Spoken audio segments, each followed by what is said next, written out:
Hello everybody, welcome to this live stream where we're doing first impressions of the press version of Project Motor Racing. We've got 23 minutes until we can say anything, so we're not saying nothing for 23 minutes. But we can make sure the stream is working. That's good.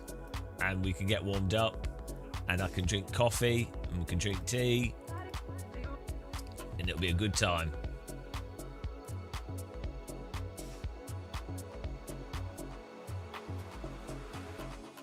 Hello. How's it going, man? Hello, Buckle. How's it going?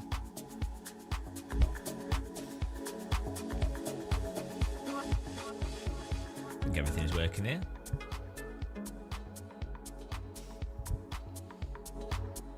Hello, Freaky Leak. Hello, Skywilk. Hello.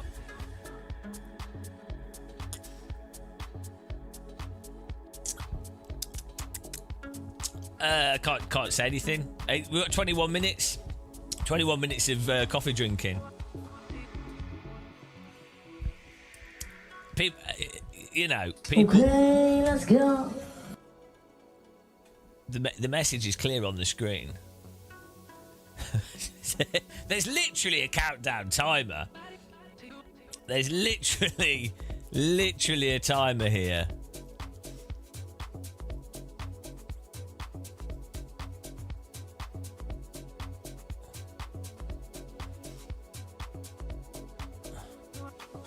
What have I spelt wrong? I don't know. I can't even see spellings.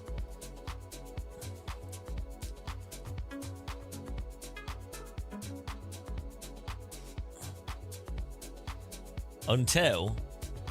Oh, 2 L's. That's not a spelling error. That's a keyboard mistake. That's a simmering keyboard error, that.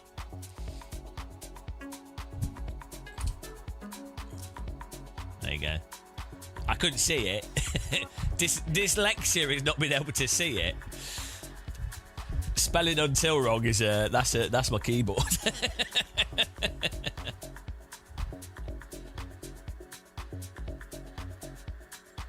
Until is Welsh. Oh, welcome to Until. Oh, hello. Well, that's hidden. Who's that? Oh.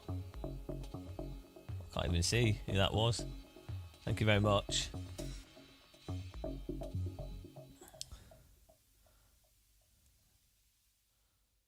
Let's move this up here. Thank you. There's a sub there. Appreciate it.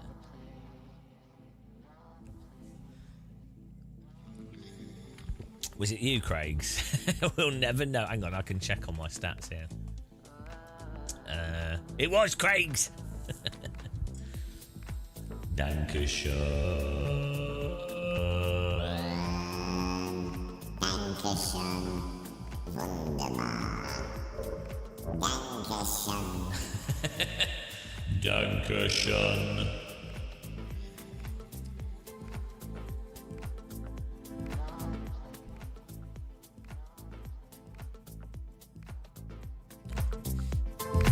This is a good 20 minutes of nothing. We can talk about the weather. We can talk about. Let's talk about economics. that's a fun topic. You know what? A lot of people don't realise how exciting economics is as a subject. Really, like. I'll be honest, it's not worked for me when approaching women, asking them about their views on modern monetary theory. It's not worked for me yet, but I think it will do one day. Quantitative easing. I think if done appropriately, it can be a reasonable strategy. Yes, but I think governments have over depended on quantitative easing. When actually what they should do is take advantage of they should just take advantage of investment. Yeah, that's investing in fundamentals. I think you need a dual pronged strategy to these issues. Do you think the UK economy's screwed? I think the UK has a moderately strong real economy due to its geographical position and its historic place in, especially in the financial markets. But also, it has good intellectual capacity and it has moderate resource capacity, and geographically, it's in a very good position. So, in terms of a real economy, no, I don't think it is. In terms of the short and medium term, I think the chronic mismanagement of things has made short-term investment difficult, and I think political instability makes predictable investment difficult, which then stifles growth. Hello, ladies and gentlemen, welcome to the Economics Hour on BBC Radio Mosul. We're just having a little conversation on economics because it is probably the sexiest conversation. So I find it sexy. The BT one's great. Yeah, we put some non-slip Teflon things on it, which really helped. I could roll it. Definitely makes a big difference. Really recommend getting the Teflon or at a minimum. Joshua can't say anything. 16 minutes.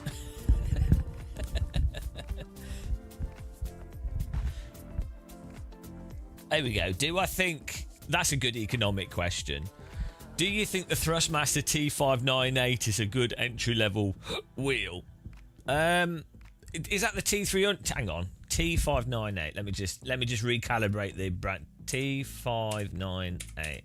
They always change the names of these. Okay, it's the helical direct drive. Yeah, it probably is actually. It feels good. It's not strong, but it's a good feeling motor. And one of the advantages of helical, like the motor's like plates rather than the orientation of the magnetic field is different. One advantage of that is for the size and everything, the way it works and everything, you actually get pretty good concise force feedback from it. Low resistant as well. It's good. Yeah, it could be for a good price. Yeah, so 364. You can get it with pedals for £350. That's actually really good. Glad you brought that up. That's probably one of the best price wheels actually. 350 round real rim, plus you get pedals, and it is quite a nice feeling wheel. So yeah, their Thrustmaster ecosystem's not the best, but it's not bad for value for money. It's quite good. I've only used it for like an hour though, so. Would it be better to upgrade your CPU to... Hang on. Another economic question from Albi Ferreira 6445. Thanks for subscribing. Mr. T, I want your opinion. You don't want my opinion. You really don't want my opinion. Would it be better to upgrade my CPU to a newer one, motherboard and 1660S to a 4060 for 500E, or buy a new PC for 800E?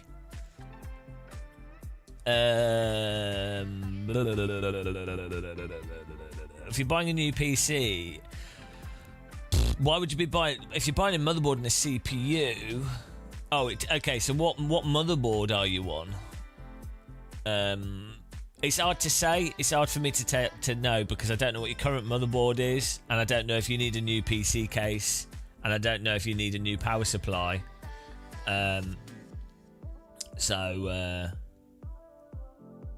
It's hard for me to really give a good recommendation. You could probably there's probably some websites where you can put the different components in and see what the relative specs would be. What are you on, like AM4 motherboard or AM5? That's the other thing. It might be that because I think I'm on the AM4 and I've got like the X3D 7000 chip, which means I can't. If I upgrade my processor, I have to upgrade my motherboard and the RAM and everything. So it's probably worth actually holding off upgrading your PC for another 6 months, because I think there's a new. They're still on the same socket. AMD's still on the same socket and will be for the next. I think for the next 4 or 5 years. So, yeah, it's hard to really say. It's hard for me to give good advice on that. I don't know. SHH, the guys at the guys at SHH are really good guys from Basque Country. But so, I mean, Moser are alright as well. The people I know at Moser are good. Different things, really, aren't they? Yeah, so terrible advice, guys. Don't ask advice from an idiot. That's my advice. Don't listen to me. Best butter alternative. I personally, I don't use alternative butter. I personally like West Country butter. I'd take the opposite approach. If you're gonna do butter, go all in on real butter. Get West Country butter, like the legit real deal. It'll be in a smaller tub, and because it tastes so good, you don't need as much, and you can just eat it on bread, like proper butter. Get real butter. None of that fake stuff. I mean, if you're gonna go fake, maybe like some nice olive butter, but why bother? Like, if you're gonna use butter, go all in. You'll notice, you'll appreciate it, and you'll probably use less. That's my butter advice. Yeah, real butters. You could just eat real butter. Is AC Rally worth the money? Yeah, it's 20 quid or something, isn't it? It's great. And I'm sure they'll do a good job polishing it up as well. Banana bread or raisin? I don't know. I'm not a big fan of banana bread. Banana bread's great for using up old bananas, though. Texas Gore's about to be attacked by the Cornish.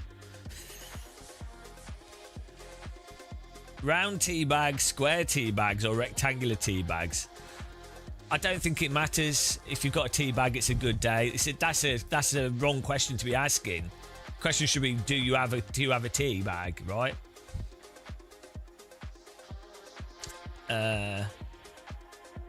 Best cheap round wheel with flaps. What do you mean? Oh, flappy pads. I was just going, what flaps are on wheels? I don't know. This wheel's good from Moser.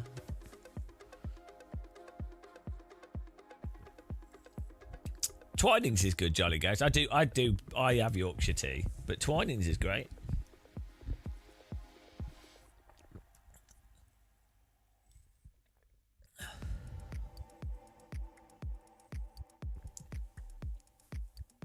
Flaps. Show me your flaps. I'd like a flap. I like, in terms of wheel rims, the OMP Trecento. Feels really nice. There's a Momo, the Momo wheel, like track day wheels, also really nice. I don't know what it's called. Is it the 330 or so? It's a Momo wheel that they put on like Caterhams and like a load of 90s cars. Yeah, look, Jolly Ghost, we've banned PG Tips is banned. It's terrible. PG Tips is all. If someone gives you PG Tips, you know that they're an idiot. What was the other one? Tetley. Again, if someone has, you can go into someone's house. If you open the cupboard and you see PG Tips or Tetley, you know that there's something wrong with them. You might not know exactly what's wrong with them, but nobody with a functioning brain buys PG Tips or Tetley, right? So you'd be like, right, it's like if you open a cupboard, it's worse than if you were to open a cupboard and find a corpse in it, right? It really is. It's like, oh, hang on a minute. It's a real warning. It's equivalent of someone having like a bullet hole in the face, you know. Oh, Lipton's okay. Lipton's like most people in England don't drink Lipton. Lipton's like an export tea. It's like Britain's Foster's. Is that the timer until it gets delisted?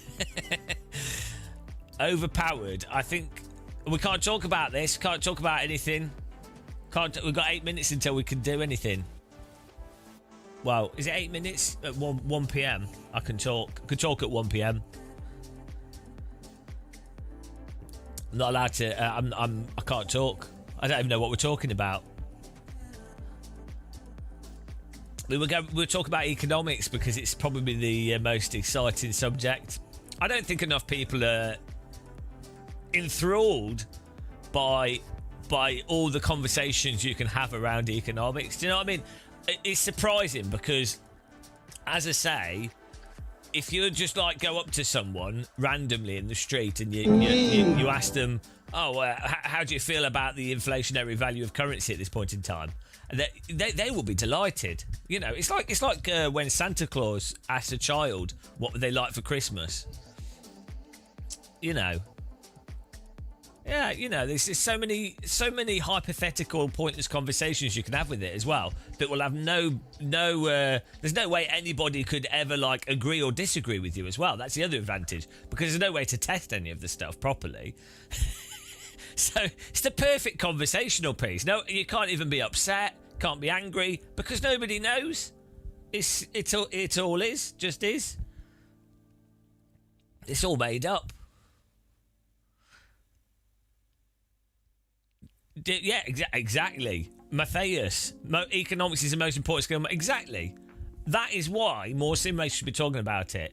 You could be the fastest driver in the world at apexing, throttle control, brake control, track knowledge. You could be Ayrton Senna, Schumacher, Max Verstappen combi driver in terms of driving skill. But if you don't have a dad with 3 jobs by the age of 8, you ain't getting into motorsport, are you? So, you know, like, really, economics. That's it. You need at least probably 30 to 50,000 pounds of cash that you can blow a year to do entry level motorsport. So that's pretty significant. Have you played? I can't talk. I don't know what you're talking about. 5 minutes. Global warming's a con. We're freezing here. Yeah. I know, I always find it confusing, the difference between global temperature and local climate. It's something that really I struggle with on a daily basis because it's pretty wet and miserable in the UK. And everyone's like, "Oh, it's so warm." I'm like, "Oh, it's not here."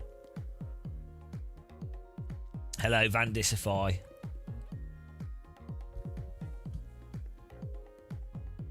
My cat says cat food is the most important economics.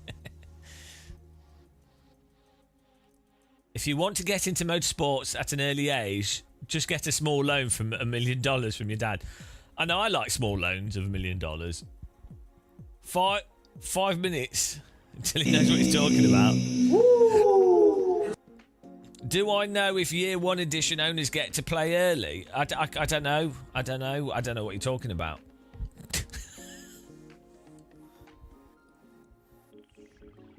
Oh, I've just finished my coffee.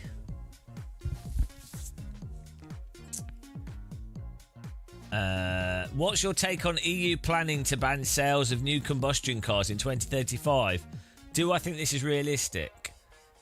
Is it realistic? I don't know. I don't know enough about the production numbers and sales numbers, and I don't know. I think it's a good idea to try and push for the ban of production of combustion engines for mass general transit. So that's a good idea. However, I have no idea what would be the good date. And I'm not sure if I don't even know if the EU Central whatever, I don't even know if they've got a track record of picking good dates or if it's a total political mess. I don't know. So and then also you'd have to ask a question, is that a hyperfixation on combustion engines? But I'm sure it's not just combustion engine. It'll be like a certain. There'll probably be a certain spec of engine, so it probably is a good thing to push for. I don't like. I don't know why people accept petrol cars so much. I mean, I think they're good for racetracks, but it's crazy that people breathe in pollution all the time and just accept it. But yeah. The problem is if the power comes from renewable or nuclear, you're still burning something for power. Well, there's multiple issues to that. We've talked about this before. The thing is, big advantage of electric cars, even if they still polluted the same, which they don't, but even if they did pollute exactly the same as petrol cars, a big advantage is the pollution is in a different location. So that's not, I'm not saying that's great, but that's better than a lot of, so in cities and towns or people that live near motorways, they're getting an unfair amount of the pollution. So it would be better, it makes sense to, if you've got something, if you need to pollute to get energy, it makes sense to pollute away from people. Maybe just pollute directly into the ocean, you know. But that's a big thing with electric cars. But yeah, then you have to, there's a whole bunch of stuff, infrastructure, how do you charge cars, how do you the batteries, how do you deal with them, how do you mine the lithium and everything, you know, there's a lot of complexity. But I do think fundamentally the pace car is out of control. It's overlooked a lot, the fact that burning fuels like a little bonfire in towns, hundreds or thousands of little bonfires, is not a good idea, is it? It's like this. It doesn't really matter what you think about cars or anything. It's like, we know, it's been scientifically demonstrated for a long time now, breathing in burnt fuel, like things, is bad for you. Like standing next to a campfire, it's fun. I really like campfires. It's not that good for you, right? It's same standing next to a beautiful diesel engine. It smells amazing. Not good. Look what happened to me. I used to stand next to diesel engines all the time as a child. Look what happened to me. So it's weird that people don't really, it's like people forget all the asthmatics. But you have to consider with a car, there's like the stuff that comes off the tyres as well is still a problem. It's not just the fuel burning that's an issue. But yeah, electric cars are good for minimising that aspect of it, which is really good.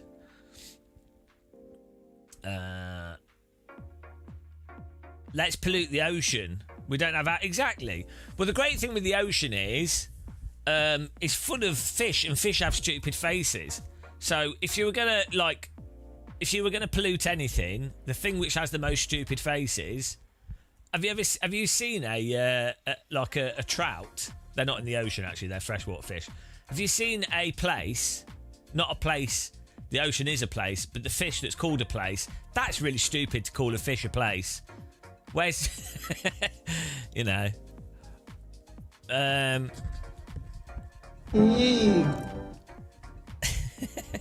who eats fish? There is an interesting thing with the ocean. Oh, we're starting soon. Oh, we can probably start. We can start the game. Hang on. We've got important things to talk about here first. There's that thing with nuclear waste where people go, nuclear substance was released into the ocean, as if it's really bad. And it's like, okay, well, it is bad at the point of release. However, the ocean is actually one of the best places to release distributable radioactive stuff because it can dilute. And with radiation, the more diluted it is, the less of an issue it is. So it's like, actually, silver lining. Right, let me just get stuff set up here. I don't know. I don't have opinions. Or do I? Here we go. I'm loading the game.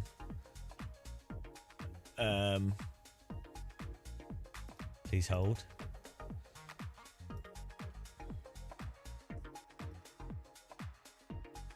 We're loading the game now.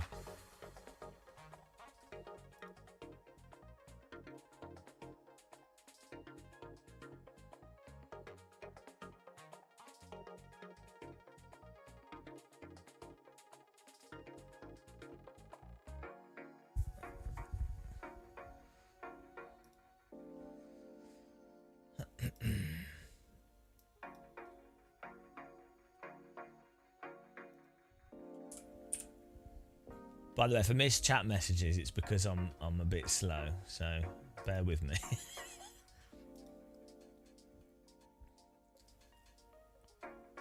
Okay.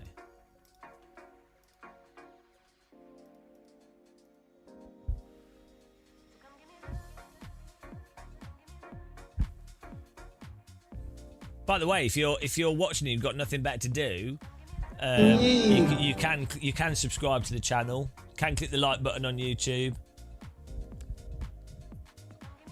And now I cleaned up so I could film the belt tensioner. Actually, got some other stuff to film in here.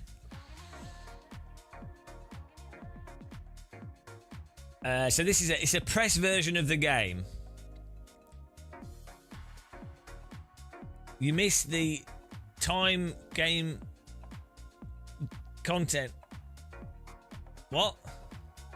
You missed the time. I missed the time of game release for gamers and content creators. I know. I don't though because I'm a content creator.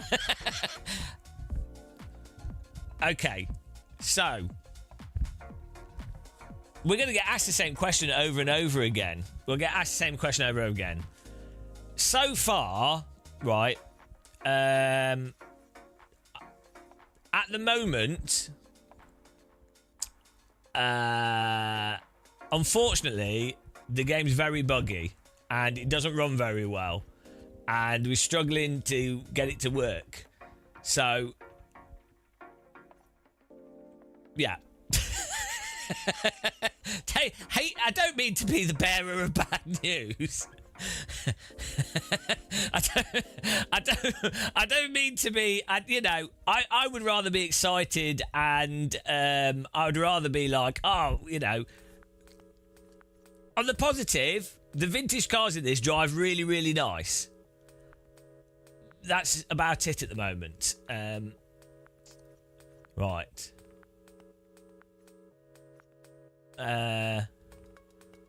They've got good selection of content as well for show the cars that are in here. I don't personally. I don't quite understand why they're releasing this version. I hope there's a significant patch before it goes out to sell. Oh, I hope it runs better on console.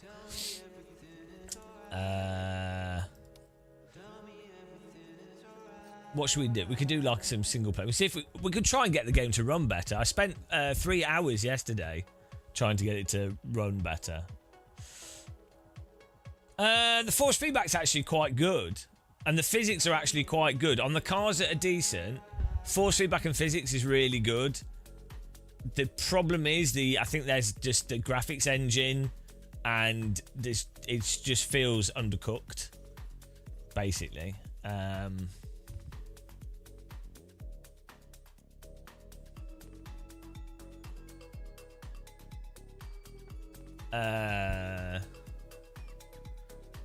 All reviewers who have played an earlier version have issues unless they delete that old save. I didn't have any saves. Wouldn't have any saves yesterday. Absolute fresh install of the game. No saves or anything. We could do a brand new. We could delete saves, and we could try a totally brand new thing.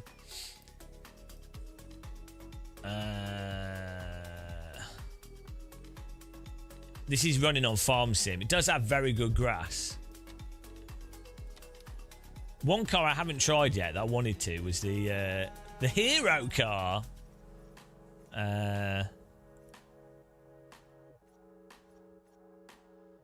Graphics will always look shit because it's Giants work. Well, that's not true.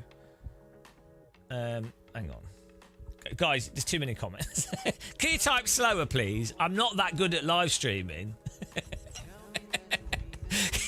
If you could only comment when you have something really delightful to say, like Game of Muscles, really sexy. I wish I think tea is the best drink. If you've got something like that to say.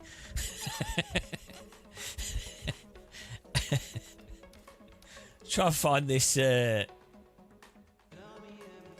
pace car is out of control.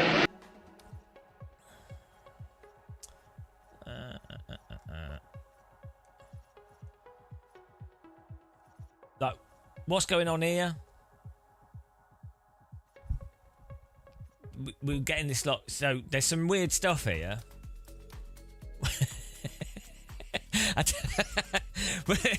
It really wanted me to pick the Acura. You will pick this car.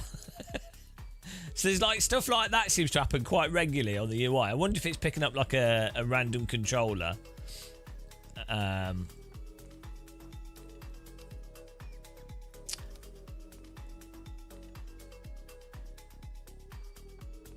We've got belt tensioner. We'll have a review of the BT1 belt tensioner soon. We've been using it for the last week or so. I wouldn't necessarily recommend buying games on CD keys myself. From my research on that, obviously buying from Steam directly is generally good. From my understanding, Fanatical, who we have an affiliate key with, we might have one for this game. I've not set it up. They buy keys legitimately and redistribute them legitimately. If you're buying keys from a CD key reseller, you need to triple check that they actually are legit keys and they're not like brown market. I don't know what you call it, where they buy keys from other territories and then technically it's not really the right key. But so just be careful with that, I'd say. I'm trying to find a specific car here. I'm going crazy. Oh, here we go. I just missed it. The Mr. Storm. Beautiful car models. These are also real cars. Basically, in around 2000. The pace car is out of control. In around 2000 and after 2005, motorsport went terrible. Well, 2007. Yeah, I'd say 2007. It's such a beautiful car. It's that perfect blend between square and curvy, right? Even the front diffuser is nice and chonky. That's weird, actually. It doesn't have the rods, tension rods, support rods. I don't know what you call them. This is just probably a part of the attached to the under tray. It was a terrible car. Look, I don't think if you were to sit in this car in real life, I don't think you could without peeing yourself from excitement. I mean, I certainly would. That's why it was a terrible car. It was actually a great car, but every time someone sat inside of it, you'd be like, oh no, the previous person's peed in it.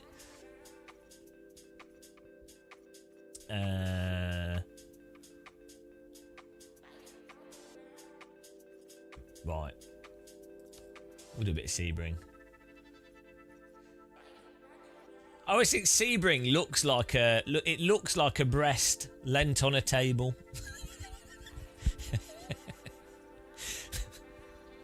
Right. Confirm.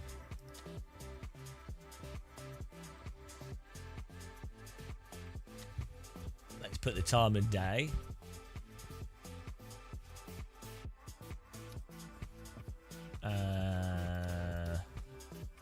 Over like 4 PM normally looks quite good. Heavily rubbered. Safety first. Okay. Joel Gordon, how's it going? Lister Storm will always remind me of GTR. Yeah, GTR was amazing. Also, I think it was when GTR launched, the game launched with just the Lister Storm. And then they gradually rolled out content, which I think that would have been a good idea to do with this, to be honest. I think launching Sims with just one car and track, AC did that as well. I think that's probably a better way of doing things. And then I don't think games should be released in unpolished states, whatever the game is. I think it absolutely ruins the momentum of a title.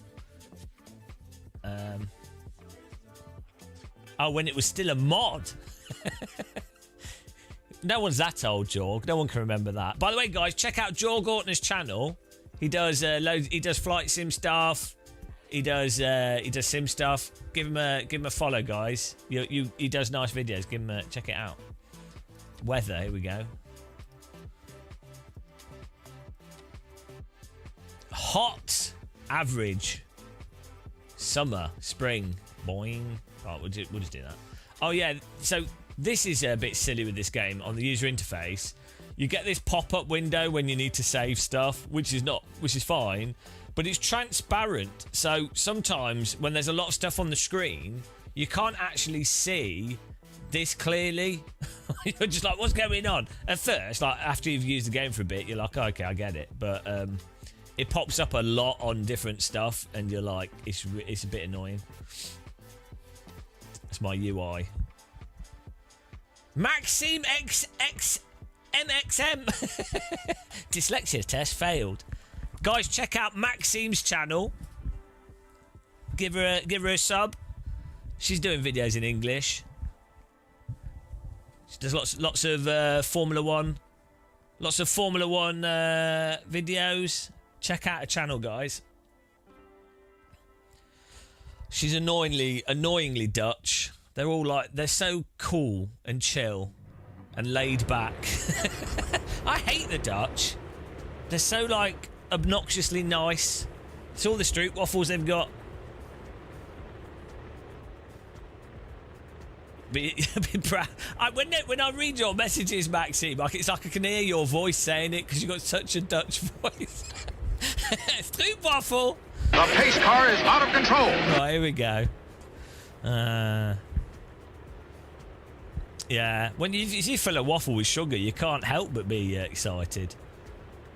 Oh, it's gone straight to... Hang on, we need to go back, actually. Huge error. Bit of excitement for you there. Sorry, guys, got to take the car off the track. Put the car back in the trailer. Got to go back to the UK because I forgot to set the session to qualifying. My mistake. Actually, I'll put this on because this will show another thing that's a bit weird with this.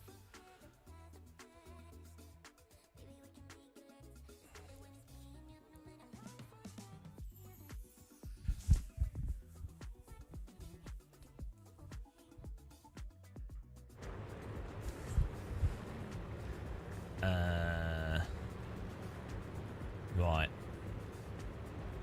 So, right, here we go. The pace car is out of control. This is something. So, what you guys can't see it. Let me get rid of my camera. What would you click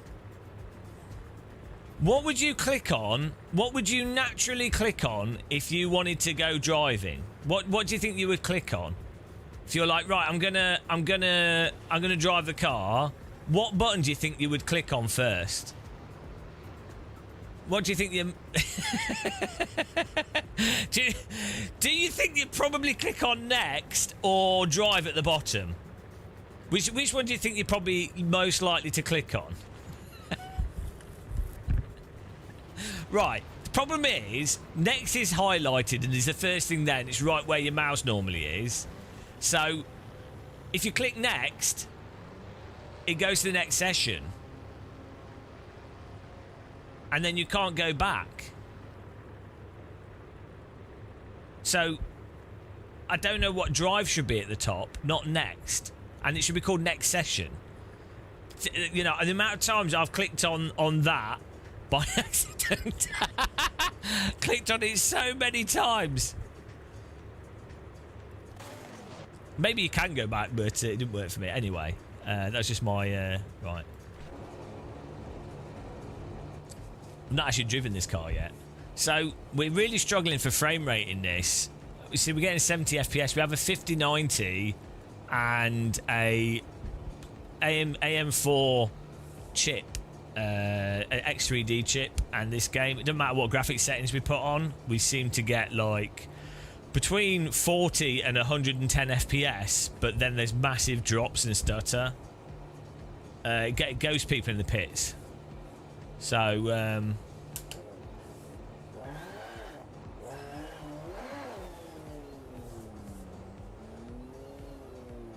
yeah, because we're just testing some stuff out here. Oh, yeah, so we...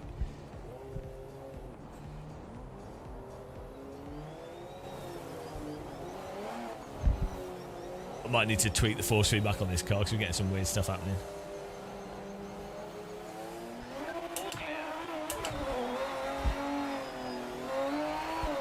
So these sorts of cars, these are really nice to drive. That's the one thing with this that's really good, is these older cars they just handle really natural. I don't know why my wheels oscillating. So one thing you will notice as well is that the handling and the force feedback in the cars is all over the place from car to car. But the good cars are really good.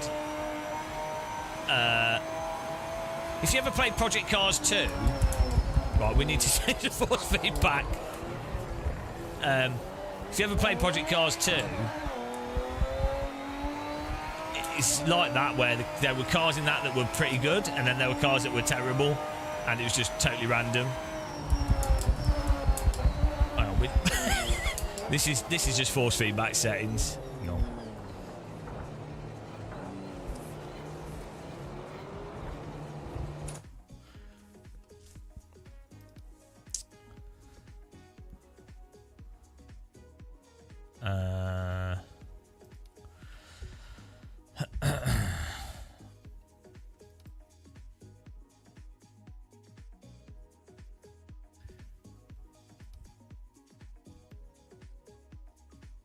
We were messing around with settings the other day, just min-maxing stuff just to see what difference it made.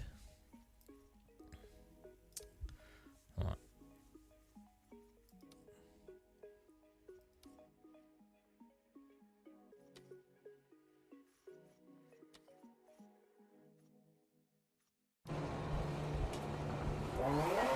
Well, it actually has like a good selection of force feedback settings in the in-game menu, which is good. But it's a bit weird that they're like confusingly named.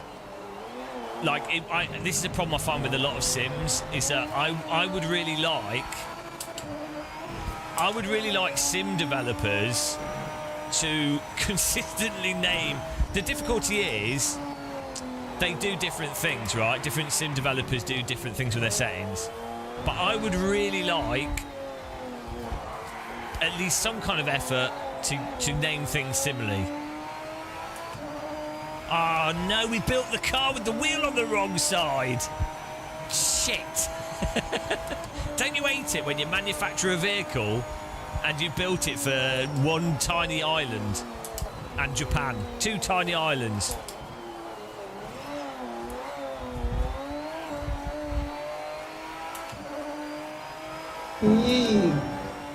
I don't know about mods.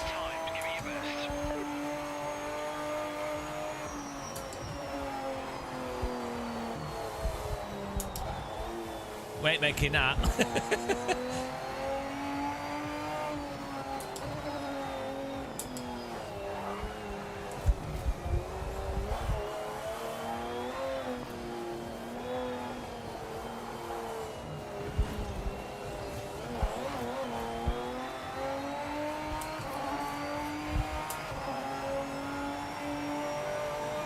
Your tyres are bold.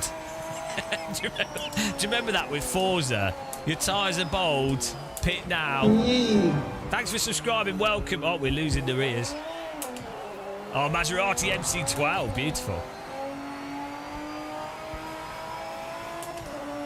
I've just noticed the rev counter on the Lister Storm is slightly off to the side. Wonder why they did that. I never knew that.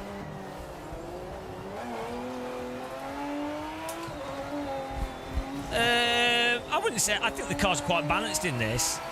So my impression of the driving so far, I'm struggling with the oversteer here.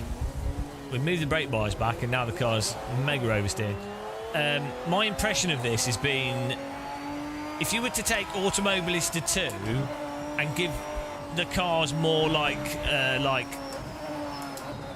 roll into the corners, that seems to be the kind of feel that I get from it. Well, so force feedback is in most video games is generated from the steering rack.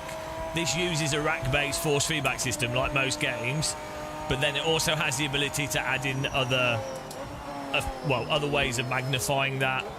But from the steering rack, you have to think, if the back of a car moves out, it's going to apply a force to the front tyres, which will apply a force to the steering rack. So that lets you feel what's going on with the back of the car. That makes sense? There's a lot of confusion over force feedback, and so what you might be thinking of is like what's self-aligning force, which is when the back comes out and that gives you counter steer force, but that's all from the front tyres. If the back rotates, it's going to put a force on the front. Is it better than AC1? No, nothing's better than AC1. Come on. It's got better AI than AC1. The pace car is out of control. Okay.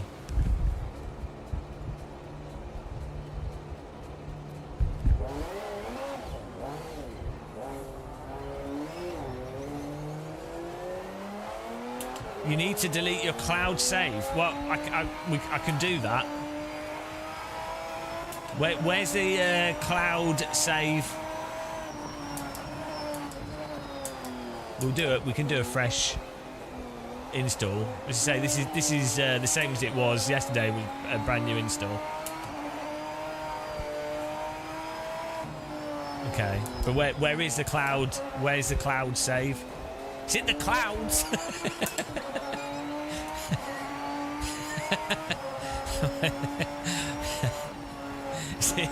Is it a Steam folder or games? Can we not just have a cartridge? Stick the cartridge in. Done. We go back to those days.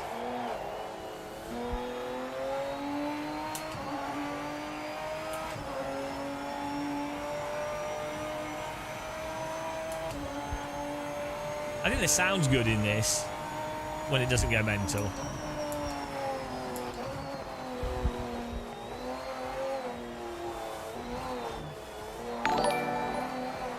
Thanks for following or subscribing. 60 FPS. MMK, hello. You need a better GPU, Kappa.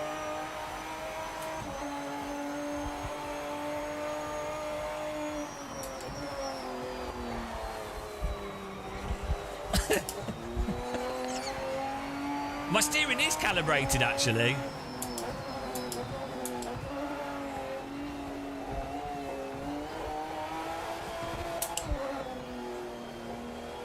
Oh, no, it's not. You're right. But that's weird, actually. Oh, I know. It's because we just rebooted. For some reason, it doesn't sync up automatically with the Moser software.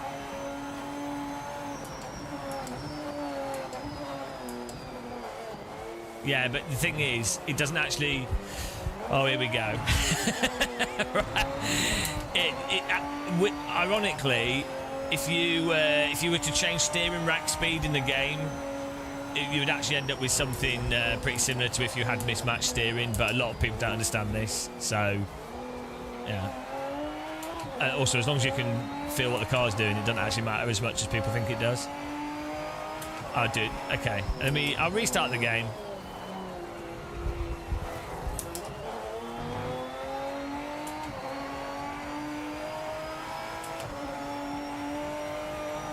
Yeah, a lot of people are really confused about the about steering,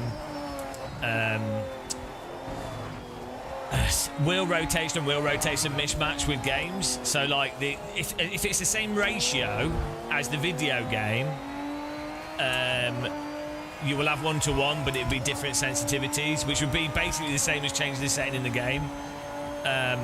If it's not 1-to-1 on the same ratio, then you won't get linear input, and you can also end up with overshoot the force feedback, you know. But yeah, it's, for most people, you're better off setting it up to 1-to-1.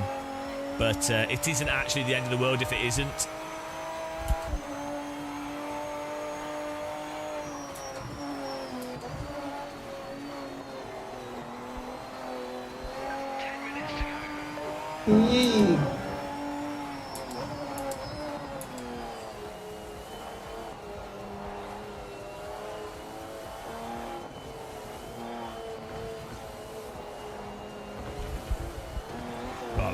We're gonna restart the game, and we're gonna delete our cloud. The files in the cloud, the magical cloud files. Right.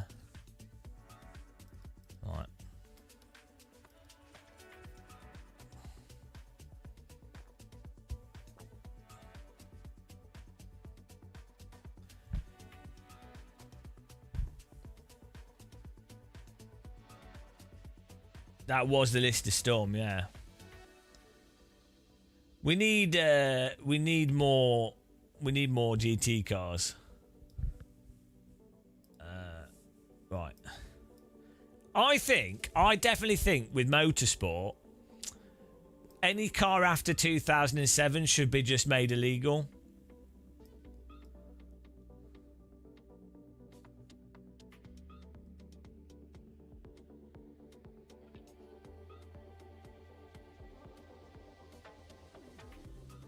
Second, we're just gonna delete the.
Where's this specific cloud file? Someone posted the actual thing because I'm not sure which specific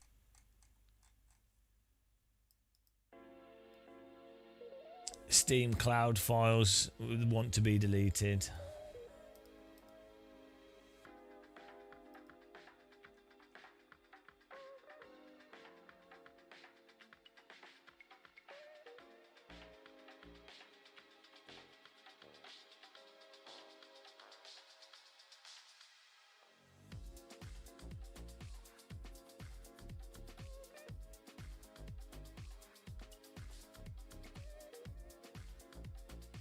Right. Oh, so switch off Steam cloud files. Okay. Right. Fine.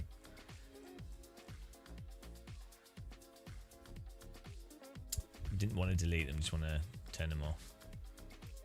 I don't like ACC, but I do like the normalist. But that is amazing. Right, So it's good. probably one of the Fixed. well, one of the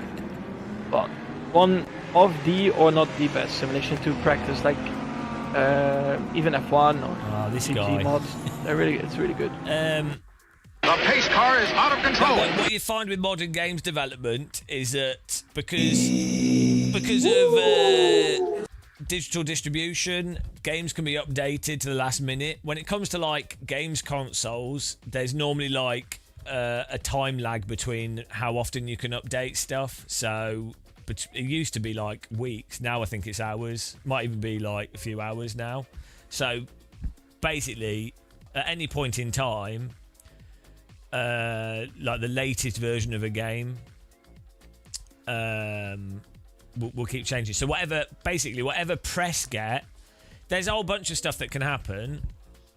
You can have press versions of a game that are locked down version of a game and an old version. You can have press versions that are a new version of a game, but maybe slightly delayed from the latest version. You can have a press version that is literally the current version of the game. It's really hard to know for sure. Right?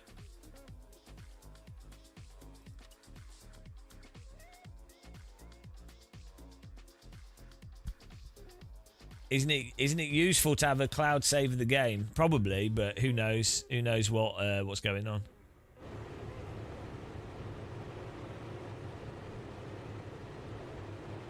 Right. This isn't sponsored or paid review. There's a lot of confusion over that. So if a review is sponsored or paid, it's the law that the YouTuber or reviewer has to say. Like this video would say sponsored video.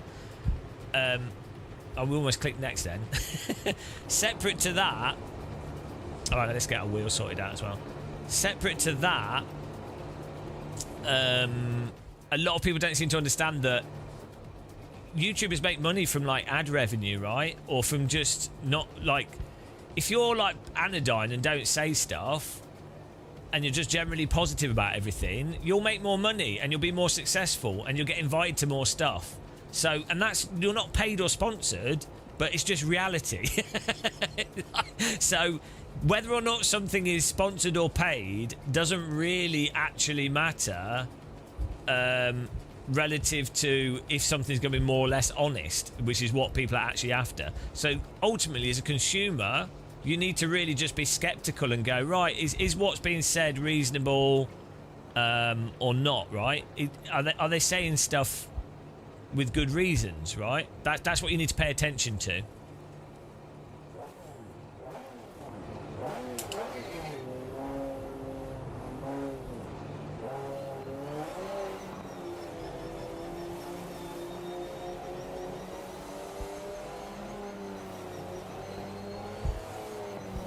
Well, my CPU's a 7 Series X3D chip.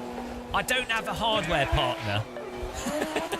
I buy my own computer stuff, and if I replace my CPU, I'm going to have to buy a bloody new motherboard and new RAM.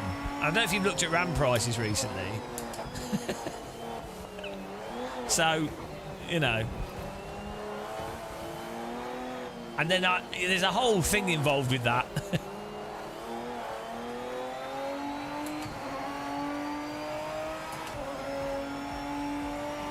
So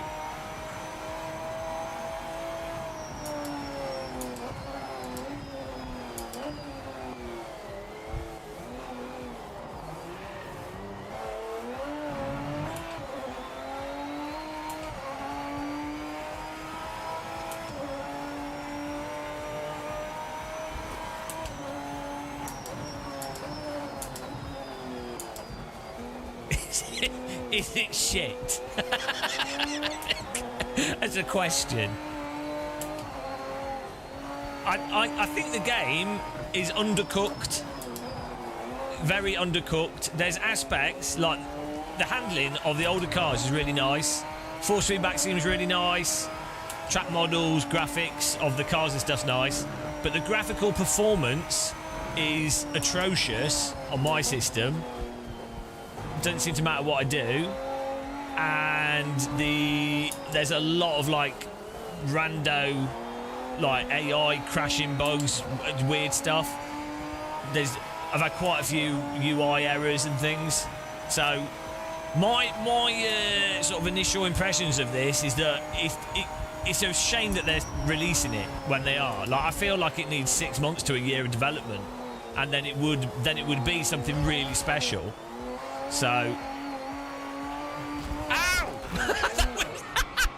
What the bloody hell? Well, they've captured iRacing drivers in their AI well.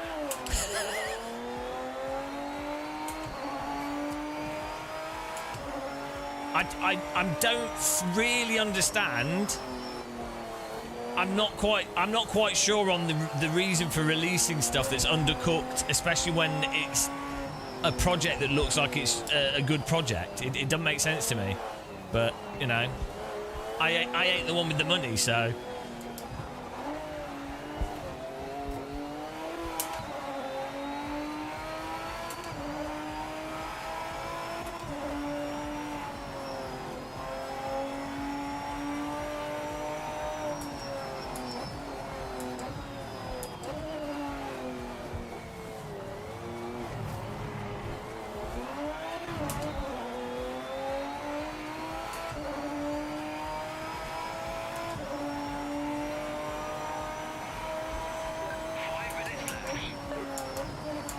We'll get a quality lap in here so we can actually compete with the AI.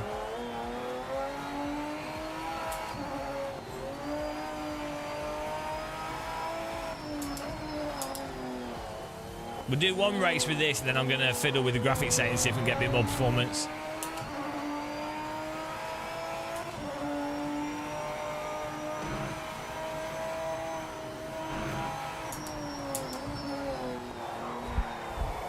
Well, I think sim races. The pace car is out of control. Sim races are just desperate for like polished games. I think that's why AC Rally is being so well received, because it's it's minimal but it's very polished.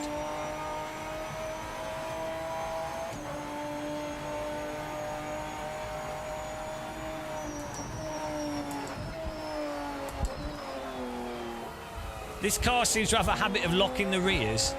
You can catch it though. We've got the brake bars pretty far forwards here. The rears are snagging, but you can at least counter steer that snag, and there is force feedback for that.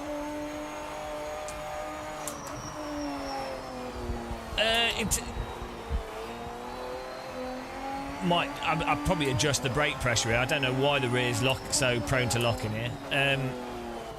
It's very, in my mind, it's really similar to Automobilista 2, but without the instant off tyres, and definitely feels like there's more like an inertia, like mass to the cars. Like you can move the cars around better. If that makes sense. I much prefer the handling in this to Automobilista 2, but I think there's aspects of it that kind of feel similar. If that makes sense.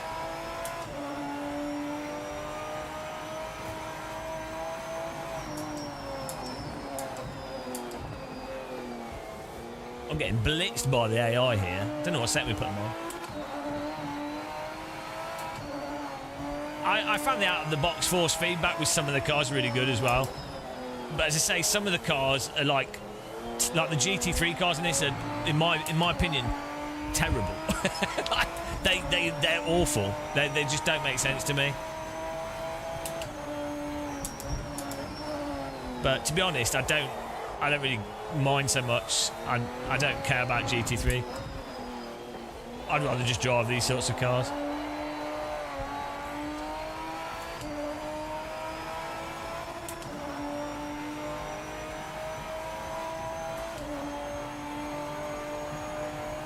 It's got better force feedback than AC Rally. There's something wrong with AC Rally's force feedback. I think they'll probably fix it.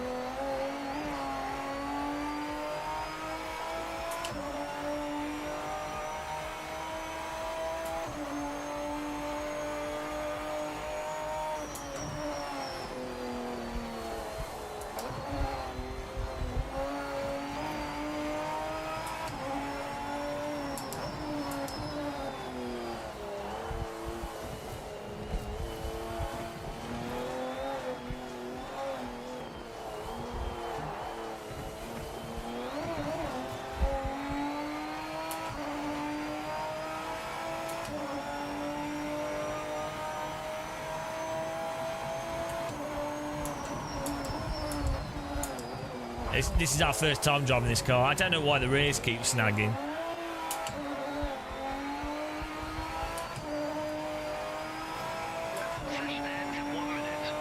It's nothing like iRacing. The pace car is out of control. In iRacing, you have to drive in an entirely preemptive way and then trail brake the car through the corner, and there's only one way to drive. This is more dynamic than iRacing, in that you can drive gently, but you can also chuck the car in a bit as well.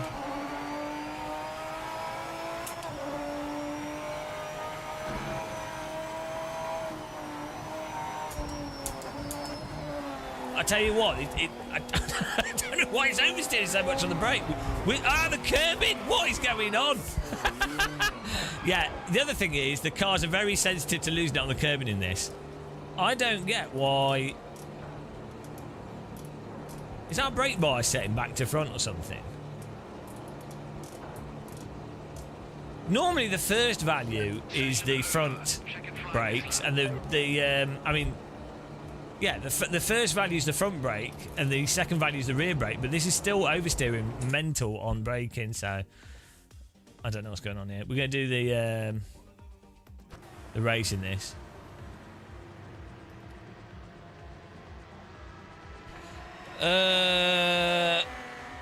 Well, iRacing is just weird. Like, iRacing's got aspects that are good about it. It's great for online competition.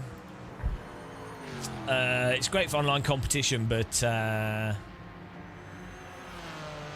it's just weird. iRacing's just weird at the limit. I mean, the real cars just don't drive like iRacing cars at all. But it's fun to play online. It's got voice chat.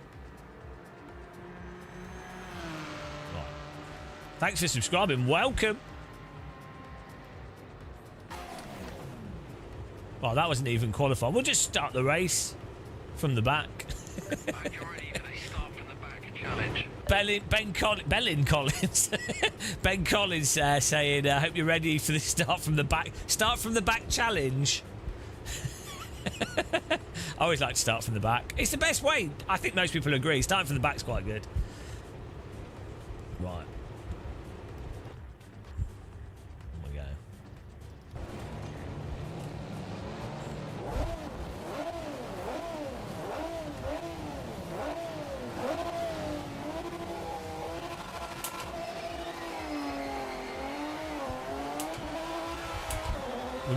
We might have the AI just on too high.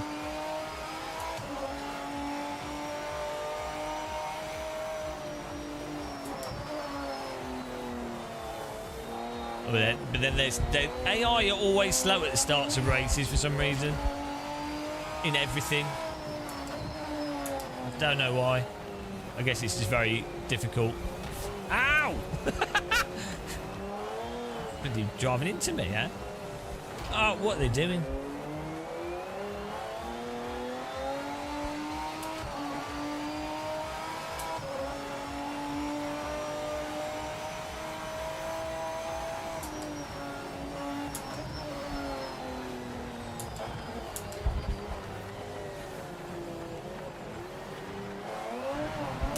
I mean, this this default setup needs tweaking.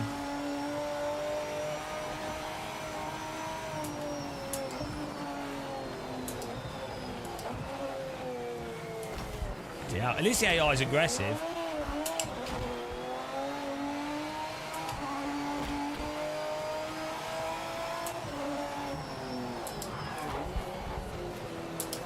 I'm unable to brake this car. Like, the AI's got magical braking here. If I brake as hard as the AI, my rear's locking. And we put the brake bars really far forward, so... Not sure what's going on there. Maybe lower brake pressure is probably a good idea. But then I could just push the brake less. With lower the brake pressure, we're still not going to get the... I don't know.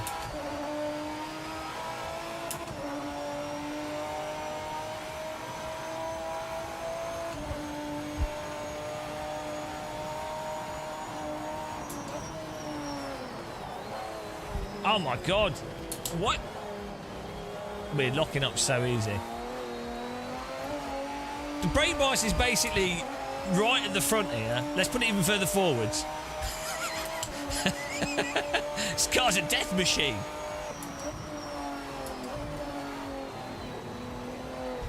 Ow!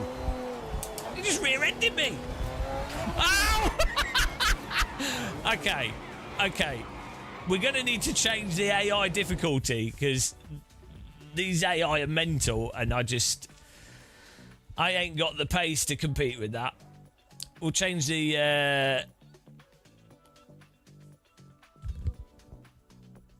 What do we have them on?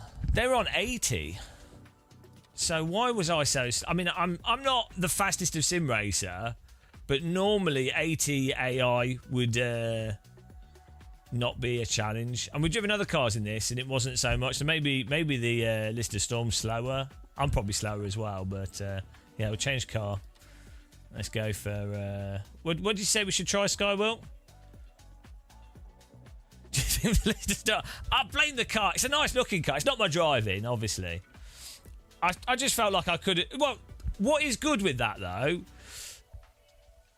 I'm braking. I could tell the rear was coming out, so immediately you'd be like, well, I know what to do with the setup to address it. And you can, and when the rears went over, you can counter steer it, even with the frame rate being terrible. No, we did blip on some of the downshifts, and it wasn't just from that the engine braking aspect. The GT1, what we're driving, the Porsche. Oh, we've driven this before at events. It was one of the nicer cars. Okay. Should we do Spa? Classic Spa drive. We've never driven this track before. Spa's not in any sims, is it? Right. make the time of day a bit later because we want a bit of sunset. We really need to adjust the. It is another. Thanks for subscribing, guys. We really need to adjust the graphics here because it feels like I'm juddering. Like I'm struggling to get. I'm used to playing games at like 120, so I'm using a 120 hertz OLED, and what I do is I normally use G-Sync with Ultra Reflex and Boost, so the game will run at basically frame locked 115 hertz, 115 FPS, and I'm used to that now. I just set up all games so it basically it's always G-Synced at 115, so it's absolutely perfect, and I've not been able to get this game to. I mean, we've got the graphics on moderately high, I think, at the moment, but I turned everything off. We could try putting DLSS. Well, we've even got DLSS on performance, but you know, we can let's turn these down. You probably have to restart for some of these things to.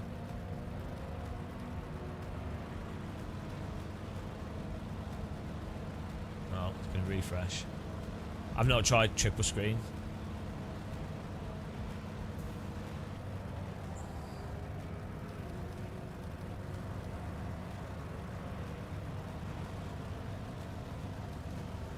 But like with the 5090, relative to how this game looks, like it doesn't look as good as Project Cars 2, right? And Project Cars 2 runs at like 500 FPS on this system.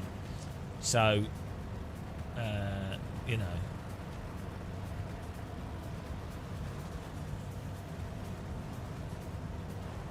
Yeah, no, it's like with my CPU, it's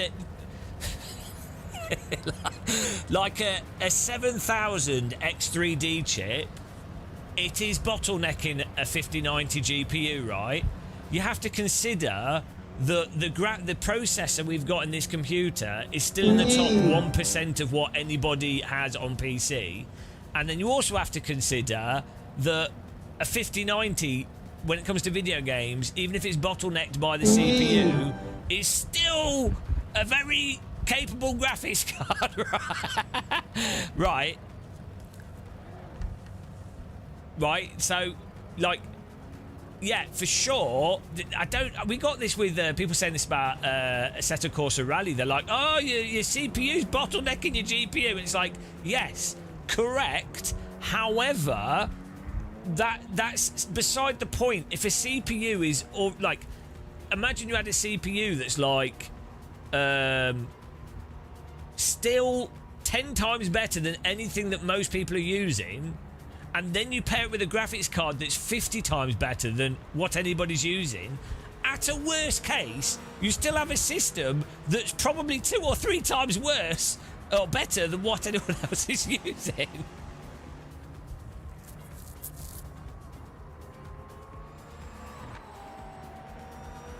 Yeah, we will be CPU bottleneck. To be honest, unless you've got a, even with the latest CPUs, that will still probably be bottlenecked by the, it will still bottleneck the GPU in an absolute sense. But again, all it means is that you're basically saying that a 7. Yeah, the point would be is that a 7. What is it called? What's the chip, guys? You guys went the X3D chip I'm using, AM4. Is it 7800 X3D? What's it called? 7 series. I can't remember the numbers. But basically, all it means is that a Ryzen 7. What is it? 5800. That's it. 5800 X3D. What it means is that chip is not enough. Right, because it's certainly not the graphics card holding it back. You can make some arguments for some like aspects of memory, and you know you're not optimally using the graphics card, so it's not that clear cut. But fundamentally, even if I had a chip in this computer that was half as fast, it should still run perfectly fine, right? I don't know. This shouldn't be hard for people to understand, to be honest.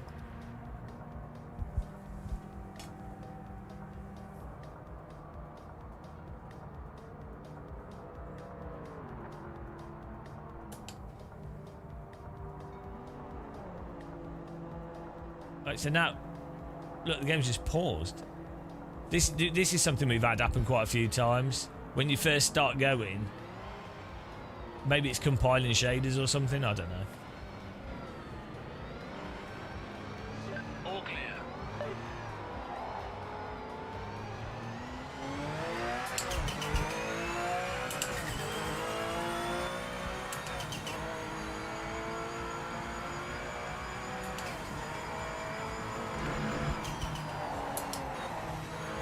See, like this is the force feedback's nice in this car. Final 5 minutes. The nice animated birds there.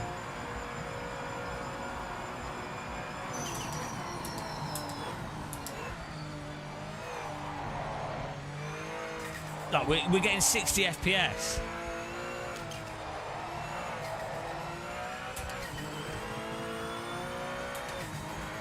It doesn't really, that to me that doesn't make sense.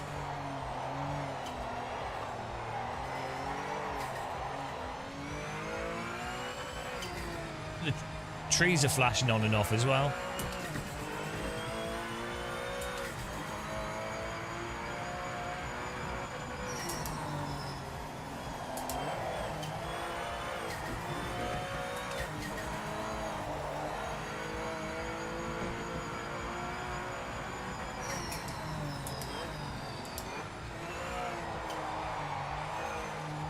That is true. Yeah, if you pan ID, if you, well, look, if it doesn't just run perfectly out of the box and doesn't have annoying menus and doesn't break your wrist with random force feedback, it's not a real simulator, is it? Thanks, Steve the Madman, Steve Tadman, Madman, I don't know. Yeah, we're in 4K, but so 4K doesn't necessarily matter as much as you might think it would anymore, especially with like DLSS. So like, if you're in 4K but you're using DLSS, you're then upscaling to 4K anyway. So it's you know. Resolution's not as significant as it used to be, especially when you're using DLSS. If you're not using DLSS and you're using MSAA, then it is. Yeah, and if you've got a really fast graphics card, resolution's not really the issue.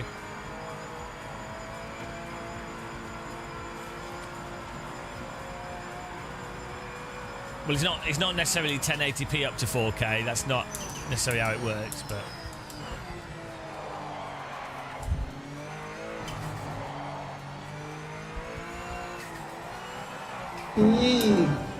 thanks for subscribing, Scott Robertson. Welcome along.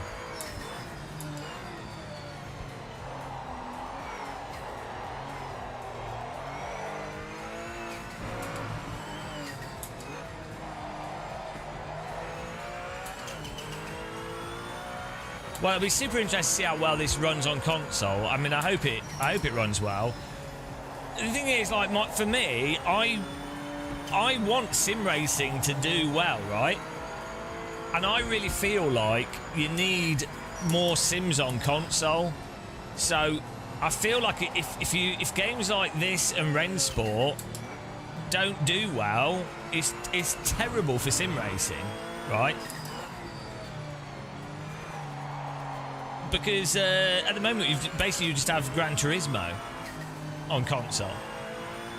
And I want people to ruin their lives with the joy of physics and force feedback.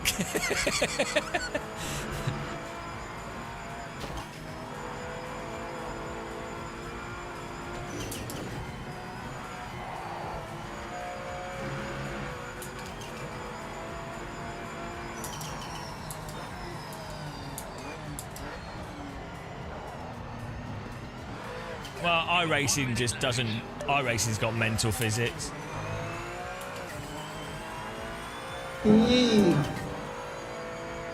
Thanks for subscribing. Welcome. Appreciate it.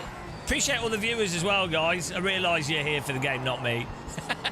Thank you very much. I think YouTubers are basically just like parasitic organisms that steal the hard work of other people.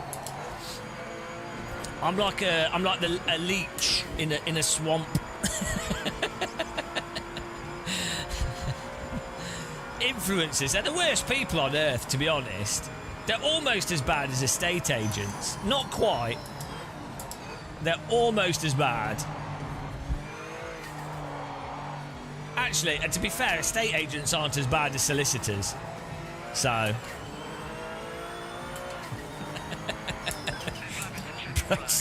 Yeah, no, I hate you. I hate myself. Why are you going so slow?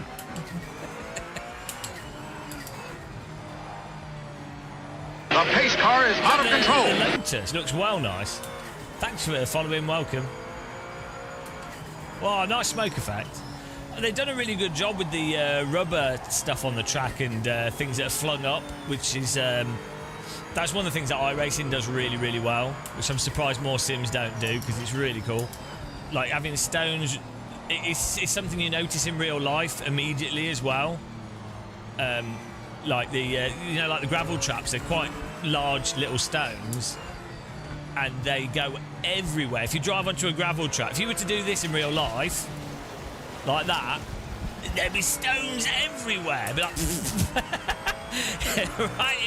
It's terrible, especially a car with a front diffuser. Like it goes into it and lifts them up and flings them over the car. I am the champion of the ninjas. So, even just a little bit of corner, like if you were to go off like this on a real track, if there'd been not when it's been cleaned and everything, but if there'd been stuff going on, there's so much shit at the edge of a track that gets everywhere, and sims just don't tend to capture it. I think it's just motorsport. That's why they've called it Project Motor Racing. I mean, to be fair, a tractor's got a motor in it. A boat has a motor in it. So maybe they'll expand it. I'm going to take my force feedback down here a bit, though.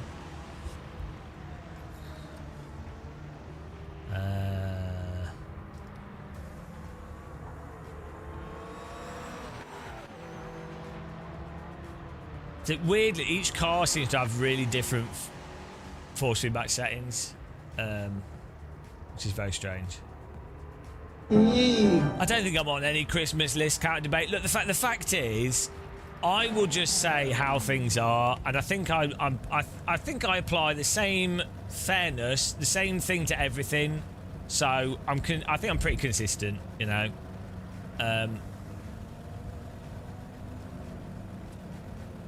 This thing, if you're generally, it's one of the advantages of being critical. you're very consistent because you're just going to say what you're seeing, right? I'm too dumb to like not say what I'm seeing because I'm genuinely really thick. So it's just easier. It's just easier to just be like, oh, this is what I'm seeing, and then going, oh, is it good or bad? I don't know. Let's think about it.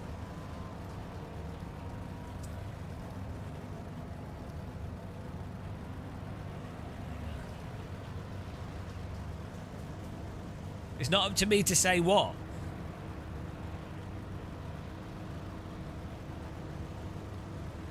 I don't know what I can say. I say what I want to say.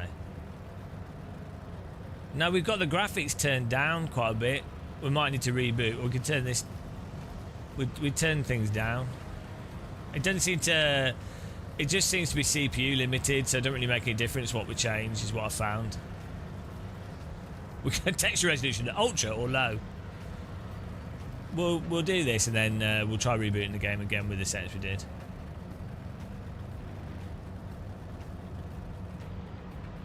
Well, AC Rally is a different type of game. It's good. Like, don't get me wrong. A lot of people are a bit confused. Oh, we're gonna do qualifying. A lot of people are confused about AC. So they're like, oh, how can AC Rally be so good compared to Evo, for example? And it's like, well, a rally game is a lot less complicated. Not that they haven't done a lot of work on it, but it's a lot, you know, there's a lot less going on in a rally game, generally speaking, than a track racer. Not to undermine what they've done, but you know, it's you can only really see like a small amount of stage normally at a time. It's a different thing.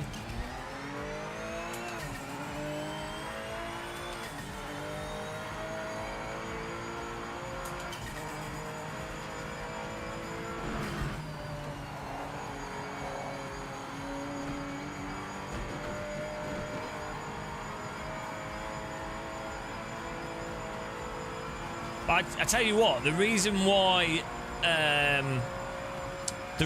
AC Rally has been so like hyped by a lot of YouTubers is because it is more polished, and that's just nice. For a video game, it's entertainment, isn't it? So the polish, separate to. It's with video games, you've got the actual gameplay and the game mechanics and the story and the music and everything. Doesn't matter if the game is technically broken. So it's just one of the unfortunate things with art, right? It's like with music. If you could have the best song in the world, but if it's all crackly because you've mastered it incorrectly, it will completely ruin the actual song. If you have a film and the cameras are like, if you make Bourne Ultimatum or whatever the Bourne films are, if you make the new ones and you decide to have the cameras shaking all over the place, it might be really good. It might have really good fight scenes, might have a good story, but I can't bloody see anything because the camera's jiggling all over the place. So that's the thing with, you know, games, I don't think you should release them unless they work at what I guess you could argue. You go, well, what's the minimum requirement that's acceptable, and that's, I guess, debatable, but that bar seems to be dropping every year.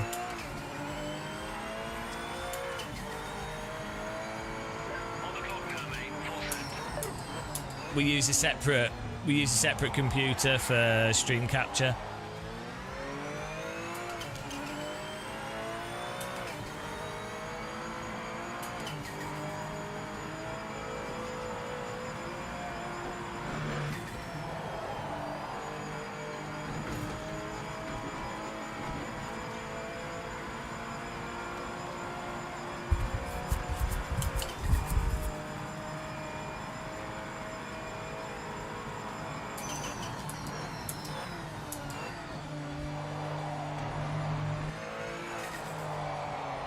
So that's the... What makes that sound for the shifting? Is it the turbo? I think it's the turbo. It is the noise that this car makes.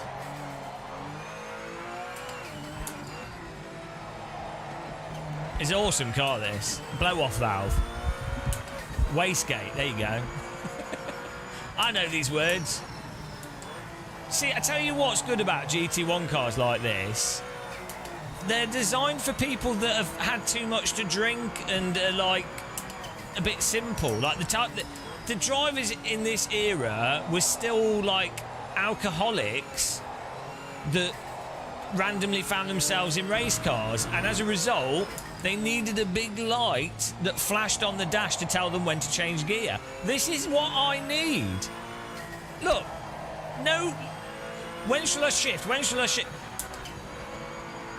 It's perfect! It's perfect! Bloody lighthouse in your face.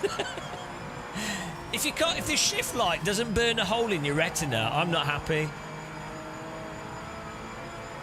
Absolute perfect era of motorsport.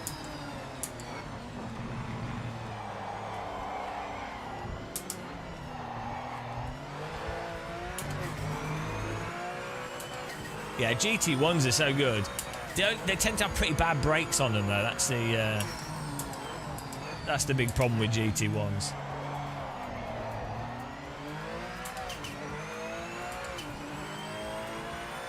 It is true, yeah, Jason. A lot of people don't understand the sound of vehicles when you're wearing a helmet. It can be really, weird how helmet muffles audio in real life. you'd think, oh, a car's loud, but if you actually sat in a car, often there's seat vibrations. I mean, I've only drove very slow cars, and but even then, it's like.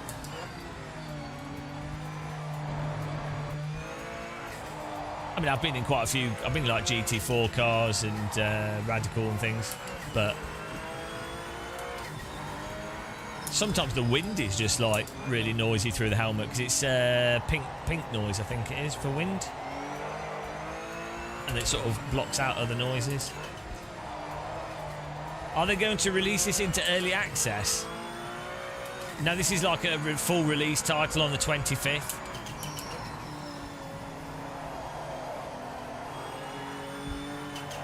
I wonder if the Porsche RSR, I wonder what that sounds like. Right, Porsche RSR in real life, from outside, if you're within 10 metres of that car, is physically painful to listen to. Like it's not comfortable. Like even with ear protectors on, it still like gets to physically uncomfortable. So I wonder what that's like for the driver.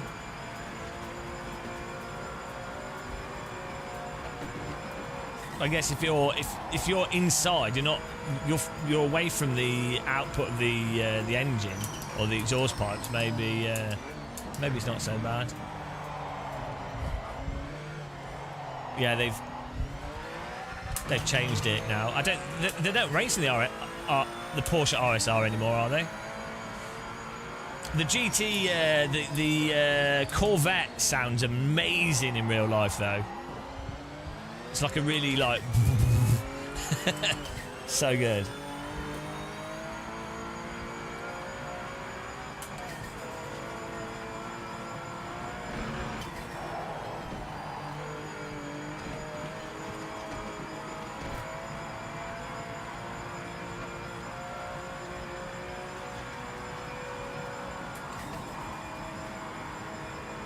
They won't have VR at release now.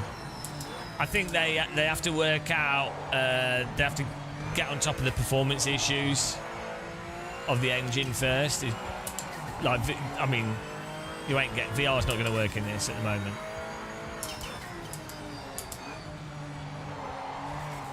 But yeah, it's like it's a shame because you can tell that the cars are nice and controllable in this, and they don't feel. So in Automobilista 2, the cars have like super weird handling on the throttle and super uncompliant handling on the brake. But this has like nice balanced handling. The cold tyres in this they're more like cold tyres. Like the cars don't just like bin you off the road. They just don't grip the road very well, right? I mean, I think you could say this is a little bit sloppy in handling. It doesn't have the initial bite of a tyre that you get in iRacing or AC1, so that could be better. But it's nice and drivable. What's the peak decade for motorsport? It's like 80s, 90s. Oh, if you had to pick, 90s for a whole decade, but 80s, 85 to 95. I mean, maybe you go, I don't know, because you could say 95 to 2005, because you'd want to include like the F2004 Formula One car. Because somehow, despite the electronics and despite traction control, because they had like grooved cut slicks and the cars were light. Yeah, and then you've got like the Subaru Imprezas and stuff from like 93 to 98.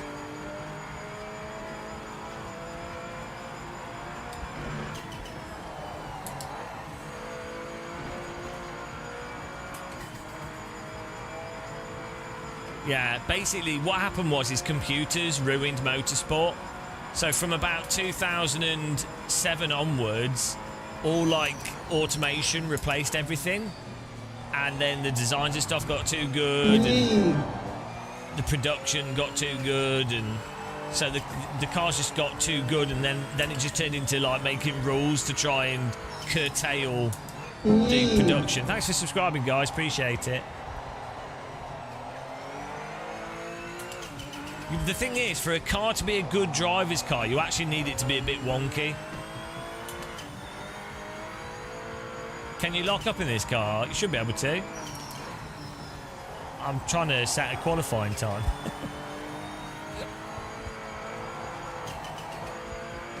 But no, this drive's not, apart from the frame rate.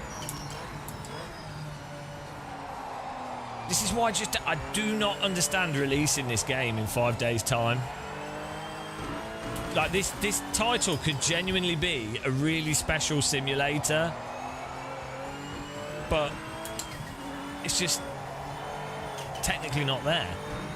It's dude, how much talent and work goes into these things? I mean, I'm not business. I'm not a business person, guys. I hate business. You know, who knows what's going on? But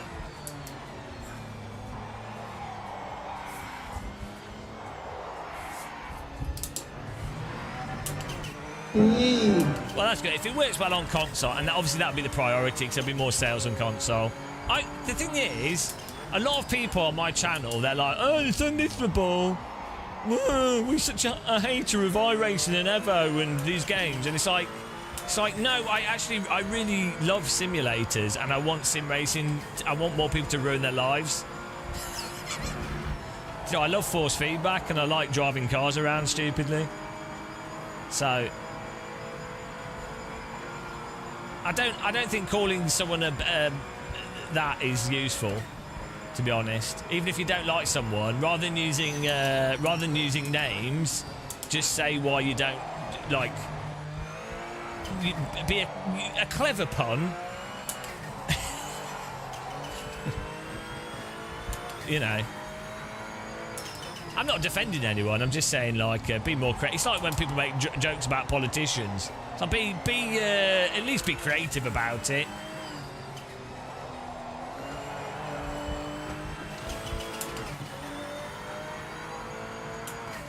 Does it look better on my PC? Oh, it's because I'm in the corner. When I lower the bar with my British appearance. And that makes the game look better. That's actually why companies give me keys to review, because they're like, if they put me in the corner, don't matter what the game looks like, we're going to be reviewing Barbie Horse Rider 2026 soon. Hello Germany, guten Tag, Zandong. I hope your Spangorts are taught. I don't think we can reduce the physics hertz. Or, I mean, unless you're a developer and you know that we can. I don't know if it's... I mean, they've said that you supposedly could be able to, but I don't know where you would do that.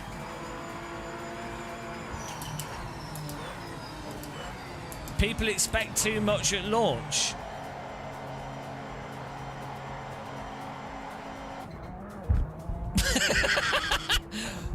We just blacked out. See, what they've done here is they've simulated what it would be like for a real-world GT1 driver that's turned up to the track and had far too much to drink. They've got in the car and they blacked out and they've ended up in the wall. That is only simulated in this title. that is really good accuracy, I have to say.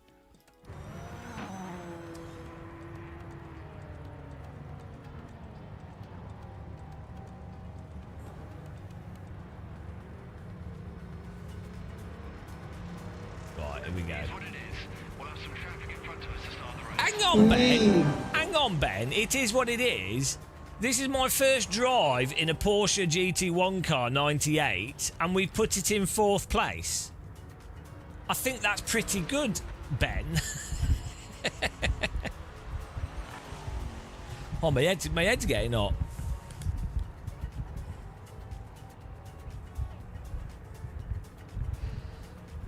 What a hothead. Right.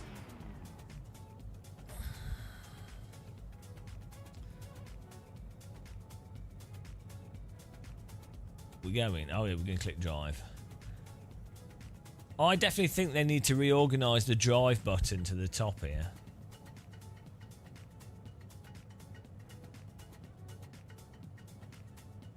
Yeah, it's good. The car content in this is really good. Like, I wish more games had these types of cars, to be honest. We could try and do career mode, but it's a bit bugged. Well, we can give it a go. We're doing this race, and then we'll restart. Really just want to get more FPS, to be honest.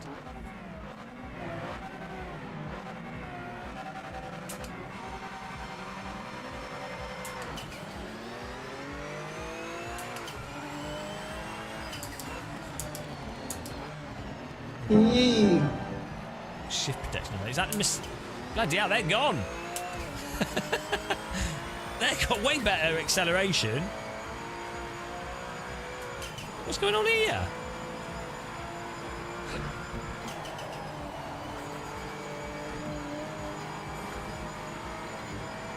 See, the suspension in this seems really good as well with these vintage cars.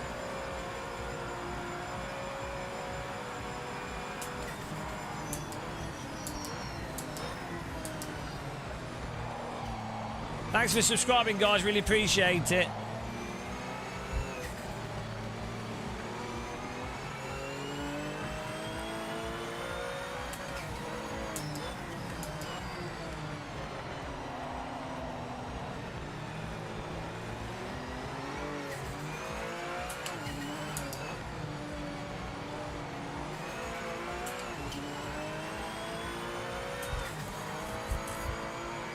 Yeah, they're just accelerating off better than me. It's weird. See, the lift-off oversteer in this is way better than AMS2, for example. Like, the way the car responds to the brake and the accelerator. AMS2 is just a bit weirdly flat.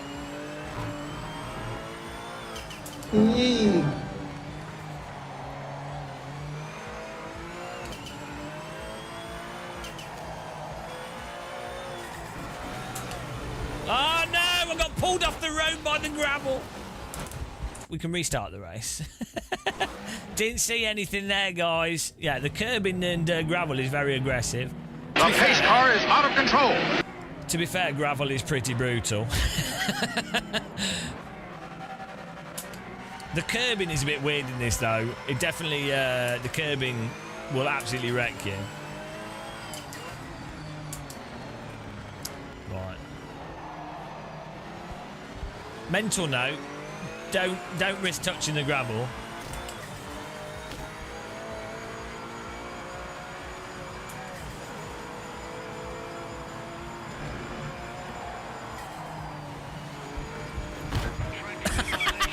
Ah, 2 seconds. Oh well, I don't care.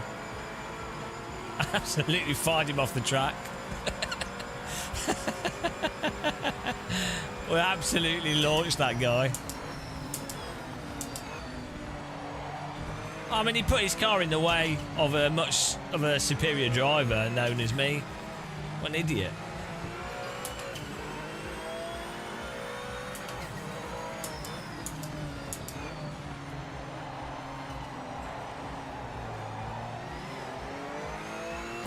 Ow!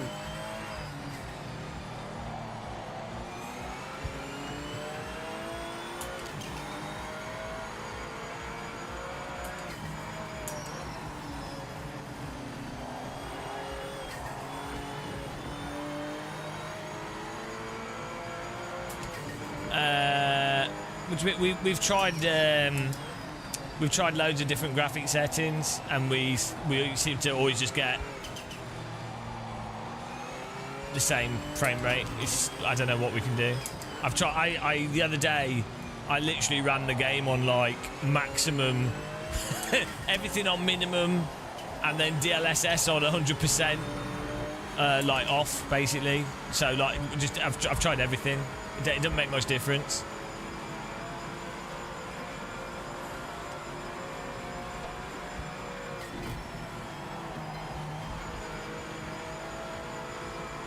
Oh, it's Kevin. Well, we can have a look.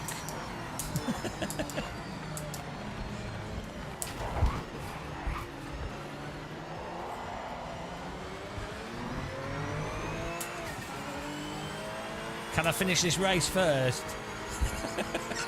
Please. I'm going to finish my race. We'll make you wait.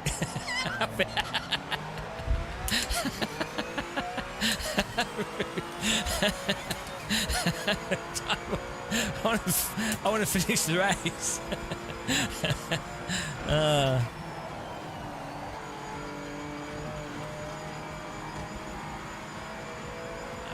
Okay. Fine. Look, okay. Let's take a pause here. This is what you do in a normal GT1 race. We just turned all the graphics down here, so I don't know if that's clear on the stream.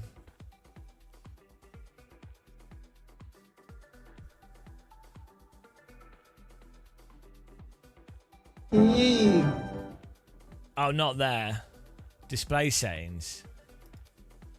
We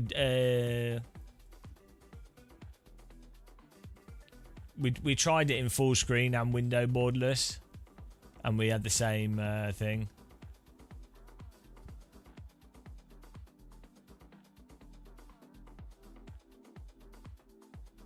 I turned VSync off.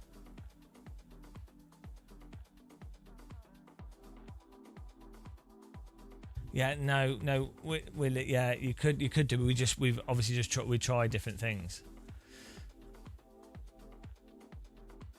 Yeah, what is it with people in chat that like assume that the streamer hasn't done everything already?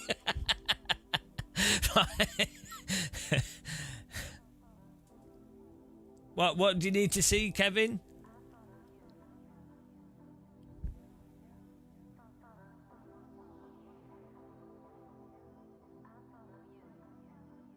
Okay. Is that good? Are we good there? Are we seeing stuff? So yeah, I'm using a AM4 7800. What is it, guys? Type in what my graphics card is. My CPU. I always forget the numbers. Dyslexic. The 5800 X3D.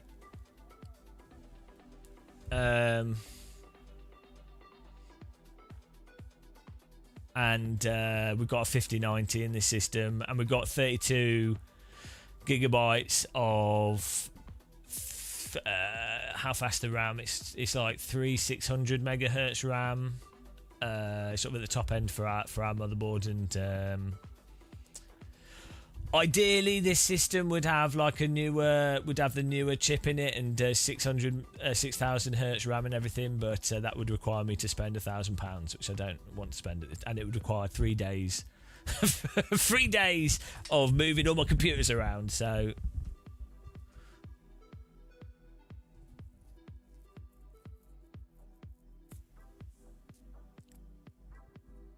if this is a submission to the renderer.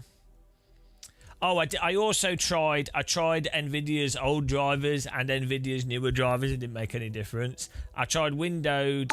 Thanks for subscribing. I've tried windowed and full screen. £1,000? Buddy, I've barely got 170. What else did we try? I tried all the settings on max, all on minimum. Yeah. It seemed to be mostly when it's AI. They seem to be causing. We're running the.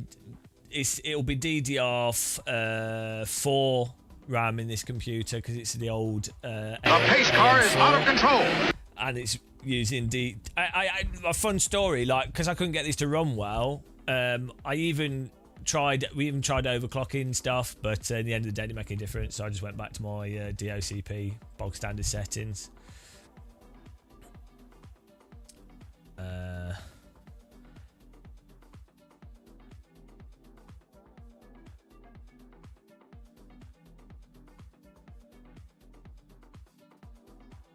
Okay, NVIDIA hotfix driver. Yeah, we'll give that a go. Can I finish this race?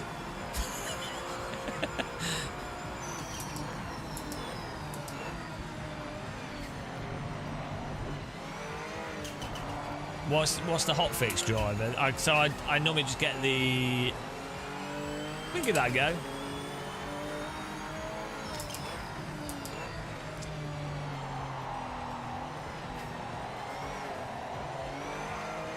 But like the GPU's like being used for it seems more like a CPU thing.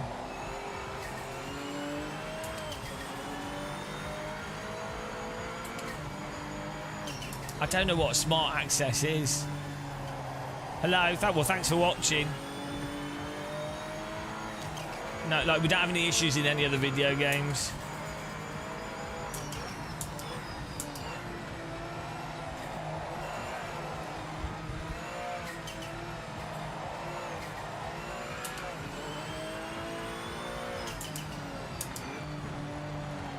No, why we're not?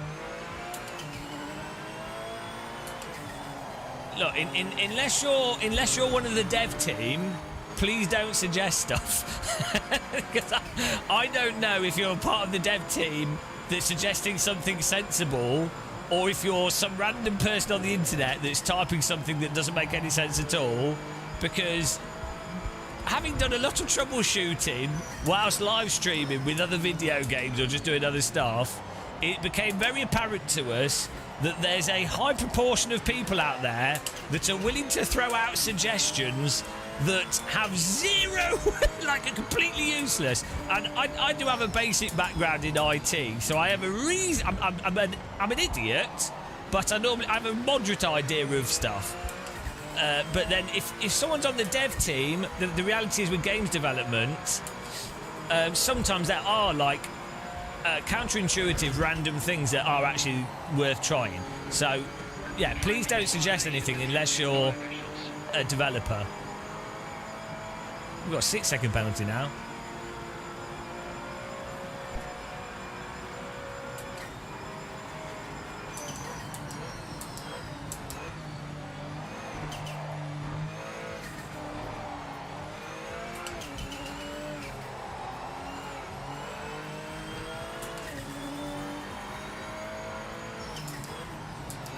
I like the birds in this game.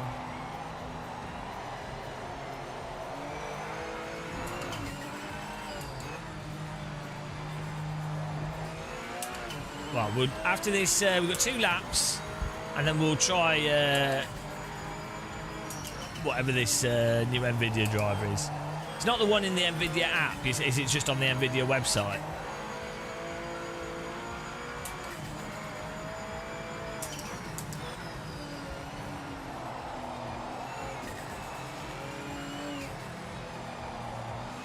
I've been pouring tea on my, like, whenever I'm feeling a bit slow and I'm struggling to get stuff done, I drink tea. So I feel like when my computer's not working perfectly or I can't get a game to work, I just pour tea on it. I think that logic is solid.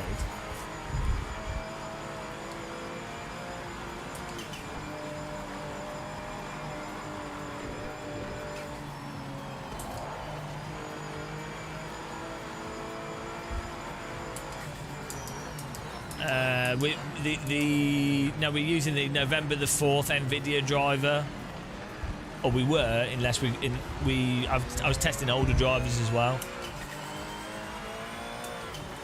What date is the latest NVIDIA hotfix driver?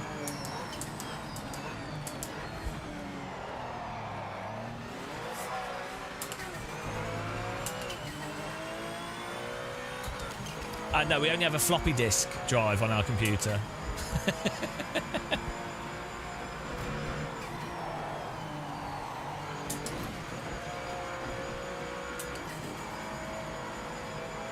Okay.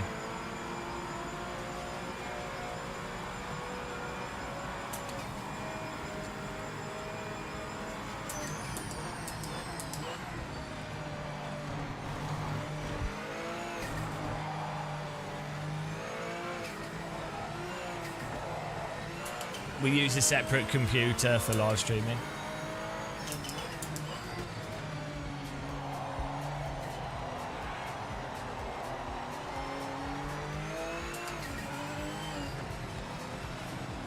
Yeah, knock on the tube TV. I should do it. Warm up the tube amps. That's the solution. Those were the good old days.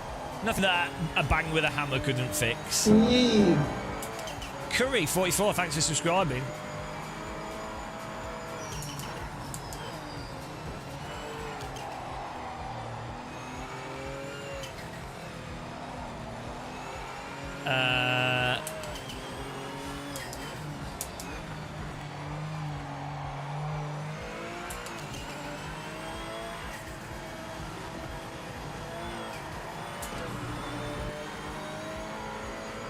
No, it's not. It's the yeah. Why do people say stuff that's really? Oh dear.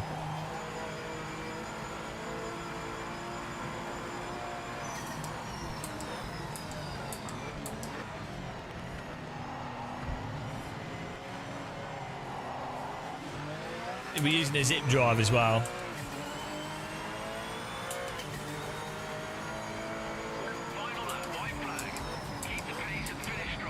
Why do people talk? Yeah, like some people type or say stuff when they don't. They have confidence in what they're saying. It's like, well, it's fine to have be inquisitive when you don't know for sure, but it's really weird when people confidently say stuff that's like when they don't know. I mean, I never do that, obviously. I'm perfect. It's a weird human thing. I only ever say highly intellectual things, obviously, you know.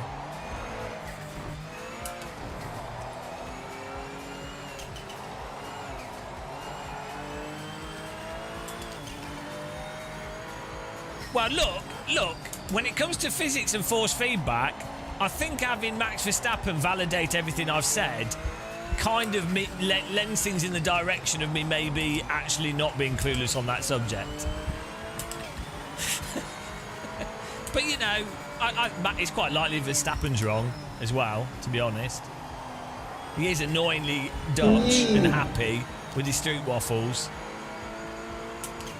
Remu, this is not a GT3 car, and Spa is a great racetrack.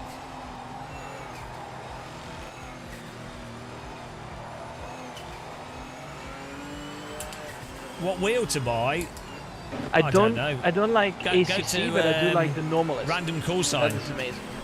So it's probably one of the, well, one of the or not the best simulation to practice, like even F1 or GT mods. It's really good.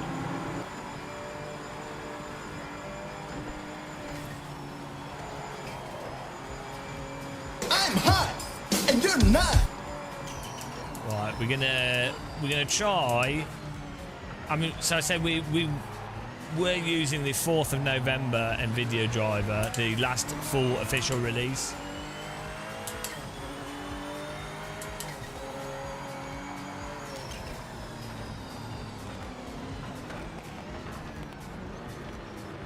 No, I mean this car's a nice car to drive.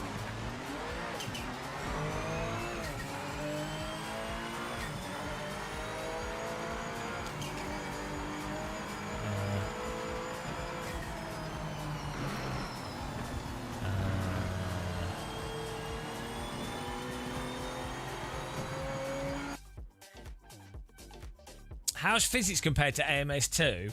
Well, I said this before. I don't want to keep repeating myself, so we'll probably do another video on the car handling in specifics. Basically, it does have quite an AMS2 feel to it on my equipment, but it doesn't have, like, if you lock the rears, you can still catch it, which is nice. And when you come off the throttle, it turns in better than AMS2. Like it's almost like either the suspension or the diff behaviour, to me, seems better than Automobilista 2, with not maybe all the cars, but a lot of the cars in this. So like the sort of on throttle, off throttle, the general suspension nature, you don't get that sort of, you know, when you're braking deep into a corner in AMS2 and Project Cars 2, it will just like turn off, and it can cause the tyres to lock, which is not necessarily wrong. But when it does, you can catch it in this, and you have a chance. It's not like it just turns off. Like the grip past the limit is stronger, I think, or like you've got more. You can still recover it easier. So I think that makes it less frustrating to drive. So it's more. I much prefer the handling in this to AMS2, but just the technical issues at the moment with some of the stuff is a bit of an issue. We tried older drivers as well, so gonna try like a new NVIDIA driver and give that a go. Well, so my NVIDIA control panel at the moment, we have G-Sync on. I can show it on the screen. Well, I've not changed any settings with this game, but our defaults are we use G-Sync. I normally use the we normally use why is this gone? I'm trying to quit the game. I normally use Reflex on Ultra, and we normally aim to, on this system, because it's 120 Hz OLED, LGC1 OLED with G-Sync. So what I normally do is put G-Sync on Ultra. We try to get the games to run so it will be capped at basically 115 FPS normally, and then that's normally what I shoot for, because that's very good. You get good frame timing with that.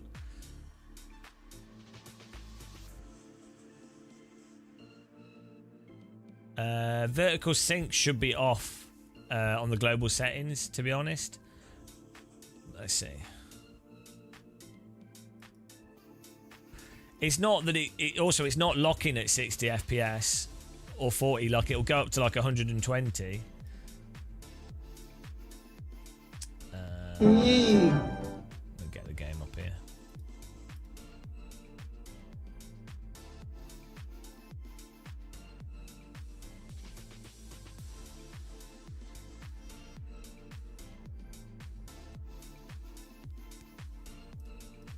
This is going to be impossible for you guys to see.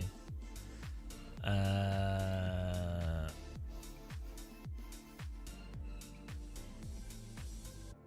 mean, honestly, it just... the performance that's happening in the game from testing yesterday and today, it just seems like it's some kind of CPU issue.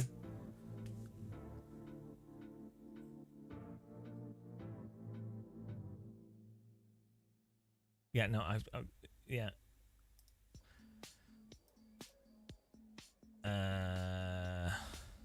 There's low latency modes on Ultra.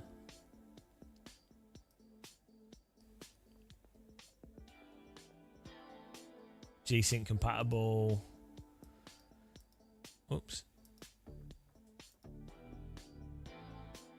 Hang on. I can just restore this to defaults.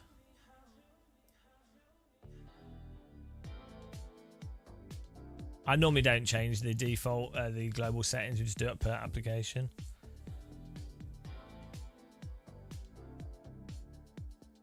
This is the Mozart R21 Ultra.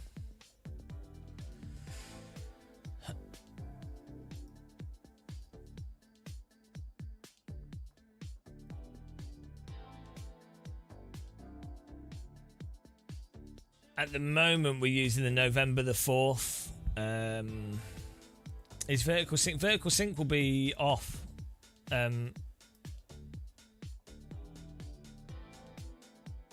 If VSync is on, it's 120 Hz monitor anyway, so it wouldn't even. Yeah,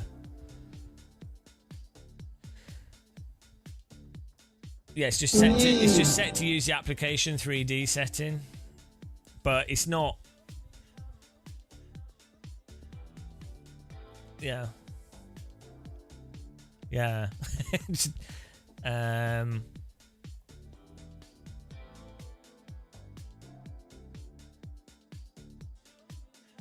Yeah, MMK, don't you start. Bloody hags. Let's get a new Nvidia drop. What's the latest?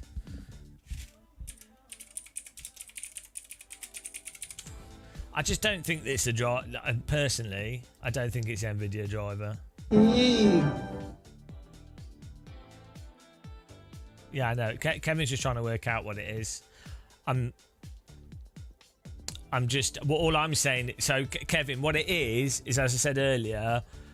If you pace car is out of control. If you troubleshoot on a live stream, there will be a 50-to-1 ratio of 49-to-1. There'll be 49 people that just say completely moronic stuff, and they're very confident that they're correct, and most of them have just typed something in Google and are just repeating, and it's utterly useless, and it's the most annoying thing ever when trying to troubleshoot. And you'll have one person that knows what they're actually talking about, or is just trying to troubleshoot things, and you'll have one person will be like, oh no, I know this could be it. Like, no, they actually know. Like, we literally have viewers on this channel that work for Nvidia, right? And so there's like people that know, they absolutely know what they're talking about, right? And then, but you'll have all these other people, and then as a streamer, you're just there going, oh my god.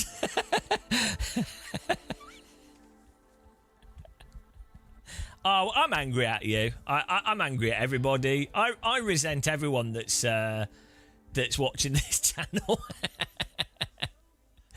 Oh dear. Hang on, G4. What's it? So hang on, Nvidia.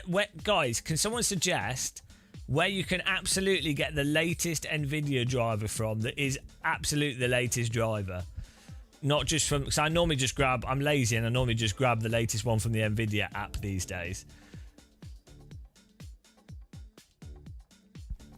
You'll have to write the link out. I'm on the Nvidia Game Ready drivers. Can someone just tell me the number if they know the actual driver number?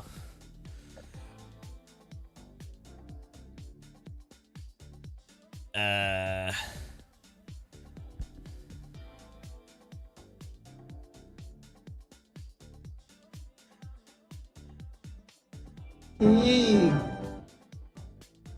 58180. 58. Oh, the one that was released for Black Ops. Okay.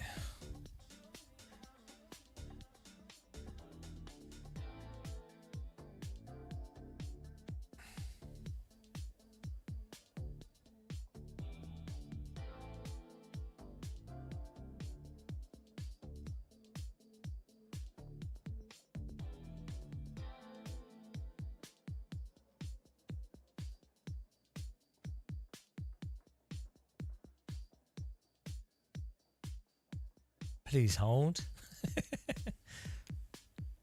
No, I'm on 58180. That isn't the latest. What? See, this is what I mean. This is what I mean. I'll be like, oh look, someone is obviously not an idiot in chat. There you go. EJR Racing.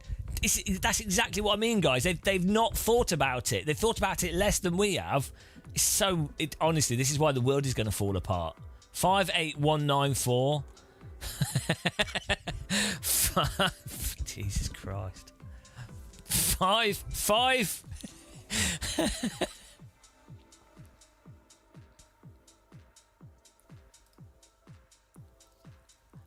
8 5 8 1.94.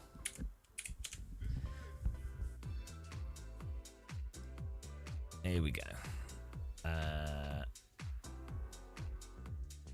Where do I download this from?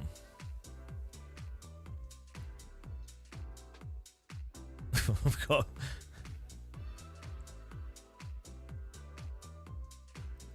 Bloody hell. Where's the actual download? This is taking me back to the 90s.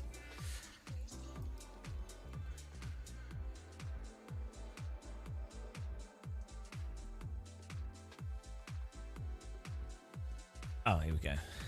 The link, Nvidia hiding the link.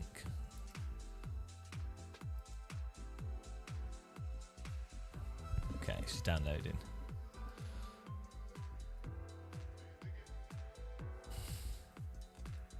I need a cup of tea.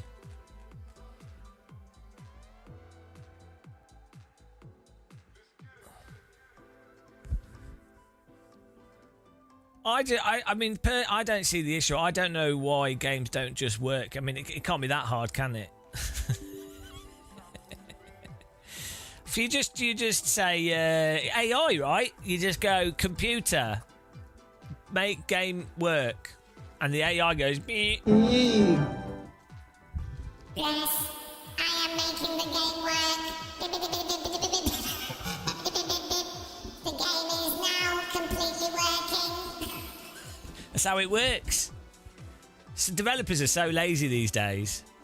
Because all they have to do is they sit there doing nothing all day, right? They just sit there, and then they're like at midday they go, oh, I should do some work. Computer, put a new GT1 car in the game. No, hang on, the developer says that. Now the developer's turned into the AI. This has got very confusing. Right, my stuff might happen here whilst we install the this driver. I mean, the music will stop. Computer might catch on fire.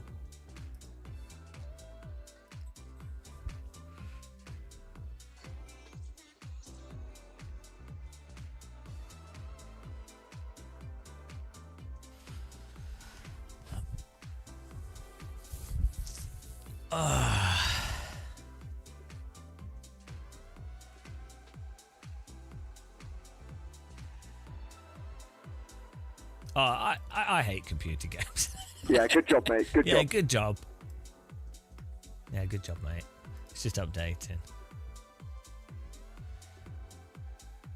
Yeah, the moral is never push the limits. I pushed the limits once. Like, one time I got up like an hour early and I put 2 tea bags in my teacup and then nothing worked. So I learnt the lesson of become a YouTuber that does nothing of value to society. No limits need to be pushed. I mean, to be fair, we do like 14-hour live streams, but like I just turn the limits off. Put a camera on, sit in a chair, talk rubbish. Genius. I think I've broken the system. I think we've actually hacked reality here. Do you think the chat's crazy?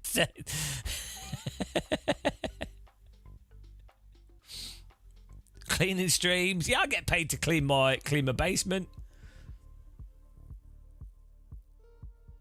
What's this correct driver supposed to fix? I don't know. It's just, why not try the latest driver? Probably don't fix anything, but yeah, it's... Oh, you've not watched enough of these live streams. Like, this... honestly... Oh, here we go. Screen's going off. Developers should just send me stuff constantly, because we break everything. Like, we did the Microsoft Flight Sim thing, that was happening to everyone, but that was a 5-hour load bar. So, I think I'm cursed as well. Right, we got a new job. I'm going to reboot this computer. The 5-hour load bar for Microsoft Flight Sim was peak.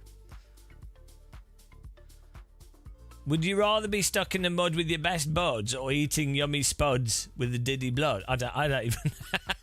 I don't know, but that sounds... that's a good rhyme. Best 5... It was. That Flight Sim load bar really was good. I'm going to restart my PC because we've got the new drivers here. I need a cup of tea. Well, the problem is nobody would want to hire me. Like, I wouldn't hire me. That's why I do what I do, because I'm the worst person. I can't even put up with myself. I don't expect other people to. Right, we're restarting here.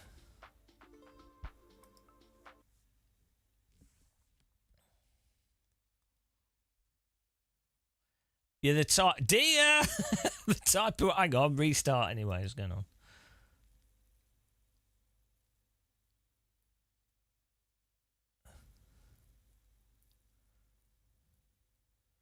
This is my job. This is my job. We've been doing this for like 10 years. Full-time YouTube content creator, do reviews. People buy stuff with our affiliate links. Occasionally we do like sponsored events with people, random presentation stuff. But yeah, basically my job is to leech off other people's hard work and be a miserable git on the internet making jokes that aren't that funny.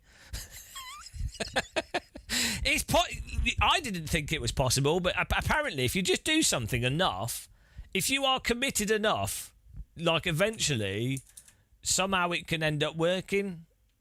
Like the reality just conforms to your madness. That's actually the advice that you need to give children.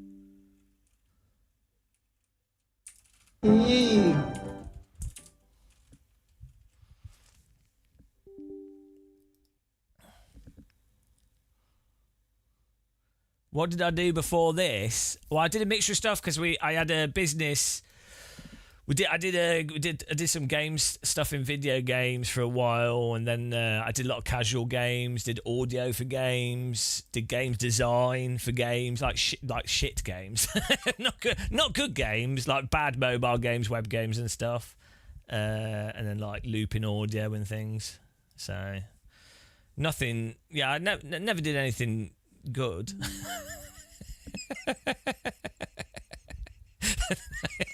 Yeah, it doesn't matter. Don't worry about it. Well, get the music on here. People beat themselves up too much about having to be good, but actually it doesn't really matter. I mean, it matters for other people, but it doesn't matter for you. It can make everyone else's life terrible, but yours could be good. Well, yeah, I don't think people do take themselves too seriously, I think, and it's a real detriment. It's a detriment to themselves and to other people. It is a lot easier if you just realise that you're an idiot in many ways, and then you're not going to be too stressed about things. Right. Okay, new driver, install.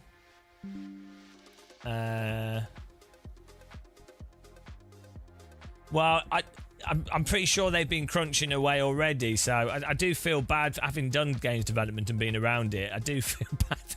I feel bad for game developers. It's terrible. Dear.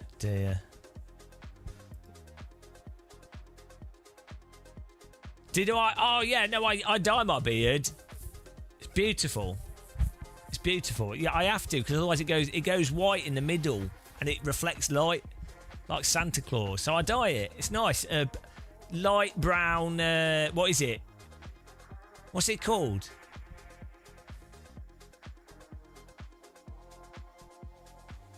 I can't remember what the product is.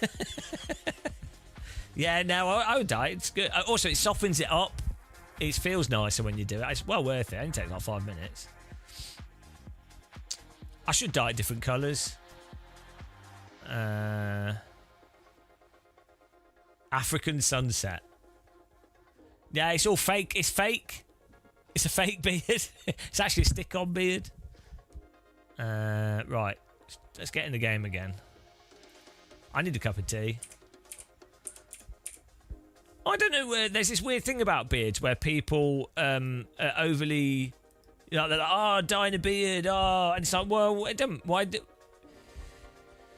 Like, it doesn't matter either way. Same with like being bald and shaving your head and stuff. It's like some people are like, oh my god, bald. It's like, oh no, it's I don't know. Or if you're bald and you wear a hat indoors, people are like, oh, you don't need to wear a hat. Don't worry about being bald. And it's like, no, like it's cold. It's cold. It's cold. So I had to put a hat on to keep my head warm. It doesn't look natural. Hang on. Does my beard look natural, guys? Chat. I've given away the secret though. Type natural or unnatural, and we can know. Who thinks it's natural versus unnatural? My eyeballs are actually blue. Oh, the game's crashing. Oh no, we're good. We're good.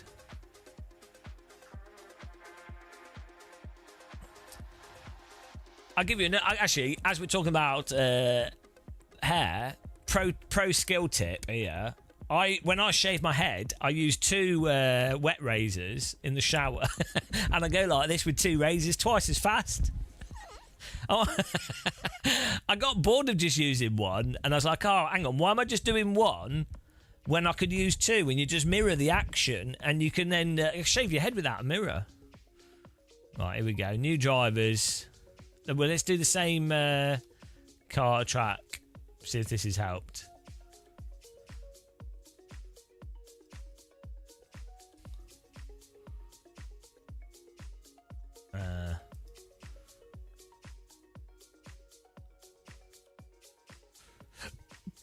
actually, it's surprisingly hard to cut yourself with wet razors. I used to really think that it would be easy. Like, as a kid, when you first learn to shave, you always think, oh, you know, there's that whole meme of cutting yourself. But I think razors are just so good these days. It's very hard.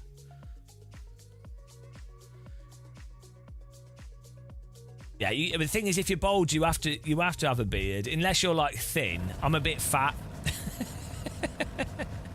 So you have to have a bit of a beard if you're a bit fatty. I think, for me anyway. Right. Still getting 73 FPS here.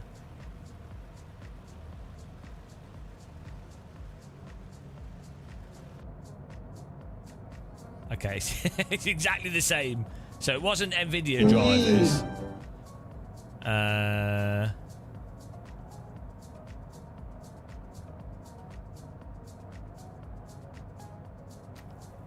Studio 129 Productions. Did you shave using a lawnmower though? That is a common mistake.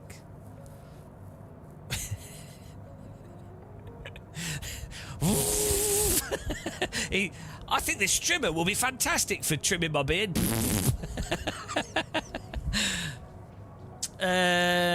What else can we try? Like, this is still, so we're still getting like 50 FPS. Oh, if you're a psychologist, you need to grow a beard and sit in an old chair. If I had to compare the driving to one sim to another, yeah, well, I don't want to repeat myself over and over again, so we'll do a physics video.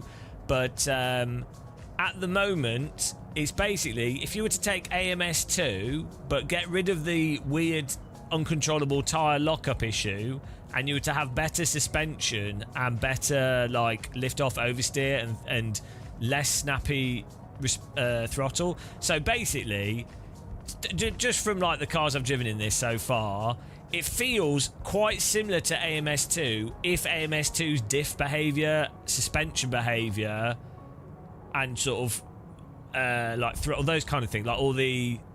It feels like it's a fairly similar tyre model, but more forgiving over the limit, but with better suspension, diff, or that's what it's... I don't know if that is the case, but if I'm like just using what I know about car setup and things, and you know, it just feels that that's better.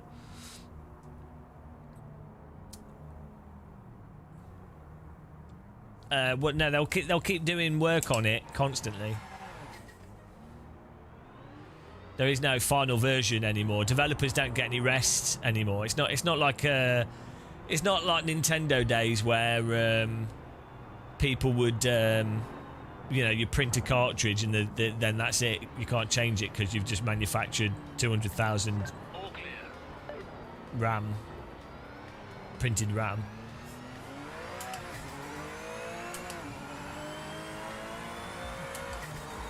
Yeah, I mean, this is running slower now. 47. This is let's try turning all the graphics to 0. I mean, sometimes when you're CPU limited, turning all the graphics to maximum can actually help.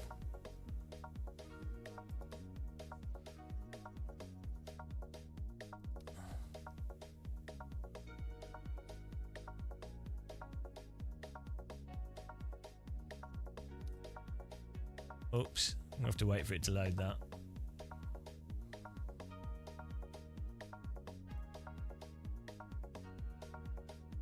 Well, we do have a 5090 in here.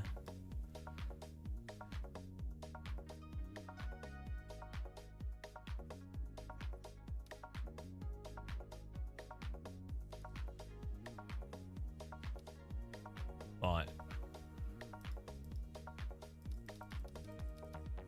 Put everything on the lowest setting.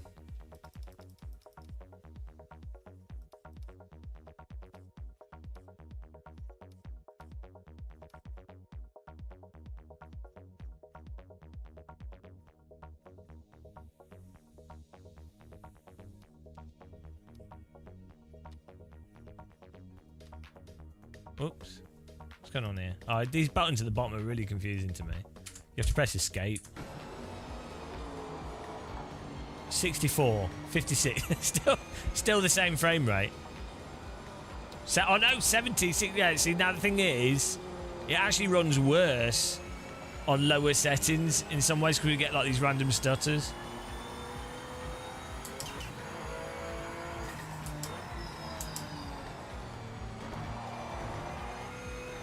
See, this is why when we were fiddling with it before.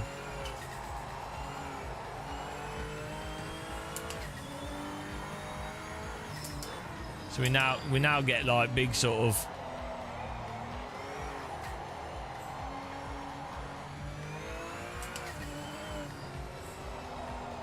It's super weird.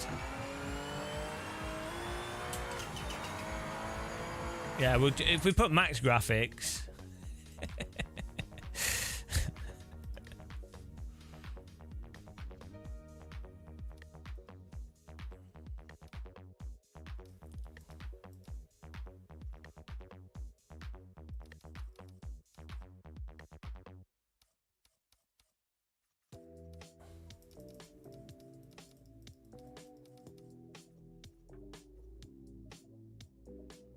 Yeah, I think you probably can hide the arms and steering wheel. I don't know where the setting is.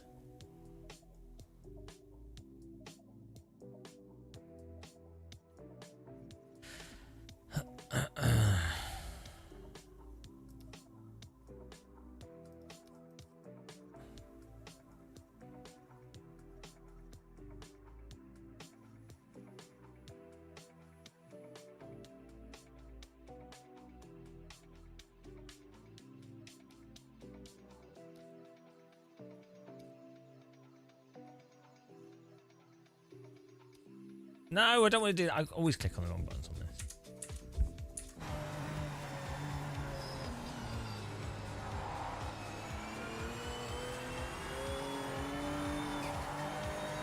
So we're back to the sort of 40 FPS. 45 FPS.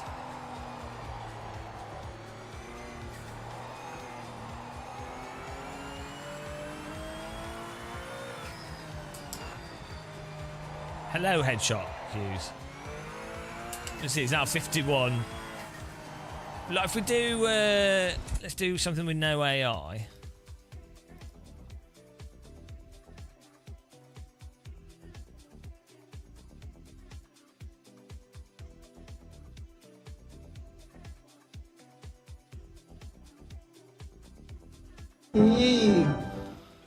DLAA isn't expensive on a graphics card like a 4090 or a 5090 because it's basically baked into the chip. It depends on the chip you would have for that.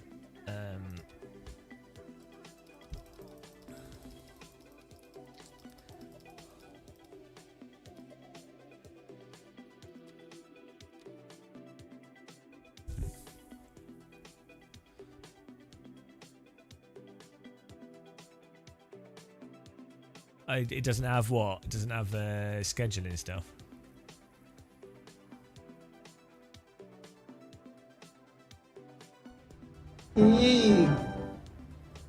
Yeah, I mean, if you have no AI, you get a higher frame rate. It's just anything that puts CPU load. So we get like 90.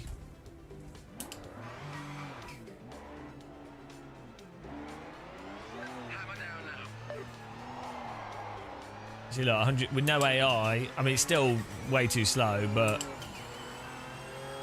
it's just anything that puts load on the CPU absolutely hammers it.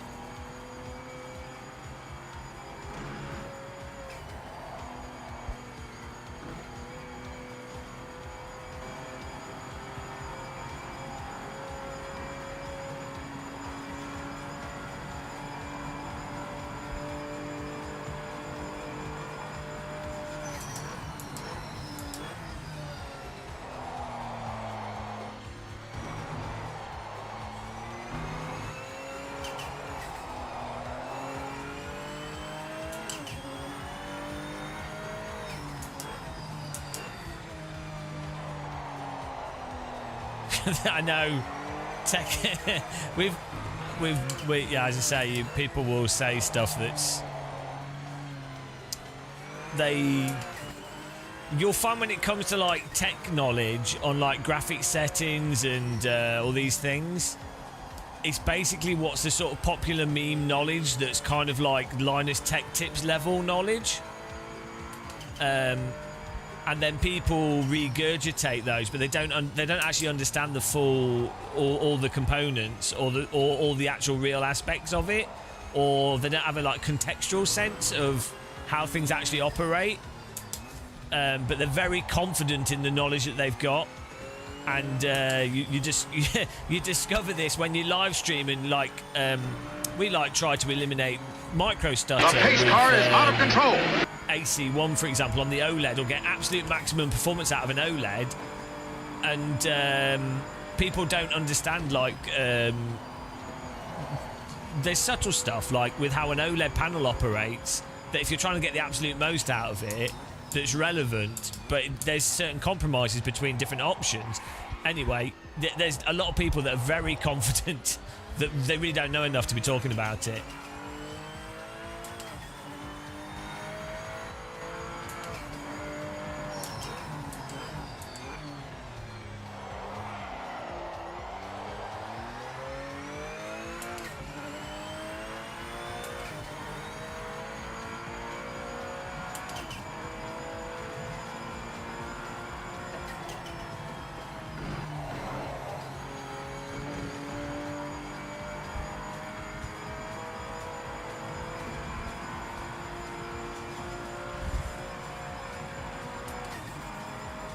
But yeah, I mean, at the moment, basically, there's no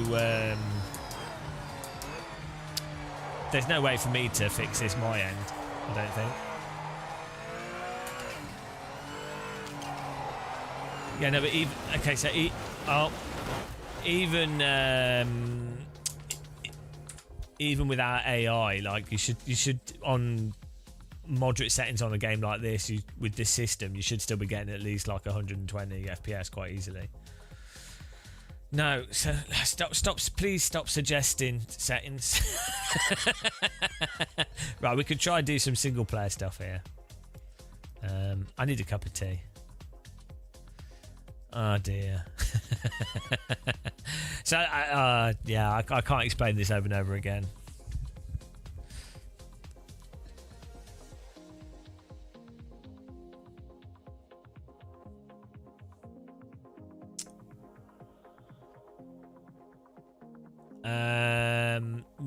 Not really 8-bit, Alex. Not necessarily. It depends how a game's programmed, and it depends which part of the game's like. It's not.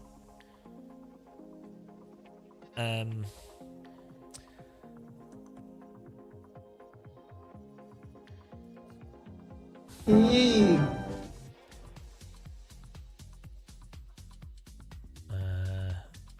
make a new career. Do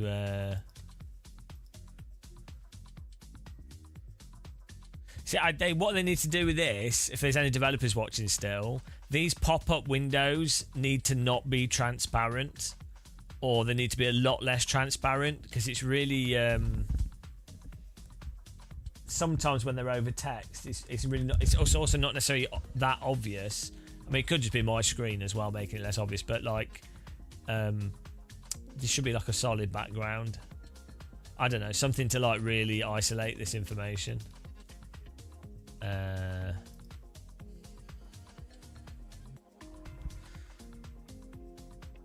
Have I tried putting a Sainsbury's bag over my head with eye holes? About, oh, that's generous. At least I get a mouth hole. Drink a can of Tango.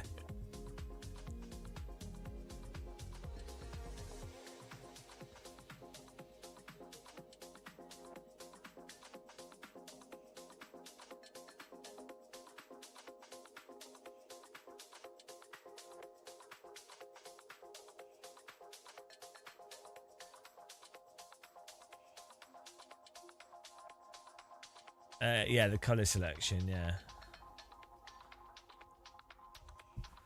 Ow, my neck. Right, team, what do we call this team? Team Teabag? Teabaggers. Let's make it capital.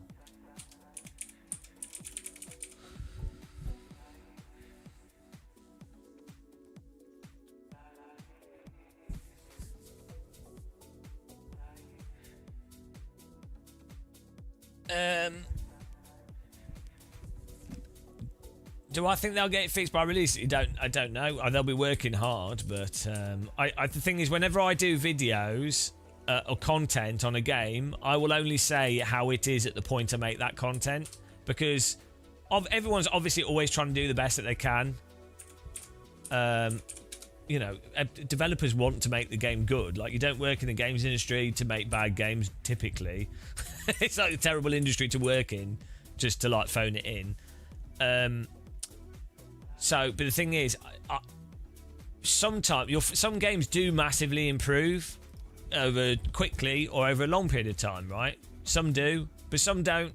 So as a sort of content creator, I'm not really a reviewer, I'm just a weirdo in a sim rig, but I can't predict the future, so I can only ever say how things are at the point in time that I'm using them, and that's what I do.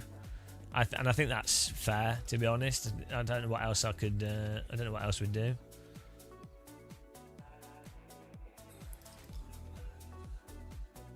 This is cool. I like the structure. The single player stuff's good here with the these options are nice. You do get hang on, it's filtered my name, Teabag. Teabagger. Why is that filtered? Teabags. I like oh, is it thinking of I was thinking of something else, isn't it? The game's assumed I was being offensive. I was talking about literal tea bags. I was talking about literal tea bags, not figurative tea bags. DL.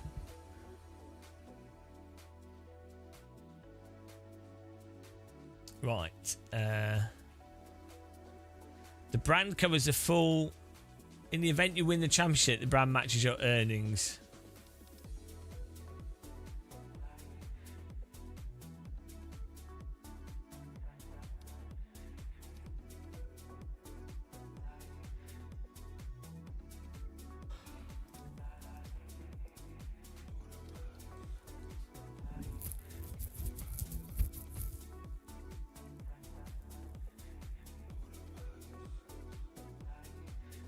Okay. Yeah, it's good. It's a good idea.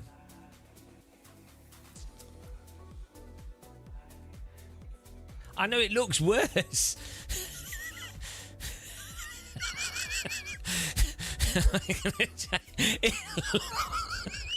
It looks worse. It looks worse. It looks so much worse. It looks so much worse. Oh. Oh, come on. What are they doing? No! Why can't I just have tea bags? Why can't I have tea bag?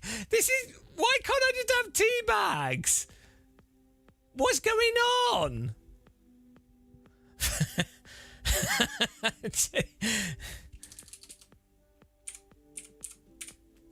Bloody hell.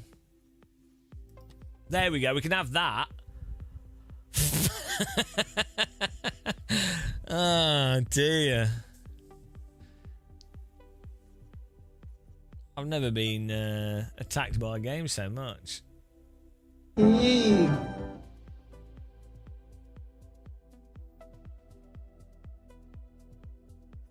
It's so dumb.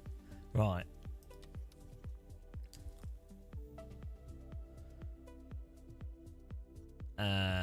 What card do we go for, guys? I need to get a cup of tea, actually. I'm dying.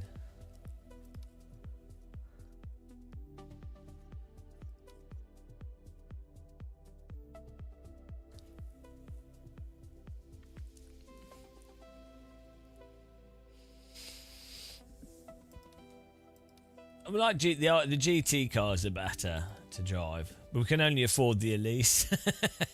We're poor. We're poor. Do a GT3 Cup car. Hang on, what's this GTO? What on earth is this? Is GTO American? I missed out on this.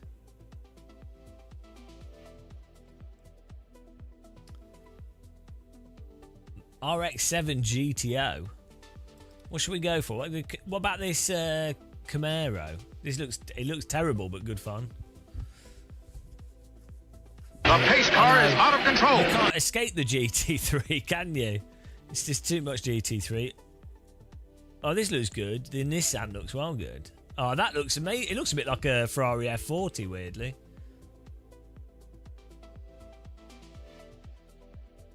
Right, I'm gonna go with this. I think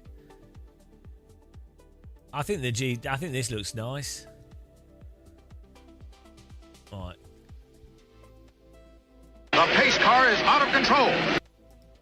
Oh, we should try some of the challenges. Actually, we'll start this. Got an event. What do we do? North American GTO Championship.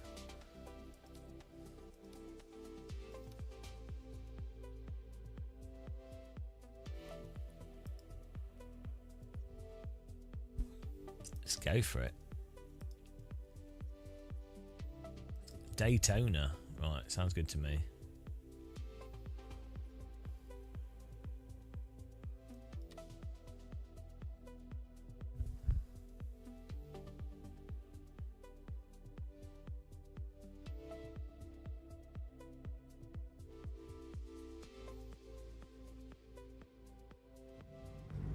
I haven't seen it on console. I hope it runs better on console.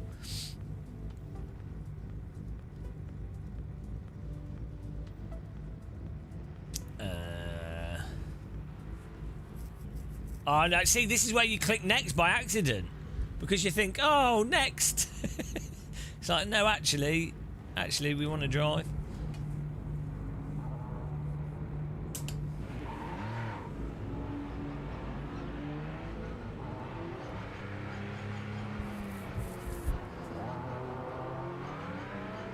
Oh, it's the Audi. Is that Quattro? Yeah, look at that. So the car selection in this game is really good. Like, I'm so done with GT3. Oh, my car's got a. See, these are good cars. Cold tyres.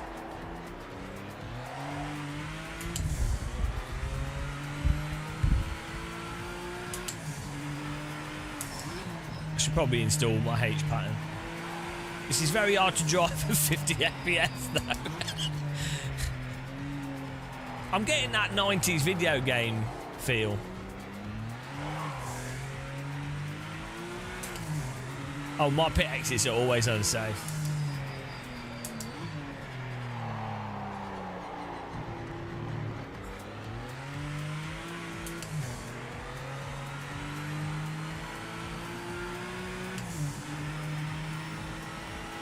Yeah, it's a separate. The Giants is the publisher, and the Giants engine is what they use for Farm Sim. But this is Straight 4, who are also, you know, the game engines change and develop over time as well.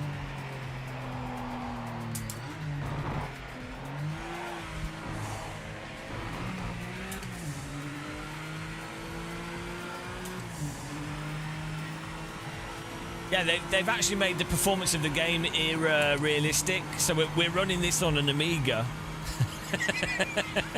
For an Amiga, these graphics are really good.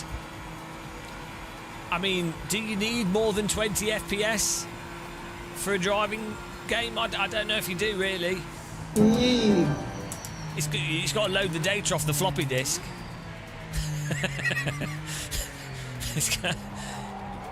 You can hear my floppy disk in the background.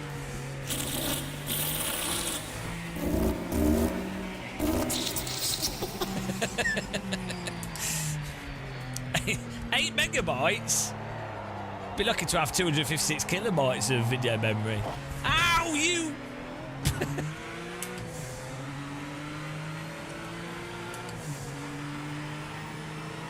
I had to get the key off the manual to unlock the game.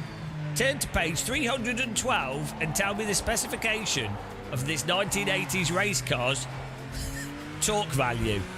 That will be the code to unlock the game every time you start the game. Bloody hell. Okay, this is not a grippy car. We're going to get rinsed by the AI here.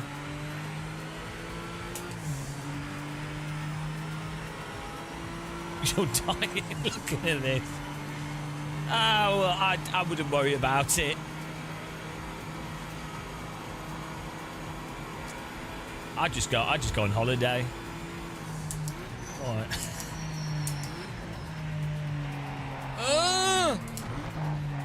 These tyres! Wow! The AI's just pushing me out of the way. I need more grip from my tyres. Maybe they're running softs. This is just a practice session.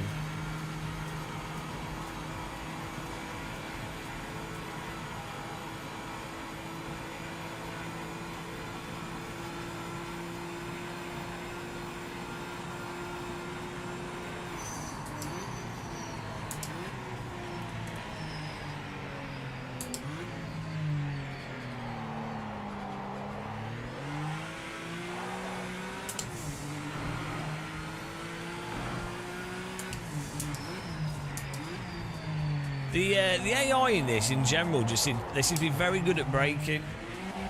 Ow! 5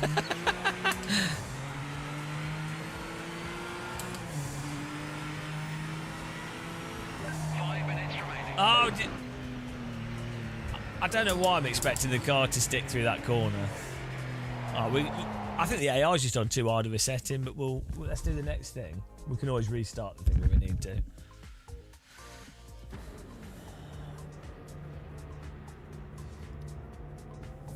I don't know what difficulty we've got the AI on, but they're bloody hard. The Nvidia color stuff should work.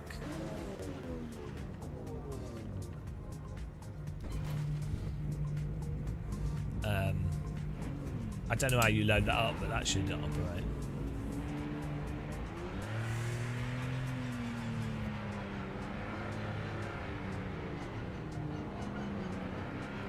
I don't know if they're doing an early access. This is a press version.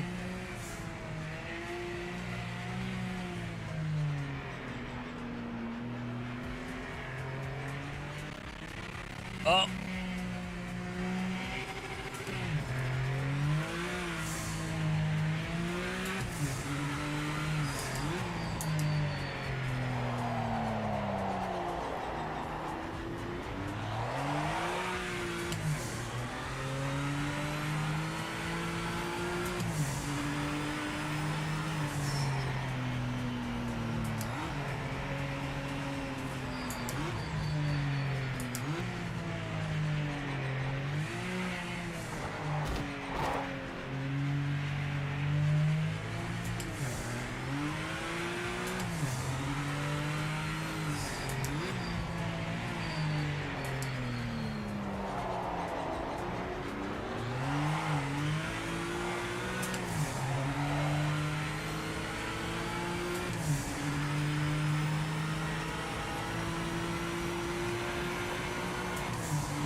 We're going to travel through space and time.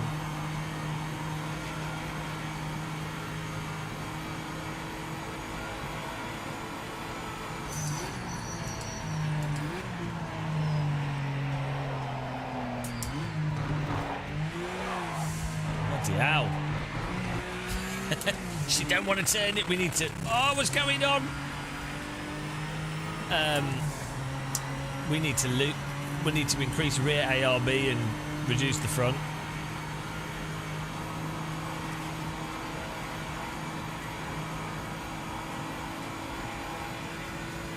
There aren't a ton of pre-built engines, actually.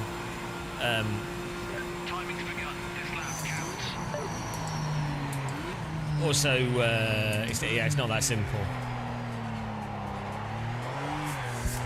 Bloody hell! I think I'm blaming the frame rate on that one. Can't tell what's going on.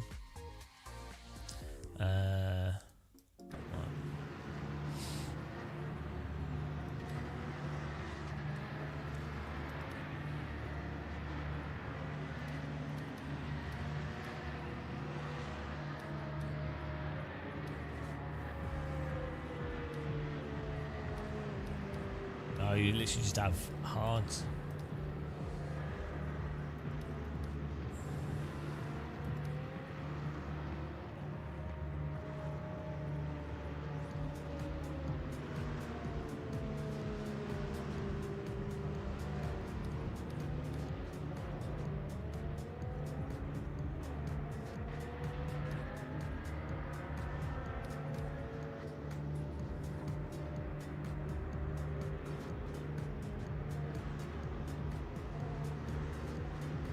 Should be alright.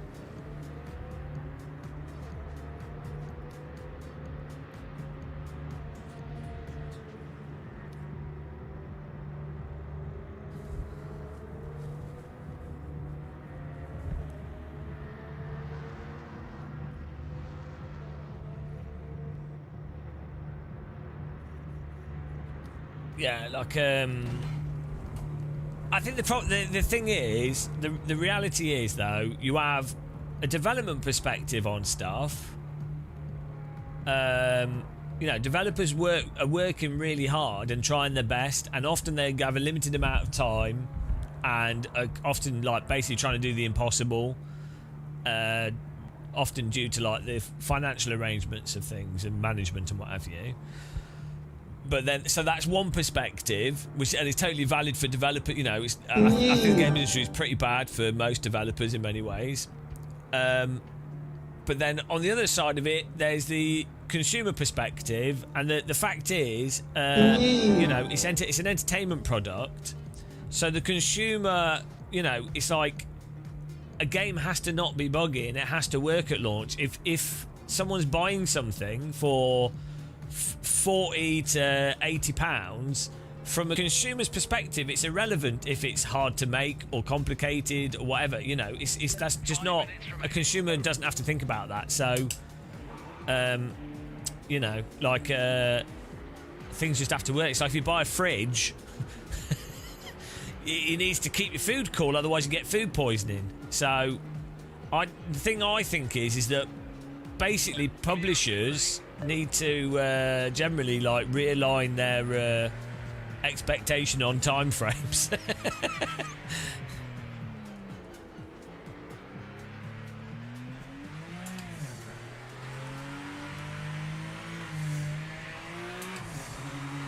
Oh, that's a bit better. The access refrigerator. Sorry, you didn't put the ice in the right compartment. Getting poisoning.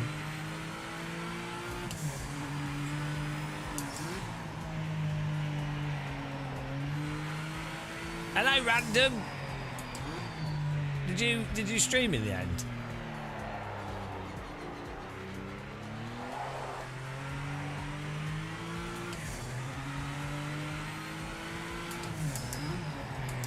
I mean, yeah, also it doesn't help that recently, in the last like 5 or so years, the complexity of games has gone like ridiculous.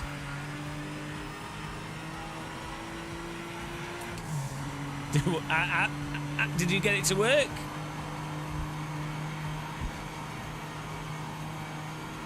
I'm just using a budget 5090.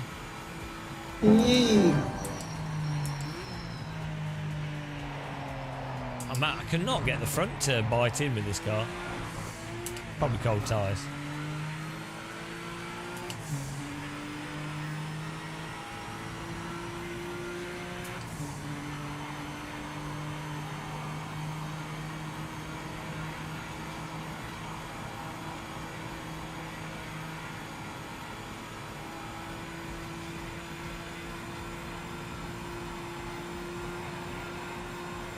Send it, mate. Don't leave any time out there.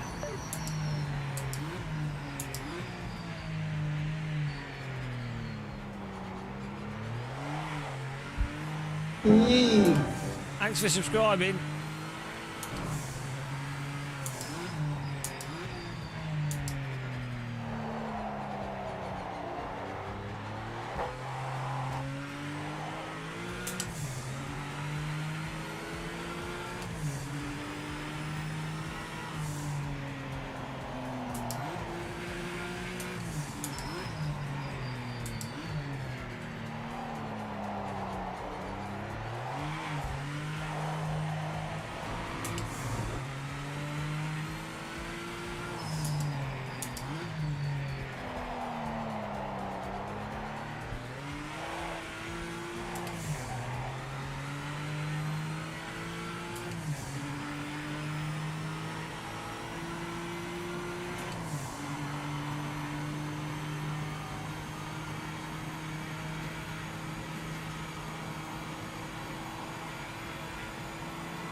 That's the new line.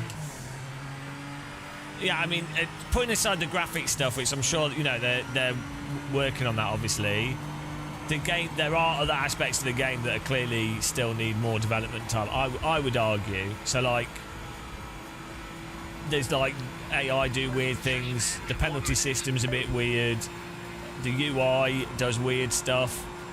The options in the UI, the flow of the UI,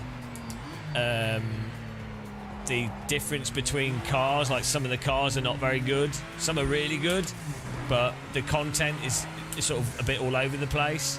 So, you know, I that's why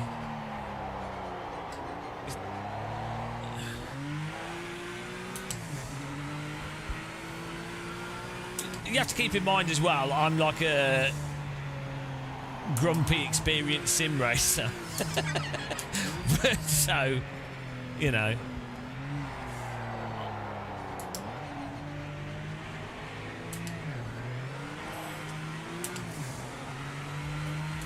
Yeah, the problem is people get frustrated and then they'll go, oh, you know, something's a cash grab or it's a whatever. And it's like, well, no, it's not that simple.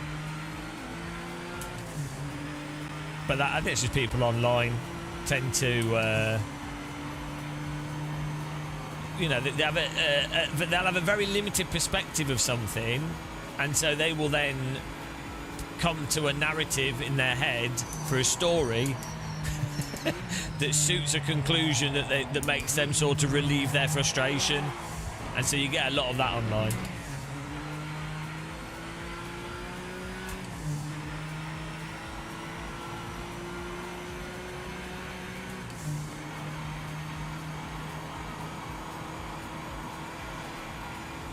Well, I can't compete with this AI. We need to turn the difficulty down. But that's good in some ways. Like if you're a faster driver, you know,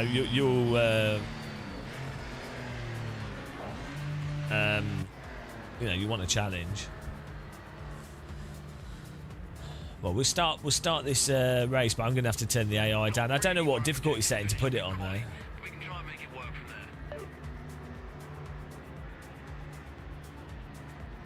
there. The pace car is out of control.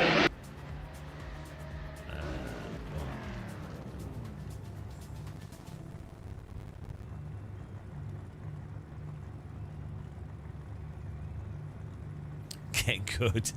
I'm afraid we're not going to get good.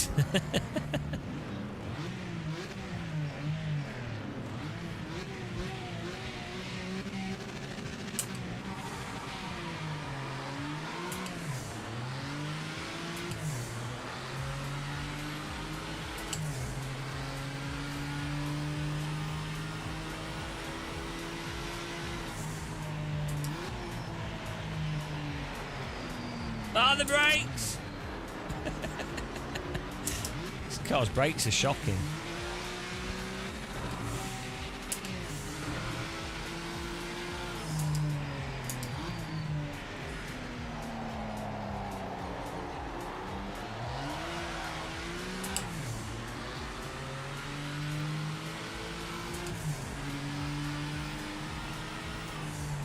Well, I do think in the sim racing space, the problem is you have Evo early access was a mess. Rennsport is like lacking loads of stuff and it's just confusing. You know, the whole sort of early access, then a release, and then, you know. And so I think it's just that in the sim racing space, and then even like LMU, when it launched, it's like had quite a few issues with it, you know. So I think also a lot of sim racers are older gamers, so they really want. It's exactly why AC Rally was why everyone's so hyped for it.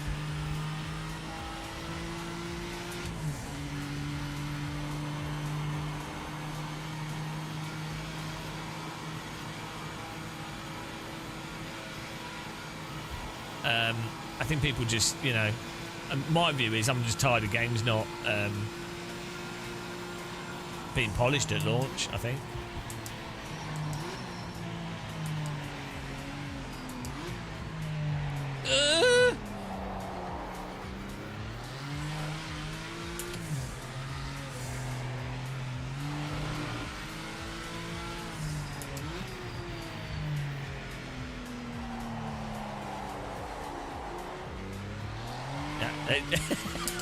There's no way we need to turn the AI down here. There's no...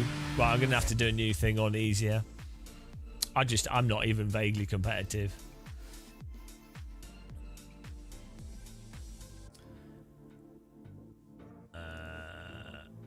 What's this about? Oh, it shows you the position. Okay, we'll make a new team. We only have like 3 team slots here. Can we delete this? Let's delete. It's only 2 buttons to delete it. Right, gone. Okay. Team name.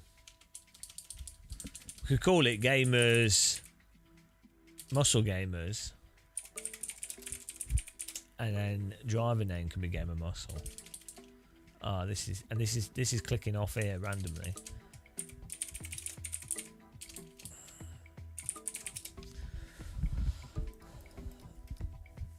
And then roll. That's right. That's right. Right. So the authentic mode, you can't restart or anything, which is really nice. And I think it is good that they have a single difficulty. But I mean, maybe if it was running better, we'd drive better. I don't know, but it's very hard.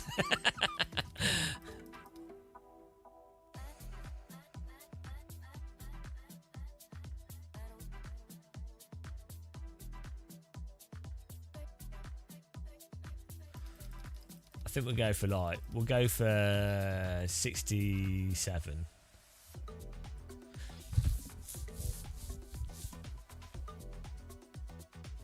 No, the GT3 cars in this aren't very good in my opinion. I don't like how they drive. Okay, confirm. Right, what were we driving? Were we driving the Nissan or the Cougar? Oh, the Nissan, because it looked like a bit like a Ferrari F40. Trust me, guys, it looks like a Ferrari F40. It totally looks like a Ferrari F40, honest. I'm totally not imagining things. It's a nice looking car. Oh, hang on, cockpit. Okay. Oh, fair enough. That's nice. Right. Imagine it's only £300,000 bargain.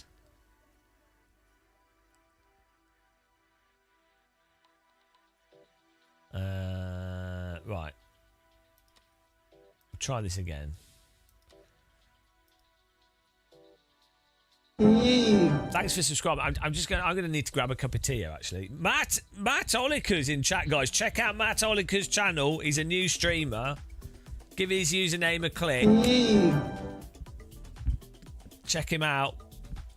Click on his name, Matt OLC. Matt, paste a link to your channel so people can follow you on Twitch as well. He's a newish streamer, so check out his channel, guys. Right. Okay, I'm gonna get a cup of tea, guys, if that's okay. Don't mind me, getting a cup of tea. Be back in a second. We need some jungle.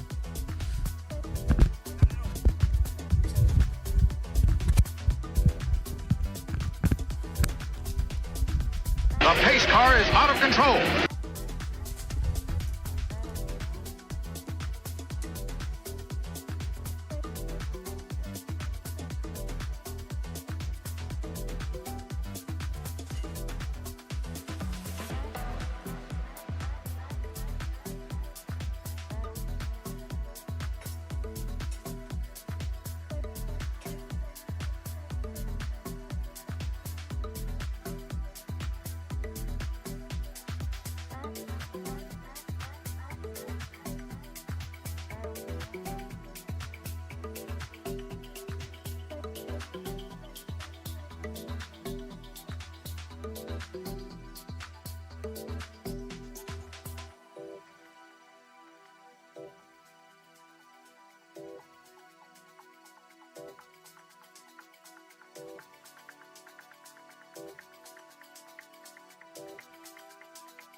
Hello, viewers. I had to get something to eat here. I was dying.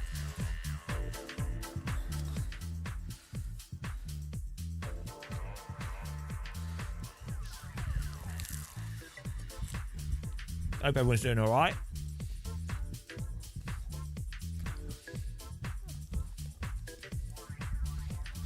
Hello, random.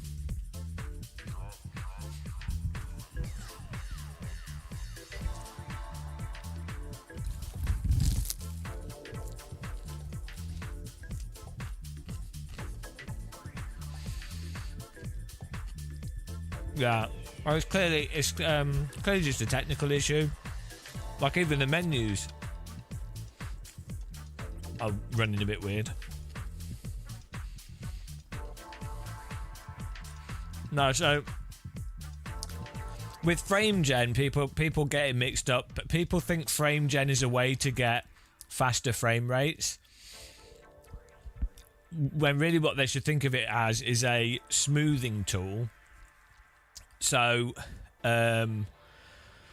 frame gen is good it's good if you can get a exact frame rate, like let's say you can hit on a Steam Deck or something, you can get 30 FPS all the time, right? So good solid 30 FPS, and you can make 30 FPS look smooth as if it was 60 FPS, right? So it's good for that sort of comfort thing.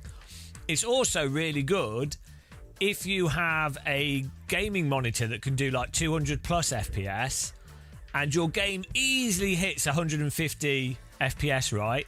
And it's a way to like get the panel to be using its maximum panel output, right?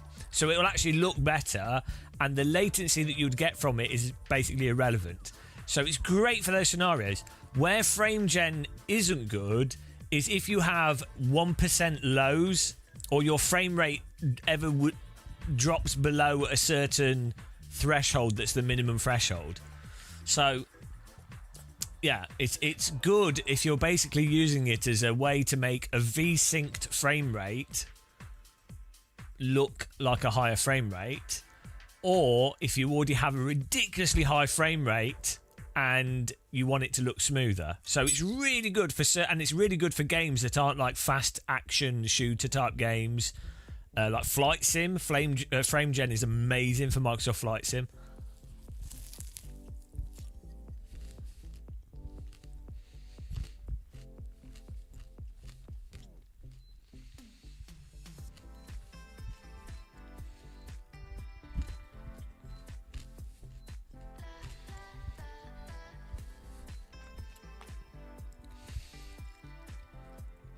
Yeah, so well, frame gen's really good for high frequency monitors on an already fast system, but it is really good on stuff like the Steam Deck with a whole bunch of games.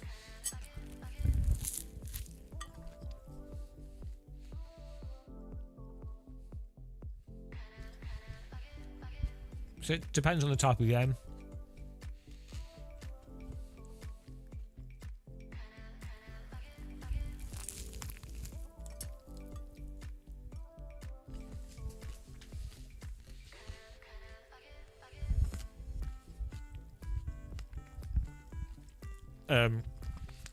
No, I mean, no. It's a Greek garlic bread with cheese and some salad. A lot of people don't realise this, but asynchronous space warp and reprojection that VR headsets use, that's another form of frame gen. And so that's another good example of where you could have a lower frame rate, but with a VR headset, you need it to always be responsive when you move your head, otherwise you'll feel terrible.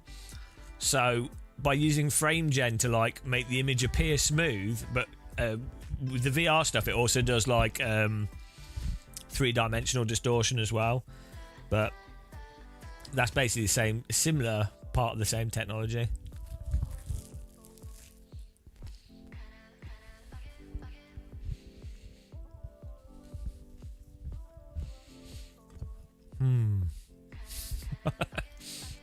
So hungry. It's a proper sim. The physics and force feedback are really quite good, to be honest. It's just technical issues and like some like design stuff.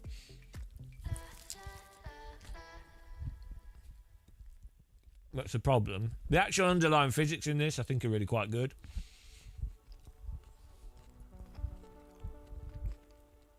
I mean, generally speaking, I still prefer AC1, but outside, like the force feedback's really good in this. It fixes issues that you have in AMS2. I mean, you'd have to basically, unless you've got a car that's like for like, it's really hard to know for sure. But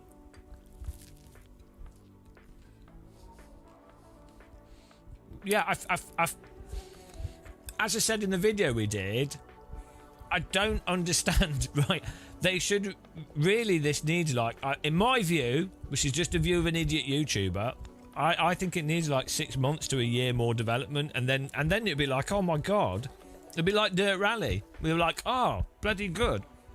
Like the design choices for the single player, the vintage cars. You know, it just takes time to do new games, right?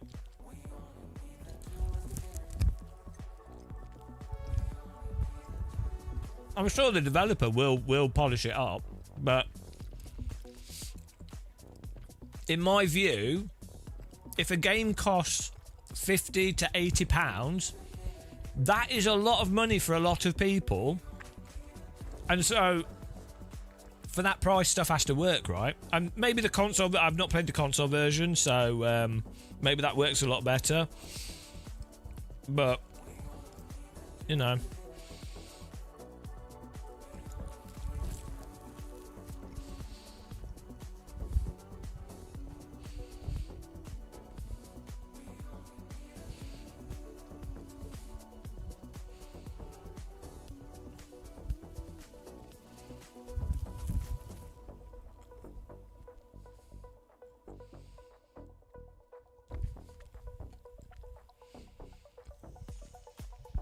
Sorry, guys, I've got to eat. I hate listening to people eat.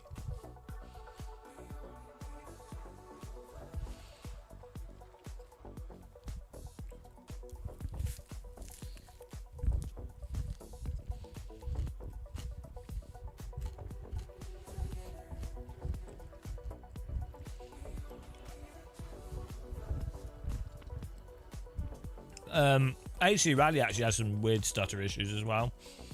A lot of people are reporting it. That's Unreal 5 engine has its own, own problems.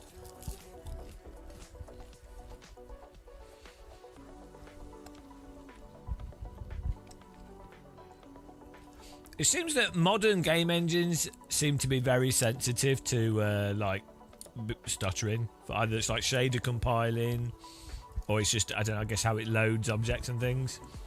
Although it seems to be a lot more sensitive to RAM performance as well. CS2's like that. Cycling for pasta. We'll have some pasta.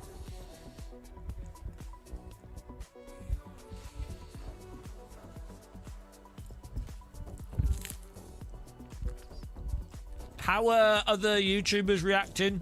I've not seen any other content. So the way that I do game coverage and stuff is I specifically avoid other YouTubers, and I tend not to do like early access programs in video games, because I want to play the game that's as close as possible to what the consumer's going to get. So when I do comments on it, it's like from the perspective of what is likely to be the case that a consumer gets, if that makes sense. And I don't want to be influenced by other influencers. So that, because if you're watching YouTube channels, you'd rather have different independent things. So like, it's quite possible I'm saying completely idiotic stuff, right? But it's good if it's different, because you can be like, oh, maybe he's an idiot, maybe he's not,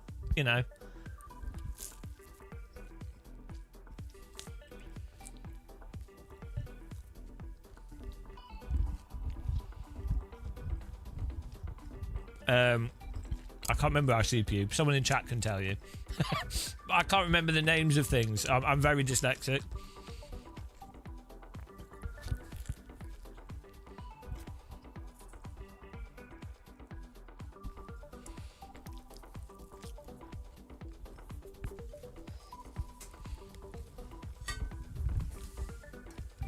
Wow, you can't trust random call sign.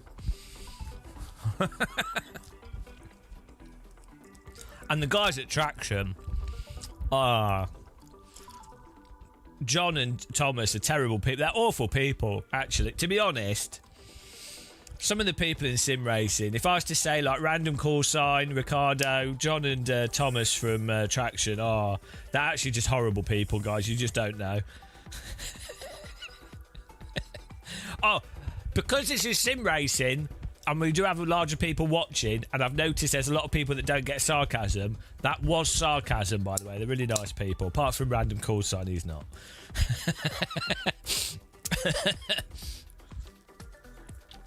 I have to say as well, like the developers working on this are really nice people as well. I think what happens is, online everything gets like dehumanized and distorted, and then people create these like combative narratives that are not the reality. It's very rare that you find people that aren't trying to do their best, but reality is a pain in the arse. And so people mix up someone being like me, and even random call sign might be critical about something, like with AC Evo or whatever, or this game or whatever, and then people go, oh well, that's because they're bad and there's a cash grab and this developer's doing this, and it's like, it's not. The people are just pointing out what, from their perspective, are issues with something, but everybody in the industry knows that everybody is trying the hard. Well, I'm not trying my hardest. I'm lazy and a slug. But most people are trying their hardest, right? And it's just really strange that you get these sort of weird, this interpretation. I can understand how it happens. If you're not part of the industry or you're not in it, you don't see the people. You are looking at it from outside and you see it as this like big machine, magical machine of games development with all these powerful people and wizards. When really it's not, it's just boring. Everything in life is really boring. It's people just trying their best, right? It's really boring. Everything is like a dull kebab shop on a street corner. Everything in life is like that. If you could go to like, you know, like hang out with the Prime Minister or something, or go to a royal family thing or whatever, or go to like a fancy Hollywood do or whatever. It is all a kebab shop with a sweaty Greek man serving you nice kebab. That people create these like narratives based off like perceptions. Some of the perceptions are manipulated, you know, it's a good way to make money. But yeah, people need to keep in mind that everything in life is like a rundown kebab shop, but kebab meat tastes great, so yeah. Well, I tell you what, Shumi, I had a kebab, and I had to tell you what, I thought it was very sloppy. I thought the chips were sloppy. It was just, the meat was sloppy, the chips were sloppy, it was all sloppy. The sloppy review. Sloppy. Oh dear. By the way, guys, this is non-alcoholic.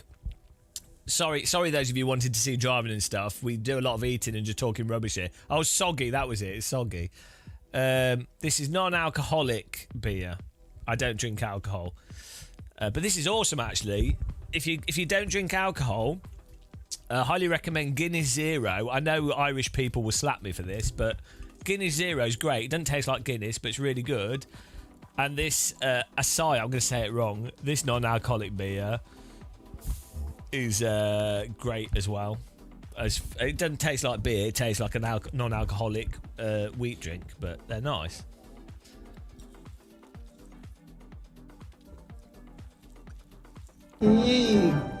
Derek, see, he's all about the non-alcoholic.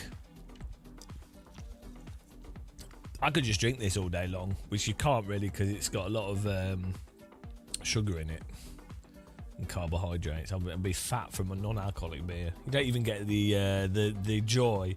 Oh no, it's not too bad. Oh no, that's per 100 milliliters. It's like 300 calories per can, which is terrible.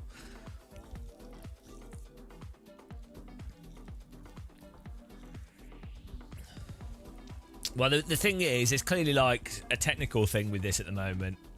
Consoles are a solid platform, so it makes it a lot easier to troubleshoot and make sure things are working better. It's one of the big advantages of consoles, and actually this is why you know the new Valve Steam machine, this is why that is so... I know Shumi, I know it's just because of all the sugar in it. This is why the new Valve Steam machine is so good, is that it's a really good target platform for developers to have and be like, well, look, it works on the Steam machine, right, great. I mean, it still doesn't fix the issue that everyone has different CPUs and graphics cards, but it's really good to have that on the PC side.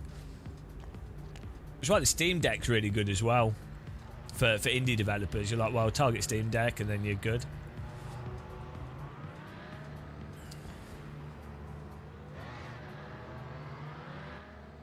Right, let's try this with the... Did I turn the AI? I did turn the AI down, right.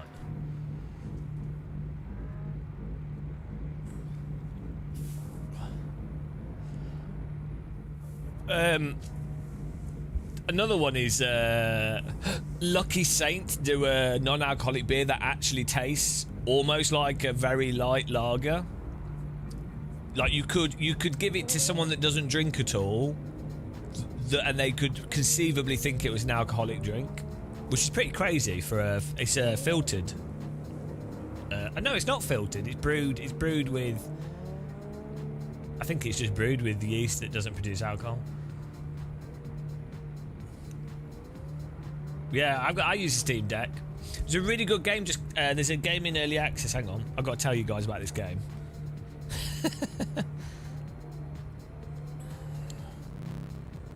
Let's find this. You guys need to get this. I've not played it, but it looked really. You got to get this game, guys. I've not played it, but it looked awesome. I'm looking. I'm going to play it tonight, I think. Shit. How do you see most recent purchase games on your Steam?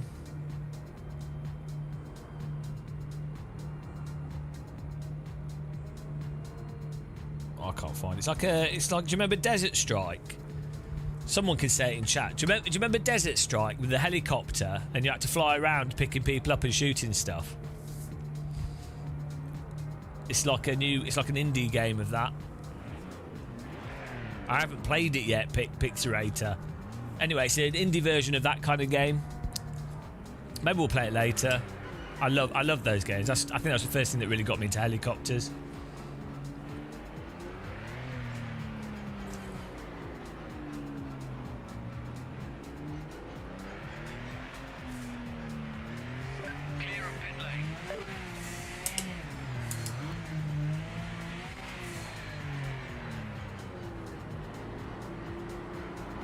Yeah.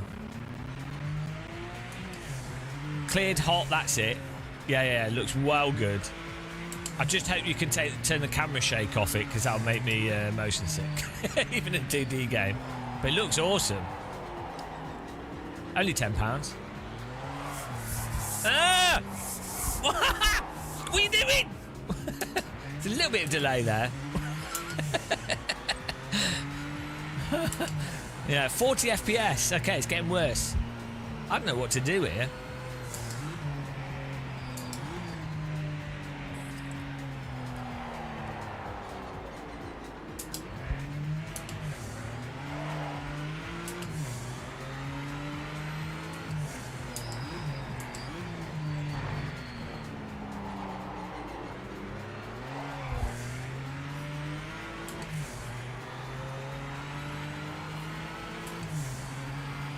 It's good. It's got good force feedback.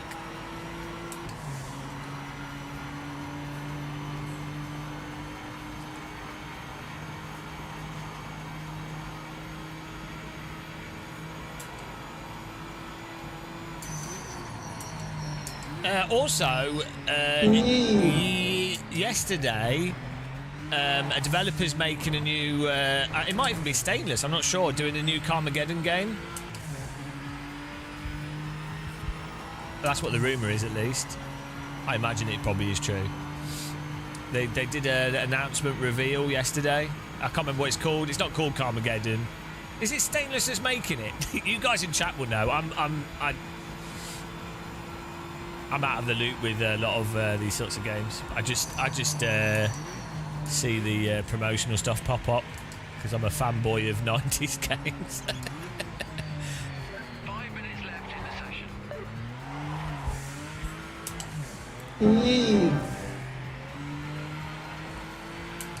It's on the Reddit. There's a Carmageddon Reddit thread. Thanks for subscribing.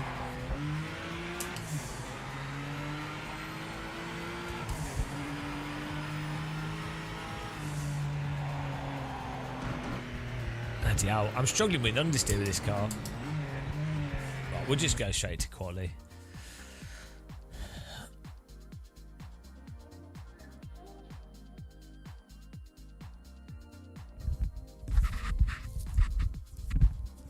Tried to drink it in the week, yeah. I just alcohol doesn't agree with me, so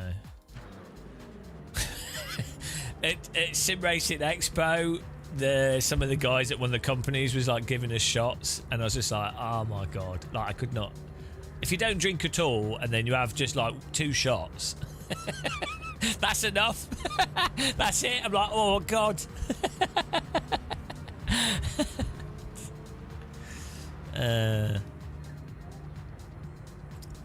I stopped drinking largely because if you do YouTube stuff and you're fortunate enough to go to like press events and things, it's always an open bar, and sim racing stuff is in Europe, right? So there's always amazing beer. So it's impossible. Like, if I'm going to drink, it's like, oh, I've got to try every local beer. So it's impossible.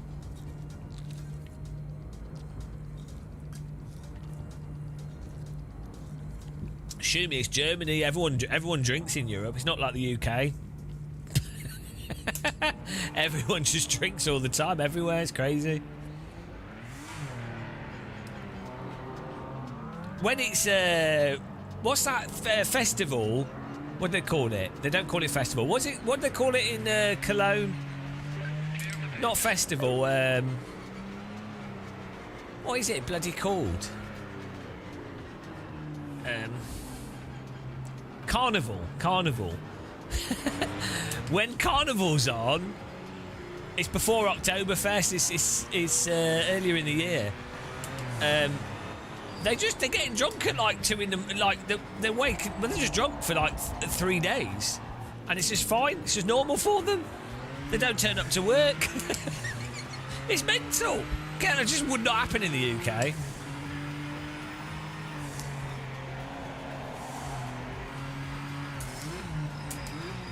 I'm sure there's lots of businesses where they do have to work, but the whole of Cologne during Carnival is closed off, the whole centre of it, and it's not a small city. And even I was walking around at like 9 in the morning, and there's just people drunk everywhere in the middle of the week. Anyway.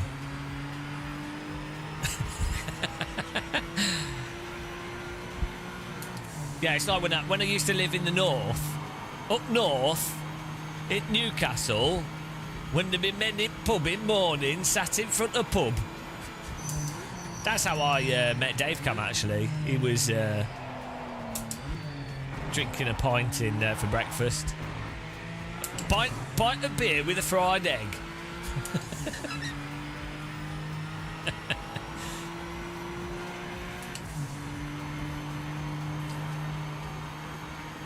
Yeah, we've tried. It's just a technical thing. I'm sure they'll work it out. I actually like it up north, to be honest. It is a bit like UK's a bit grim in general. Like when I last came back from Germany, I was coming back from Sim Racing Expo, which was just like last month, and yeah, the UK's like really depressing. Like London is really depressing, but I quite like it. I've got used to it. I was like, got back to Victoria Station, and it's like, oh, there's the roof leaking. There's all these people with dour faces. Everyone's cold. Everyone's wearing like dull coloured clothes, and it's miserable and grey, and it's like, yeah, it's just rubbish. But there's something quite. I've got so used to that. It's like, oh, okay, it's all right. North is amazing countryside without too many people, so, you know.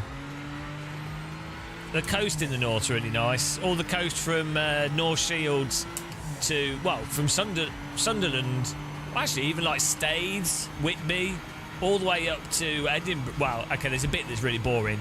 But most of the coast there, all the way up to north of UK, looks amazing. It's really nice.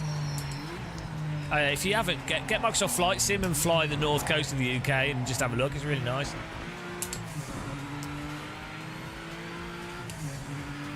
No, authentic. Can you beat the authentic mode AI, Jake?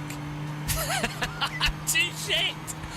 I'm just even if we didn't have the frame issues. There's no way I can.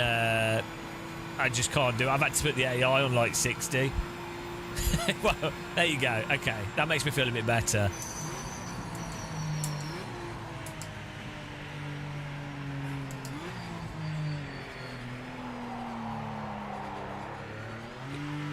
Scuba, there are things called clothes that keep you warm.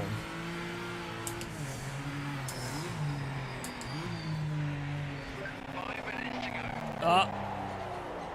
Mega.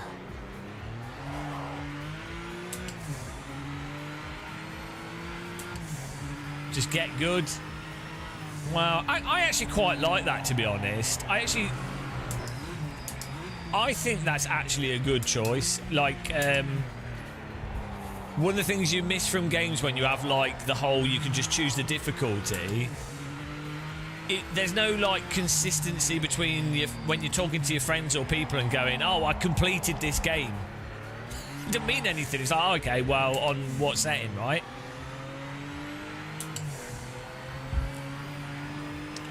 40 FPS is 20 more than the eye can see, so don't worry about it.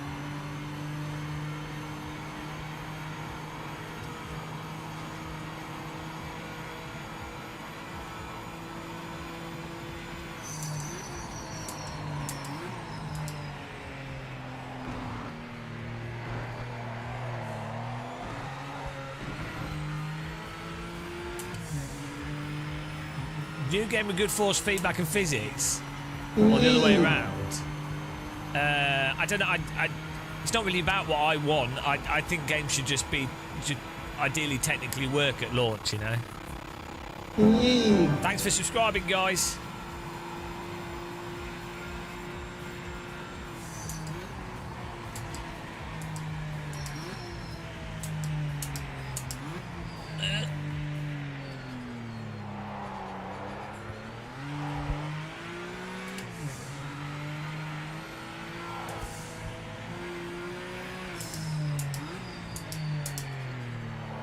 Pedal haptics and stuff are working.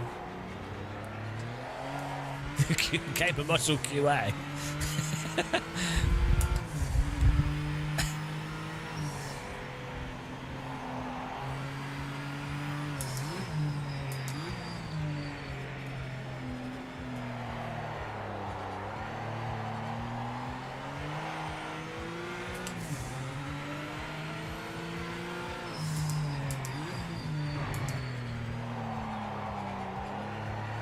No, the handling's a lot better than Project Cars and AMS2.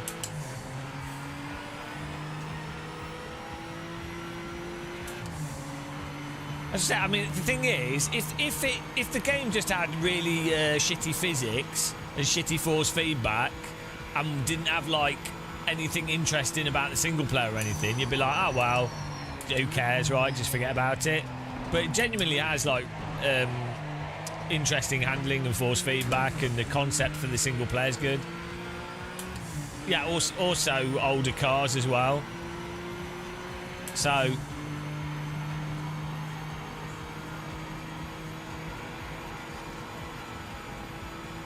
yeah, we put it on the lowest setting. It's not. And we should probably put a note on the screen. There's basically just a technical issue, which hopefully they will. The Straight 4 guys trying to fix. Imagine The pace car is out of control. To be a programmer. Imagine just staring at the lines of code and then trying to get stuff to work. Oh, like, it's terrible. I'd rather be a microwave tester.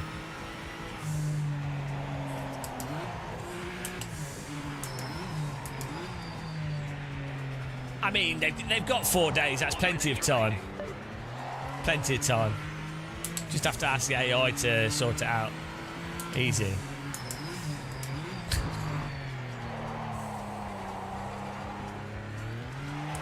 Yeah, I mean, we could all make better games straight away. Well, we're in 9th place in quality, so for most, like, so I'm sort of a slightly above average sim racer with pretty good car control but really bad pace. So at the AI is on like, they put it on like 67, I think, and this is probably a difficulty that a lot of people would find a good challenge.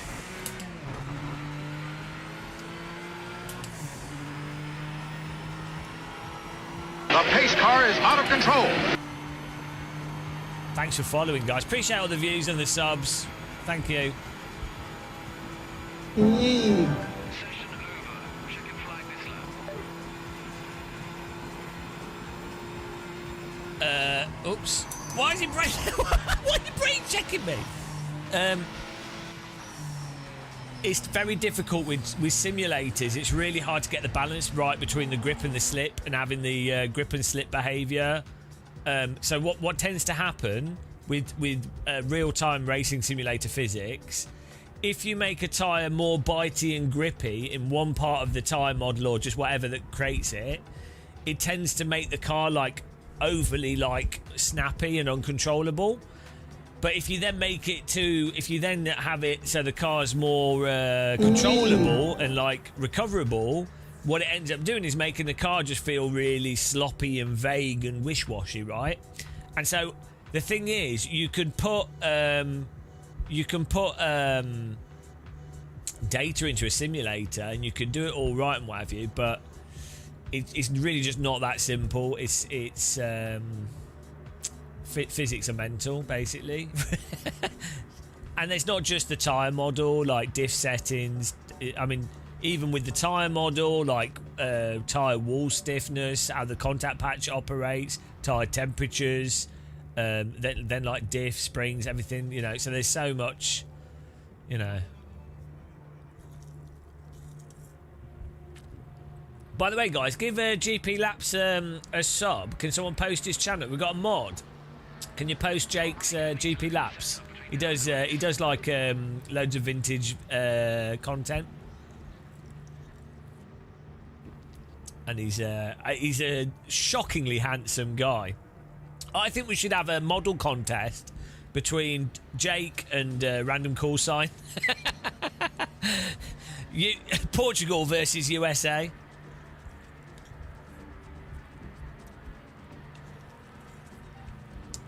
Mr. Sim Racing.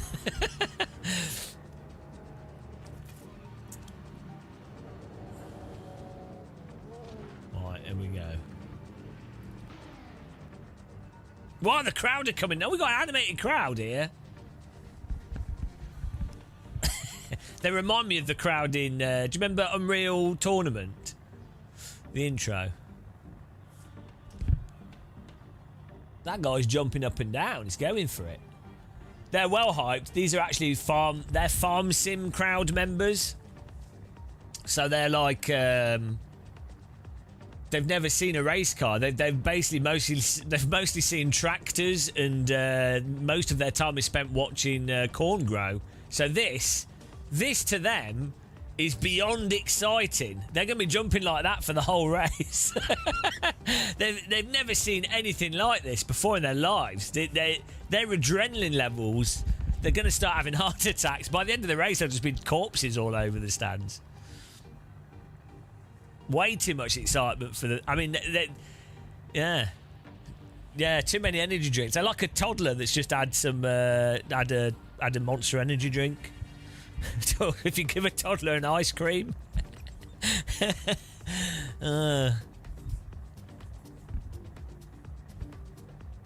You're the only one with feet on the ground. What does that mean? What's my feet on the ground? Steve Worrell. Is the underlying driving feel good? I think so. If it technically runs well, I think the actual handling and physics are really nice with a bunch of the cars. Personally, I still prefer AC1. I think AC1 has that bite to slip behaviour and nimbleness there. But this has really nice... yeah, really nice handling. You can drive on the brake and the throttle. Force feedback tells you what the car's doing. You know, it's fine to drive. There are some... The cars are overly sensitive to curbing, causing the car to just sort of spin in certain situations, which I think is... I mean, I know in real life curbing can be pretty brutal. Some curbing, it entirely depends. There's not one curbing. There's also different grips of curbing, you know, but generally speaking, the curbing is a bit overly brutal in this. And what else? It's a little bit less snappy than I want, but maybe that's part of that could be the frame rate. So we'll have to until they can work out this CPU issue, or if it's just my computer, I don't know. Then we won't know. I didn't like the GT3s in this game. The new cars I didn't like at all. The older cars are good though. I think I just really like old cars as well. Am I adapting curbing? Yeah. Well, I you know, I am capable of using deductive reasoning and logic to understand that there are different curbs and different amounts of grip on curbing and different size curbs, and cars have different types of tyre and suspension, and you can have and I have been around a few real-world racetracks and been on curbs, and you can also work out that there's certain trajectories you can take on curbs or certain cambers. So through the power of using my small tiny little pea brain, you can sort of go, well, this kind of makes a little bit of sense or not too much sense, or this seems massively out there. It's amazing how a brain can work. My mind doesn't work on many things, but all right, let's go. They're still going. They're having a workout. Keep focused. I like GT3 cars in AC1. The thing is, they're just very tight car. Well, in real life, actually, they look pretty good as well. They look quite pliable. They're just, for some reason, I think TC and ABS and things in Sims are a bit weird. And I think also slick tyres like that in Sims tend to just be also a bit weird. Because they're... Oh my goodness. Calm down. Oh! Ow! Ow! Ow! Okay. AI's a little bit brutal in this. We've got some catching up to do now.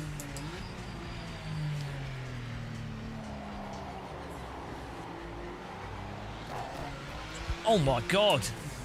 Calm down.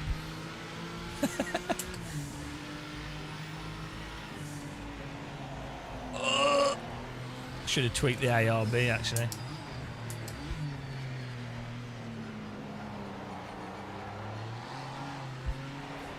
Yeah, the diff settings are also a bit weird on this car for me. Like, we need to open the diff power because at the moment the rear diff's too locked. So when I get on the throttle, the rear just... Oh, we should be in second gear. The rear just wants to spin up rather than allow me to put the power down.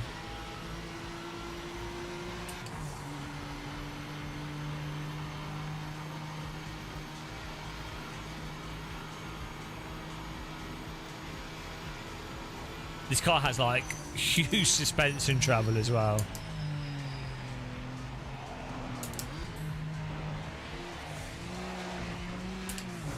This car reminds me a bit of the vehicles in Wreckfest. You look vaguely like the Giga Chad guy. Well, I'm obviously a Giga Chad. Obviously.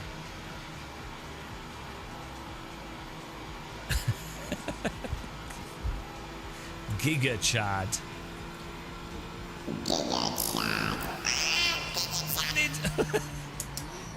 Heavy damage?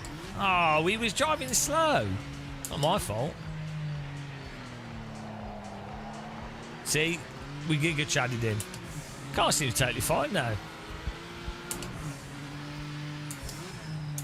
Probably have to... You shall not pass!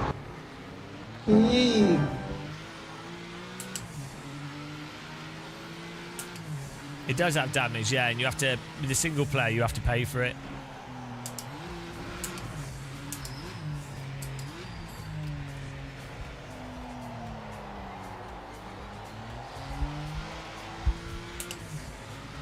Rapid The pace car is out of control.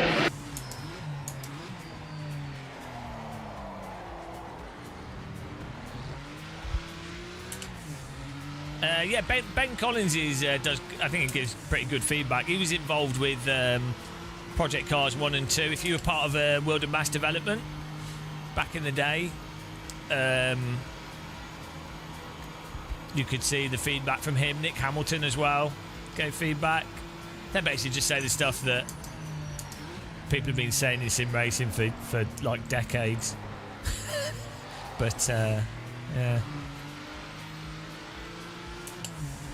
He didn't know what Spy Hunter was, though. So he claimed that he's into old video games and old racing games, but he didn't know about Spy Hunter.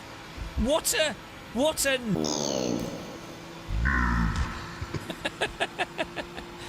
I mean, how can you not know Spy Hunter?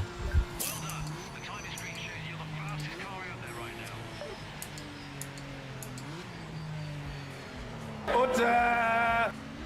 Order.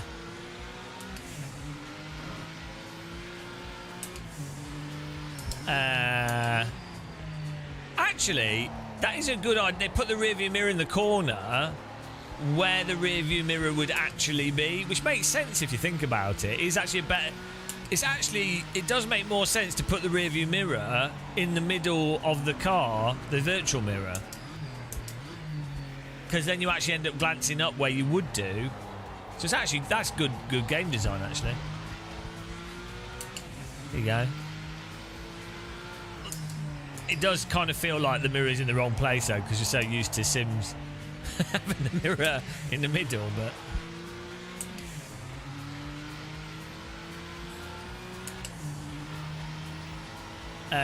we're just not using the seatbelts at the moment. This should work with this. I've turned all the all the telemetry stuff off just to make sure it wasn't causing any additional issues.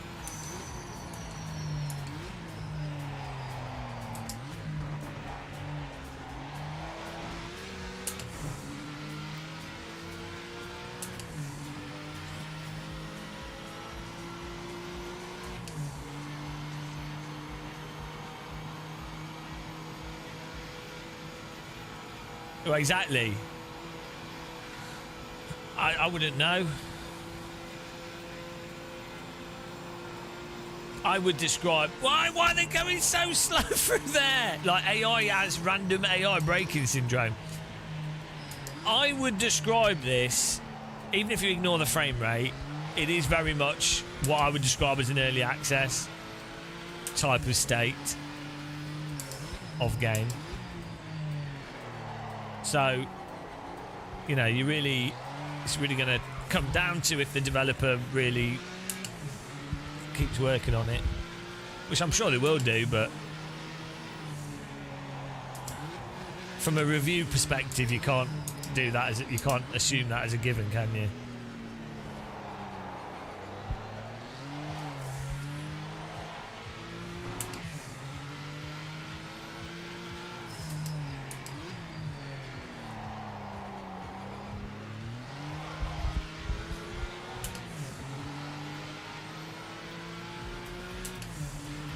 Yeah, well, LMU's using the R-Factor 2 AI. Oh, I think iRacing has the best AI, weirdly. Would you buy a car with a dodgy engine? I mean, a lot of people have bought Peugeots. Historically.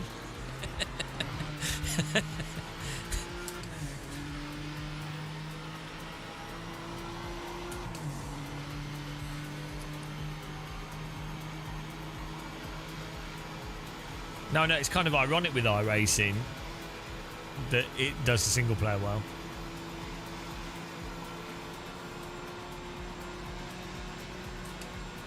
Why are they so slow through this one part of the track? Doesn't make any sense.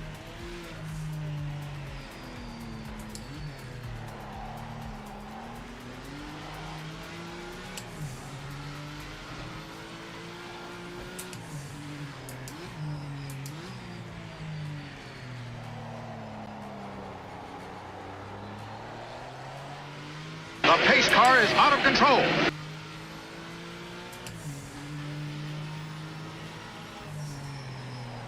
Lots of... Well, I don't know about new Range Rovers, but the old thing with the old ones...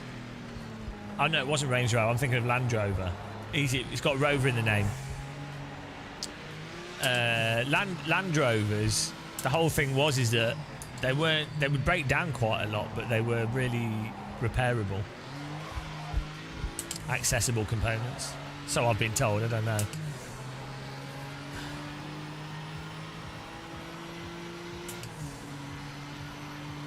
Rover used to be like in the 90s, it used to be like 80s and 90s used to be like a really high quality brand, right?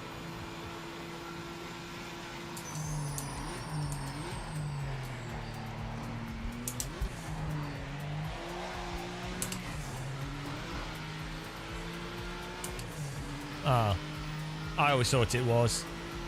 Oh, that car looks nice with the blue.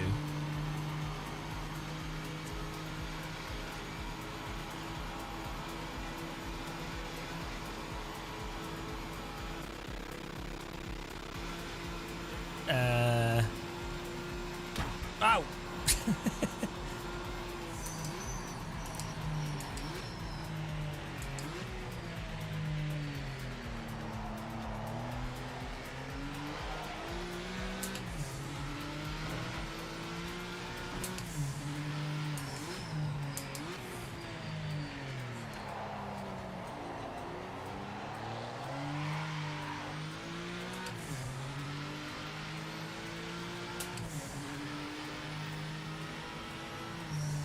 I was reading the chat.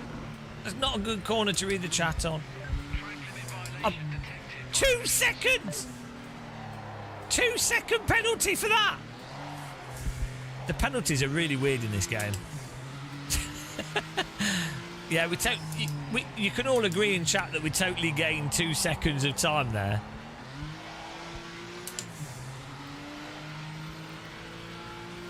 Well, I'm reading chat. It's hardly fair. It's really unfair.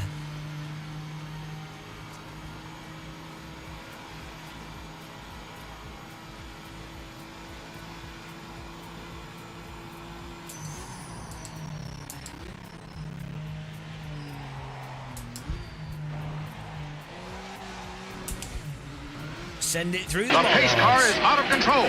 Thanks for following. I can't read that. Large gorilla.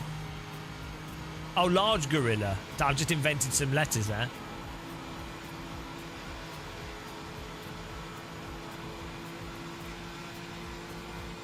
Well, this is a press version of the game, so I don't know if multiplayer works in this.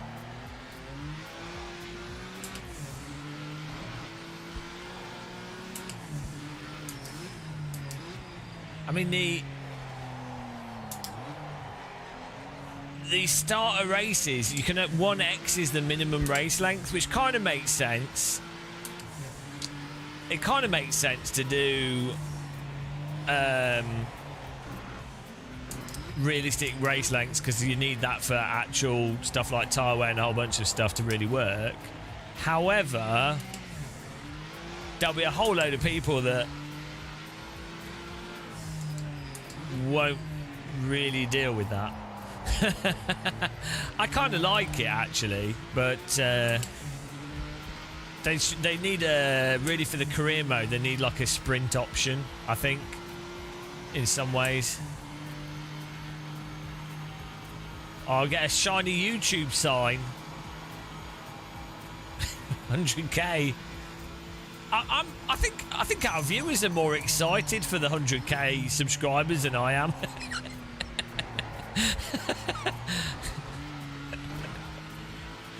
I see it as a mark of despair.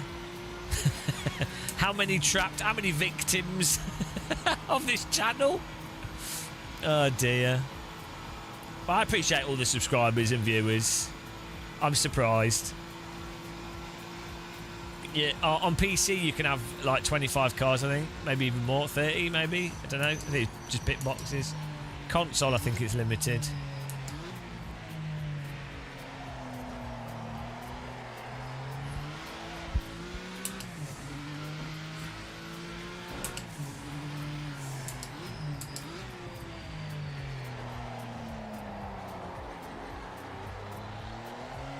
He doesn't appear exactly on sub.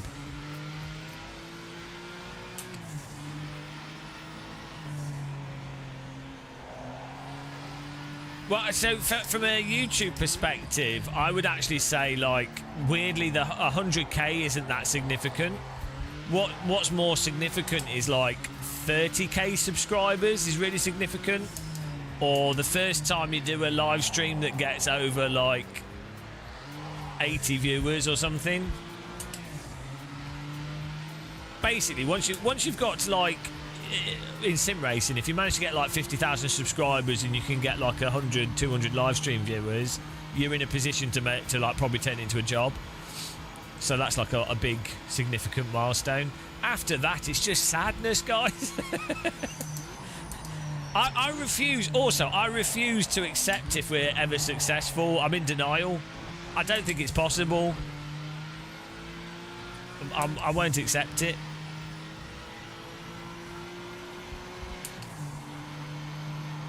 I refuse any success. I won't acknowledge it.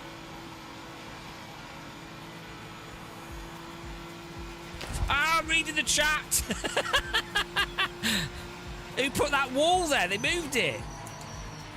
They moved the wall. Well, I always feel like you just as a sort of life philosophy thing. Pro tip, don't take philosophy from YouTubers, but I would always say, like, you do something because with what knowledge you have and what you want to do, that's why you're doing it. So you're not doing something to be successful. That's pointless. You're doing something because it's funny. Well, for me, it's funny. It's stupid and funny, or maybe slightly interesting, you know. But yeah. And so you've already been, that's it. You're already doing what you want to do, so you're good. And I'm not saying that's quite hard for people to be able to do that. Like, it's often people aren't as lucky to be able to do that. So, but if you're in a position to do that, it's a good way of doing things.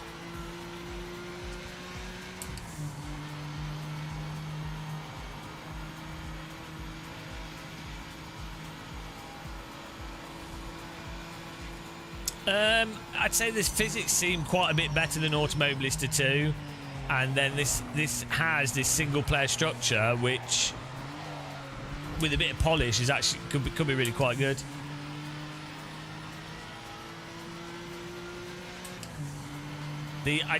I'm not a physics expert, as you might have noticed, but I do feel like the sort of diff behaviour, suspension, and tyre behaviour stuff is a lot better in this than AMS2.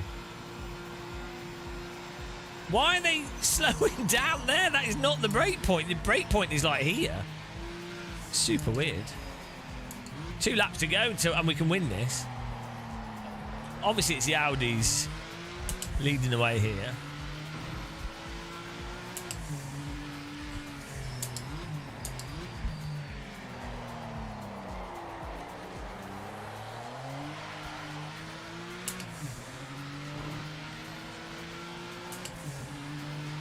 I'm spreading shit with my mouth. So yeah, this is farm sim. I am the manure spreader. That's why people subscribe to this channel, to be fertilised. Hang on a minute.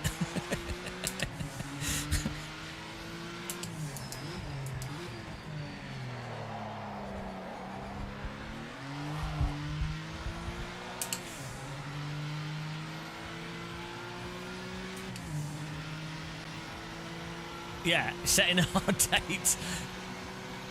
I think Valve learnt that with Half-Life 3. I know it wasn't Half-Life 3. Half-Life 2 had problems when that came out. It's like so many games. Like,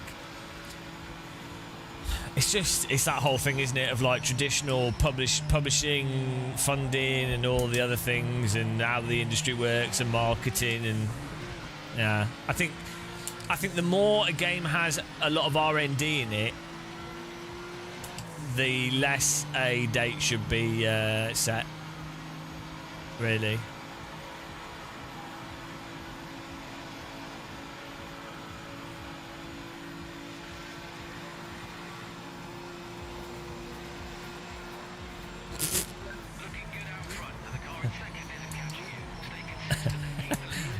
will take... See, this is the problem with AI, right? If they brake too early on a really fast bit of track like that, well, that's it. It's just undermined the entire AI for the race.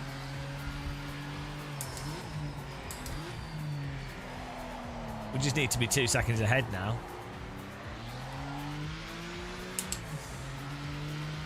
Yeah, we're doing it, don't worry.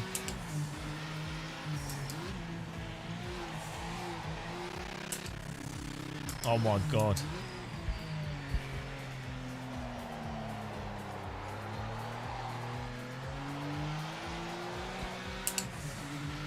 I think I'm doing pretty good considering.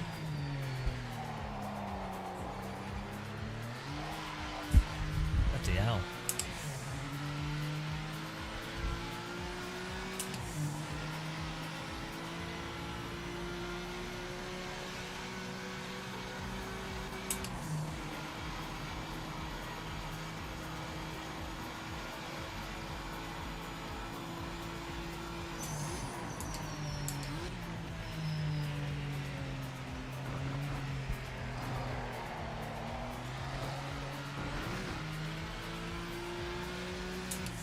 Ah, 1.4. We might get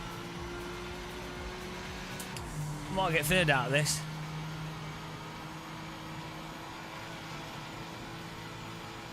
I mean, that penalty was ridiculous. Yes.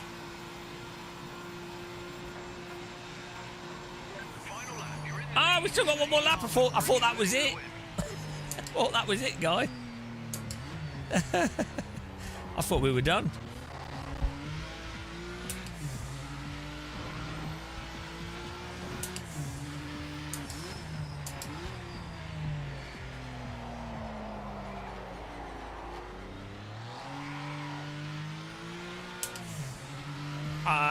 I'm not allowed to give a review score. No numbers. I don't do review scores anyway. No, I've never done a review. Never done review scores. We do techno review sometimes.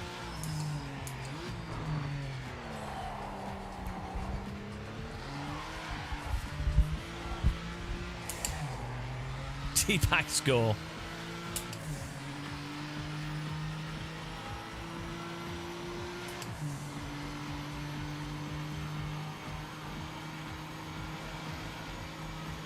Two letters. This it'd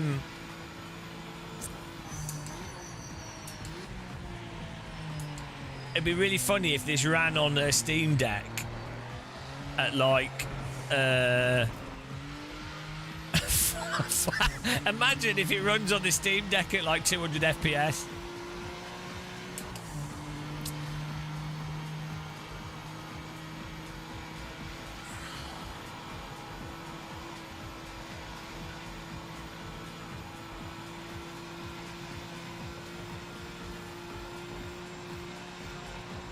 Woo! We gained 4 places. So, from that race, what have we learnt?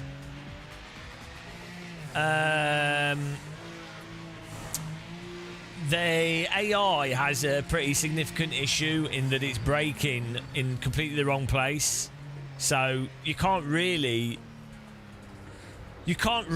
do a proper race on this track if the AI brakes in the wrong place, right? Because that's just defeated the point of the race in the AI. So that doesn't work, right? That's that's P1, that's P1, mate. Yeah, the thing is, we probably should have come like 4th in that race, but it was only because they were braking randomly on the straight that we were getting those times. What is that car's? Oh, he's ghosting and unghosting. Is that my car that's blocking them all? Yeah, take that, guys. Oh, we earned 103. That's just like real motorsports, guys. It's exactly like that. You do a race and it costs 15 grand to enter, and then you're paid 103,000 for winning. That's exactly what happens in first race you ever do. That's why race drivers are so rich.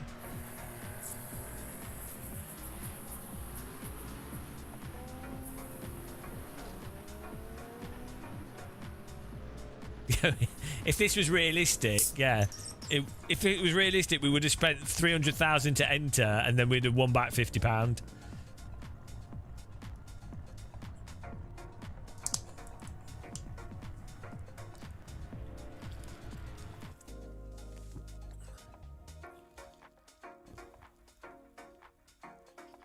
Cheers, guys. Hang on. Bro keeps buying EA games because his addiction takes control and whines about games. You might not have noticed this. You might not have noticed, but we review stuff, and this is a press copy of the game. And so when people generally do like reviews or content creators, what it is they're not whinging about the game. They're informing the audience of what they think of the game. So it's, you know, this is non-alcoholic Guinness, by the way, guys. Oh, you're talking about the dude in the Okay, fine. Okay, I thought you were talking about me.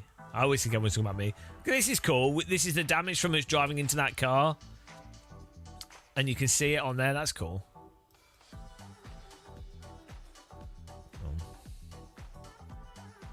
How is this game? Well, we've done a video. Basically, at the moment, there's on PC, on my version, at least, there's a lot of technical issues. But even outside of the CPU issue we seem to have, it feels just very undercooked. So, how do we fix the car? What do we do here? Do we go to begin event? Well, I need to fix my car. My car's knackered. Can we not fix it? It's proper dented.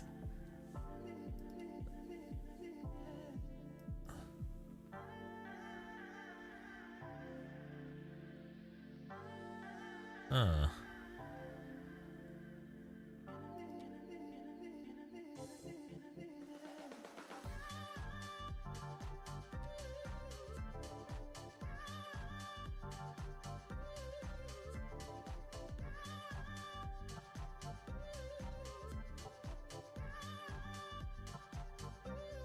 What?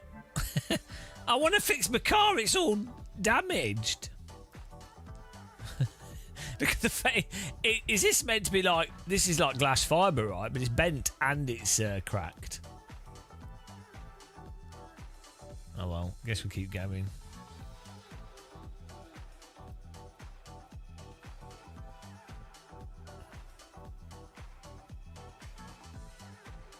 Oh, we've got Sebring. One of... Oh, hang on. What's going on here? Daytona. All right. So you select that. This retire button is really easy for you to probably accidentally click. Oh, here we go. To attend the next race, repair the car. Here we go. It's come up here. $32,000. $32,000. The car was totally drivable. The car was fine. There was no issues with it at all. We just won the race. Repaired the car. 32. That's it. That's how the money goes in motorsport. You have to walk to the track. You have to grow. This is why Straight 4 partnered with Giants. You have to grow your wheat and then you have to turn the wheat into biofuel. So that before every race, if you run out of petrol, you have to go back to your farm and grow enough biofuel. Takes like 2 months of farming.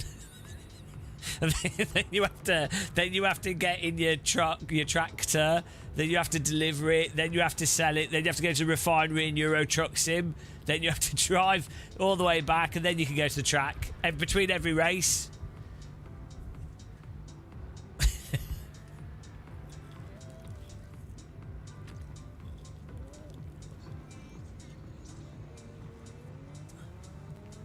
What I think it could be fun with this is what you do is you play through this single player, but you use Microsoft Flight Sim and you fly between the tracks. You probably have to use time acceleration, which actually Microsoft Flight Sim just fixed time acceleration, so it doesn't. You can time accelerate without knackering the sim. But yeah, you could have to take off from the track you're at, the nearest airport, and then fly to the next one. Which could be fun, actually. If you like. I mean, I like flight sims. For a lot of people, it would not be fun. But,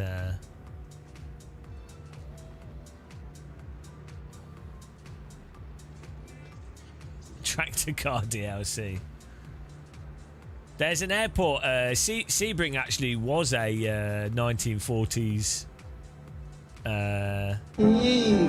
it was a World War II bomber field, I think. But then they turned it into a it's a actually it might be closed now, but it was a the airfield there, I believe, unless I'm getting things mixed up here. You said it's a private airfield, like off to the side, but the racetrack is based on the old I think it's based on the old taxiway for the old bomber field.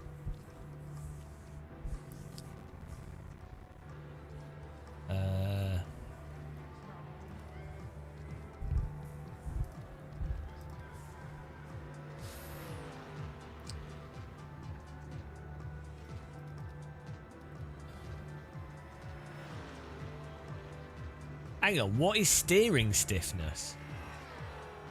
Is that like a bit? Is that just damper? Is that what they're using as a damper setting? That kind of makes. Oh no, steering damping. Okay, that kind of makes sense to put the force feedback in the car rather than the wheel, because you do want car dependent damper.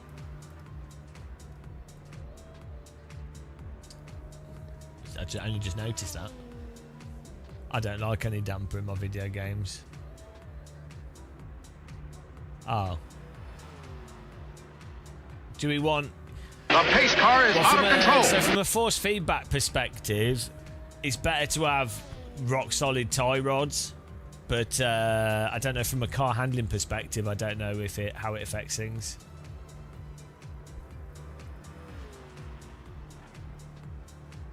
So, also, how do I know what's more or less stiffness? Is 10 maximum stiffness or is 1? You know what I mean?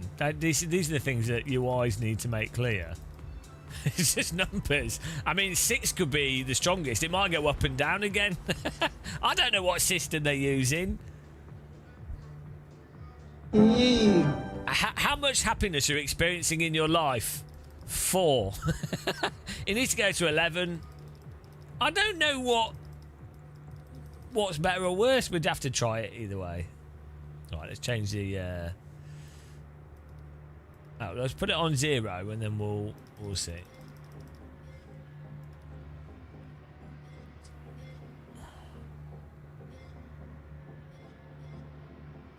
I did, yeah. I read the force feedback guide, but as I say, it depends how it actually applies in the game.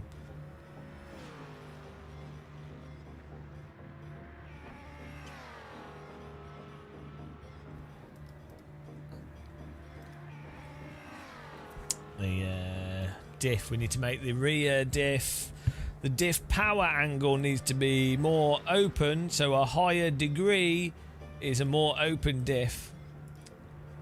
See, that would probably be better if these things explained what was open and closed, because a lot of people do not know. I mean, I didn't know until really looking into it, how a diff works in a race car. Also, I would have thought, I mean, obviously some cars they can do whatever they want, but I would have thought they would just use a like manufactured pre-done diff settings. The pace car is out of control.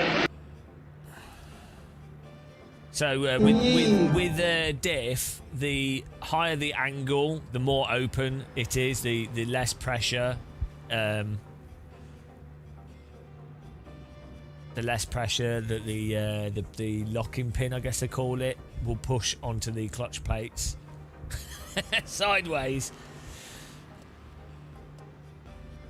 Also, you don't, in a real car, you don't just have, you have slip plates, but you also have grip plates on a differential. So and you don't necessarily have to run I mean, I think they do run grip slip, but there's also different thicknesses of plate due to them wearing down. It's mental. It's actually insane. The pace car is out of control. The thickness of the clutch plates often denotes the preload. There you go. I mean, I'm welcome to Gamer Muscle's car setup school.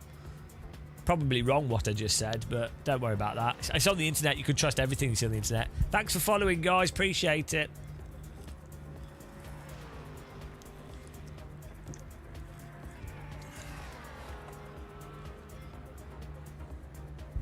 Right. Do some practice driving. There will be assist options. I don't know what they are, but they will have assists.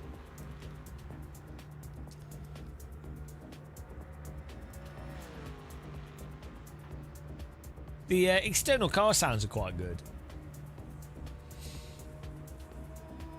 I don't think I think it's quite good. These cars are quite good to drive, to be honest. They're way better than... The handling and force feedback is a lot better than Gran Turismo, Forza, AMS2, Project Cars. I still think AC1 has overall a much more realistic sort of immediacy and punch to it, and tightness, while still being controllably slippy. But that sort of for modern cars. I don't really drive that many old cars in AC1. Oh, actually, saying that, the GT1 cars in AC1 are really good. Should start a setup school. Yeah, we should charge people to get into it. Lateral sliding looks a joke. Well, I don't know.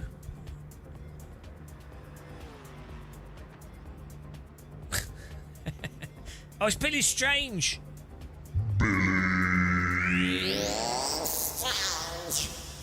Guys, can we have a shout out for Billy Strange's YouTube channel?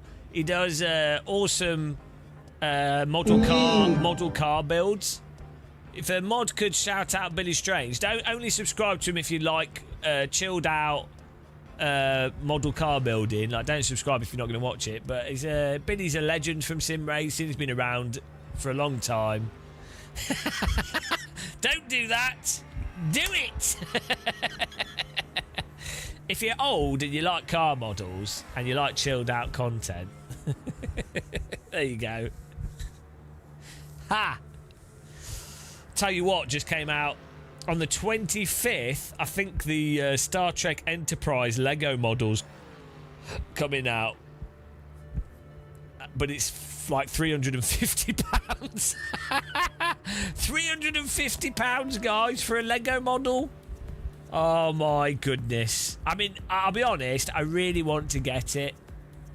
Also comes with a little shuttle pod if you buy it, but yeah, I ain't paying that for a Lego model. I think I would pay to be fair, on the price of Lego models, it's like 11p per brick, which is the standard Lego pricing. But I just yeah, I can't justify that.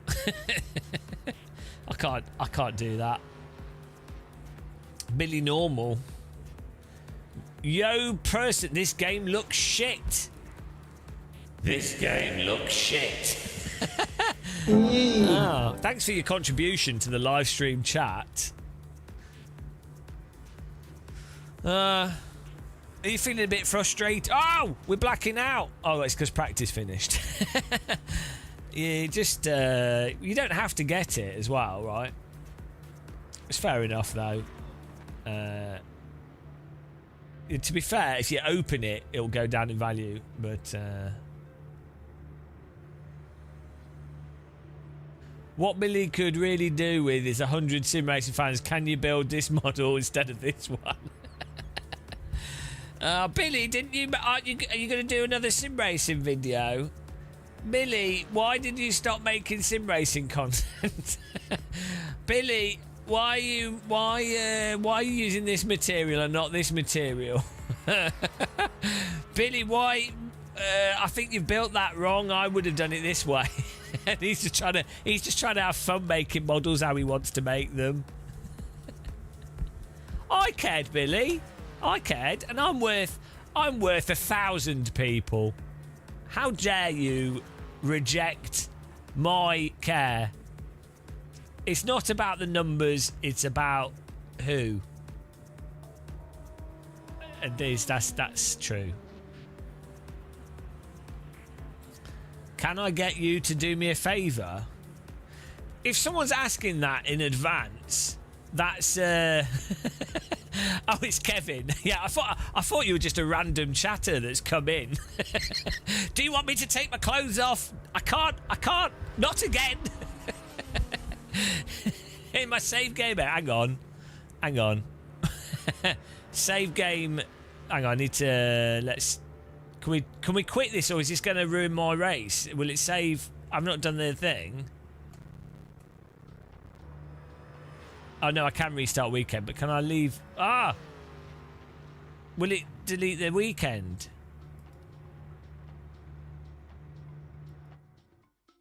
This is Kevin. If you've done me on this,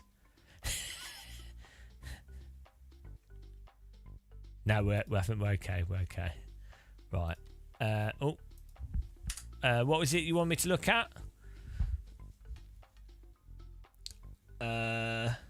Log text file in the save game. Is it in documents?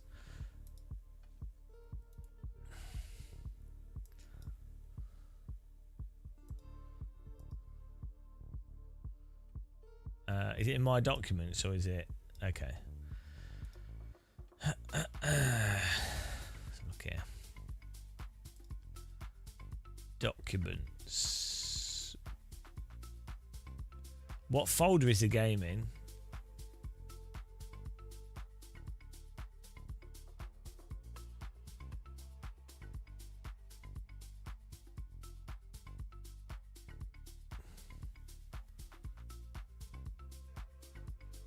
Can you know where the file is? Because I don't know what folder I'm looking for.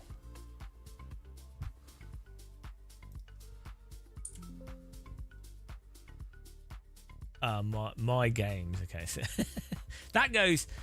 That's a Simbin heritage. That Wreckfest uses that as well. Or is R Factor 1 Simbin would be the My Games folder. Those other games just go into documents. Log.txt. Was that right? What do you want me to? This isn't going to dox me, is it? Let's have a look here.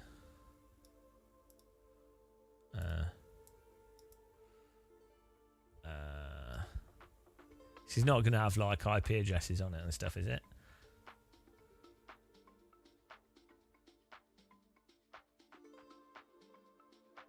Yeah, just making sure I didn't have any all my my pictures. Right, here we go. Oh, you probably want this bigger. Hang on.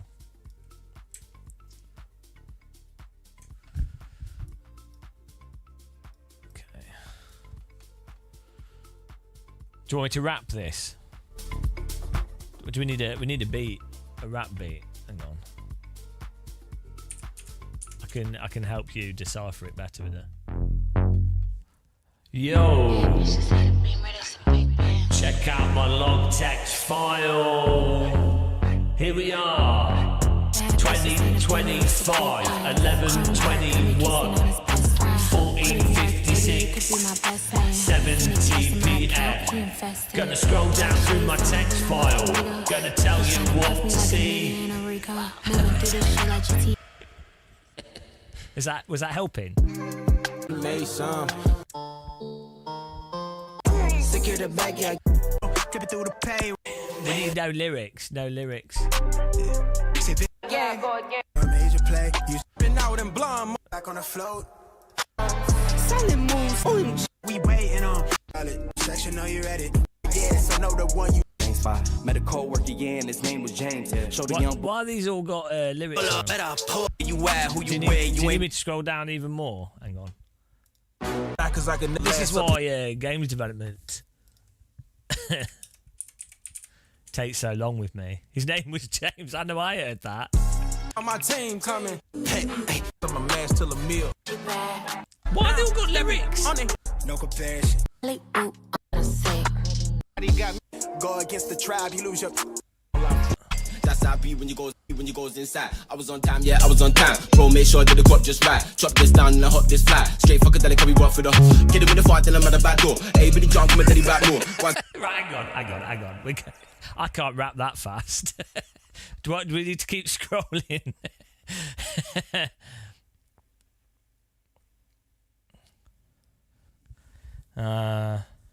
Scroll the log. Yeah, the rap beat. Come on.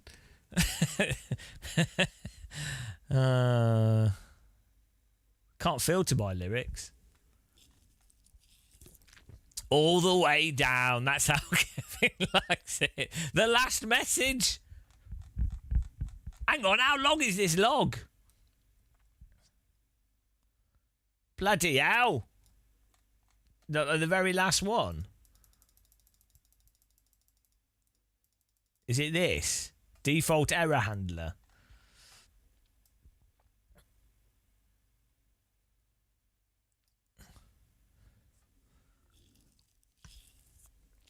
Oh. I'll go back to default error handler. Oh, here we go. Driver actor lure, the lure fire, updated arm, update animation, update, post animation update. What's so it's the character, the player model animation. This is a really fun part of playing games, and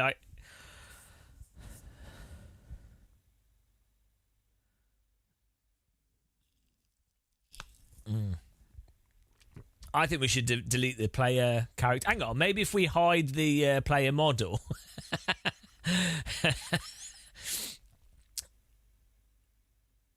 Post animation. Oh, we have seen, whilst we're driving, we have seen occasionally like the player model like suddenly like stuff will suddenly appear on the screen and bug out. It's definitely the same thing over and over again.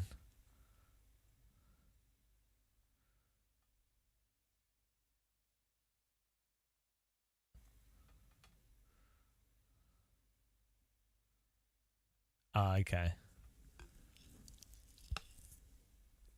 But I'm such a fast driver, I never downshift, so that can't be causing any issues. Well, we can maybe turn the... Can I turn that off now? Can I... Can we hide the player? Maybe that will actually help, weirdly.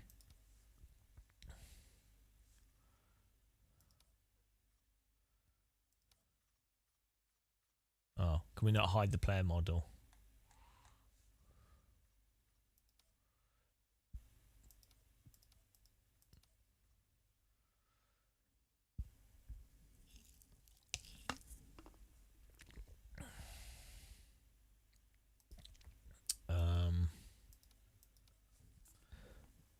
We need some more nice, delightful music. Been making plays, I'm finna. Dish your madame, I feel my pocket. This infinite move up. I just left the streets with still the money up. This they just wanna. You see it, that's cause I'm drunk. This really not going big. Leave them on. Hello. It'll be fixed in the next 5 minutes. Well,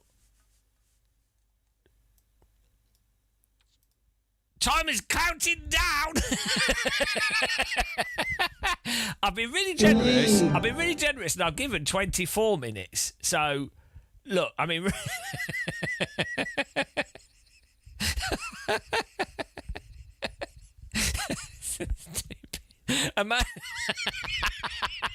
Imagine having a clock for everything. Oh dear. Right. Anyway, what were we doing? Let's put some jungle on because jungle is massive. I was enjoying doing the single player actually.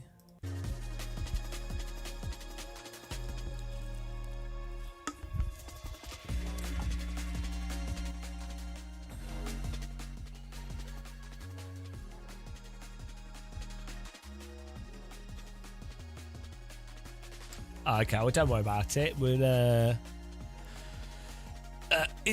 Can you turn off the drivers up? Not that it make any difference. I'm just out of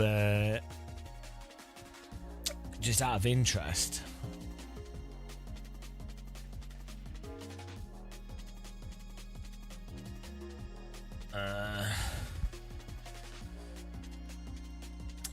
Kevin's a programming legend. No, he's not a developer, no.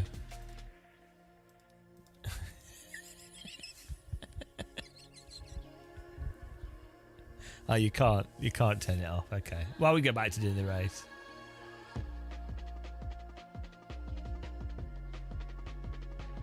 What's D1P? Oh, day one. Okay.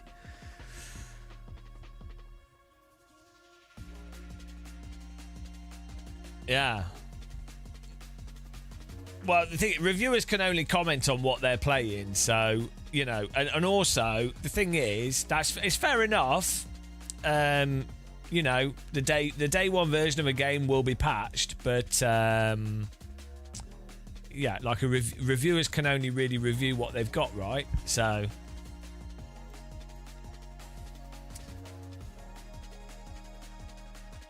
They were going to do. They do a day. Developers are like patching games up to the last minute. So there's a lot of confusion on this in general, right? So when it comes to console launches, there will be like there'll be a version that, well, it's probably even changed now. It used to be that it'd take like bloody months for stuff to get like accepted as a gold console version. It's different now. I think it could be much closer to it. But basically, there'll be a version that's like, oh, that's a console build. It kind of works. It's whatever. It's good enough.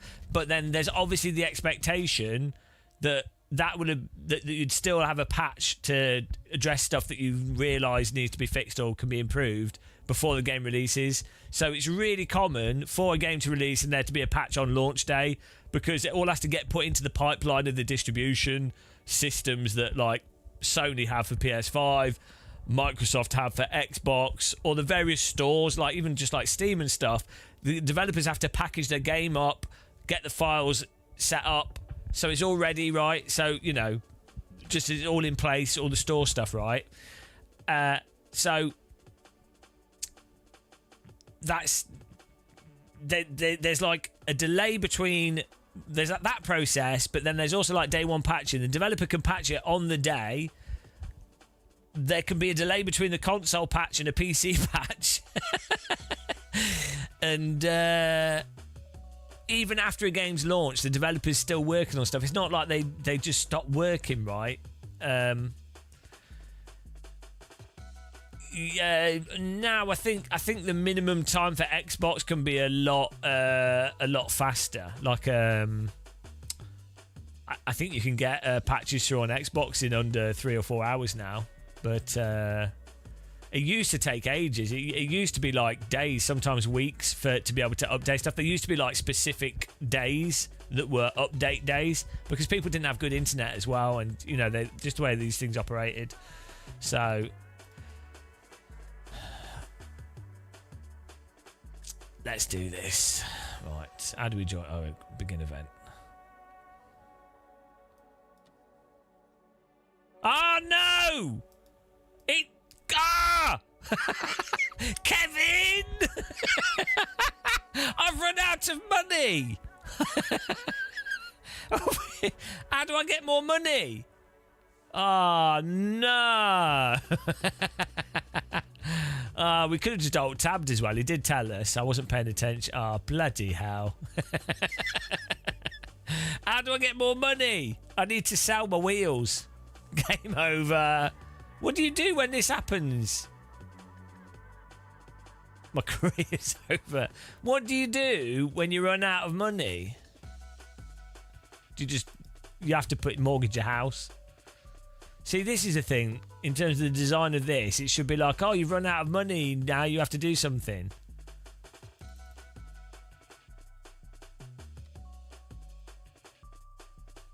Racing.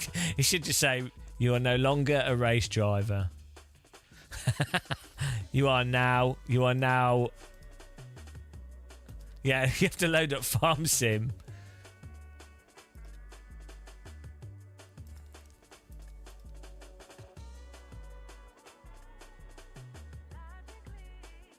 Oh, no.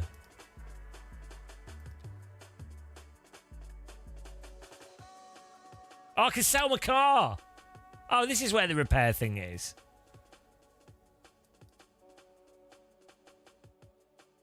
Oh, if you sell the vehicle, you will forfeit the rest of the champion. Okay, I don't want to do that. Oh, trying to raise funds. We need to raise some funds. Oh, that's it. Oh, no. Career's over. And we were winning. This is actually really realistic, guys. The realism of this game they've nailed it. You turn up to the track, you win the race, and you're doing really well, but you've run out of money, so you can no longer race. Absolutely, this is probably the most realistic racing sim ever made, I have to say.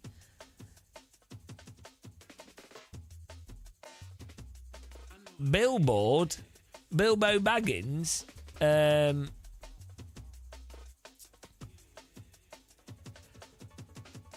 The billboard thing is just the type of thing you're using. Right, we'll make a new team. We'll make a new team.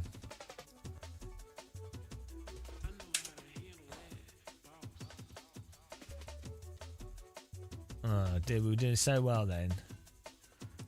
I know. I tell you what we can do. We can just, until this is like fixed, we can do some single player stuff on the race weekend thing. What should we go for?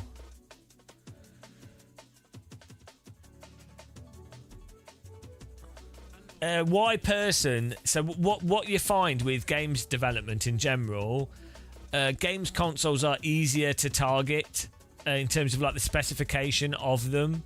So when it comes to like doing like technical stuff, you know the developer knows how much RAM, the processor, and how that console operates, right? So in terms of testing it and optimizing it, it's generally a more obvious thing to test for.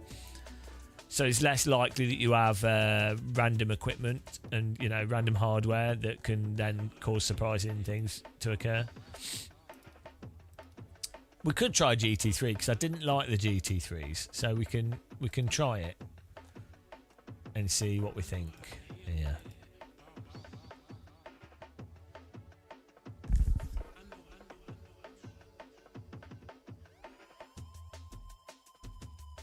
I don't like Le Mans cars. I want to try a GT3 car because right.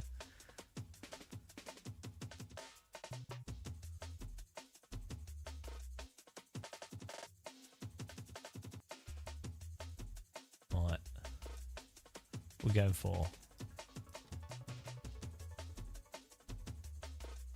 Oh yeah, just keep this UI is a bit weird for me. Right, what track should we do?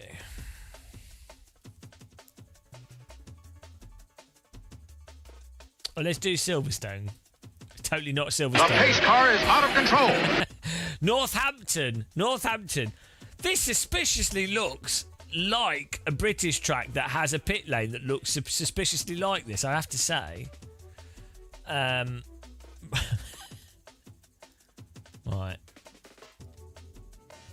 GT boring. Let's put less cars on.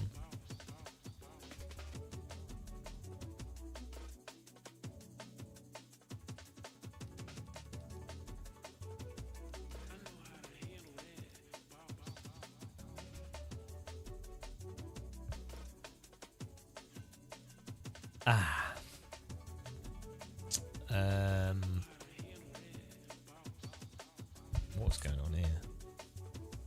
Oh, did that save that? Yeah.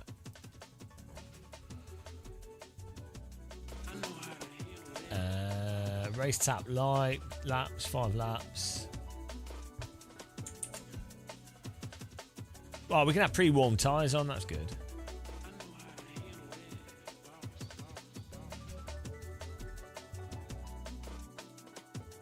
Pristine. You do the races, you'll plough the fields. Get ploughing on them fields. Right. How am I playing the game? I'm using the steering wheel and pedals and this amazing...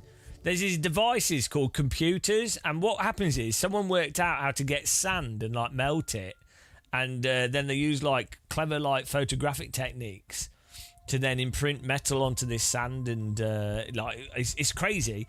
And then they do all this like crazy like abstraction through mathematics. And then it's unbelievable. And then they use sand to create like these like glowing panels with individual mosaic squares. The pace car is out of control. And all ththese individual mosaic squares can all be like, you could just have 3 colours on them, and then that can make you look like you're looking at a game. Honestly, it's absolutely crazy. So, but that's how we're playing. That is how we're playing the game. Oh, you mean how did I get Project Motor Racing? Well, actually, so in the 80s, 70s, 80s, Tim Berners-Lee invented hyperlinking, which meant that you could have individual computer networks could communicate with each other, and then it became like more public, and a lot of businesses built on top of this. And eventually people set up servers that could distribute files. And so, yeah, and then obviously companies had to lay fibre optic cables. And so we had telephone cables as well, but they were pretty slow. So that got upgraded over time. And all this infrastructure got built out. Then, obviously there's like a modem. Has to like convert the signal from an analog back into digital. Well, not if you've got fibre optic though, because it's already a digital signal, but it still needs to like modulate it and do stuff with it. So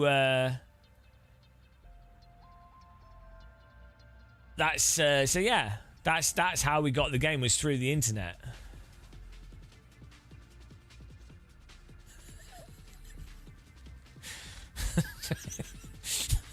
I wouldn't watch this channel. Yeah, but they told me not to say that, NGN. They said don't let people know that that Straightforward distribute all their software on zip disks, not floppy disks. I had to find the zip disk in my loft.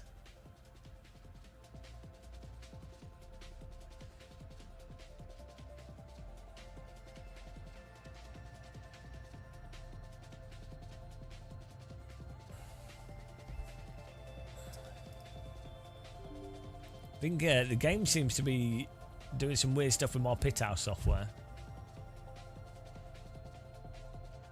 Does this game need a computer to run it, or can I play it on your Xbox?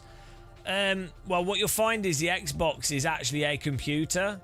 It might not look like it, but it is actually, yeah, the Xbox actually is a computer. So you will need some kind of computational device with compatibility to be able to play this. And yeah, the Xbox is one of those devices. There's also there's that what's it called, the Sony something PlayStation 1. I don't know if I'm not sure if it runs on the Dreamcast though. It could do, but yeah, we'll have to ask the developer.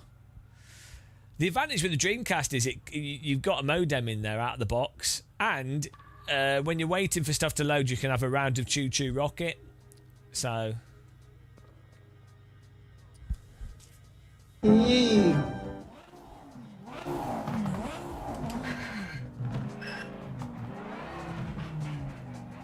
Don't know what that noise was. Clear of the pits.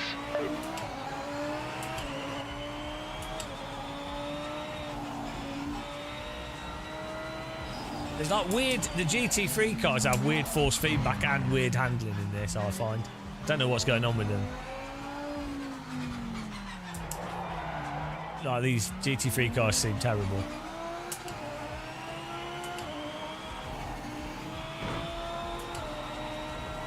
I don't know what's going on with this. The old cars in this are actually okay, but the GT3s are just insane.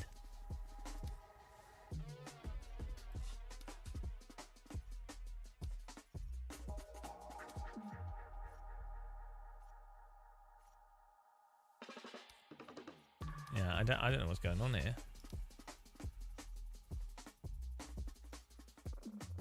There's also like a lump in the centre of the force feedback on this car, which is weird.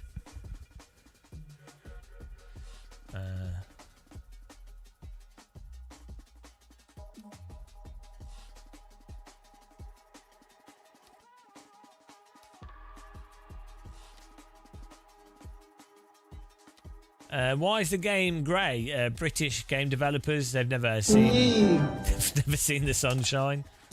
Both because they're British, but also because they've never been outside.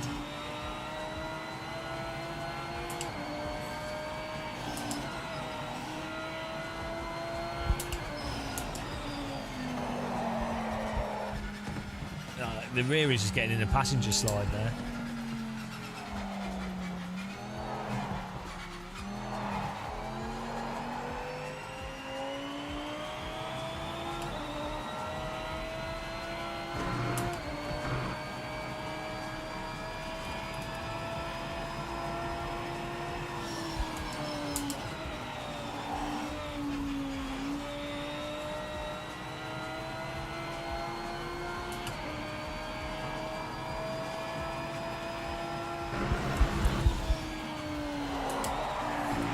I mean, this car's insane. This is terrible. It's what I don't get. That's what I thought. That was what I said in the video we did. It's really weird. The old cars in this are like really good, and these GT3 cars are terrible. It's really weird. I mean, I don't just mean in the way that GT3 cars are terrible. Let's be honest, but like it's technically like something seems really off with the GT3 cars.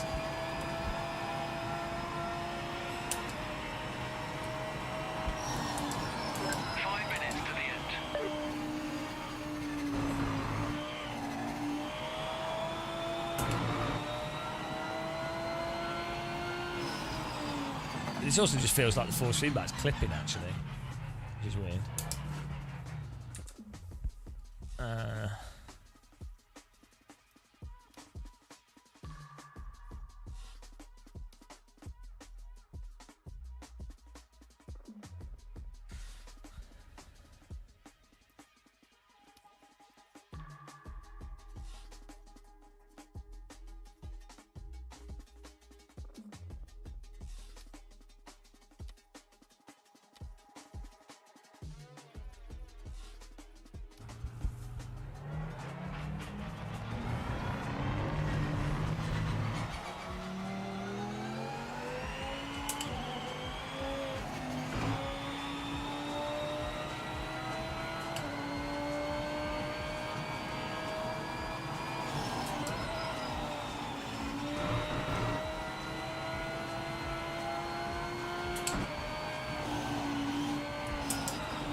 I mean, really.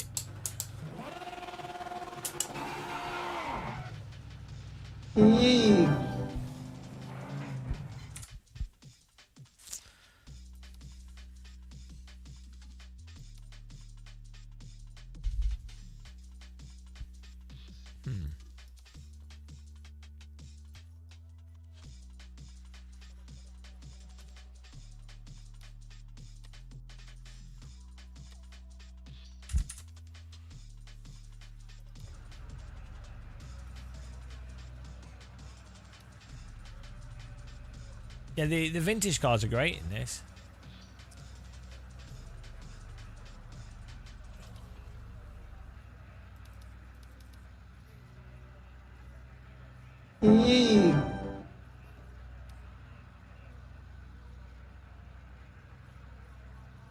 So you have the force feedback settings for the individual cars, as well as that overall.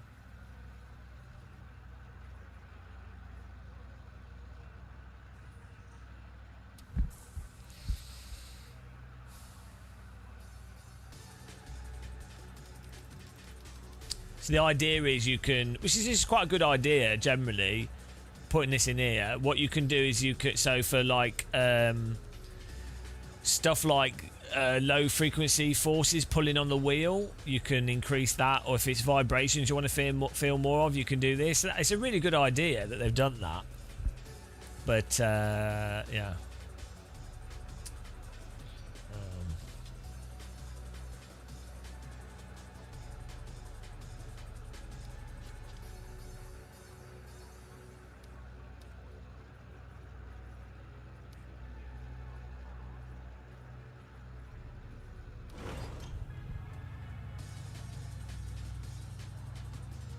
What's this? We're trying to get his attention to give some tech support. What tech support? My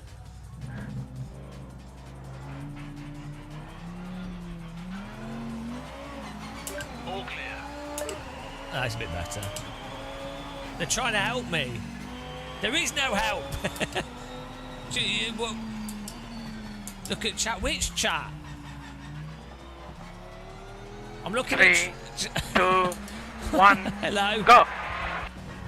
PMR is trying to talk to you in chat. What do you want me to do? There you go. Well, that's improved the force feedback on this. Thanks for the donation. Appreciate it. We can't change the co-driver language in this game. There you go. That's much better. I think it's the force feedback was just really weird, making it feel super flat to drive. There we go. Why would the defaults be so weird? Oh well. What's he typing? What are you saying?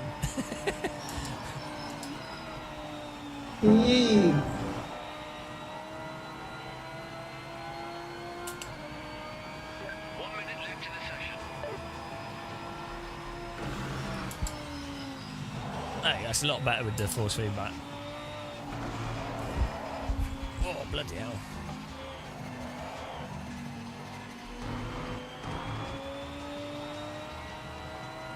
I'm reading. You got to there's a lot of messages. Someone has to be very clear what they say.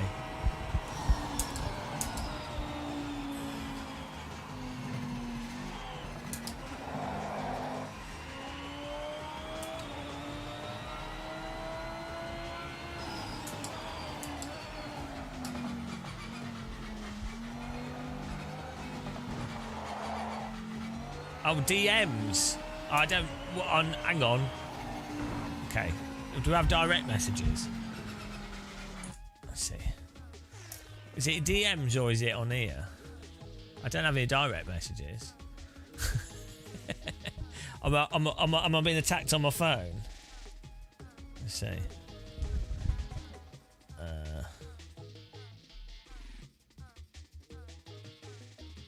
Oh no, my sister's saying that I need to come round and watch TV at her house. That's what's going on my phone. This lap is the checkered flag. Session's over.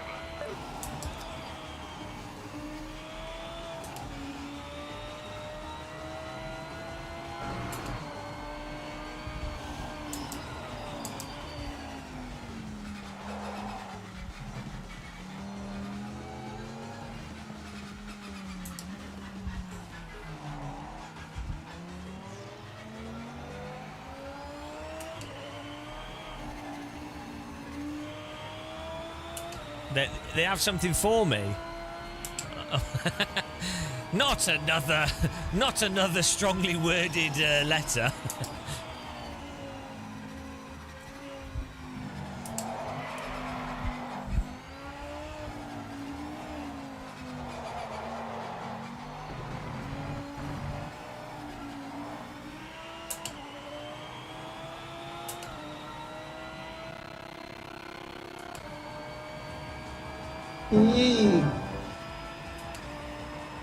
I wouldn't say PMR's a scam. There's really passionate people working on it.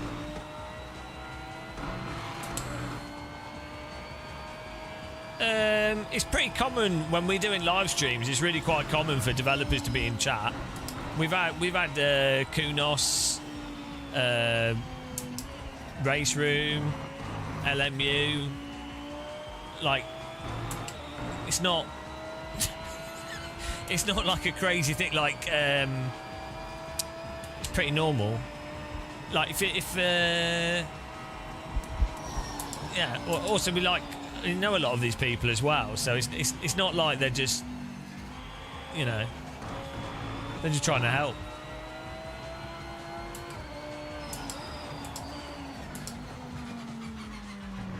Like, as I say, there's this weird thing online of trying to perceive stuff as being like a weird sort of drama, like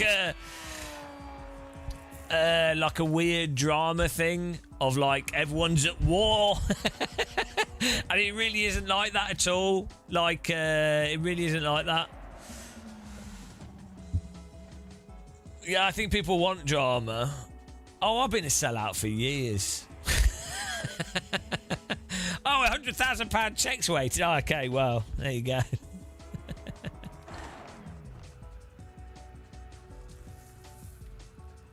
No, I mean, what's useful is people should be critical, and they're like, oh, this doesn't seem to be working for XYZ reason. Maybe for this price that the game costs, maybe this doesn't work well enough, or you expect XYZ content, or like whatever. You know, it could be with any game, like iRacing selling a subscription plus content, or their server's not working for races or what have you, or like stutter in AC Rally, or lack of content or whatever, or like games launching with technical issues and stuff. It's totally valid, and then people should be like, yeah, this isn't very good, or this is confusing, or this UI doesn't work. That's not a thing to say people aren't trying their best, right? And it's like, it's just really weird. People just want to create like a weird like Hollywood Star Wars drama out of things. It's just not how it is. Everything's boring. Like, real life is really boring, guys. Yeah, on the other side of it, it's super weird. It's super weird when people are like, oh man, I'm a defender of iRacing, or I'm a defender of PMR, I'm a defender of AC, oh god, the game's not as good as I thought it was, or like, oh, that person said my game's bad, or this person said my game's good, I love them. It's like, what is wrong with you guys? It just play the bloody video games, be critical, say what's good and what's bad, but it's not like this sort of weird Hollywood, like Star Warsization of story that people create is super weird. It's like the Formula One thing with the like random Max Verstappen weirdo fans or Norris fans and stuff. It's just bizarre. It's like, are you not watching Formula One? You should be complaining about how bad the racing is and how they can't overtake properly and how the specs of the cars are terrible, or how, you know, or the price of the food at a racetrack. Like, it's so weird that they're just fixating on, oh, my driver's winning, I don't like your driver. So who cares? Was it an interesting overtake? Was that move fun to watch? Who cares? What? You're not getting paid by the driver's result. But yeah, I know I like Star Wars, good Star Wars. I do like Star Trek as well. And Stargate just got bought by Amazon for a year at least. This is not designer. Yeah, my Mountain Warehouse shirt. Exactly. Well, hang on. My beard looks... Everyone's commenting on how good my beard is. I have to admit it's pretty good. Is someone genuinely trying to message me? Am I... Is there someone want to, like, give me something? Probably a slapping. Normally is. No one's trying to slap me. Or if they are, it's all being filtered off. Slap filter.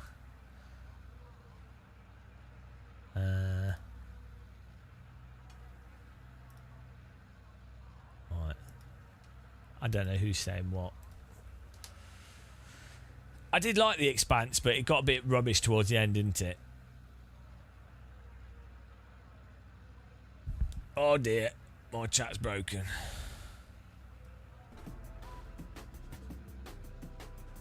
Exactly, mate. Yeah, but that's the thing. Like, you can.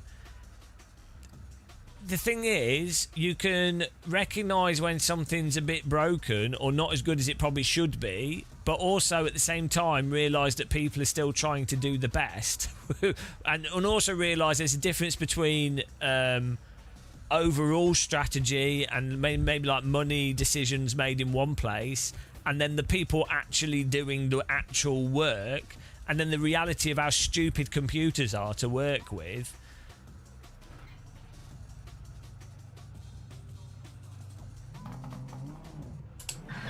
So,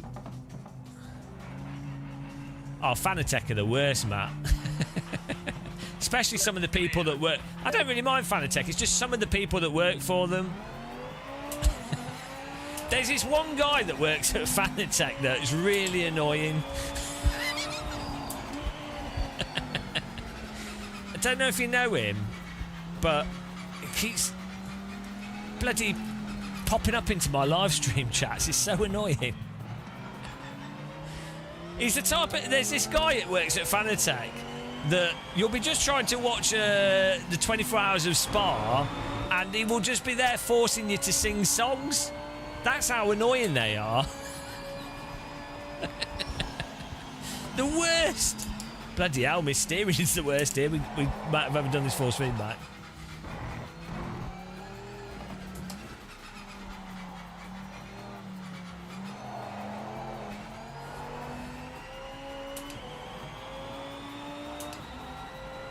Yeah, we have 32 gig. It's not the most ideal of RAM in this computer, but it's bloody hell.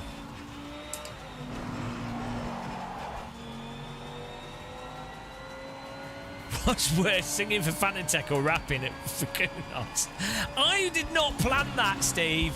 That's just because Davide decides to do like the most rando beat. What on earth was that, honestly? What on earth was that? I felt like life feels like a fever dream half the time. Bloody hell. These... Blah! Blah! Okay, we might need to adjust the force feedback again. The bumps are pushing the steering over. I enjoy how cringy it was, though. That was good. Please get rid of the fake, horrible, generic gearbox whine. You guys seem to just have ported it over from Project Cars. I mean, straight cut gears do sound, and I know what you're saying. You think it sounds a bit too plain, which I don't necessarily disagree. But a straight cut gears do actually sound pretty horrendous in a lot of cars. But yeah, it would be nice for them to do an even richer straight cut gear sound. It's probably one of those sounds that's quite hard to do really nicely though. I don't think any game's really done. Has any game done a really good straight cut gear sound that doesn't, like the one in AC sounds annoying? LMU's actually not too bad for that. Yeah, LMU's probably about the only. But the pace car is out of control. Really, LMU kind of does like a weird fluctuation to it. Oh yeah, iRacing actually does a good job with those kind of things. Yeah, it's weird.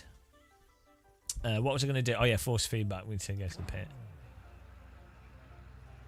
Go home and play Tetris.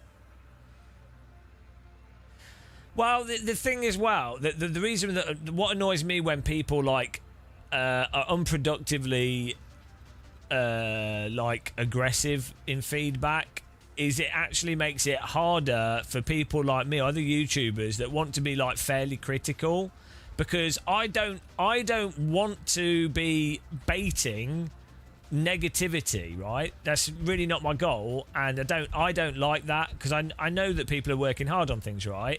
But I do want to be really critical about stuff, and I think reality is important. So it's really the frustration is when you have people that like try and turn stuff into like like as if it's an attack on people, it makes it harder to be critical because you have to be even more stupendously careful with being critical for risk of idiots turning your totally valid critical points into something else perceptively. So it's a double-edged thing of how annoying these people are.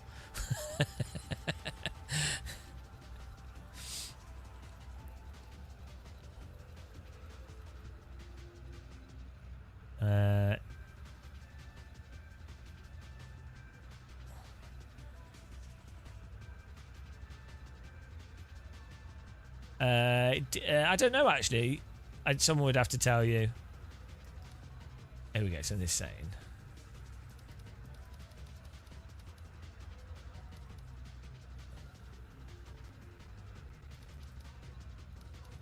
It's weird that you can go to 0.102.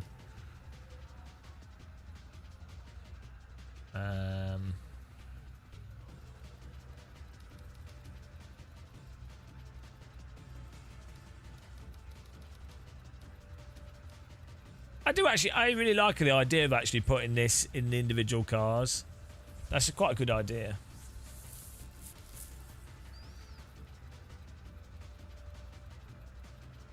Well, no one's going to be unbiased, are they? Like, I mean, and I appreciate you saying kind words, but no one is entirely unbiased.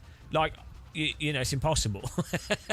Like, so people should always be really critical about stuff. But like, the thing is, you do have to weigh up. Like, if you're being critical about something, I don't think people realise this, but you still, even someone like me that tries to be very critical, you still have to weigh up. Are you having a net positive, right? Is a real thing to consider. You can't just be like, you know, because you could be, there's a balance of like perception and how you think about things. There's no point in someone being entirely like mega critical about something if they know that the end result is going to be counterproductive and negative, right? So there's other considerations to just being critical. It's not as clear cut as I think a lot of people might think it might be. Anyway, fortunately, this is just video games. It doesn't really matter too much.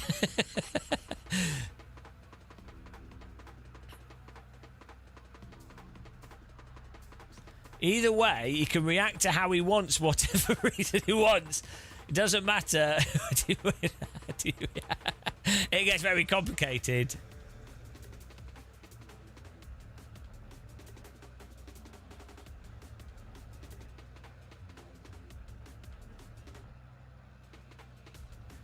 You can't act as if this dev team aren't experienced. It's their first game. It's far from it. You should expect more. One. Oh God! Right. Every video game project has its own individual challenges. You could be like the most experienced developer ever, but if you, so this same thing happened with Kunos, right? With Evo, they have built their own game engine, right? So even though they've done Netcar Pro, Fry Virtual Academy, Assetto Corsa, and then done the Unreal Engine stuff, that if you're doing your own game engine or turning a game engine that's a pre-existing engine, could be like Gmotor, so like with LMU using rFactor 2, could be this using Giants engine, could be whatever. If you're taking another engine and then building a game into it, you could be the most experienced developer ever. It's insanely difficult, especially when you're talking about modern game like DirectX 12 and like modern stuff. There's just so much there, and there's so much nuance and complexity. This is why so many Unreal 5 games have been a bit of a shit show, because even with that engine, which is in a sense designed to be easier to use, it isn't in reality. Even with that, there's so much like knowledge and pipelines and production that just takes decades, or at least half a decade of dicking around with it to understand what does and doesn't work through trial and error for you to actually know how it works, right? So the thing is, it's 100% correct for the consumer to be like, yeah, a game being released should work. I totally agree with that, and I think that's right. And I do think this should work better than it does at the moment in the press version, and hopefully it will do. And the same with Evo, with its early access. I don't think it's acceptable for Evo to have its early access was too early, right? So it's totally right for a consumer to expect a working product because that's just how it should be, I think. However, at the same time, you can't just make assumptions as to the complexity of the project, and it's not, you can't really blame people for not knowing the intricacies of games development. But a lot of people massively underestimate how insane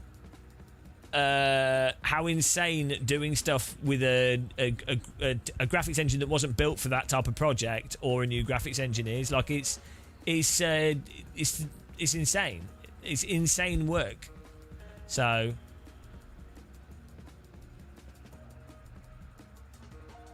yeah, no, exactly. Well, I'm saying there's two different things to say.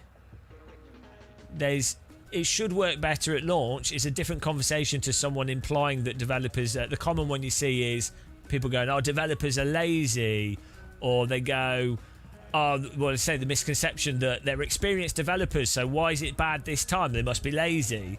It's a miss. People don't understand how complex it is to work with new technologies. That really is like so complicated. It's stupid. Like they're separate. There's like separate things, isn't there? A game should be good at launch is one thing, but the reasons why a game might not be is another. The pace car is out of control.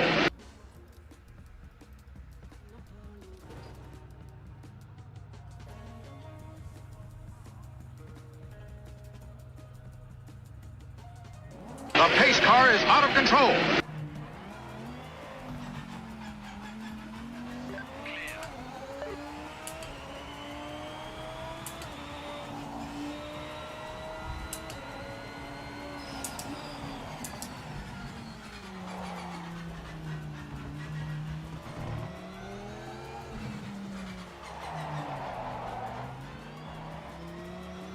Oh wow, we've got really cold tyres now.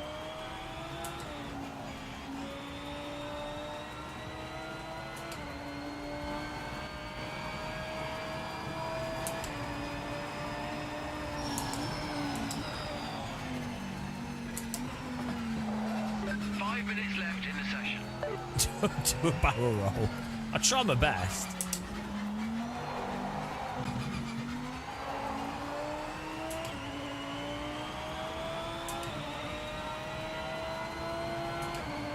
So it's not MCW. It's not that developers are dishonest. It depends who are you talking about. So a developer's a large number of people, and often those people don't do any communication. There'll be a separate department, or there might be the publisher, or there might be just part of a publisher.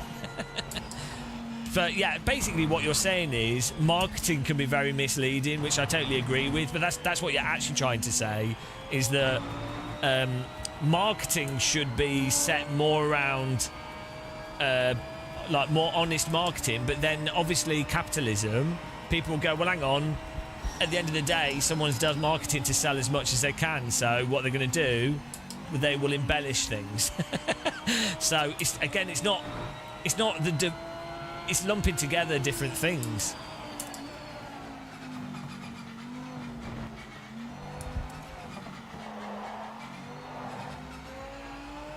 I haven't done any car setup change to this yet. No, I'm just trying this GT3 car and seeing what I can get to feel. Timing started. Make this lap now.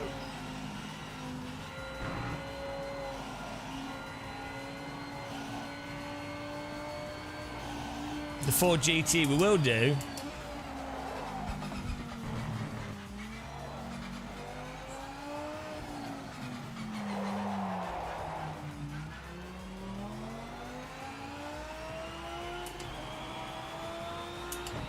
GTE.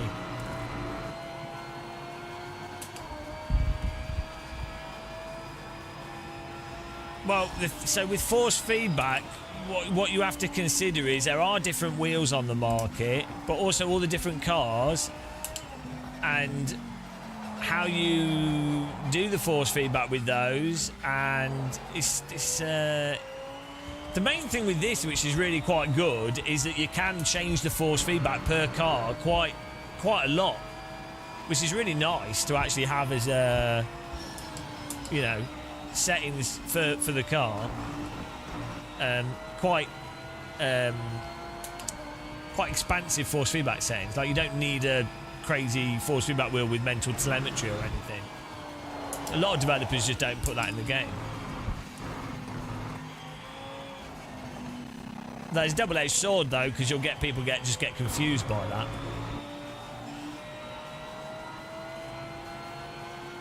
Yeah, there's so much there's so much confusion around games. I mean, it's fair. I guess games industry, games development's inherently complicated. And not everyone's got like a degree in games development, so you know, but if only there were people with YouTube channels that did a better job of explaining stuff. You could say that that responsibility of educating people falls firmly on the shoulders of people with vocal platforms. Shit. I ain't got time for that. That's work. And then we found out that the lazy people were the YouTubers. Ah!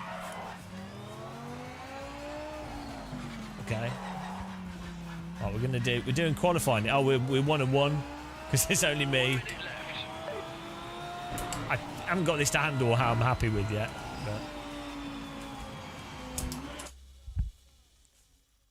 But tell you what. So what is a bit confusing with the force feedback in this is that because you have so you have this setting, like your fundamental force feedback, that you probably want to leave the same for everything. But then you also have the individual car force feedback. Oh, if a developer's here, what is the force feedback headroom setting? What does that specifically mean? Because I can't work it out.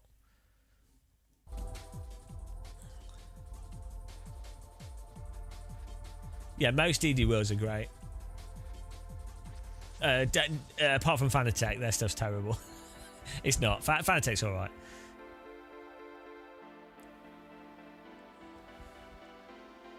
Oh yeah, you can. So unlike Automobilista 2, if you go over the limit on the rear, you can't. It doesn't just completely turn off.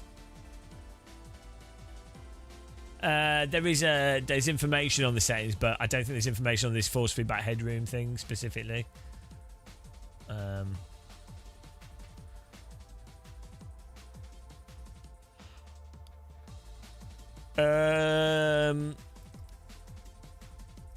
I wouldn't be able to say until this comes out and we see how active the online is.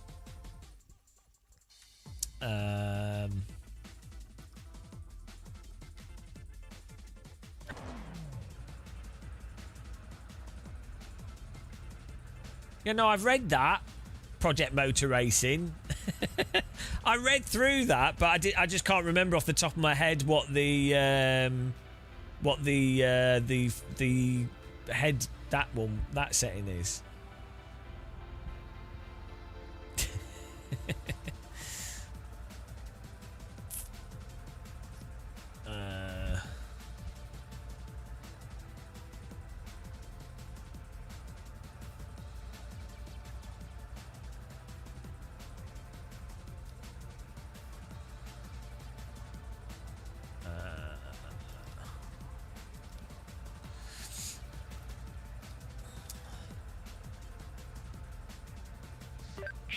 Oh.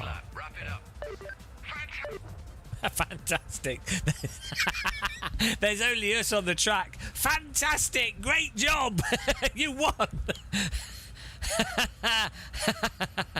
You're the only person on the track. Oh, that's so funny.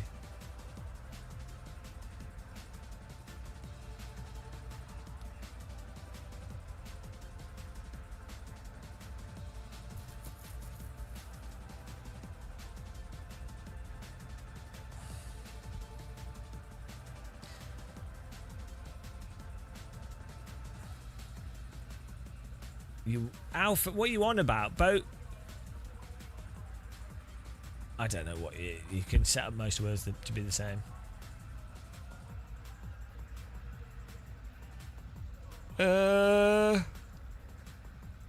Right, let's just try this actually with those other settings and then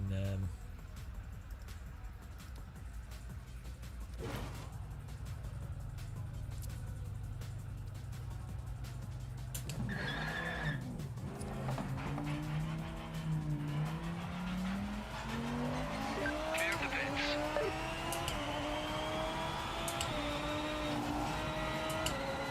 oh, pretty much all the DD wheels are totally fine.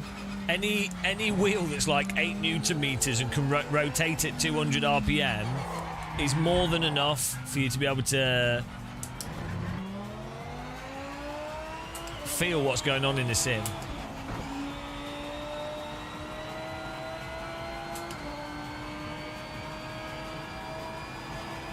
And to be honest, even like a lower end wheel than that is enough. You get a lot of people nitpicking over different force feedback wheels because there are subtle differences, but it's very The pace car is marginal out of control. on the grand scheme of things.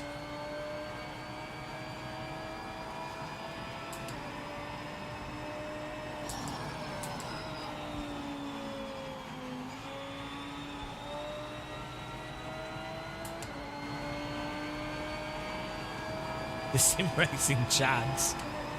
The pace car is out of control. Thanks for following, guys. Welcome along. Whoa! Tripping over the car.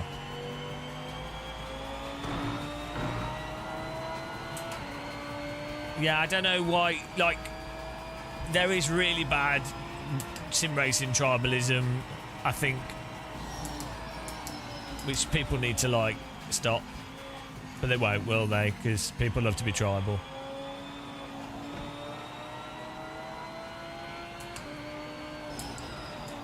I think the biggest issue, though, that Project Motor Racing has overlooked, if we take a look at this grandstand here, just look at this. Can you see any bold spectators? I can't see it because I'd see the reflection, but there should be at least a lens flare coming off their head, right?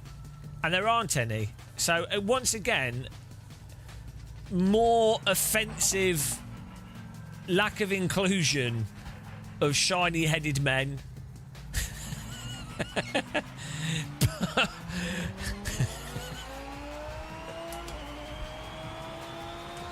Absolute disgrace. Time low. Make it count.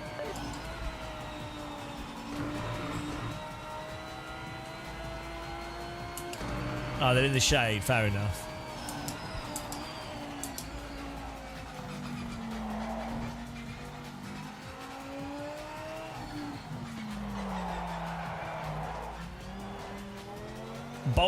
Bold washing.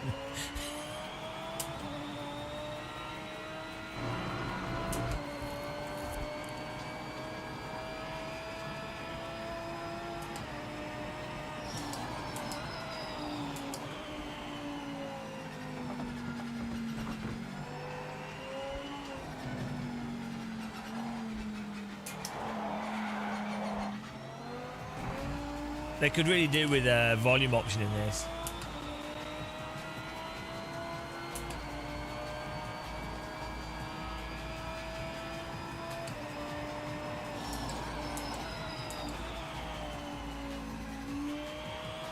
Like tire scrub sound could do with a separate sound volume slider. I think it's good to have it loud by default, but it's a bit too much.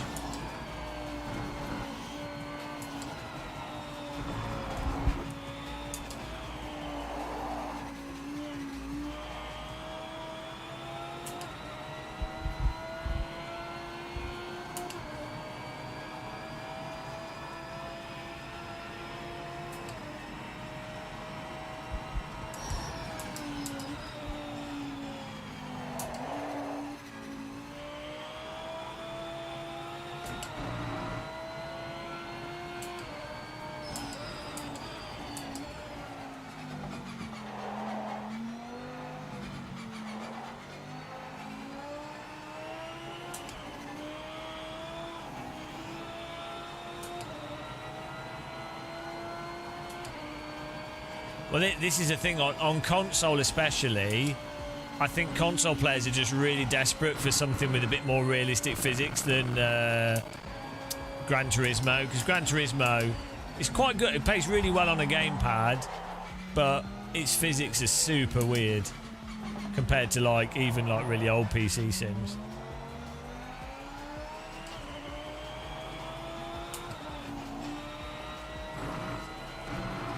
So if this can have no, if the multiplayer can work.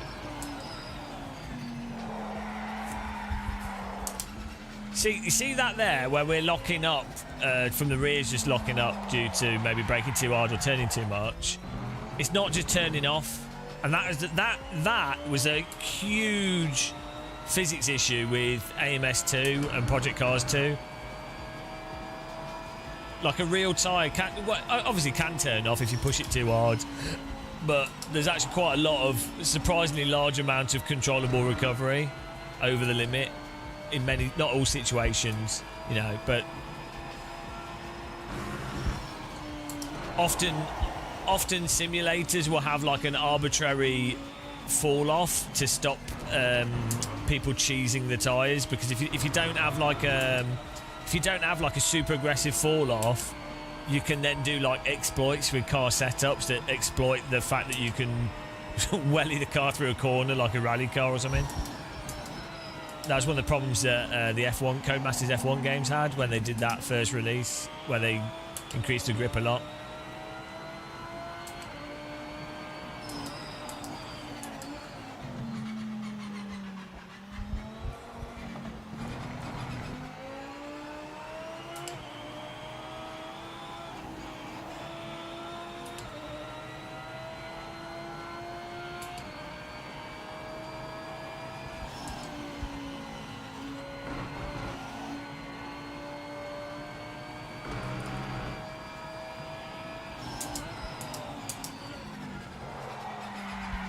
It is still, interestingly, it is still like doing it is snagging there. I wonder if we can get around that with setup. You're about to order a Moser bundle for Black Friday? Well, just buy the most expensive one and use the Game of Muscle affiliate link.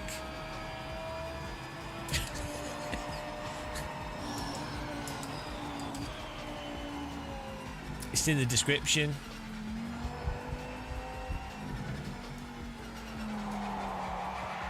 To be honest, the Moses stuff's pretty good. You can't really go wrong. Moses, Magic, Fanatec, Ace Attack's great. I wouldn't like watch boosted media reviews, random call sign. I don't know. There's loads of people doing reviews of it, of the stuff. You can check out all the wheels, and basically it's just a case of what wheel rims do you want, how much you really want to spend. But they're all really the sim. Once you get above like 8 Newton meters in the DD wheels, the quality is really high with pretty much all the wheelbases.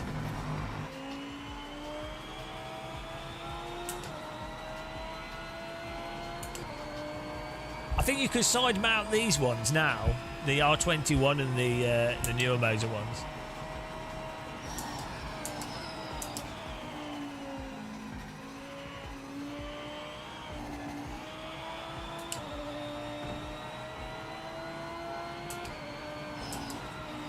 Yeah, I think Austin Agonoski understands game design of Sims, basically, which is really good. And that's probably why the actual decisions for the single-player structure stuff in this game is like, makes sense. So many Sims have, like, just fundamentally bad structure. So, yeah. I'd also like cars being controllable at the limit. Though, going back like decades ago, it was like I've always had this view. My friends of mine that drive real race cars have always had this view, and they'd be like Austin Agonoski and a few other people online, and then 99% of sim racing. Oh no, get out! 99% of sim racers have this ridiculous view that tyres just turn off at the limit when they're pushed a bit too hard, as if they've never even done like a basic track day. You could. It's insane. It's like just all from GPL and iRacing and old and early R-Factor 1 without mods. So, yeah, it's really weird. But, fortunately, I tell you what, though, this is one of the positives of the last 5 or 6 years. A lot of us miserable gits that have been talking about how cars should be controllable at the limit, that are fans of sims, a lot of us have got jobs in sim racing. Surprisingly high number. And then, crucially, you have people like Max Verstappen that are like, yeah, no, this is AC1 is actually quite close to how cars generally behave. And so, fortunately, you can get away from the 20, 30 year insane physics narrative that we've had that's absurd. Like, and don't get me wrong, I love like a lot of these sims with a bit wonky physics. I really enjoy playing iRacing. I like to talk to myself, but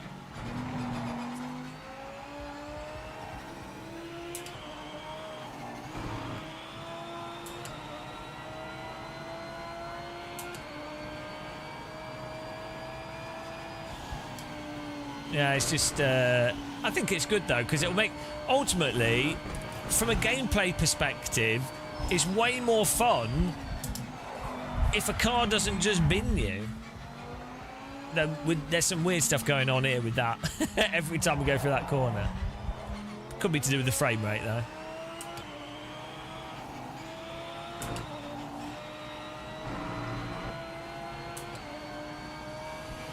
To be fair to Gran Turismo, it's really good as a gamepad jump in. I mean, the older Gran Turismos were a lot better, but we will do a Corvette. I'm just getting a feel for this.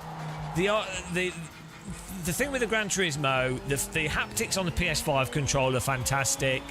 You can jump in. It feels like you're driving a car, but with a gamepad. And it generally works. It looks nice. You can do online racing, you know.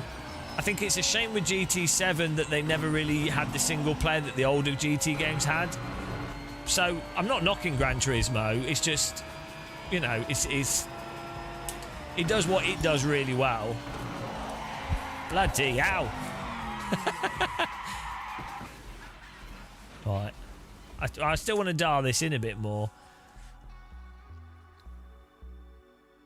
I'm just on a single screen. It's hard to know performance at the moment.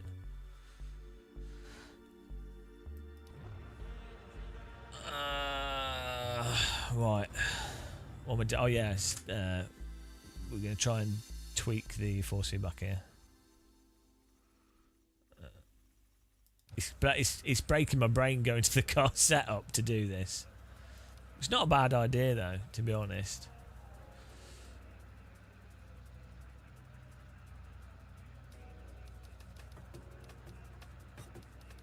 We're just going to min-max stuff to see how it feels.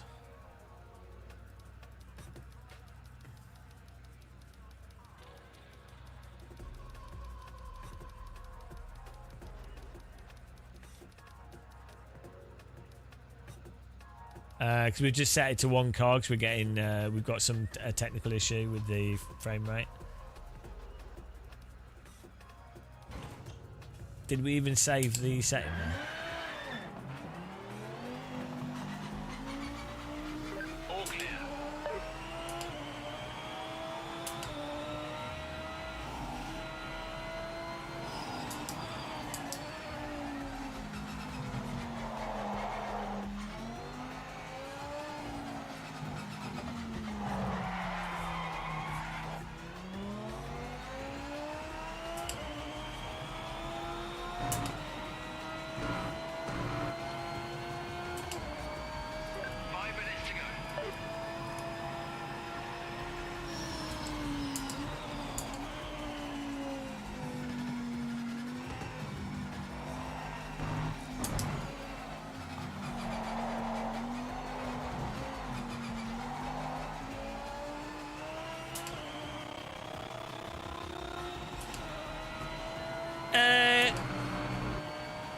the day one DLC for this game is going to be tractor racing. That's really where the hype is.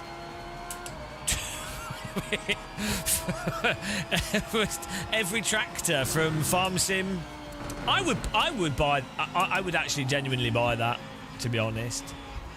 If oh dear.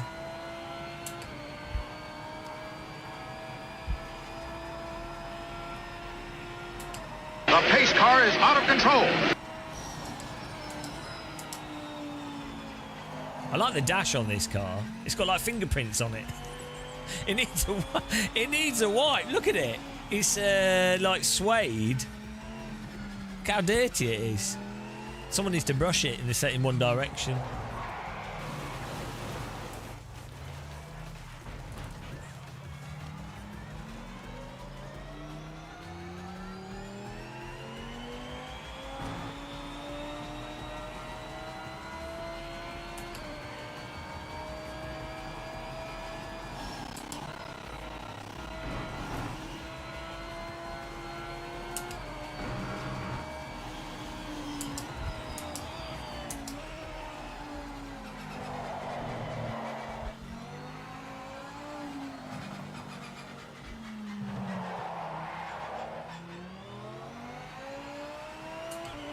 Could be good. I mean, did you see at Sim Racing Expo they had that lawnmower simulator?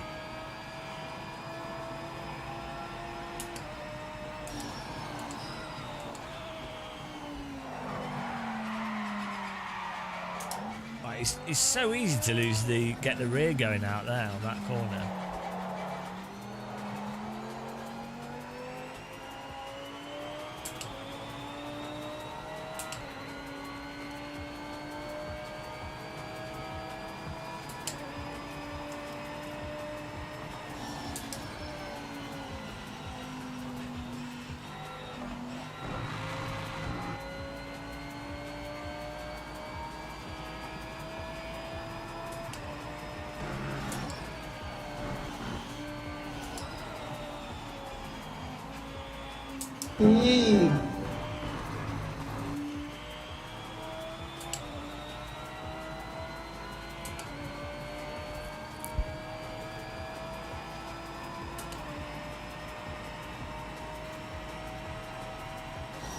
Thanks for subscribing. Welcome.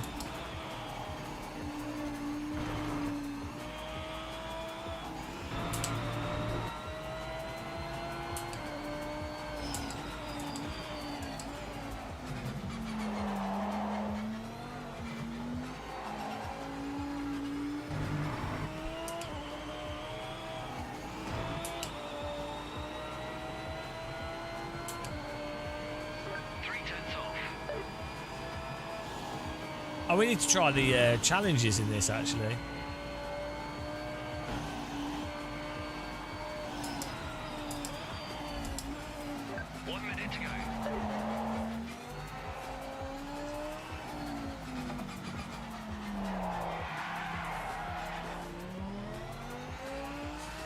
Seems like it's quite easy with this setup. It's going to depend on settings, but it's quite easy to induce oversteer from the steering. But the good thing with that is, so in AMS 2 and Project Cars 2, if you induced oversteering from turning, you'd end up, rather than the back coming out, you would just end up with magic grip. So you'd end up having to drive in this really stupid way. I find the way that this wants you to drive in a natural way, which is good. Why am I spending all my time driving the GT3? Well, I'm not. We've literally just done 4 hours of driving other cars. I'm just driving this as a benchmark and just seeing how I can make it feel, because the GT3 cars felt the worst in this game. Thuggy, well, they modelled the drivers in this game after me, Gamer Muscle, and as you can see, look, if I turn, look, you see my steering wheel here? If I turn my wheel, watch what happens. Watch what happens. See? Really realistic. We'll do it again in case you missed that. Let me just turn in the wheel here. I'll turn it right. Are you ready? There you go. You ready? Just pay attention, guys. It's gonna be hard to notice. Turn the wheel. See, it's great. It's exactly like real wheel driving that.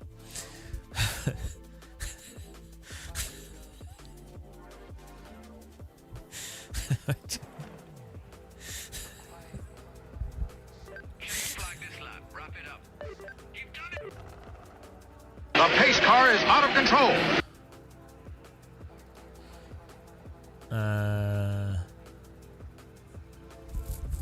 Do we know what engine this uses? Yeah, it's using the Giants engine from Farm Sim, but they've done their own development to it. Right, let's get back to what we were doing here. Turn that off. And that was on mine. Let's put this on here.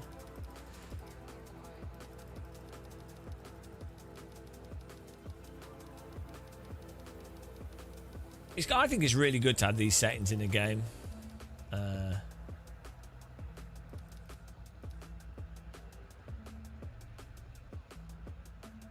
Why do you need to use more than 30 FPS? Well, exactly. Well, we can go. My wheel's going to go through space time with this. Probably don't need to. I'm min-maxing stuff just to see how it feels. Just even though it's a dumb thing to do.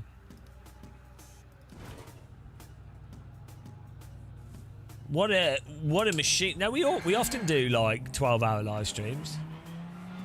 I think you'll enjoy this more than ACC if they can fix the technical issues of that I'm having.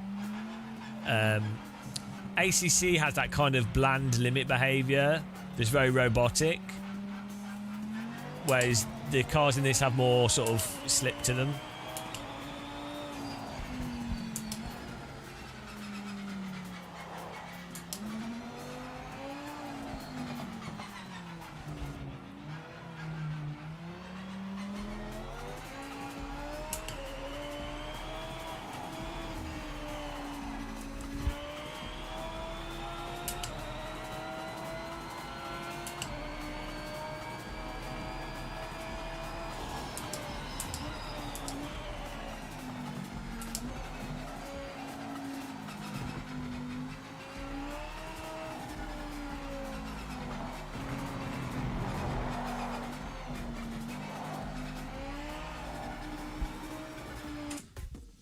That's kind of weird.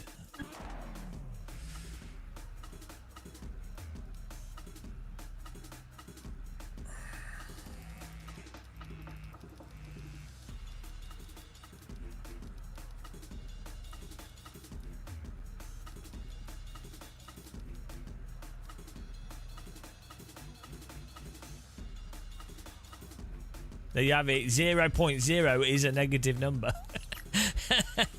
It is a sim, yeah. So the whole simcade thing, you should probably think of it as what's the developer's intention, not the end result. And so some games the developer might be intending a sim and then they make a simcade, but their intention was to be a sim, right? Some developers might be intending to make an arcade, but it actually ends up more like a simulator. So like Wreckfest, you could say, well, they're not trying to make a sim, right? Wreckfest is not trying to make a sim. So it's a simcade, but the end result of Wreckfest, in many ways, it's actually really good. No, I think AMS2 for them. This has better anti-aliasing than AMS2. And some aspects of the shaders on this are better than AMS2, but the end result, the graphics are better in AMS2. But it's hard for me to say. I mean, purely because I would just go over frame rate. So AMS2 absolutely is way better for the graphics. Like, I once something's past the original AC in graphical fidelity. So like Project Cars 2. AMS2 Space Madness engine. Yeah, like AC1 is at a quality level that's like, you know, you've got transparencies, you've got shadows, you've got soft shadows, you've got like reflections that actually real-time reflections, you've got fake like bounce lighting off stuff. Once you've got all that kind of stuff, like water puddle reflections, normal maps, grass, 3D trees, once you've got all that, I just don't care. Like, for a driving game, I want frame rate. I want like 300-400 FPS. So it's like the Unreal 5 engine thing. It can look, Unreal 5 can look insane in its graphics, especially the overall lighting. But there's like a delay to how the lighting fills out the scene. It's, you know, screen space stuff, and I would rather just not have the fancy lighting and just have the performance. But personally,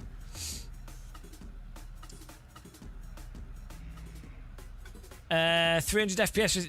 AMS2 runs at 300 FPS. AC1 does. AMS1. Richard Burns Rally, that probably runs at like 1000 FPS. iRacing can run at like iRacing's got some weirdo optimization issues, but that can run quite fast as well. So, but often it runs terrible due to the stuff being dated. They're working on that.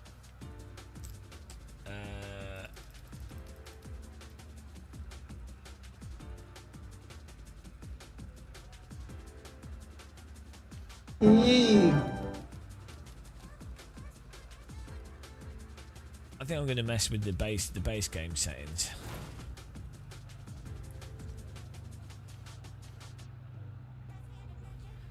Your brain, so the rod and cone cells in your eyes don't work in terms of FPS.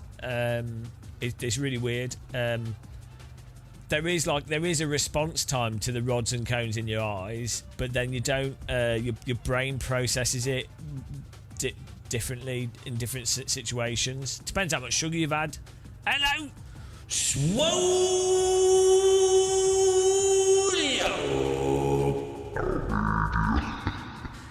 I think it'll be good enough for you to do trail braking, guys. Guys, check out Swolio. He's got a book. He does coaching. Check him out. It's not got a Radical SR3 in it though, so that's 0 out of 10. Yeah, no. If in terms of your eyes processing imagery, if you're tired, your frame rate basically goes down, or if you're drunk, right? That's why vision gets slurred. So it's and then brightness levels as well. There's a whole bunch of stuff. It's really interesting, actually.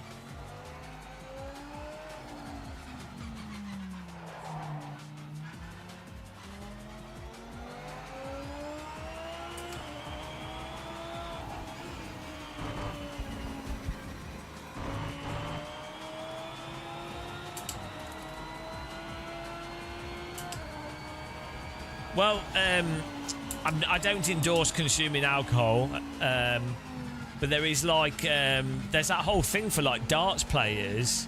A very small amount of alcohol can actually make people more steady, like less sensitive for fine motor control.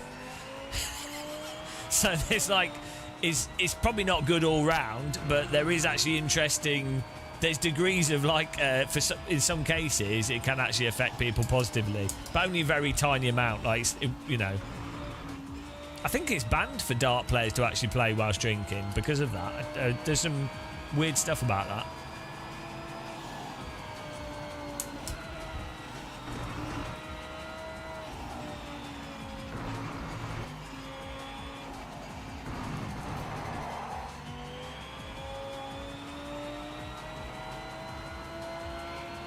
You can imagine that with driving though, if someone has like high anxiety, drinking might help them with that. It's not the actual solution, because then they'll have to be drunk every time they want to do the activity, but that could help someone not overthink something.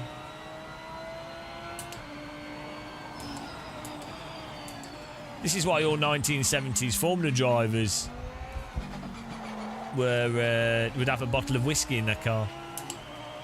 But I don't like alcohol myself. I don't like drinking, so Don't drink. Don't drink, kids. This lap is timed. Give it your best. Save your money and spend it on sim racing equipment using my affiliate link. That's my adult advice. Don't buy drink. Buy a DD wheel.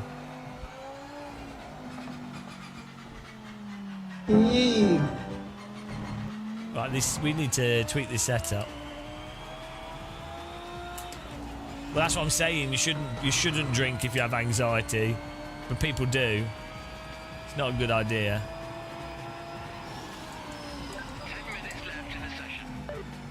I know, Neil. This is what happens when you don't drink. You spend too long talking rubbish on the internet.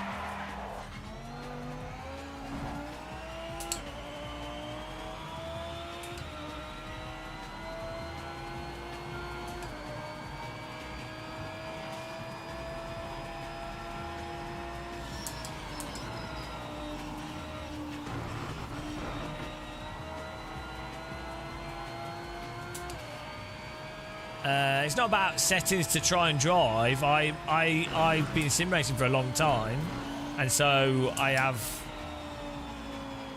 things that I like, things to feel like. So it's nice. It's interesting to mess around with them just to see what feels like what.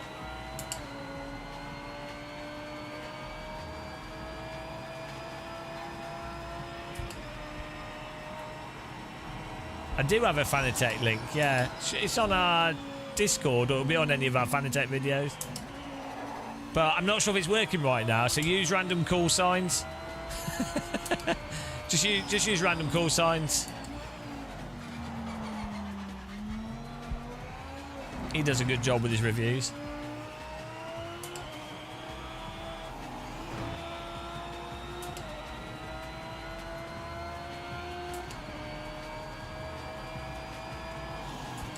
The pace car is out of control.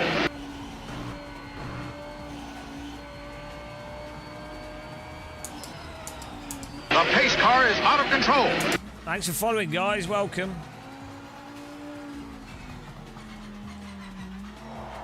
I need a cup of tea. Are the tracks laser scanned? There might be. The thing is, a laser scan, it just means you've got point cloud data. An artist still has to make the track based off that point cloud data. So a track not being laser scanned isn't necessarily the be all and end all. But generally it is, you know, if you've got laser scan data, it means that it's probably going to line up better. But I mean, this track looks pretty high quality, to be honest, from my memory of this track.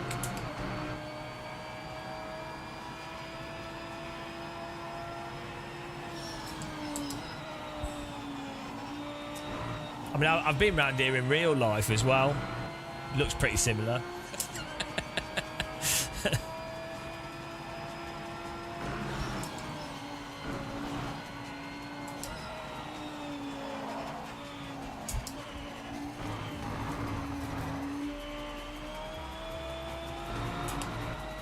There's no wow factor to the graphics.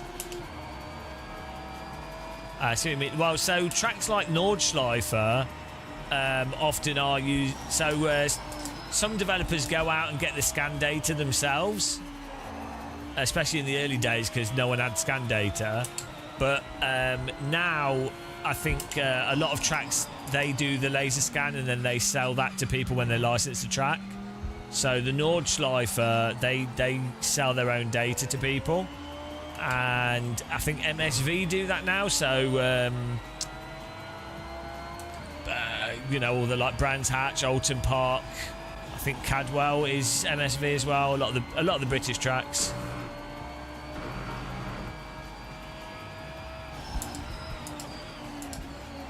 Snetterton.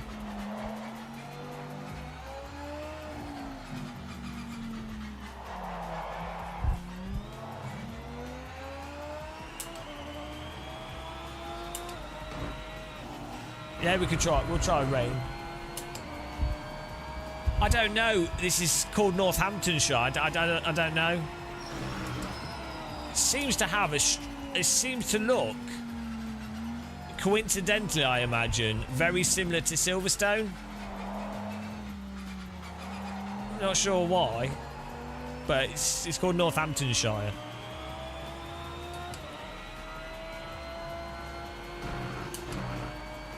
Gold stone. Platinum stone. That's what they should have called it. Why didn't they call it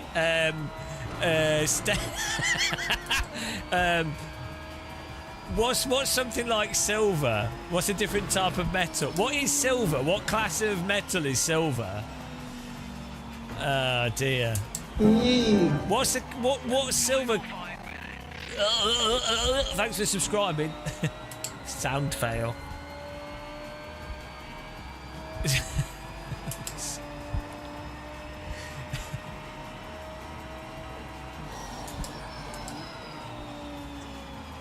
Silver rock. Silver pebble.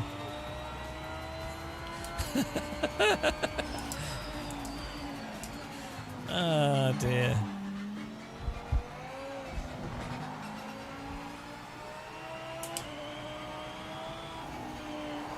Silver's an element, not a rock or a metal. It's quite a heavy metal, although it isn't a heavy metal. It is quite heavy, but it isn't a heavy metal.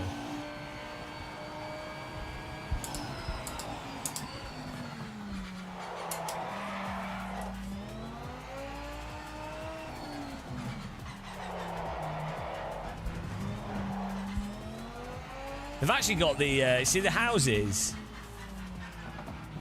This is called the is it the Esplanade? Hang on, it's on the left after this corner. I'll show you these. So at Silverstone, they have these houses you can buy, but then you're not allowed to live in them when Formula One and stuff's on.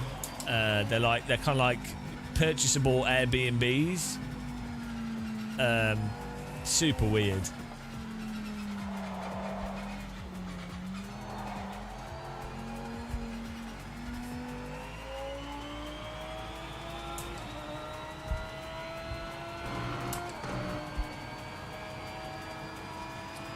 They're not cheap. This is in like near Buckinghamshire. Yeah, look. You can buy these houses. They look terrible. They look awful.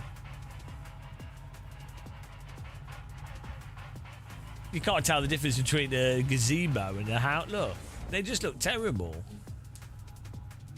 They look like Minecraft cows. That'll be £500,000 a year, please. Yeah, but it'd be well annoying. They should get a discount because you'd be like, oh god, I just can hear the cars again.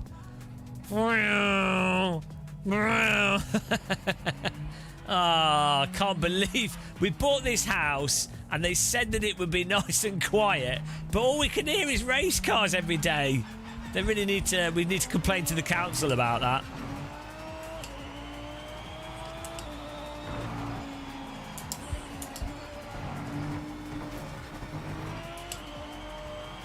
Right, we're going to adjust force feedback here as well. We're getting through that. I need a cup of tea, guys.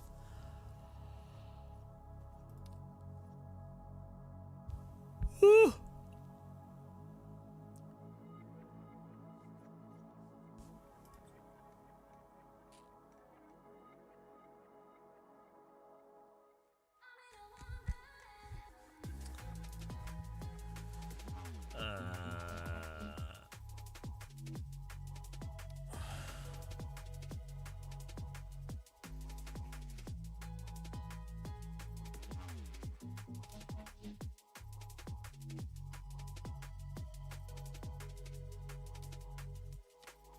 I'm going to get a cup of tea.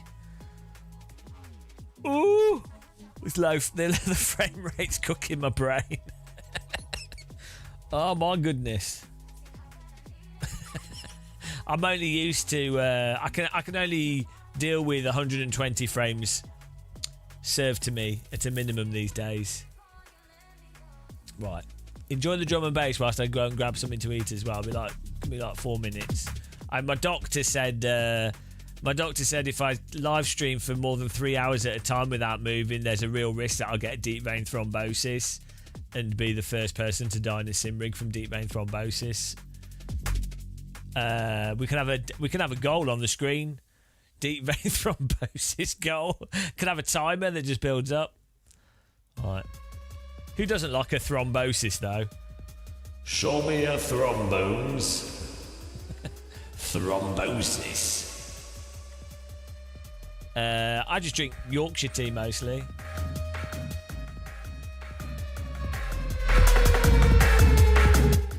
For those of you with OCD, just look at the dust fingerprints on the dash. Look at that. That is a dirty, filthy dash. Dirty, filthy dash. Filthy, dirty dash. Look at that filthy, dirty dash. Wash your dash, dirty dash. Filthy, dirty dash. If I look. She does flies, I think I'm gonna shop now, Andalou, big Malu, make Andalou, I make a download, Right, that's enough Dirty Dash remix. Back in a second.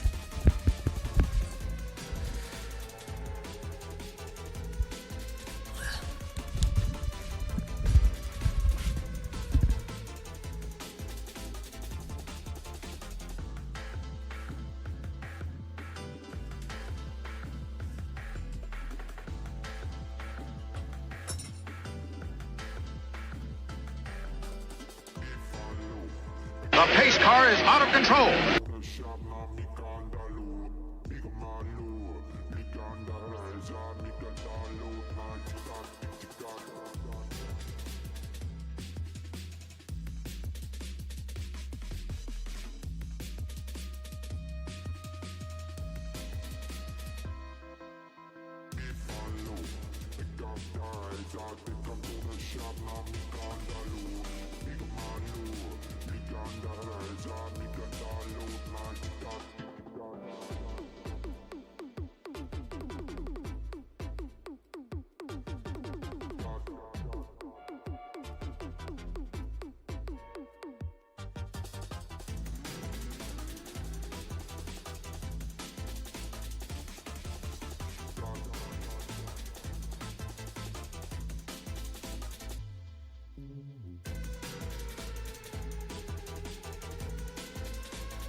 Hello?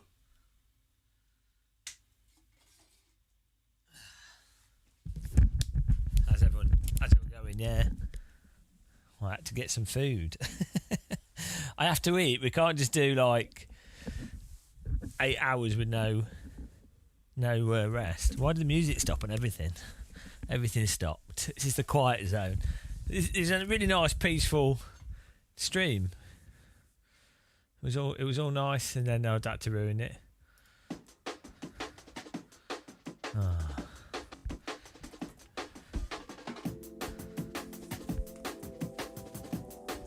How's everyone doing?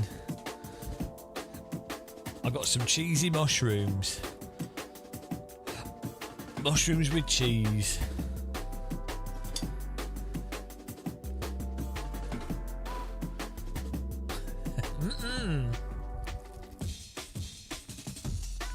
Can't go wrong with a mushroom.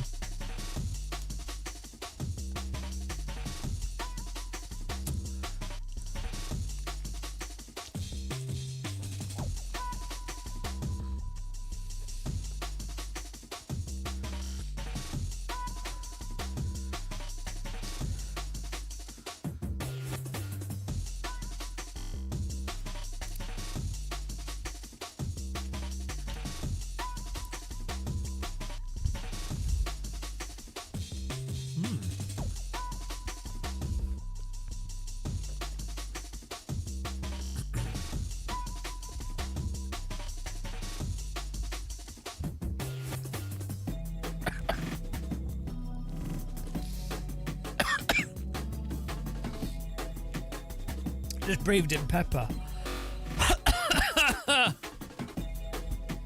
Pepper breath.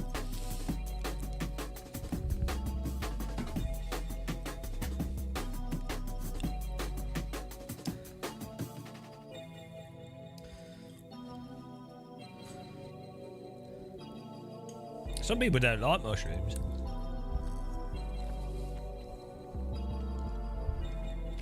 What's wrong with them? Mushroom life.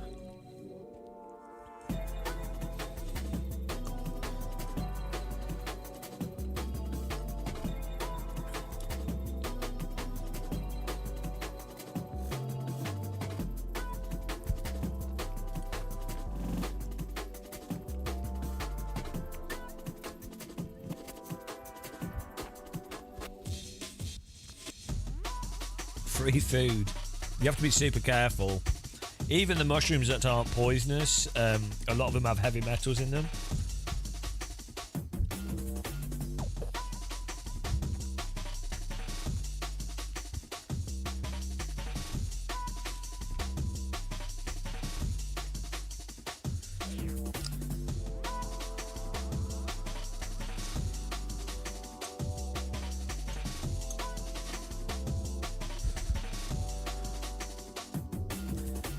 Well, you can touch them, just don't eat them.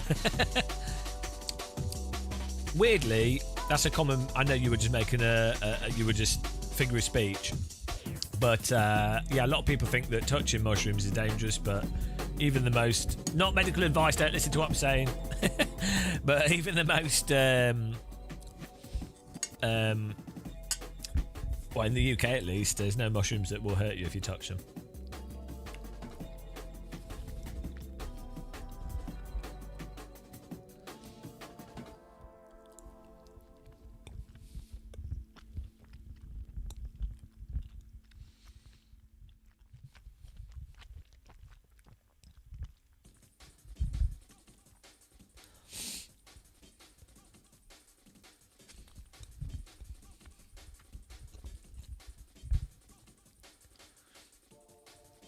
Yeah, well, the UK's got really strong laws. You're not legally allowed to pick. There's a lot of that you're just not allowed to pick them.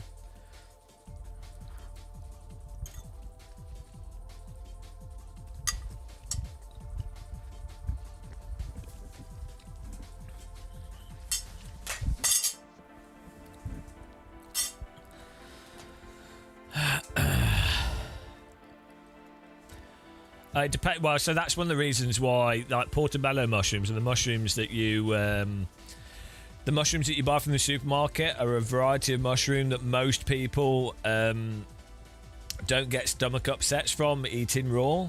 But yeah, like a large number of mushrooms cause a lot of people have stomach upset issues from just eating them raw. But interesting as well, we've talked about this before, but like quite a lot of people get food poisoning from eating like mushrooms they've grown themselves or even picked, because they just are like, oh, I'll eat it, and it's like, well, it's got bacteria on it and stuff. So good idea to cook them. Good idea to cook. Like, it's the same with water. Do you ever watch those survival programs where you always have the contestants? They're like, oh, I can't be bothered, and then they just drink the water, and then the next day they're like dead and they have to leave because they've got like poison from the water, like diarrhea and stuff. It's like, yeah, just do not. I mean, even if the water isn't technically that bad, you are not used to drinking unboiled water that might be fine. It might be from a running stream. It might not actually be technically fatal or that bad, but you ain't been drinking it since you were 5. So your body does not have the the bacteria or the capacity. It's not been trained on it. So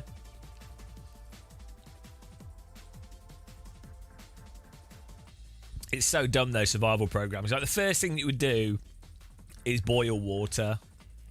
Really.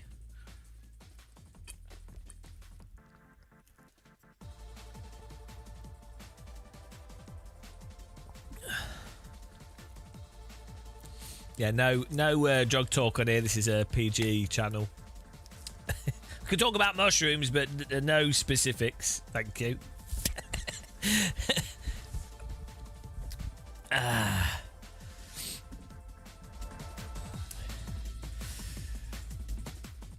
It is the UK laws though are pretty stupid. Like there's mushrooms like some mushrooms that are, if you cook them properly, they're like totally fine to eat, but they're also, if you didn't cook them, they're not. So yeah, it's just weird, isn't it? It's just how it is. What we did? Oh, we changed the force feedback settings, didn't we?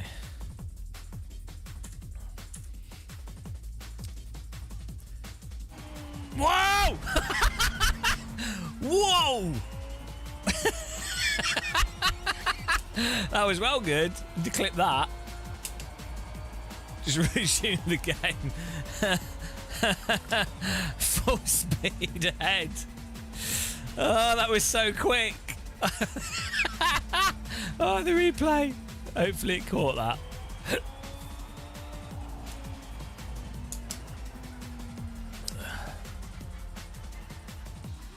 Oh, did it? I don't know if it worked. That was pretty funny. The UK is independent to EU. So 1 minute remaining.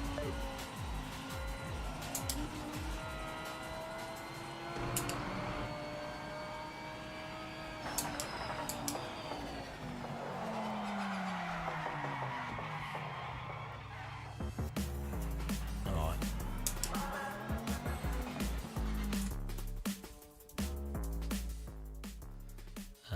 Restart.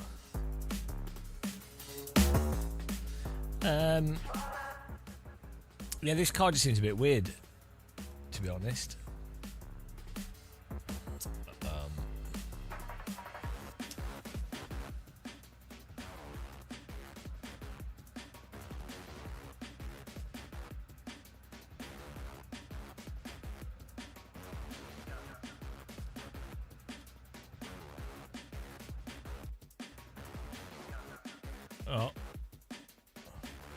Oh, the game just crashed. Whoops! It did not like that. Computer says no.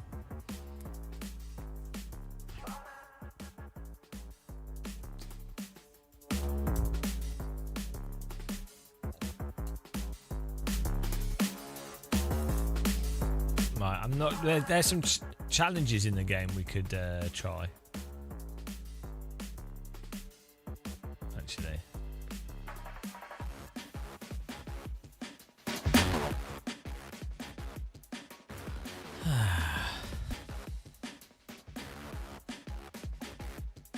do that. Challenge to the max.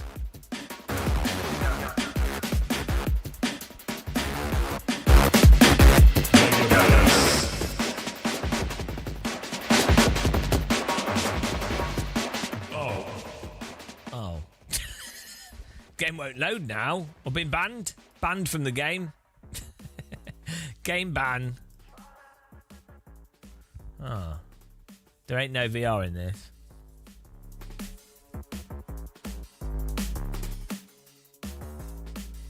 Yeah, we could be mosquito fart away from achieving them. Why is... I don't know what's going on here.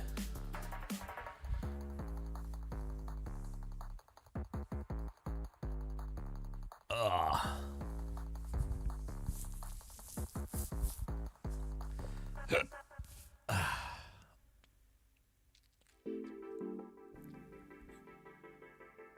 Oh, there we go.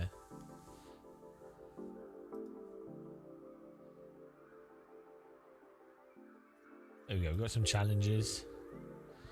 Endurance Hall. A hall of endurance. What's this endurance hall? Oh no! 50 laps, 10 laps. Bloody hell. What do you have to do?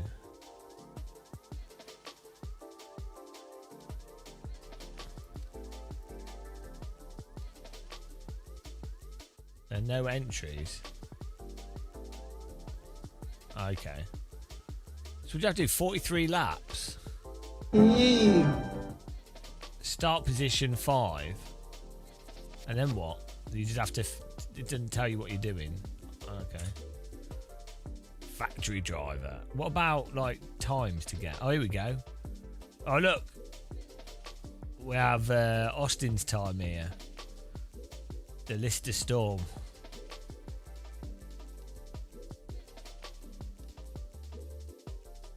Can we beat someone from straight 4 in the Lister Storm? 2 minute 150. Okay, let's go for it.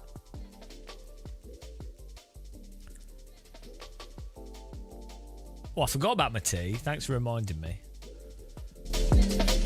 Thank you for reminding me of my tea.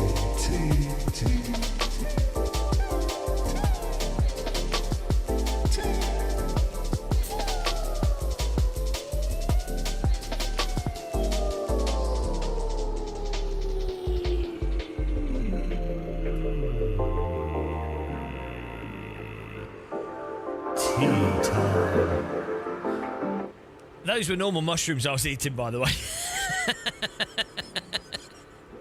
They were. I promise they were. Is that David Perel? How's it going, man? David Perel plays his odd job on the N64. Coach Dave Academy.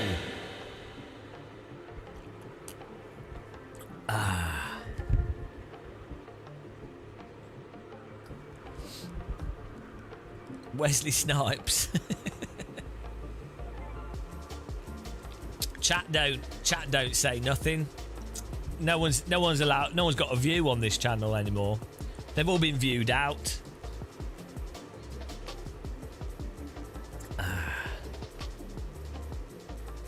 Everyone's fallen asleep. It's over. I think my hang on, my stuff's broken. Oh dear, this has happened again. My YouTube's broken.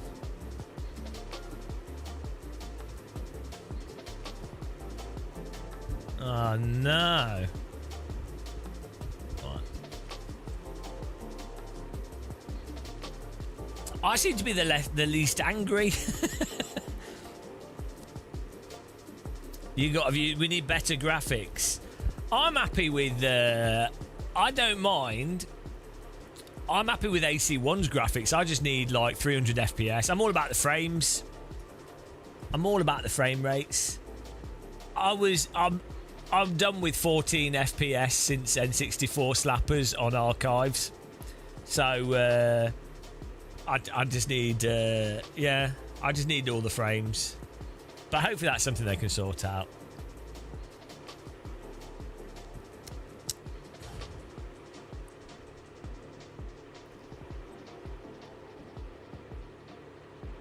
Why is everyone back? Well, sim racing as well. There's this weird thing where people like to brigade on ideas, and then there's like momentum. So they do it positively and negatively. So you end up with like the Assetto Corsa Rally thing, where it was like, well, we've got permission to say that's good, so that became a good thing. And if you said anything bad about that, you'd be like, oh God, you can't say that, you idiot, you don't know what you're talking about. Oh, it's a good thing. Because everything gets turned into either it's good or bad and no in between. And Project Motor Racing is it's now okay to be negative about it. Red Sport okay to be negative about it.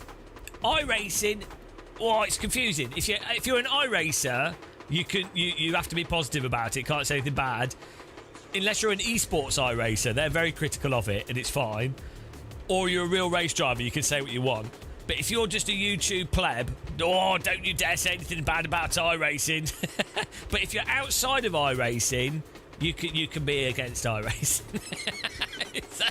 I'm slowly piecing together how tribalism in the sim racing space works.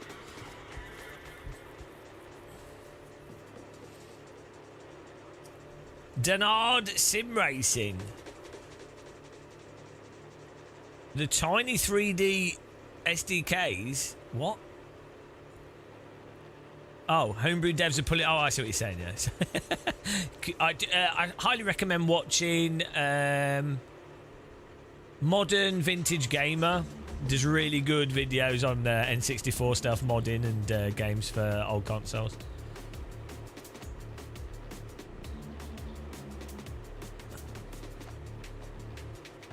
I've enjoyed iRace. Like I wouldn't have spent 3,000 hours playing it over 2 years. It is really annoying to drive. The netcode's terrible, but I do enjoy it. That's why I played it. Oh, AMS2. Those are some special. Those are some very special fans.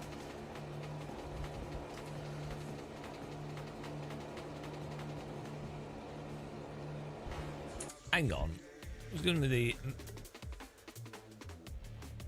Seems like when the crowd is there.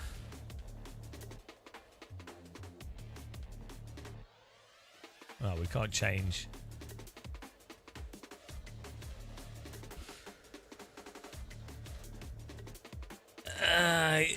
Yeah, I mean, at the end of the day, the thing is, they are all video games.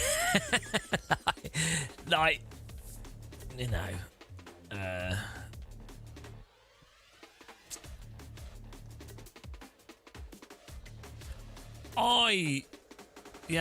I really enjoy playing through the gold medals in Dirt Rally and stuff like that. I think just having like a good thing, an objective. The pace car is out of control.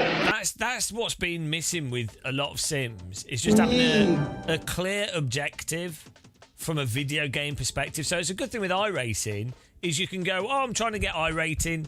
Does the netcode work? Great. Not really. Is the ranking, does it make sense? Not really. The physics are mental, but it's fine because you're trying to get a higher iRating. It was really fun. I mean, it was actual torture, but it's quite fun getting to 5k iRating, right? That's a fun challenge. That's a thing to do. Great.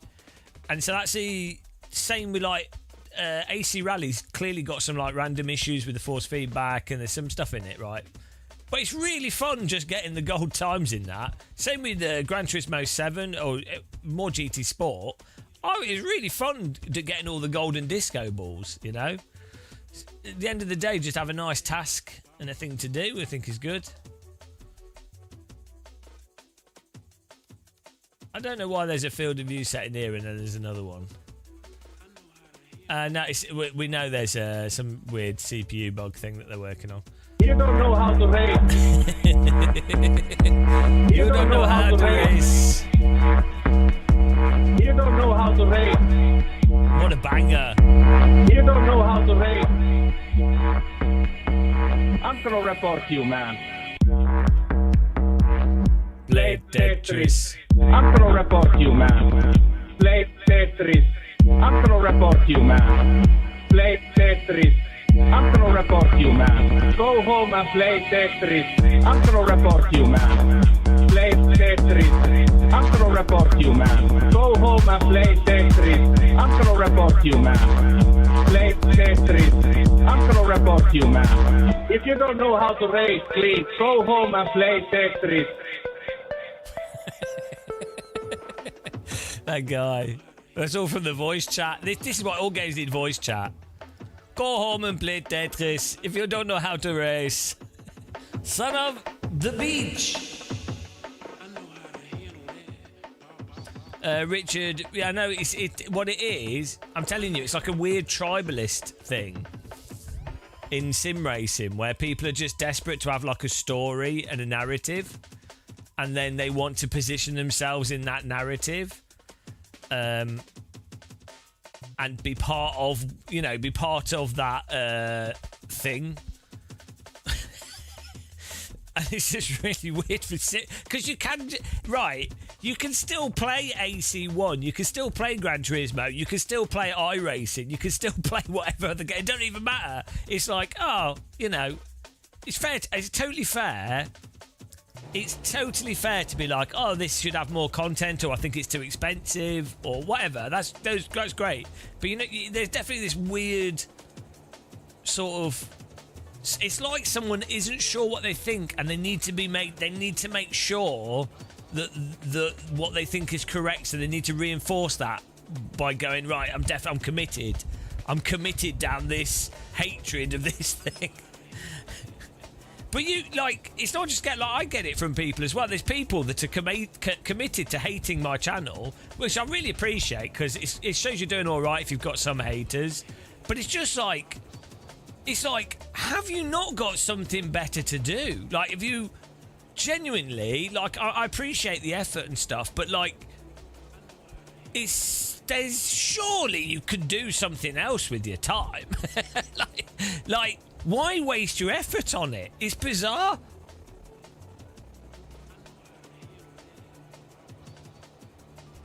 Maybe also, if you're quite young, as you get older, you realise you're going to be dead soon, so it's a bit of a waste of time spending so much time hating on something.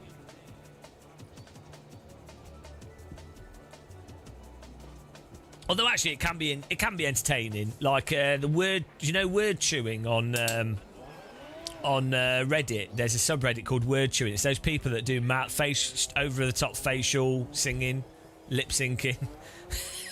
It's so painful to watch, but I can't help but watch it. Yeah, but I'm not an iRacing hater. That's the whole point. I'm just able to point out the exact aspects of the physics and netcode that are making the game worse than it could be.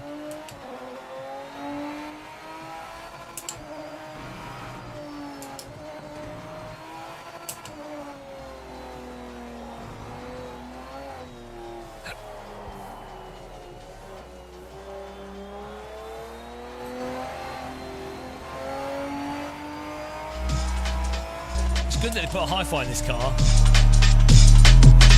Give me the speed, give me the pace. Take the car to outer space. Give me speed, give me pace. Drive my car into your face. I'm in a store, mega store. Drop the bass on the store. I feel like I'm in the 90s. He's like my 90s MC in there. I'll try my best. I think we messed up the force feedback.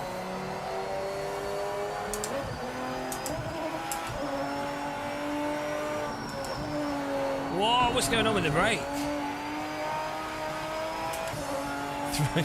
Thrombosis. Oh, it's probably downshifting too quick. Hello. Old channel.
like we need the sequential shifter for this. I need to mount it on the sim ring. I keep forgetting.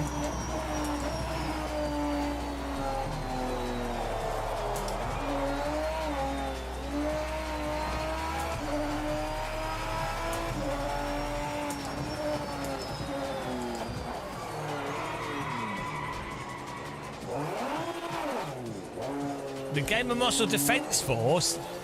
Who's the Gamer Muscle Defence Force? Have we got defenders? I didn't know. I thought we just had haters. Messed that up. Gamer Muscle Defence Force.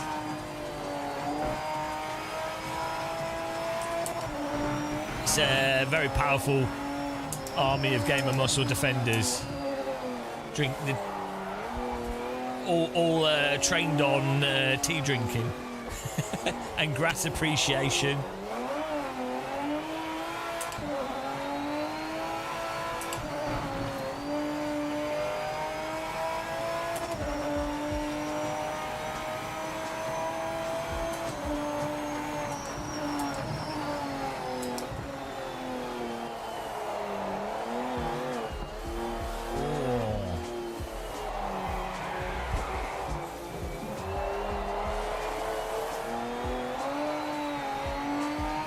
Got a proper chonky wheel in this car. I only do 90-degree track rejoins. I trained in them.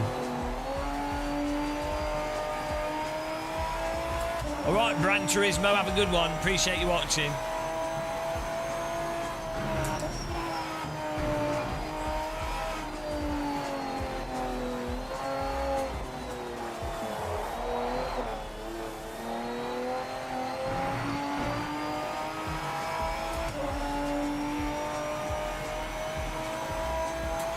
Slapping alcohol out of your hands.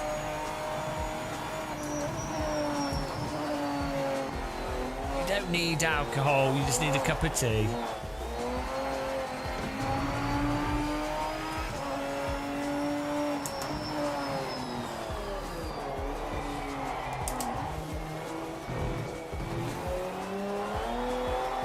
Right, I'm all over the place.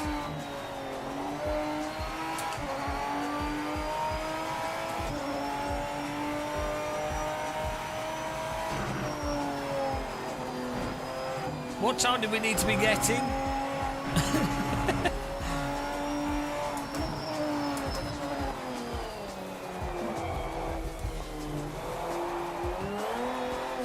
Hell. Flopping around like a fish.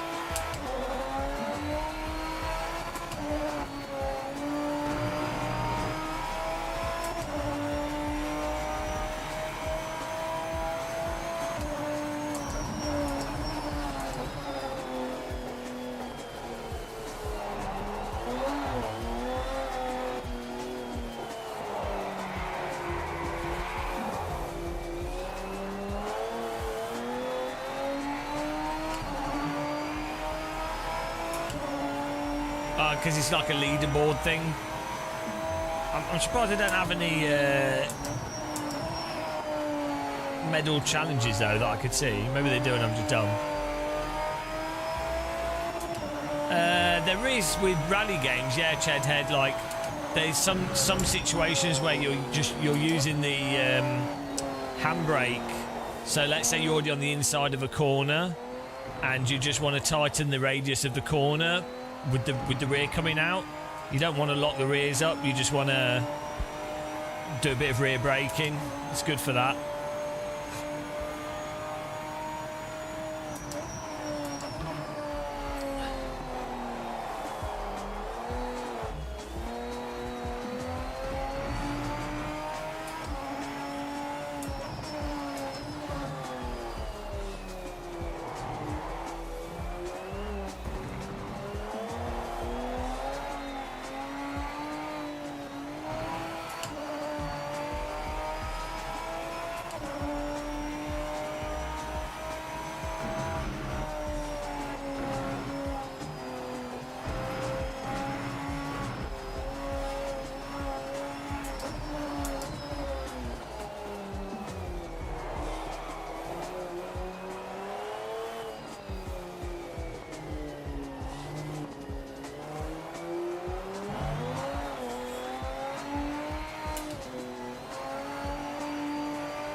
it's so easy to... We need to tweak the force feedbacks. I can't feel the limit.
Hello, Jimmy Jones.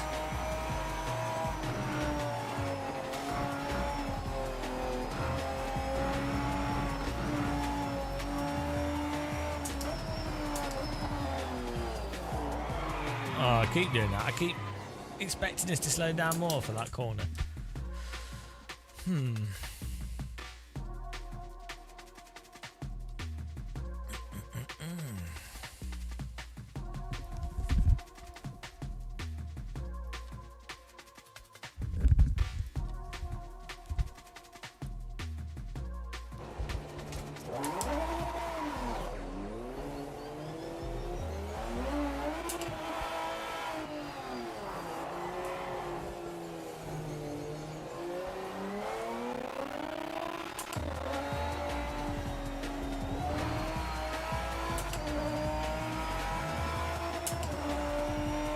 The low force boosting is not a good idea. I think it just raises the curve for the force feedback.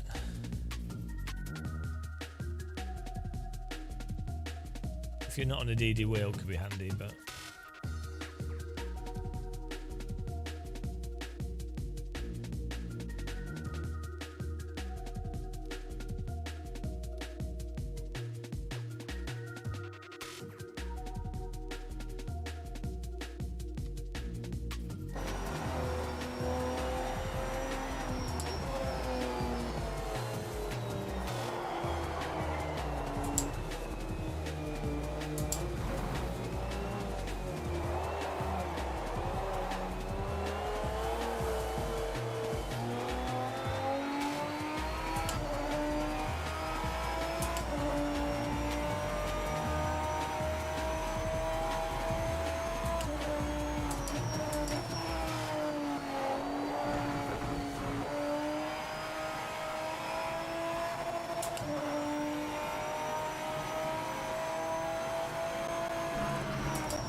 The AI is not too bad, but they do some weird stuff.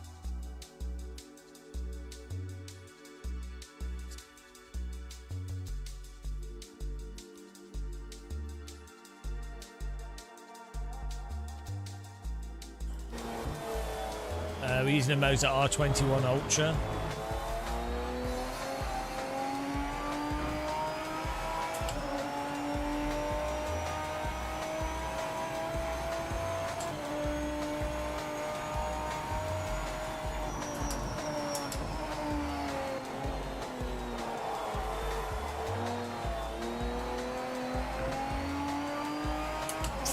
I'm on a revolution!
I've like, I feel like we're turning off all force feedback, but we're still getting some things coming through.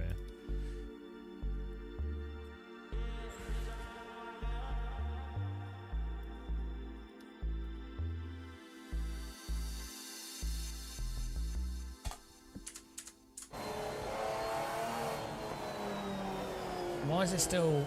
Why are we still getting force feedback? I'm trying to turn all the force feedback off so I can go through each thing and see how it feels.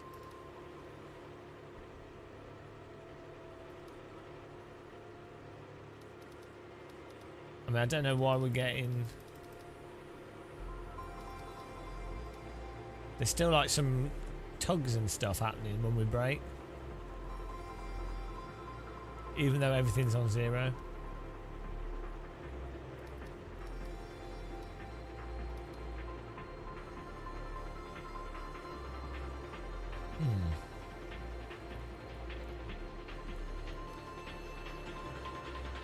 Over 500.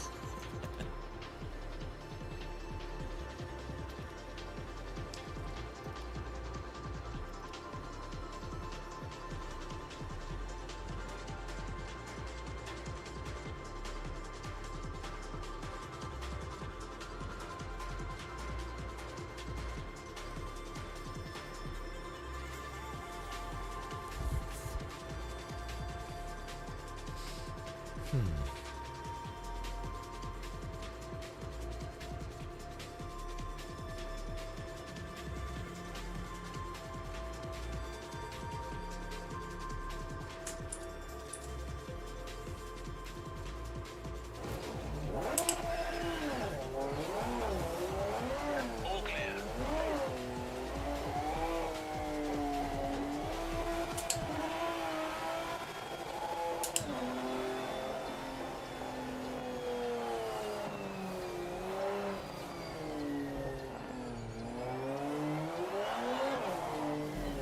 What's causing that? I'm still getting... I've turned all the force feedback off.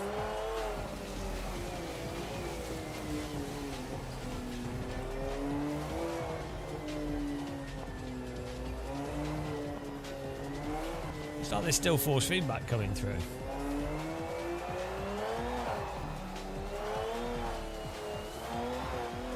Maybe it doesn't completely turn it off.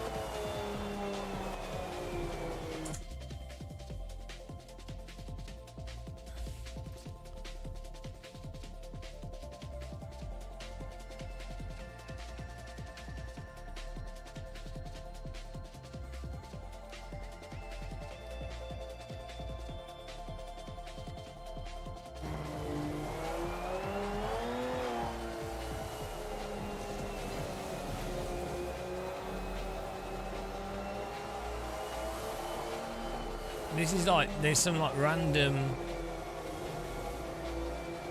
No, it's... I don't even know what it's taking it from. No, it's not. It's in-game.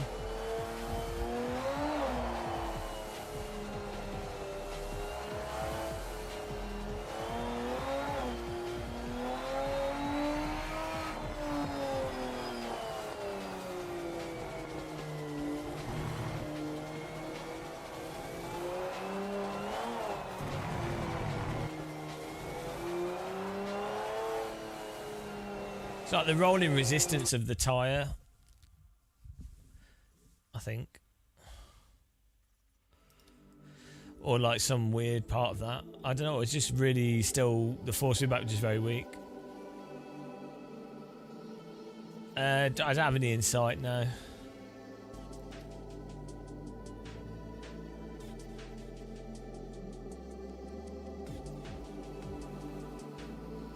Maybe it just doesn't filter it out fully.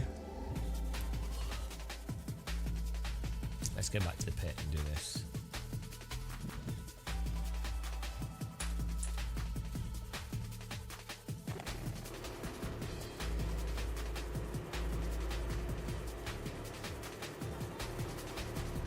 Maybe these still allow some to come through. Let's see.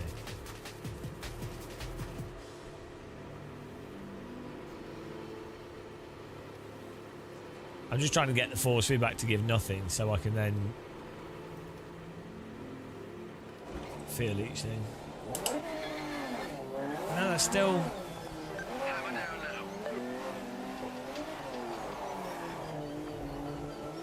I mean, that's mostly eliminated it, actually.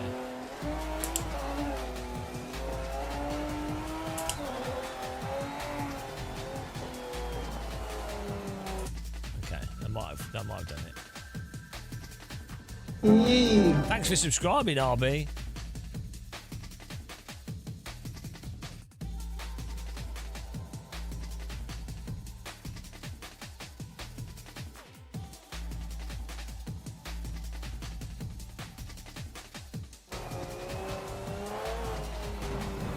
Oh, there we go. Right, we now have no force feedback at all.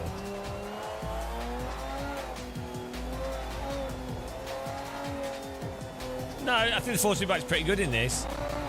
Like, it's got the similar options that you have in Automobilista 2. I'm just...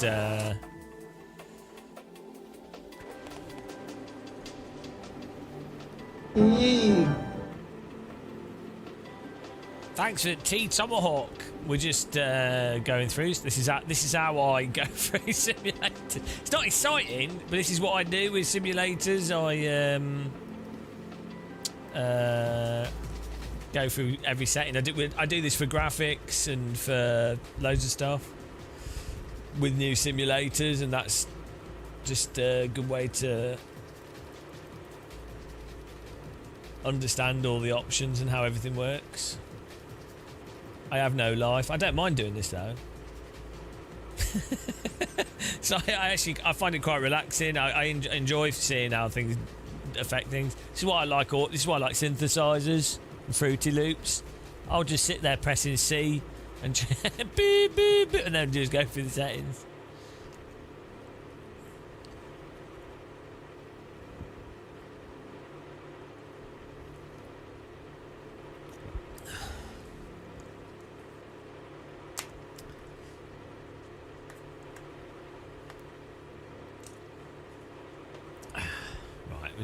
This is still filtered off the this stuff, but I just want to see if it has. No, I don't. This is really.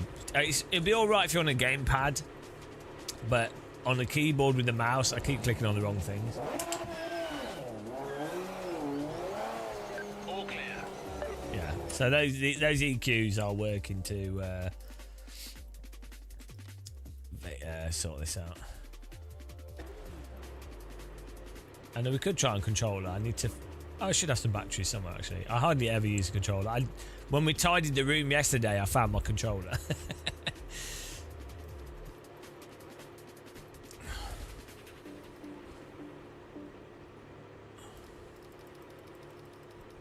So the way this is set up, basically, is this would be like high-frequency bumps, medium frequency, so like road texture, gravelly kind of feel, curbing, and then this be more like low forces, generally speaking. It's not quite that simple, but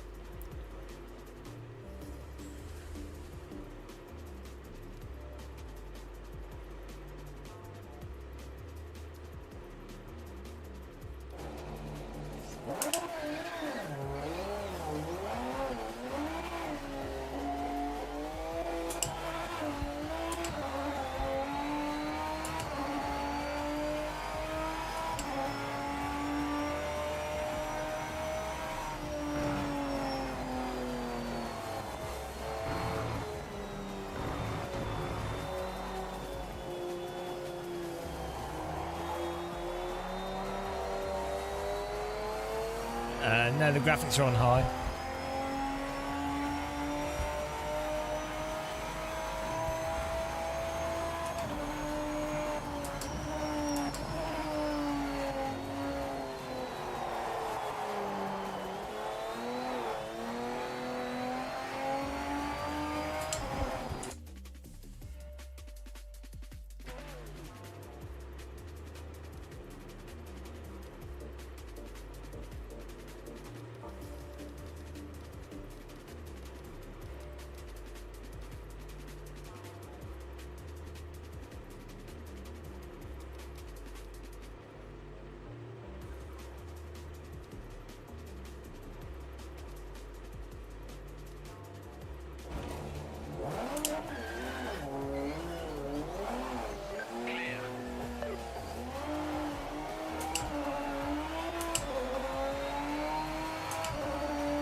the game keeps crashing the Moser software, which is weird.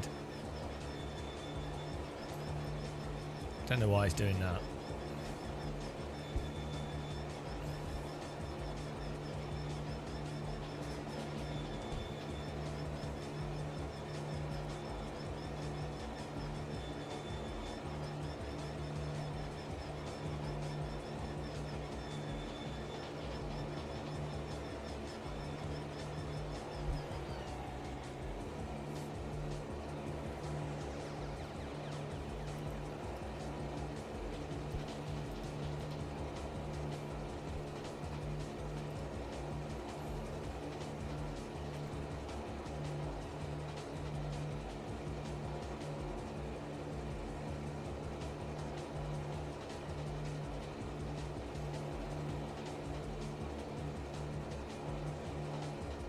I'm going to update my software because it keeps Moser software's crashing repeatedly.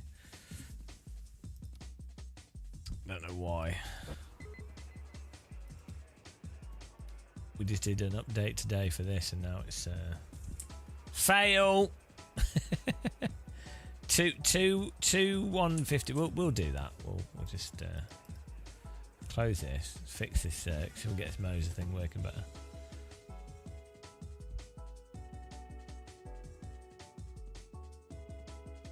Oh, it's just crashed again.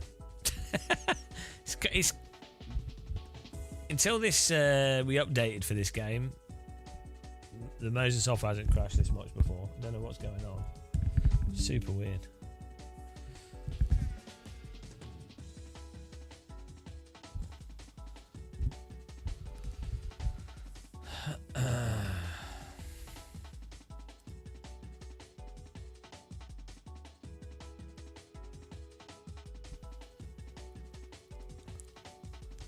It's 21 Newton meter wheelbase.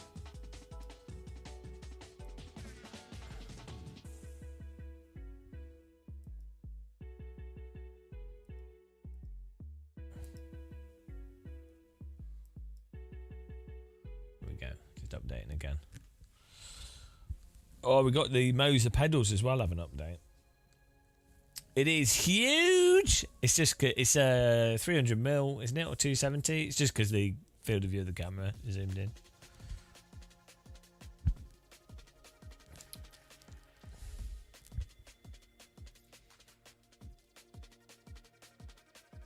You realise we're going to have to beat Austin Agonoski's time. It ain't going to happen. He's fast. I'm mediocre. Mediocre muscle.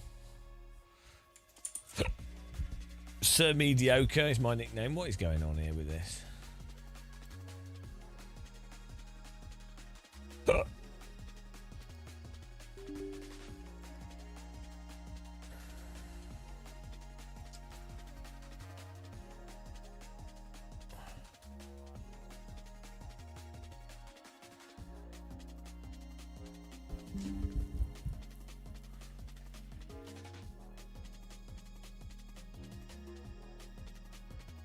Does anybody in chat know the latest Moser Pit House beta version that they've got?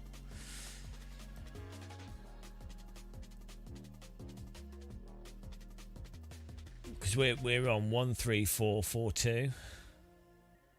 Oh, beta history 134 fixed crash. Okay, I guess it was a known issue. maybe.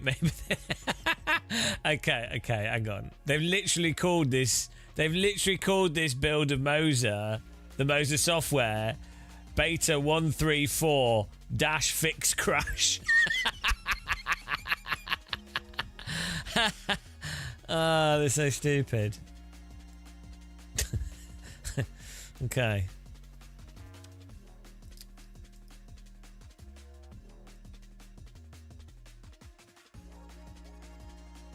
Well, everything's breaking.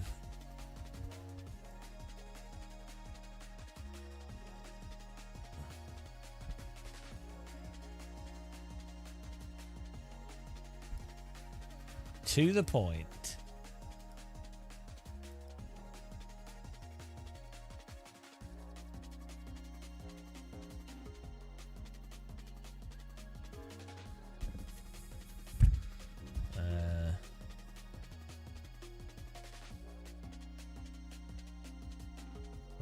Well, I'm going to update my wheel, my pedals actually.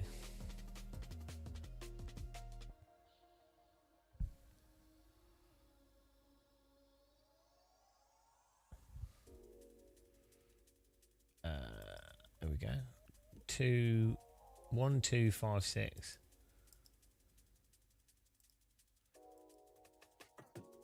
Go. The M booster pedal is really good now. I need to do a new video on it because it's they really improved it with the software up. The last update they did. It's quite an improvement. Moser is super weird with their. They release their hardware with drivers that are nowhere near finished, and then randomly, they randomly drop firmware out of the blue that's like a huge thing, and then they don't say anything. But then they'll do a firmware that doesn't really do anything, and they'll be like, "Oh, new mode." Got revolutionary settings. Like, hang on, but you didn't do nothing. Moser is so weird. They do good stuff, but it's so weird. No, don't. Well, you could use a gyroscopic effect. Basically, I believe that just works as if you're going faster. It adds damper. It's like speed-dependent damping, basically. And the idea is that wheels, as you go faster, they have more. Rotational do you call it rotational mass? I'm not an engineer. What do you call it when you spin something? Like, obviously it's a gyroscope, but when it's rotational mass, right? If you've got something that weighs a kilogram, the weight of it goes up exponentially in terms of the energy. So the idea is when you're going faster, it's harder to turn a steering wheel because the wheels resist the rotation due to the gyroscopic effect. To simulate that, you could actually simulate that mathematically. Like, you could take the wheel value. Maybe they do that. I don't know. Or you could just make it that the damper increases on the wheel as you go faster. It's not quite the same as a damper because it will resist in different. Like, once you, if it was like the real thing, if you turned once you've done the initial movement, it will then want to stay where it was. I guess it's a bit like a damper. But yeah, there you go. It is inertia. It's like it is rotational, and it's different though, isn't it? You can think of it like mass. I don't know. I'm not an engineer. I just know it's very complicated. Basically, if you add damper on it, it achieves the same thing. Speed-dependent dampening. Yeah, was the opposite of a speed. It's just a damper effect. It's a resistance to wanting to move because it has centrifugal. It's working like a gyroscope. Because I think it is literally, if you spin something, it's got energy in that system, and then you're trying to change the direction of where that energy is already going, and so it's rotational inertia. I guess it's a similar thing. So.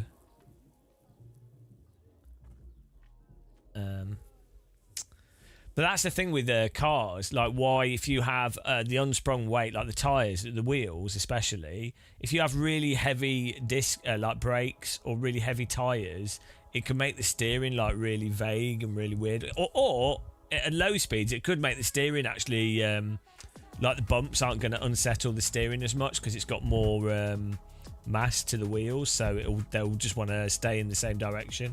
So, you know.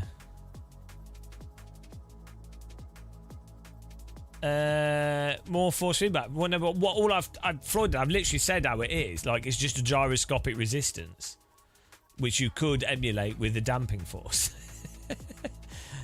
I don't know the mathematical formula for how much mass. The pace car is out of control. Rotational speed causes what exact effect? Does the Earth have a force feedback when it spins? Yeah, well, I mean, you got the Coriolis effect, haven't you?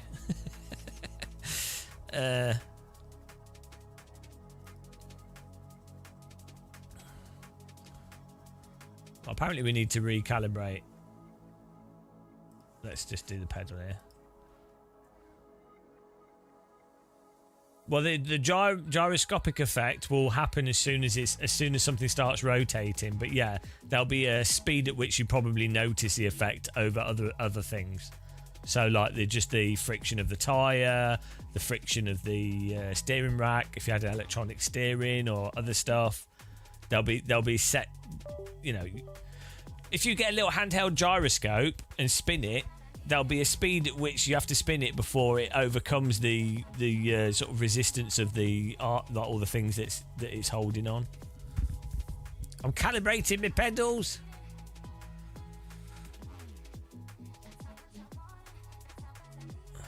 Look, I can Google it. I'm not a physicist. I could probably do with watching some videos on it or reading some stuff on it.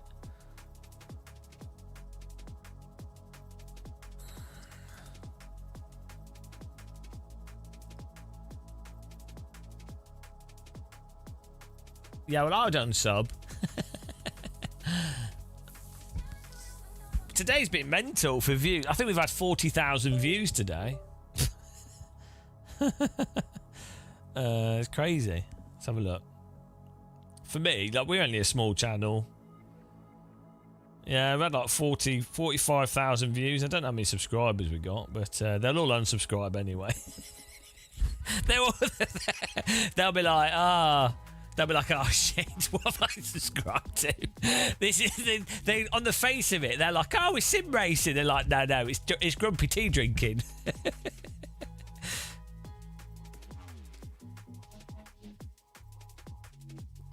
It's the precision of the gyroscope. Well, no, I mean, the thing is, what gets really complicated with gyroscopes is, like, let's say you had a wheel that's spinning. You could have a mass in the center, right? But that mass will have less, even if it's a big wheel, but most of the mass is in the middle, it will have less of an effect on the gyroscopic aspect of the wheel. If the mass is further to the outside, it has more of a gyroscopic, as far as I understand. I could be wrong on this. I don't know to what degrees it's considered as a contiguous object. It's not. I'm probably using the wrong words. Like, if the mass is in the middle, in terms of a static object, it weighs the same, right? It's just to push it through space would be the same. But if you've got the mass towards the end and you're spinning it, you can initially push it through space, but rotating it is harder because you're then trying to rotate the weight that's then got the energy through it. So you're having to detract. And it all gets really confusing. It gets really confusing. And then there's a whole thing where if you push a gyroscope, you then get gyroscopic precession. So the other part of it rotates the other direction. But I mean, that's not relevant to a wheel. It's super interesting though. But basically, if you've got weight towards, this is why like a heavier tyre has more of an effect than if you had a heavier brake caliper in the middle of a wheel. It gets super. I'm too dumb, so I just know it's complicated. That's good enough for me. Like, I'm happy to look at stuff, go, oh, that's complicated, and I'm an idiot. And then at least I'll be like, oh, that's probably more complicated than I think, and I don't understand it. And I'm happy just going, I don't understand it.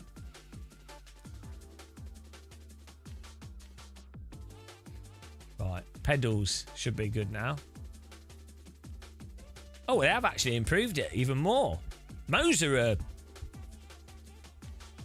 bloody cooking.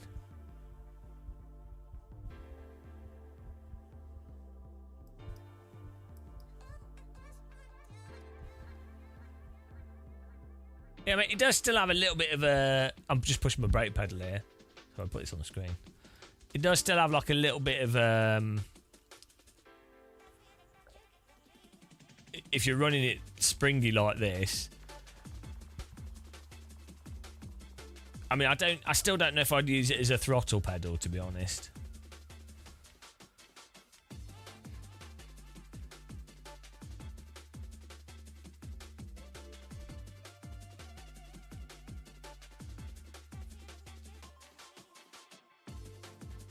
It's very good, though, as a haptic device.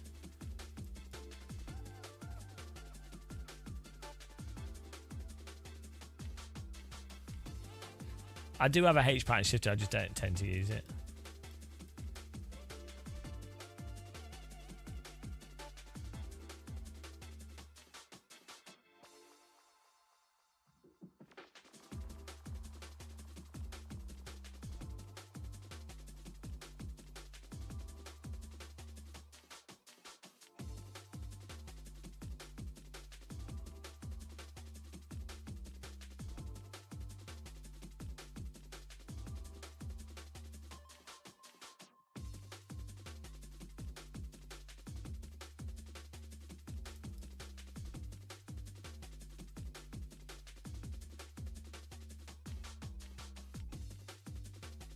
Yeah, we're getting back in the game in a second, guys. We're just sorting out a pedal.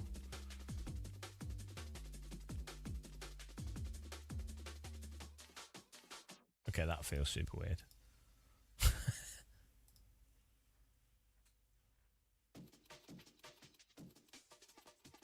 We need to. I will test this out another time, but we definitely need to.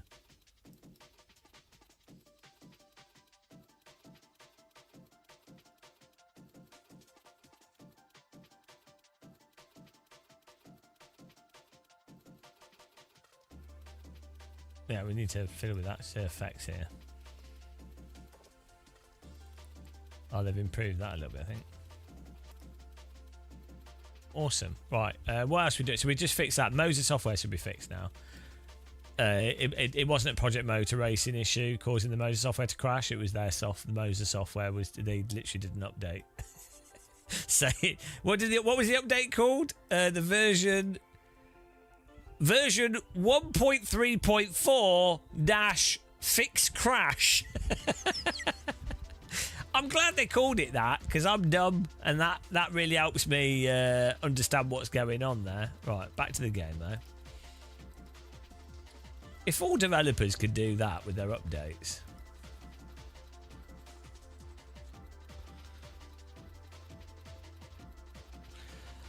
Floyd, so AC Evo 0.4 at Sim Racing Expo felt really quite good to me.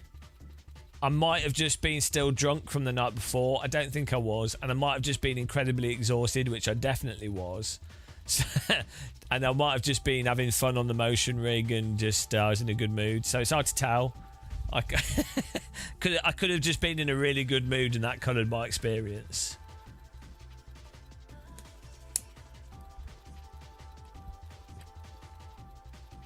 I'm normally absolutely wrecked at trade shows, so and my brain just gets totally cooked. It's hard to think.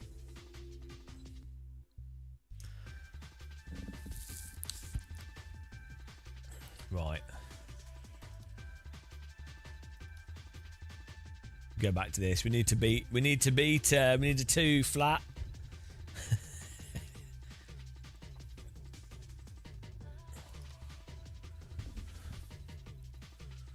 Yeah, I think AC1 just sort of nails the basics, right? It just needed ranked multiplayer in the game, ranked racing built into it.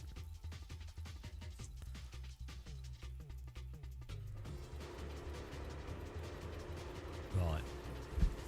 We were also messing with the force feedback with this. I don't know where I've forgotten where we were with it. Let's drive. Just drive.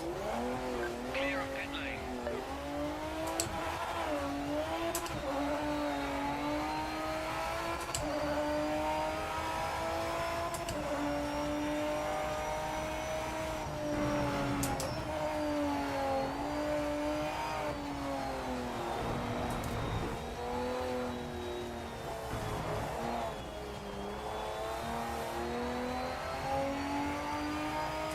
You were wrecked. Yeah, I know. Well, but like, I kind of go in at trade shows and stuff, and kind of just a lot of it is me going super autopilot. Like, it's just, yeah, brain turns to mush. And then you know, if you're like, right, I'm gonna. It's just such a weird situation. Like, people coming up to you don't know, going, oh, hello, and they're really nice and friendly, and then you just been chatting, people you don't know. So every time you meet a new person, that's quite a lot to process. And then you're like, oh, right, jumping on a game, it's a game update, and then you're recording a video, and then there's people taking pictures of you and stuff.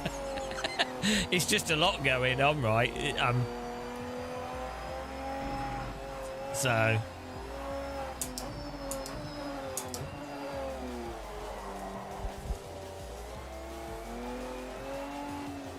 It's very hard, and then different settings on devices and things. It's very hard to have a feel for things.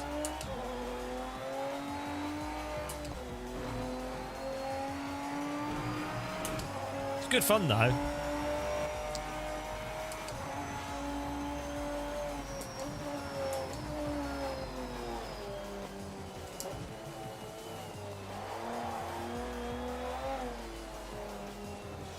We need to still tweak the force feedback here. Just feels like it's lacking detail. We've got the cars in this feeling. Some of the defaults are actually quite good on some of the cars.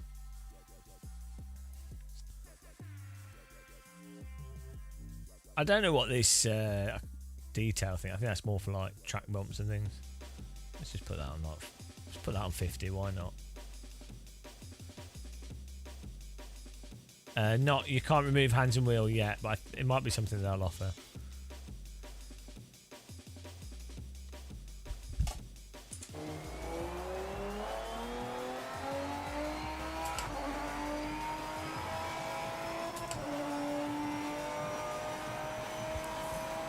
Hello, Wi-Fi thief. How's the Wi-Fi stealing going?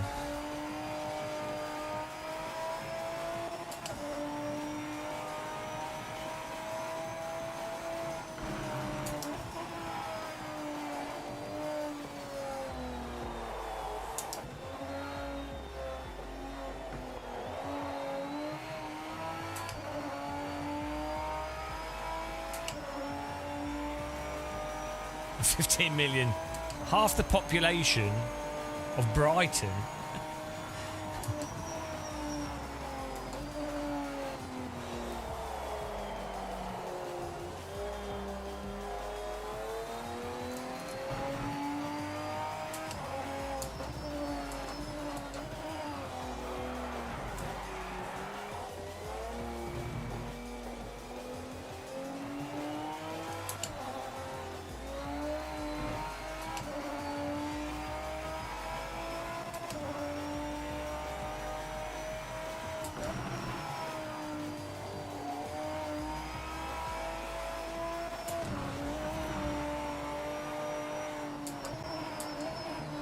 I think we need to brake a bit earlier for this. That corner.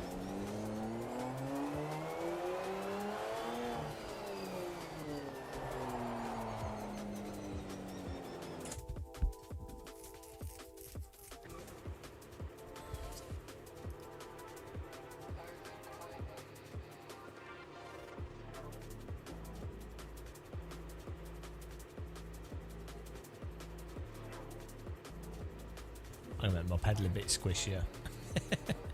I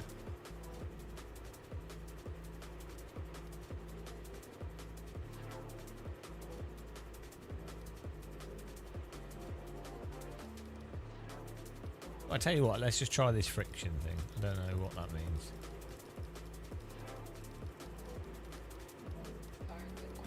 No, and I don't think it will. Okay. Don't know what this. Is this like a damper? Just see what happens. Oh, let's just turn it up and see what it feels like.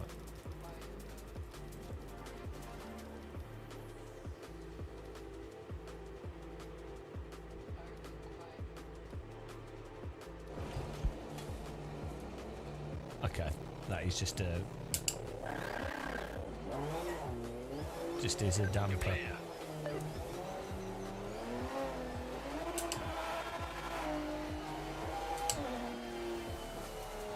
Okay, yeah, do not want to use that.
No, we're just going through. Like, if you're doing a live stream, people go, "What do you think? What do you think? What do you think?" You can't answer every individual person, so you end up repeating yourself a million times. So, yeah. I'm just trying to go through force feedback settings here to fully understand the capacity of the force feedback. You know.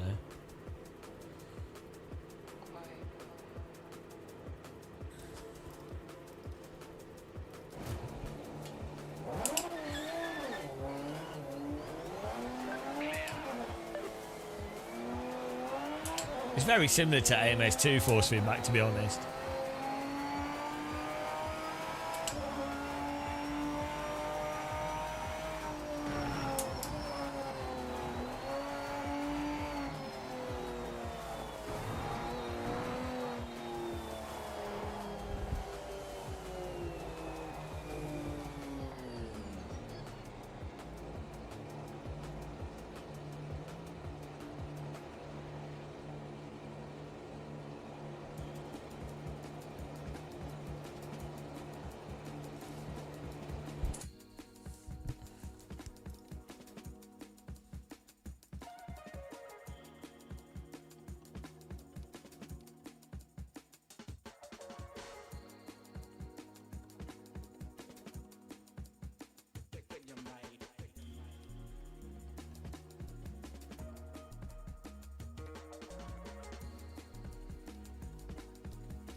Oh, can you?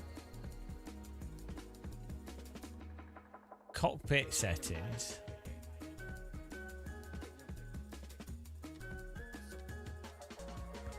Are you sure? One of the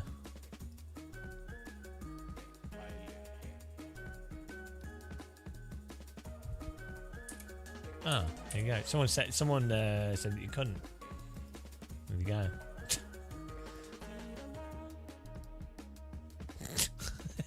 Seems like people on the I think it was one of the developers that said you couldn't as well. Oh well, there you go. It's good to know. There you go. You can remove the wheel and hands. That's so random. Thanks for that.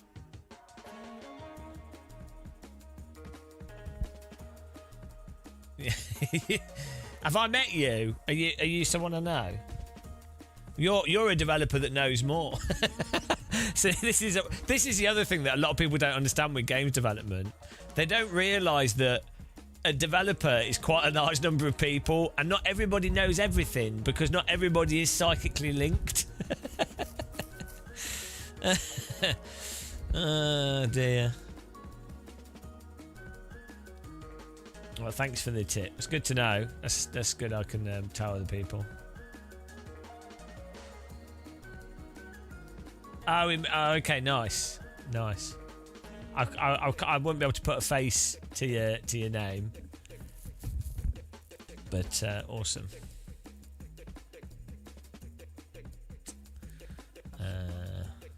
Sorry for inflicting myself on you. Imagine imagine having to deal with YouTubers. God, I couldn't be a game developer and deal with YouTubers. I'd be like, I'm not talking to you. I hate you. Like, it's bad enough being friends with YouTubers. Ah, dear. Worst people on earth.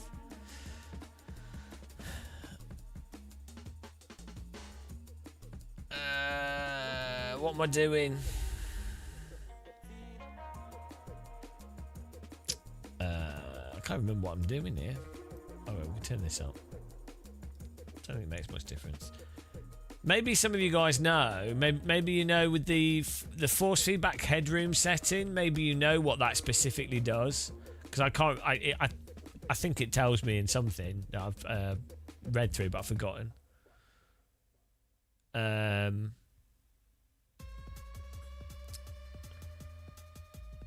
I can't remember off the top of my head what force feedback headroom does. If it maybe like compresses the force feedback or expands it. I do not know. Doesn't seem to.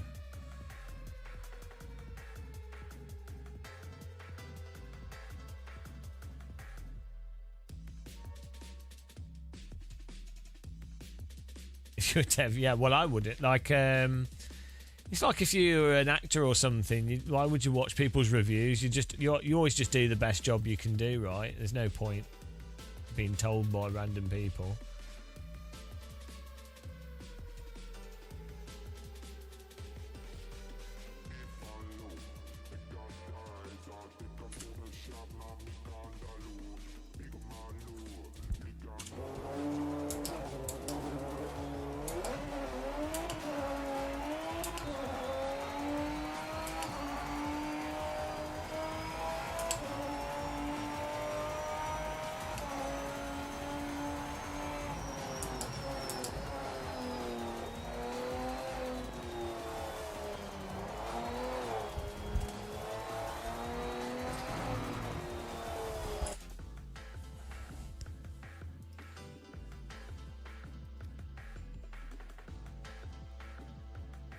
Why is it there's two separate field of view settings in this game?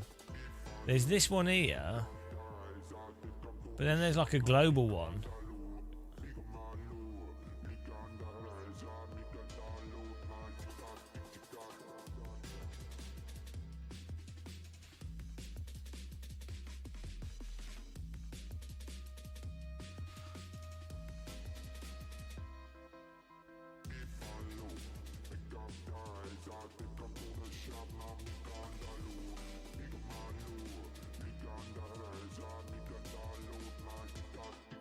So you have this setting here. Graphics setting field of view. See, I don't know what this one does. Let's see if we put this really low, see what happens. Oh.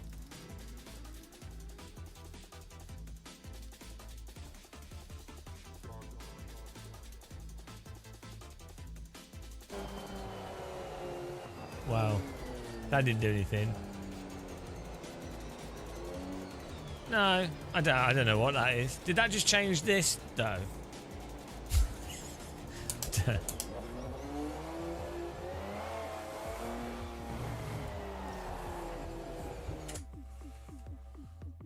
It's just weird to have two field of view settings.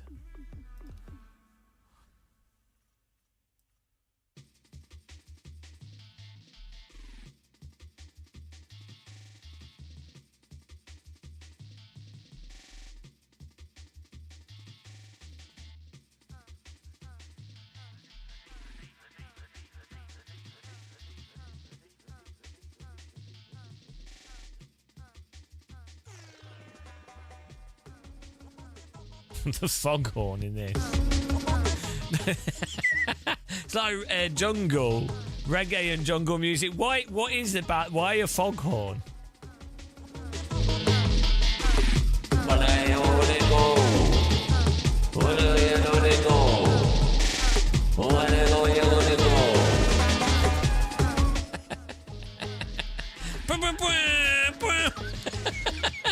Foghorn. Who thinks that a foghorn's good to put in music? I mean, it does sound good, but like...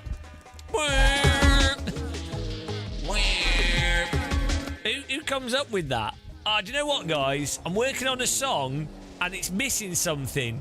I don't know what it's missing. Oh, foghorn. Oh, yeah, that's what we need.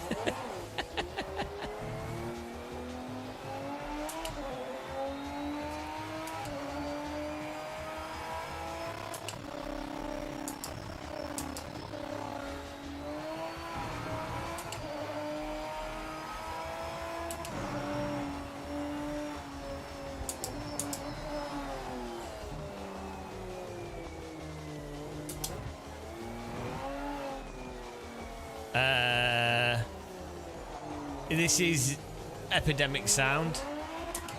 We license Epidemic Sound, so it's just a jungle playlist.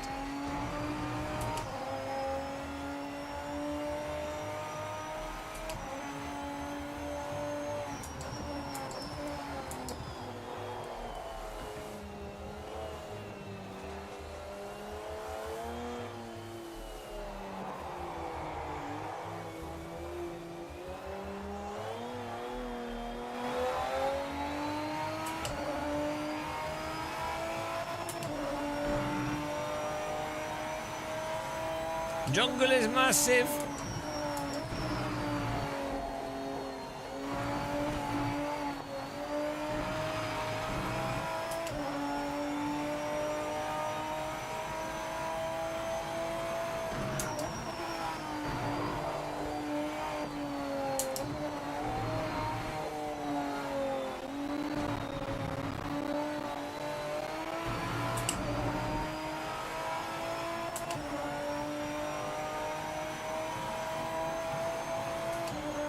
And why have we got a stopwatch on the dash? Can we activate that?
Yeah, makes sense.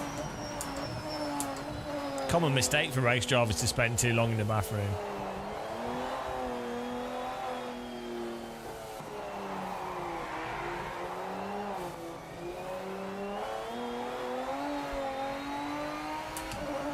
They're kind of like Project Cars, well, AMS2 AI with their own quirks, quite similar.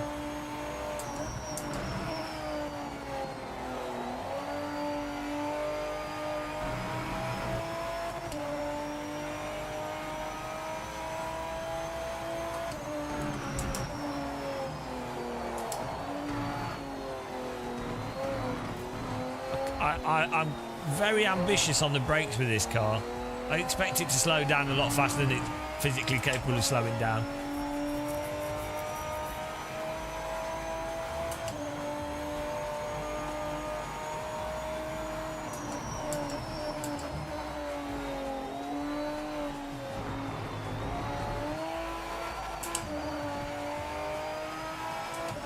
We're not trying any multiplayer. Oh, hang on, the stopwatch is working. Oh, was that our lap time? That's well good. That's all you need.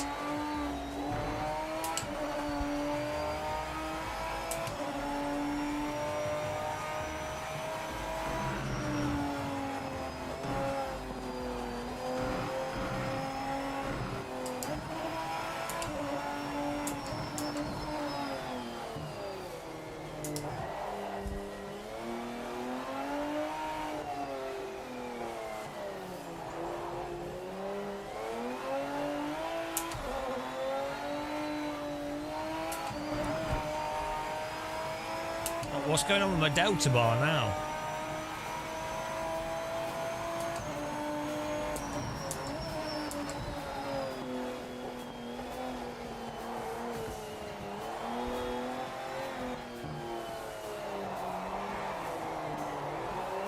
Oh, it's stuck in the slide.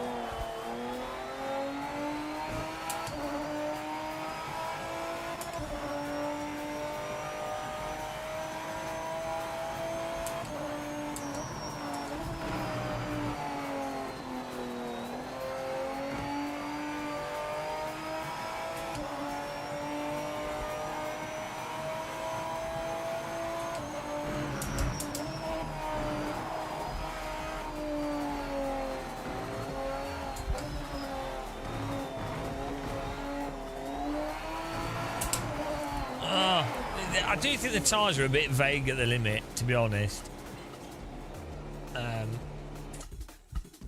We'll try and get the detail out of the force feedback.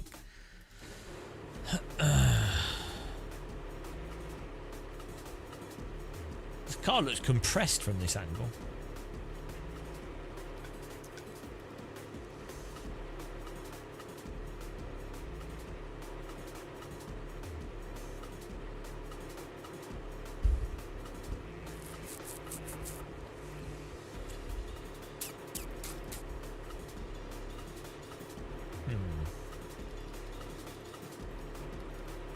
makes the steering faster.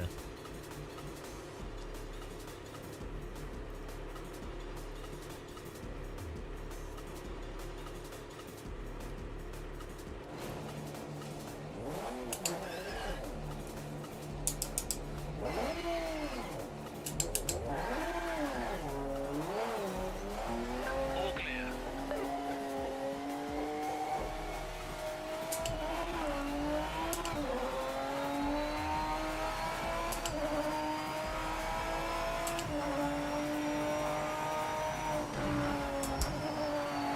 That's made the steering really.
It's great. It's made the steering like mega sensitive.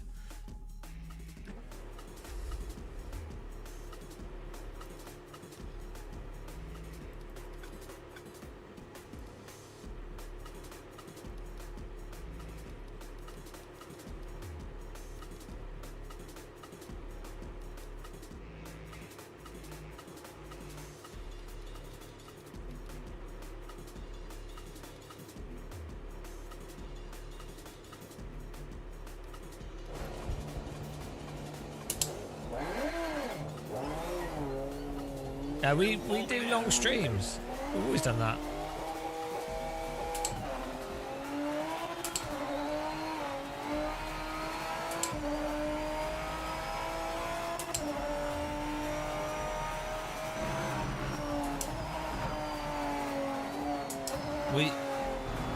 Time to lean, time to stream.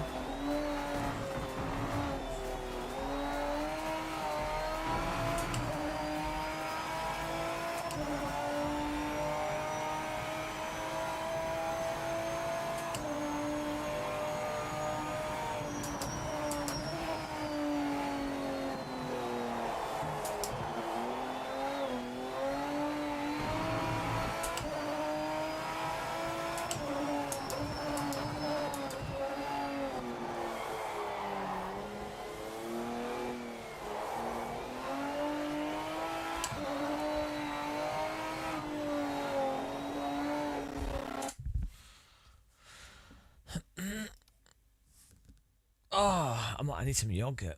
Why's my music stopped? Jungle's not massive. Let's get Jungle back on.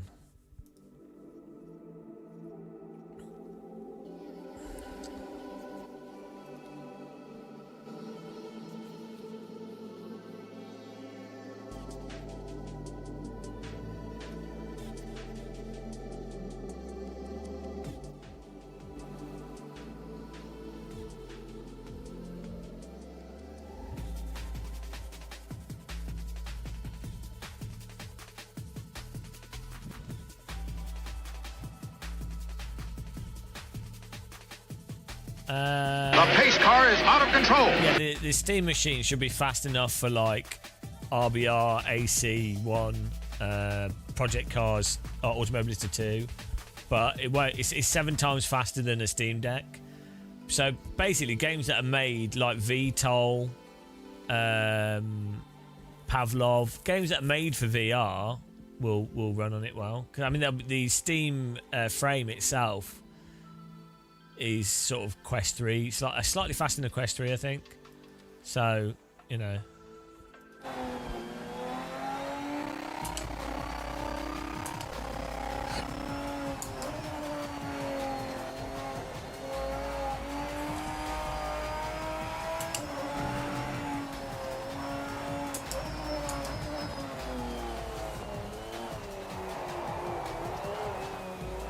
And it does have eye tracking, so that allows a lot more performance.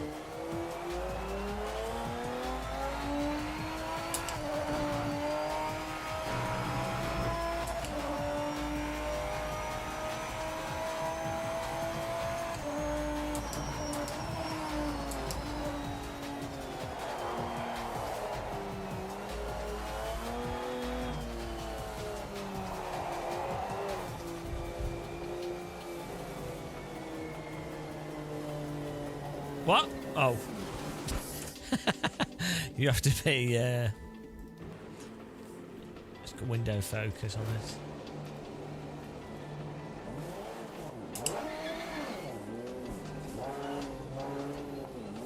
You're clear.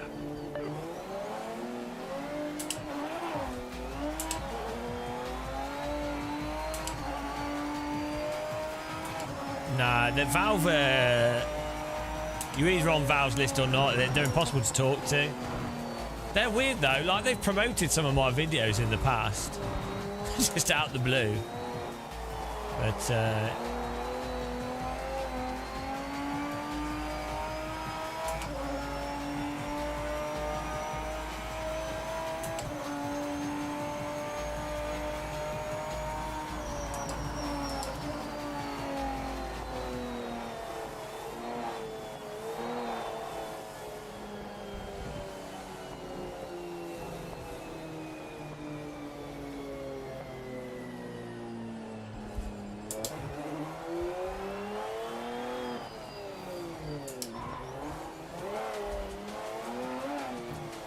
no,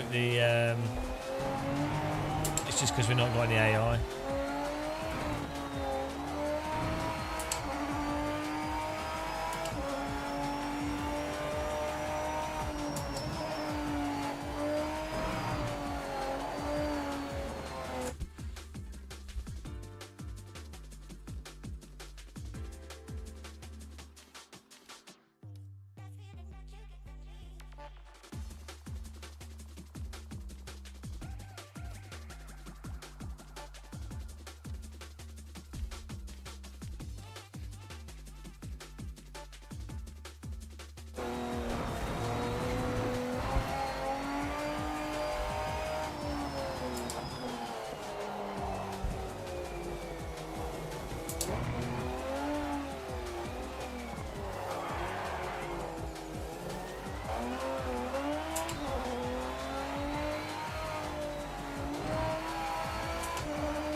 I mean, I don't know. I find if a company wants to send me stuff and contact me, they will do. I've got too much stuff to review as well. But, like, I will buy a Valve headset. Like, I don't mind. I bought the Quest 3 as well.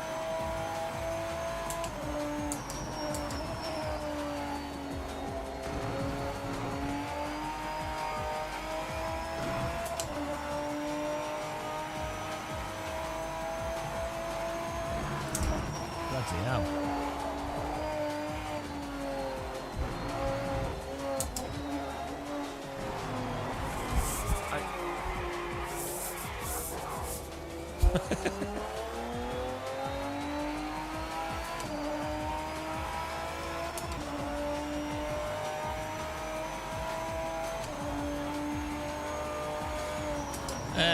Yeah, so the thing with the Valve headset, it's not... I mean, the hardware... Valve make good compromise choices in terms of comfort, you know, and the things that actually matter for VR, the lens quality, the crossover.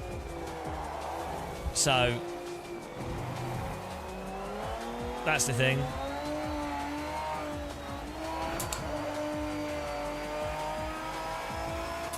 So, yeah, no, I'm also, I think having the eye tracking in the headset would just... Because a Quest 3 has good lenses for the most part. Oculus, for some reason, or Meta, they have quite a bit weird their stereo separation and like binocular overlap is not the best. I've never really liked that about Oculus headsets. But yeah, I think the thing with the Valve thing is that it really will be like plug in the wireless dongle and it should just work very seamlessly, which has been a really big problem with VR headsets, to be honest. Like, to be fair, virtual desktop works really well with the Quest 3, but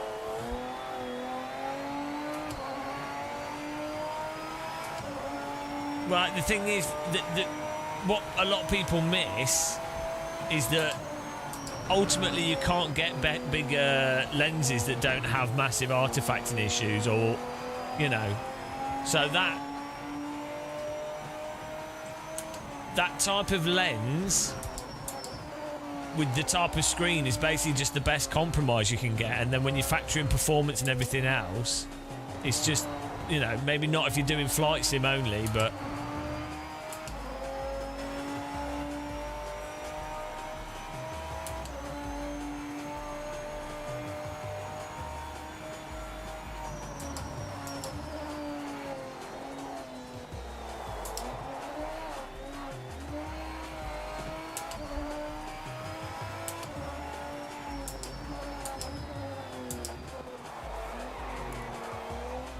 I'm not quite sure that this locking at low speed is a bit weird. It doesn't bin you, but it like...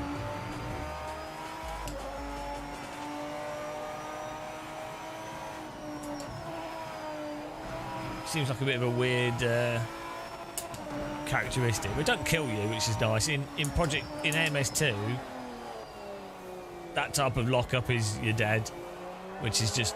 forget what's realistic, it's just annoying.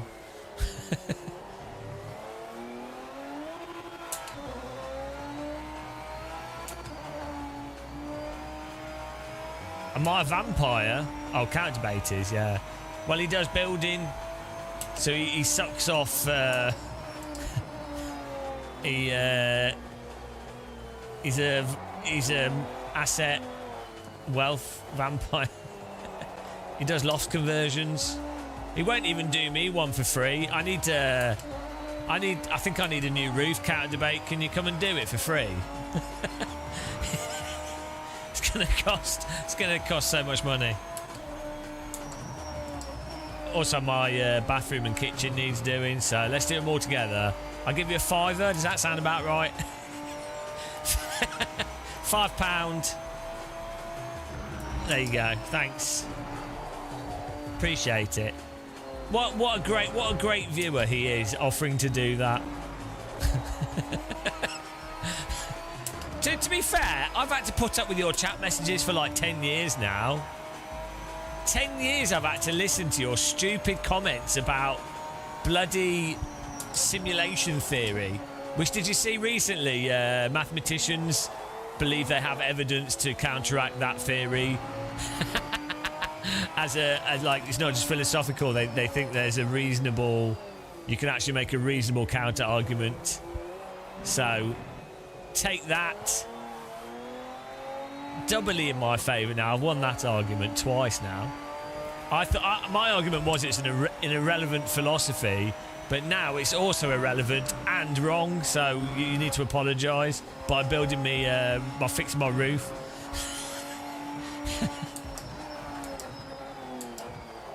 Yeah, it does though, because you need to read it. Like, I mean, I don't really care. I think it's a stupid philosophy, but it's a reasonable argument they make.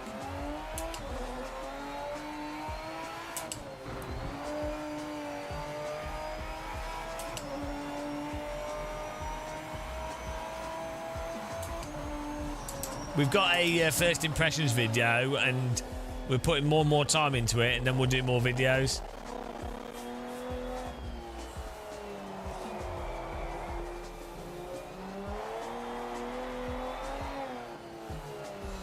We're 3 seconds off the pace in this car, and we're at the moment we're just messing with force feedback settings, trying some different stuff here.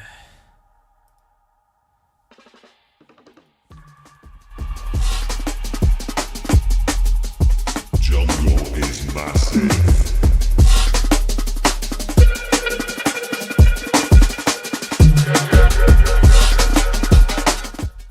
How good is jungle? If I lived in a detached house, I'd have massive speakers playing this all day long.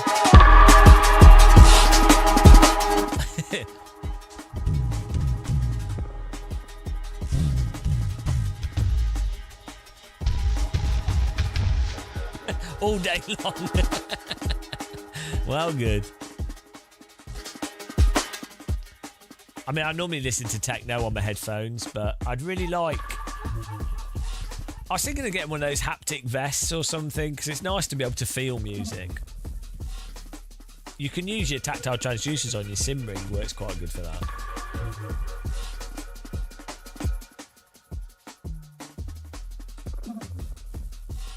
Exactly, Ryan. That was exactly my point. Is that you can't prove it. The way that people bring it up, you can't prove it either way. It's like the teapot around the sun argument, right? You can't prove it either way. So the point is, why believe in it either way unless there was evidence? So you would have to present some evidence to specifically say it. And so a simulation theorist, like counter moron debate, would say, they'd be like, well, look, we've created computers and it's quite likely that those computers could have simulated life in them. And it's like, okay, you can make an argument from that position that it's more likely that something would be simulated than not simulated, but that's a separate argument to whether or not you are simulated, and you cannot know. Apparently, maybe you can know in terms of going, well, it doesn't seem like there's any patterns in the universe that denote what you'd expect from a computer simulation, but you cannot know absolutely your reality if it was in another. And then even if it was, it wouldn't matter. It would be irrelevant to any conversation or like any like it would. The pace car is out of control. If it were true, it wouldn't change anything. So it's the most annoying thing. It's the most annoying thing ever. You might be the most British with that. Hang on. Coming at you from the streets of London, London town, London Bridge, Houses of Parliament. Can I have a? Can I have a? Can I have a? Bottle of water, bottle of water.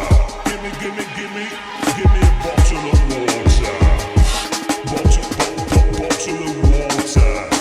Oi. You what, mate? Bottle of water.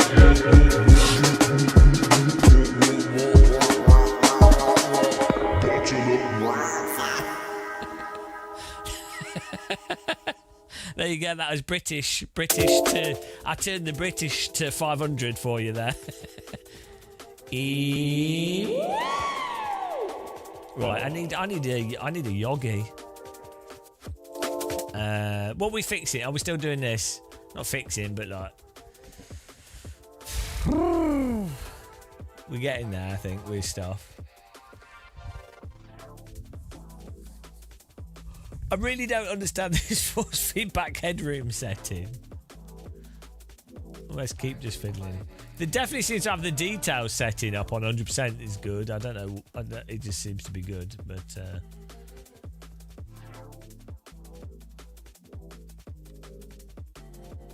We're all simulated on a Commodore 64, that's the problem.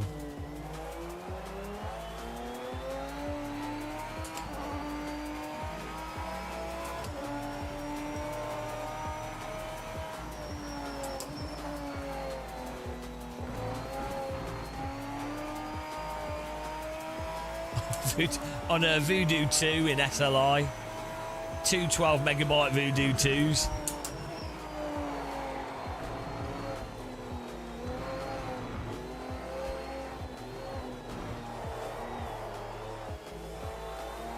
There's a few devs in chat, yeah. They're regretting it.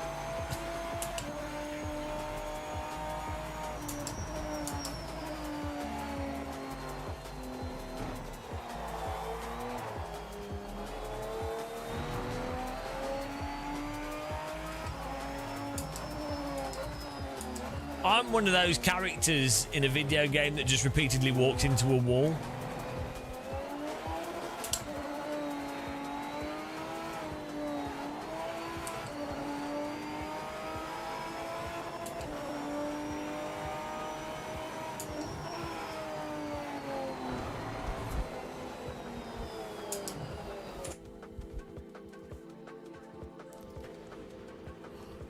I'm sure they'll probably do a build and roll it out at some point with whatever, but it's not that I broke the game.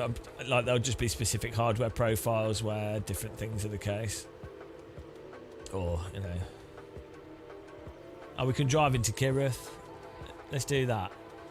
Okay, well we can quit this. Let's wreck Kirith. Can you just create a lobby in the game? That's good. There we go. Multiplayer. How do you find lobbies? What's this? Social. No, what's this?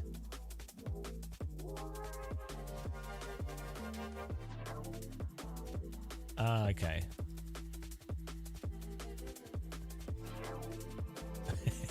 Should we join Kirith?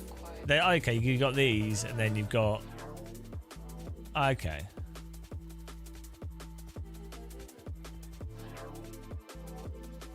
So then they have a ranked thing. You do a license test first. Let's crash into Kirith. We'll see what their netcode's like.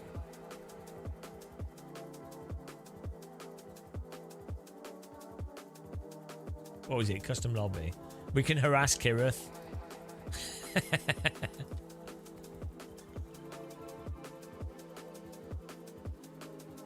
Oh, there's no chat window.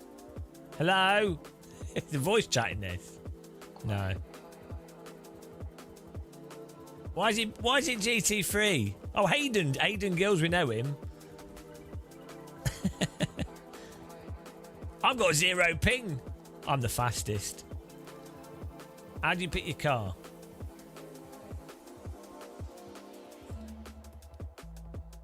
Hang on, how do I change my car? Whoa!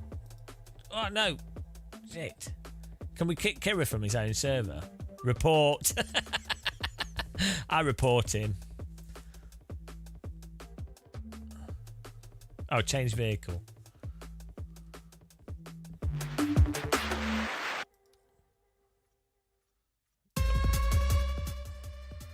Is that it? I'm ready. I'm ready.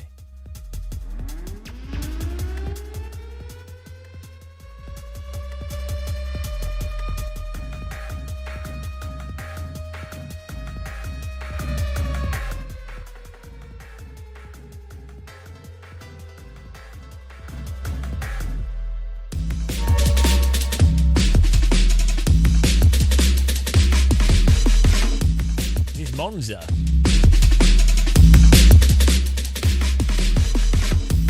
I don't think Kirith has the jungle. Jungle is massive.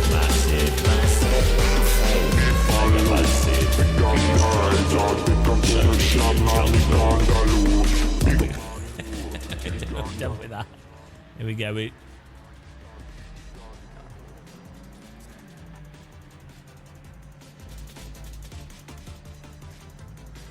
Okay, we're good.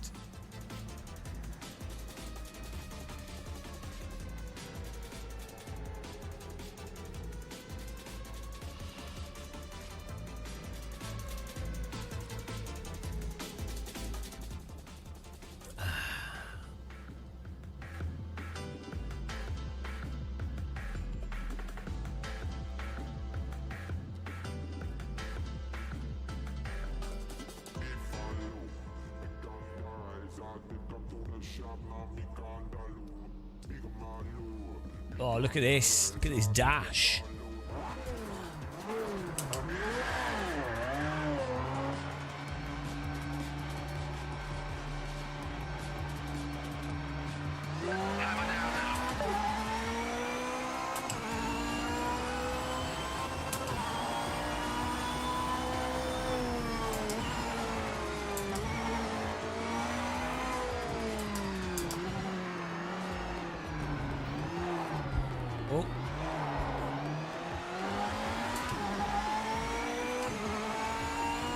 we need a low downforce setup.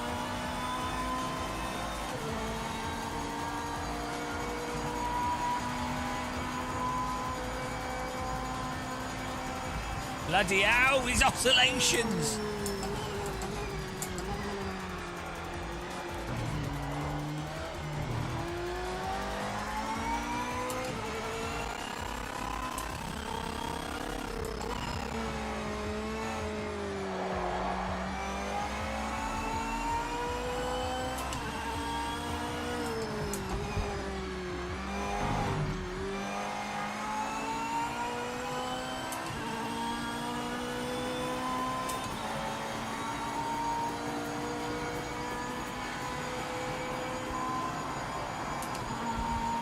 It's the bumps.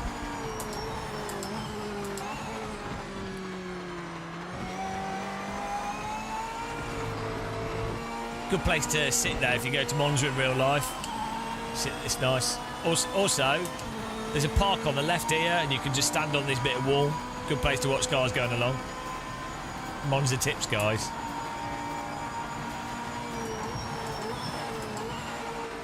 Who in chat's been to Monza in real life?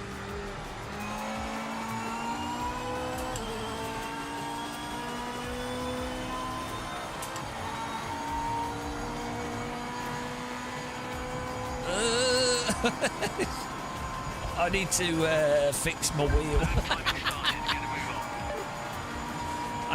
We need to turn the. I think it's the haptic strength thing. The bumps are causing it to do that.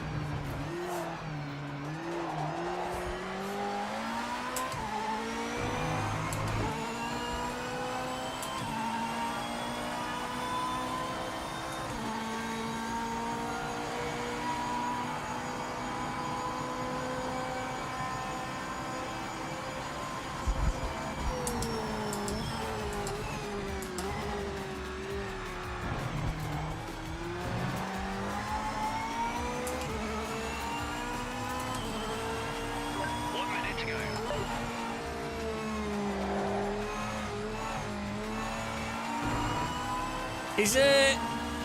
Oh, everyone's on PC. The awesome thing is, this having crossplay for racing online can be really good.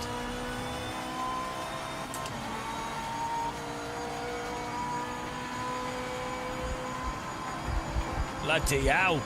I think that's my haptic setting. We definitely need to turn that off.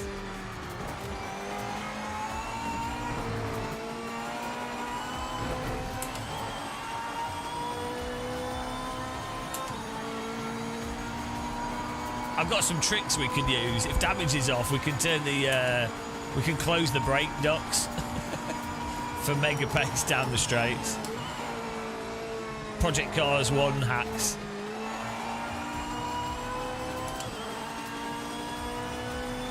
Checking flag this lap. End of session.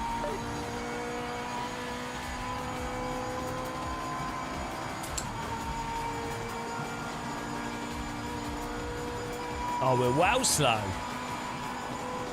Right, it's obviously the car, guys. Obviously the car. Oh, no, I'm not ready yet. I ain't ready, mateys.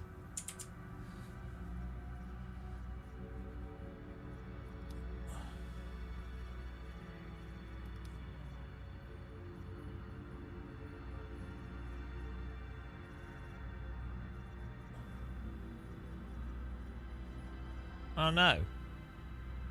Oh, well that's weird.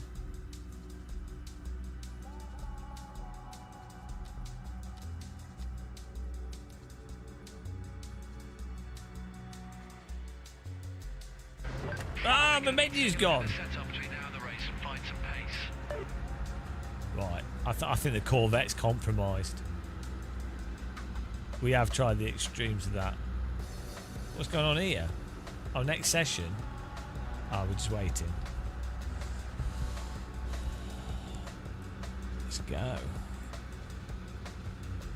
Turn down headroom. I think that makes it even more spiky.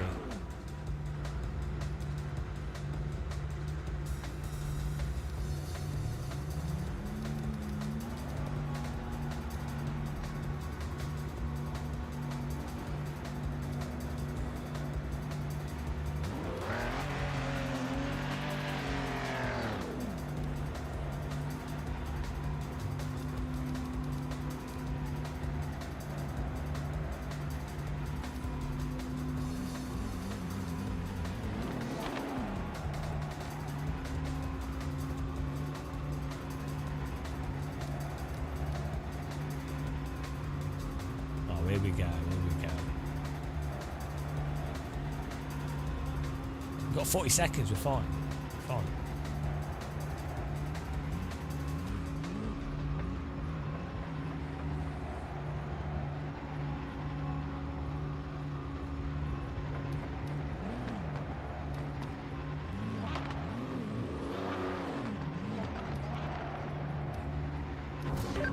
I'm ready.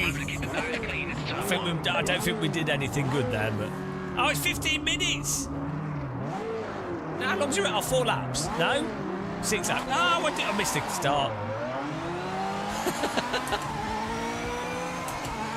I missed the race start, guys.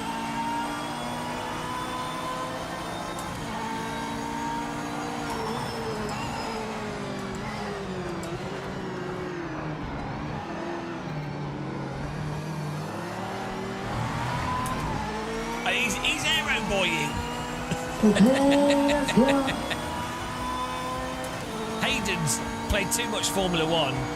He knows this complicated track too well. I mean, this is one of those tracks that, you know, people going about the Nordschleife being hard to learn. This is really up there.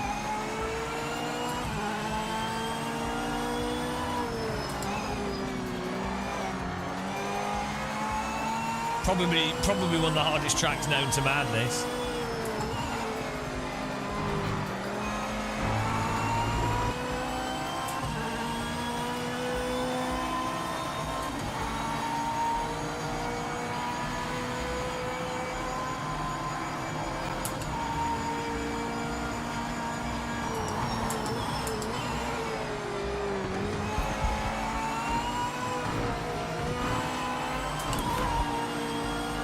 Oh, he's mowing the sand pit.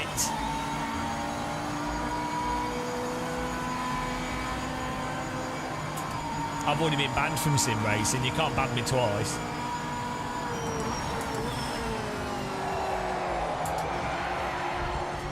Yeah, I'm not sure what's going on there.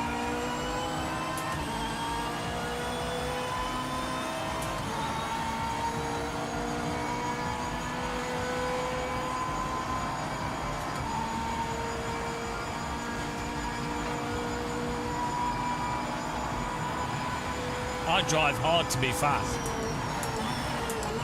That's how good I am.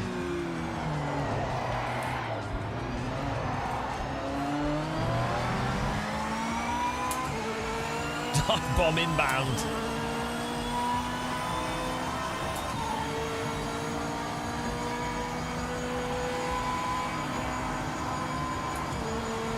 The net coat seems to be holding up quite well.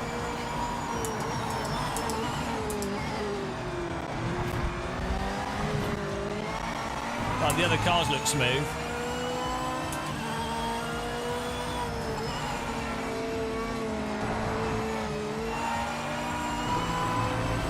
We're coming for you, Kirith.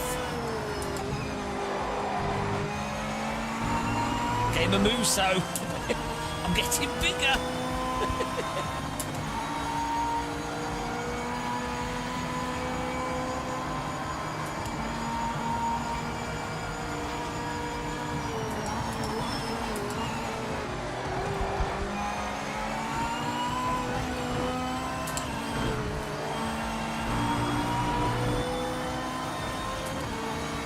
Look at my little windscreen wiper. Yeah, the net coat seems to be working all right.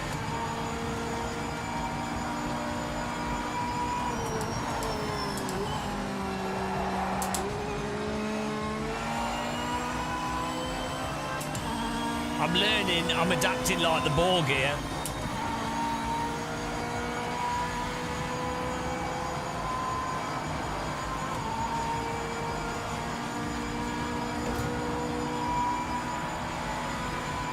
No one's warping around though, or doing like Tony Hawk skateboard moves like in iRacing. My frame rate's not holding up. That's the one big issue we're getting.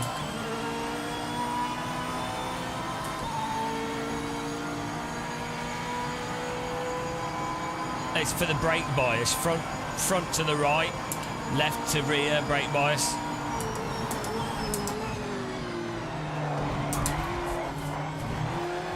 bit stuck over the limit there.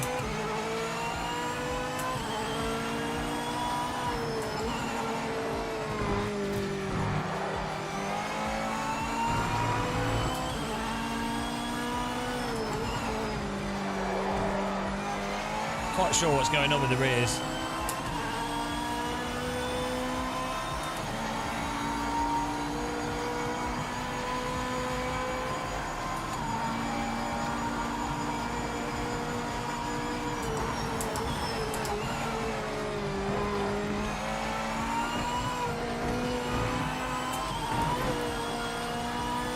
Probably a little bit, yeah. Probably overcooked a touch.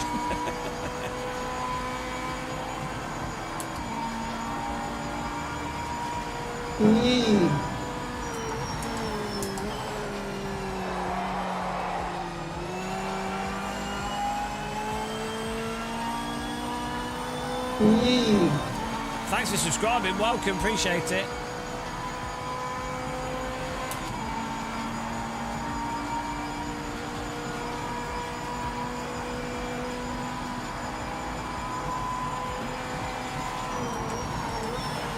Yeah, we got the latest NVIDIA hotfix.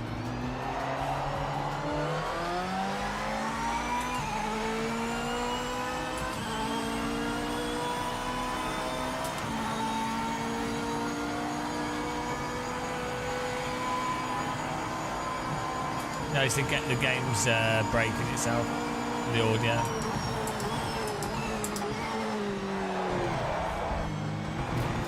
Oh, I see. He's washed. He's washed. Kirith folded. Too much Gran Turismo. Too much Gran Turismo for Kirith, and that's it. Oh no, too much Gran Turismo for me.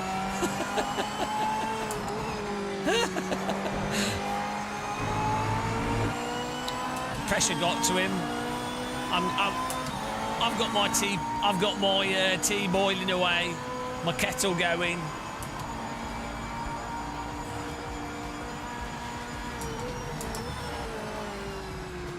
Kirith needs to update his tea bags. he needs to start drinking some Twinings. He's been drinking too much Lipton.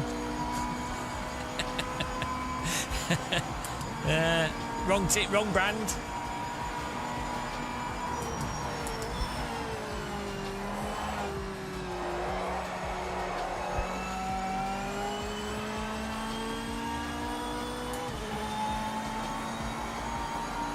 Excuse me, Mr. Hacks, I have 5k I rating.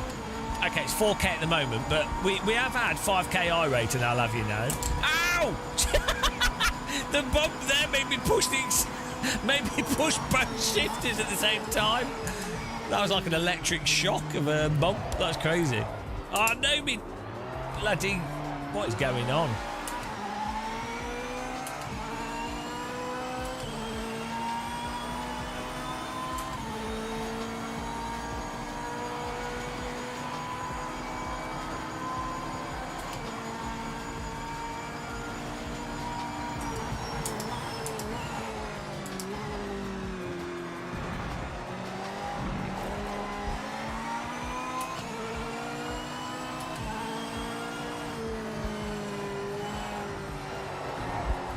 My tyres are gone. No! We're going to have to drive very defensive here. I think my tyres are worn out. Oh no, the graphic says, I think if they're coloured, it's still alright. Bloody hell.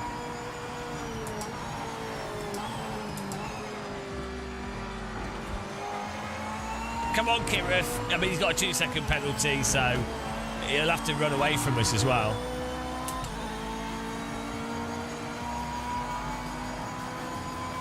Because with the corners are right-handed corners, so the left rear will be getting a lot of heat through it.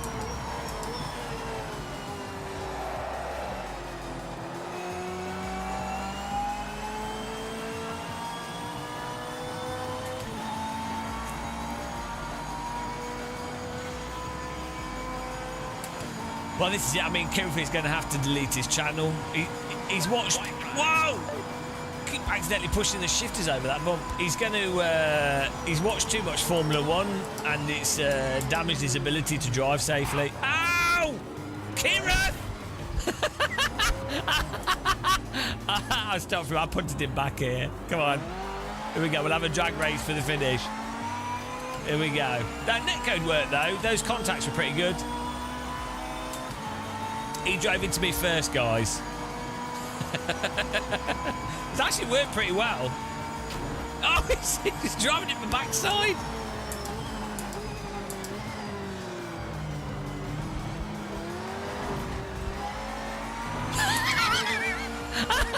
I totally ran him off the track. Oh, dear. I don't know if he went wide as well.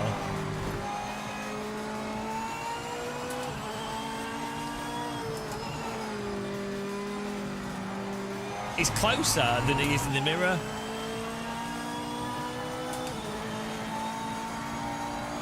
Look, we gave him a chance.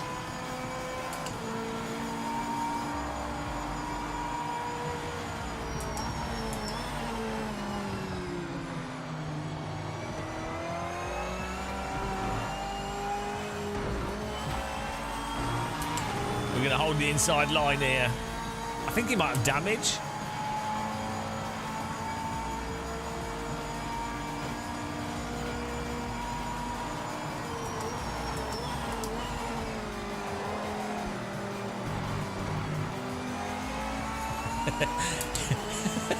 He's got a 4-second penalty, so we still...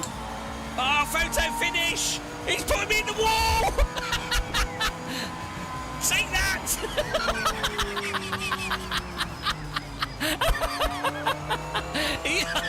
I win. I had less penalty than him. Okay, it's very easy to pit people in this game. Just no, it didn't have anything there. It was just like, that's it, he's gone, just turn him. Well, there you go, second place, completely legit.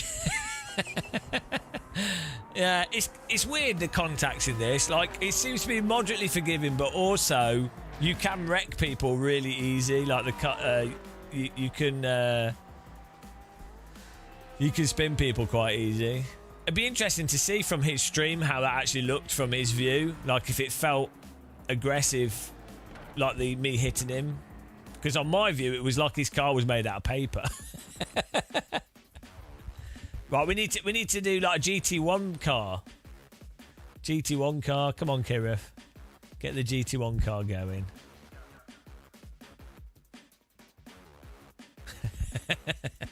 That's good driving. Penalty system in this is super harsh though. If you go slightly wide, you get 2 seconds instantly. They've made the penalty system harsher than bloody the old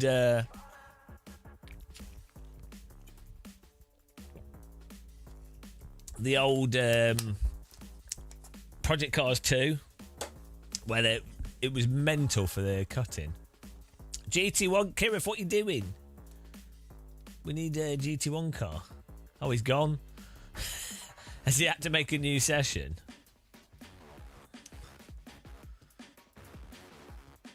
Yeah, basically, these are all influencers online.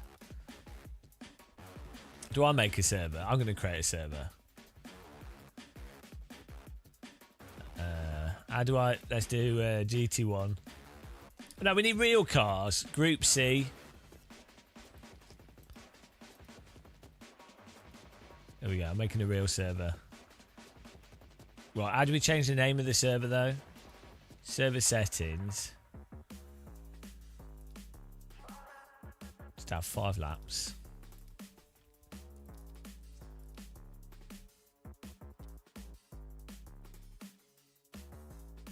Ah!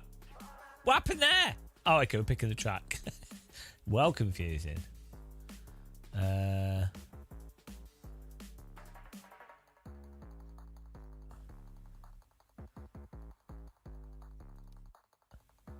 Let's do it. Is this VDOL? Hang on, this is well confusing. Oh, they only have one. Is it? Yes! Yes, it is the VDOL chicane. Perfect. At least they picked the good one. Password, no. How do we change the name of the server?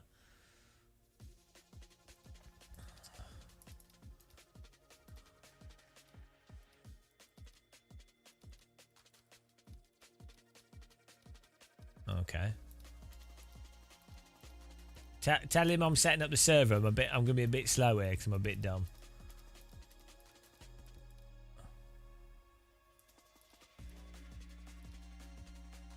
What is it? What is this Mercedes? What class is this?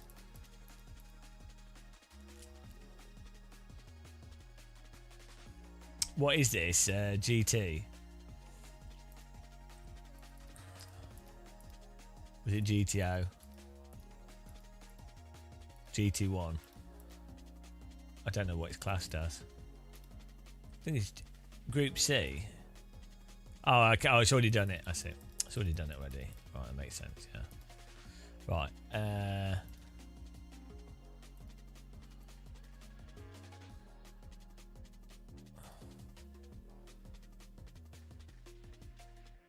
How do you give it a title? Password. Okay.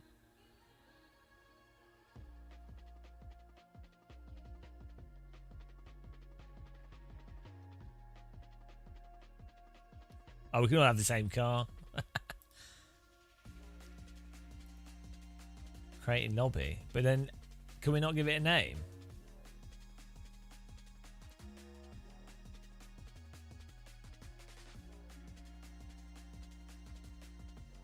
Oh, has he made another lobby? I've just made a lobby. Has he made a lobby or not? I thought we had to make a lobby. If he's made a lobby, I'll quit this one and we'll join his. Oh no, Hayden's in here. Tell Kirith to get in here. see, Kirith, come in here. Everyone's joined this party. The jungle's massive here. Okay, perfect. I'm forcing everyone to drive the good car. No choice.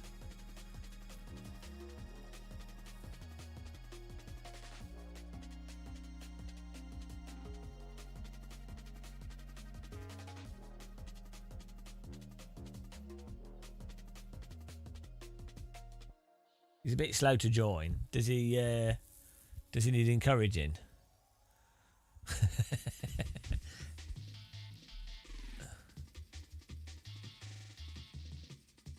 There he is. We're ready. Let's ready up. He's well slow to get to the lobby. He's fat. He's not too slow on track actually, but he's slow to get in the lobby. Oh, is it Mikael online or is it Rene or someone else? Yeah, Random's doing. He's doing some random thing as usual. Here we go, 10-minute quali.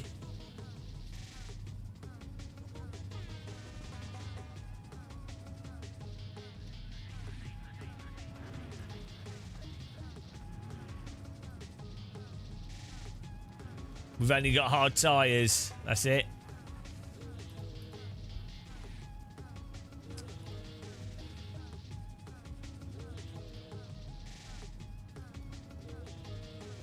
Wow, we're going for this. Default setup. Let's do it. Whoa, look at this cockpit. Look at this.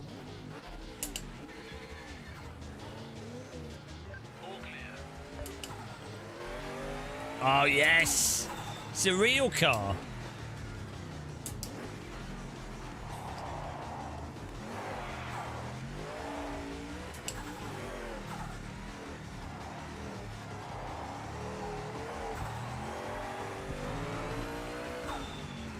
What?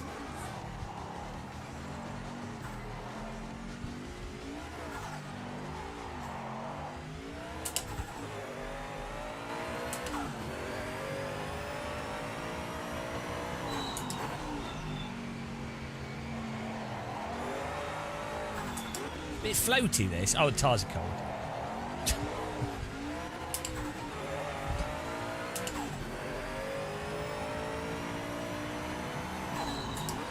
The problem button ejects me from the sim rig.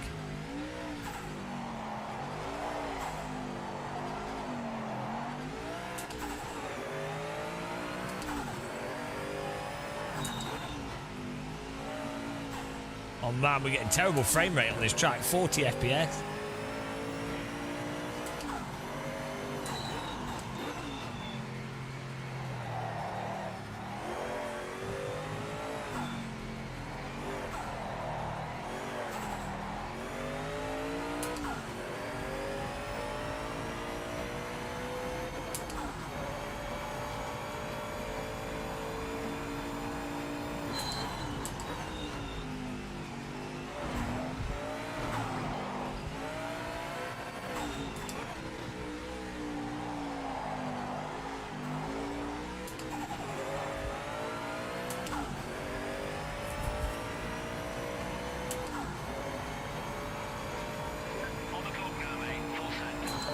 Oh no, he's took out the brake board.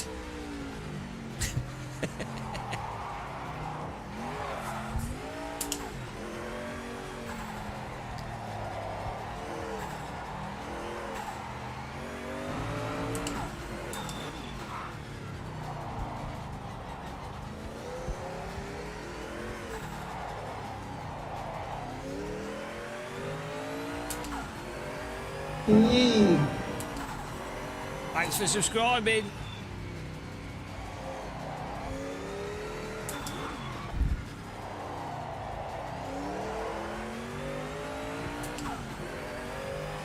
Hello, Jacksaw. It's custom. Are you? Can you join as well? Get in there.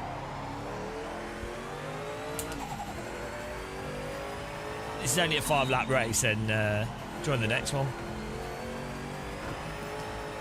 Oh, he couldn't take it. He couldn't take the group. This is. I was born to Group C.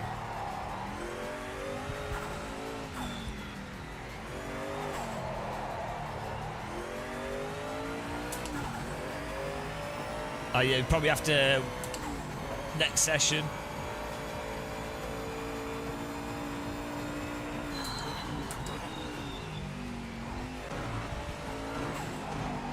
Woo, the power! Speed and power.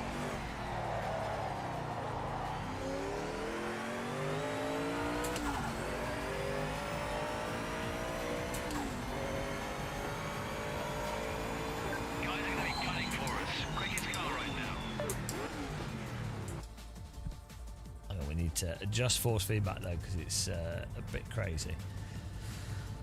Let's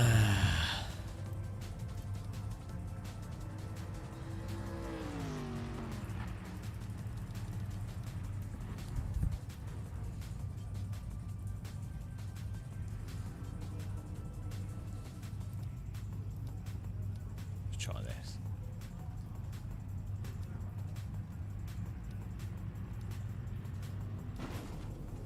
Also, the field of view seems really high in this car.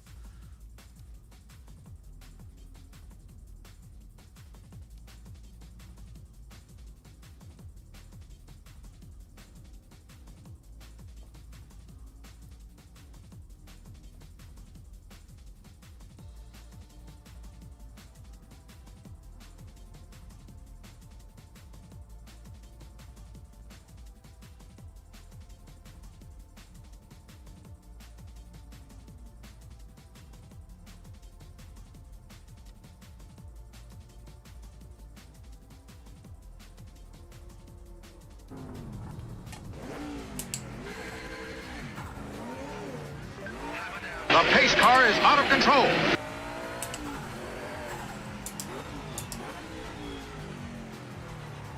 Thanks for following.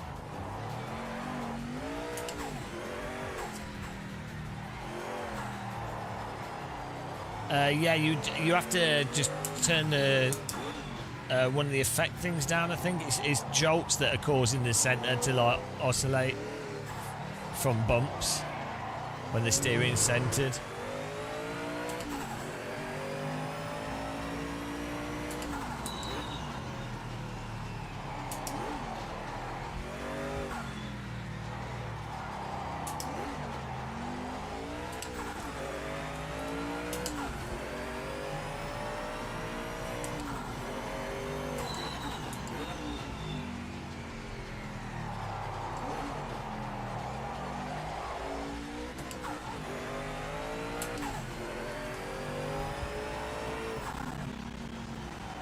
Oh, 10 FPS, that's fine.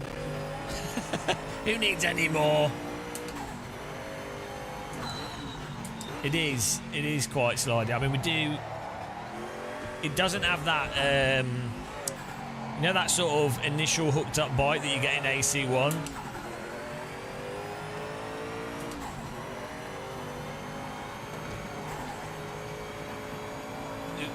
We play for 8 hours. We play everything for... I always find it... Oh, we need to break a lot more for that. I find it weird that... I guess 'cause it's out of the norm for streamers, but we do like 12, 13 hour live streams all the time. See, this is just a traditional Game of Muscle live stream. Yeah, most streamers are like, oh, I'm doing an endurance special. Like, oh, it's like... How do you think someone as low talent as me manages to do okay on YouTube? It's quantity, not quality. That's the choice you've got.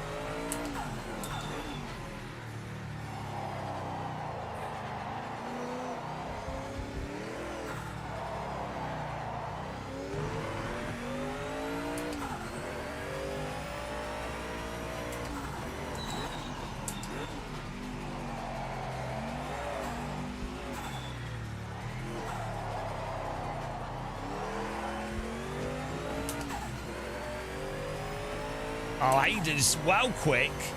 He's obviously wall hacking. But his fast drivers are well annoying.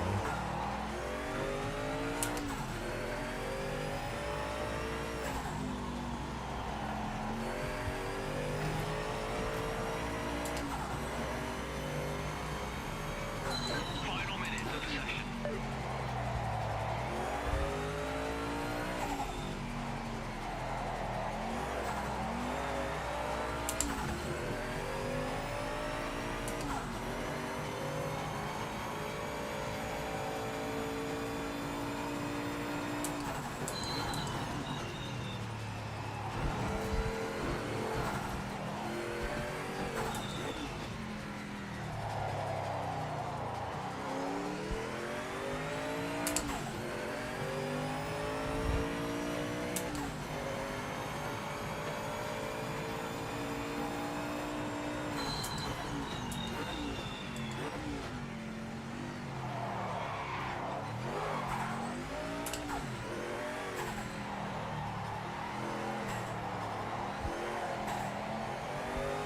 Will it let us finish? Oh, I forgot to take fuel out. Oh well. Second flag is out. Session finished. Can I finish my lap though? Overtime. Come on.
You're currently the fastest on track. Woo! Strong spot for the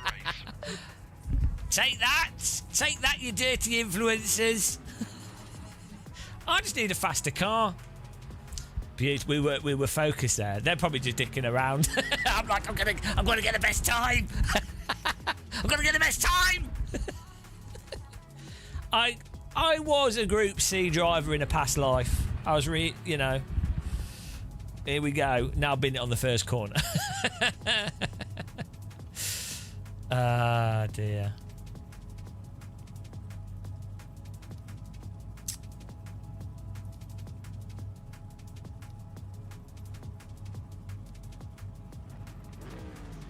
definitely try hard muscle. 5-lap race. Oh, here we go.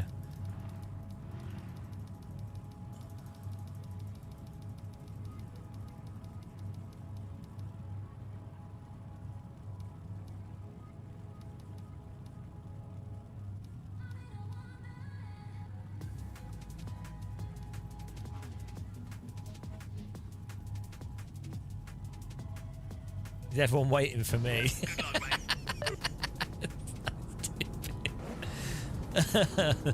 There we go.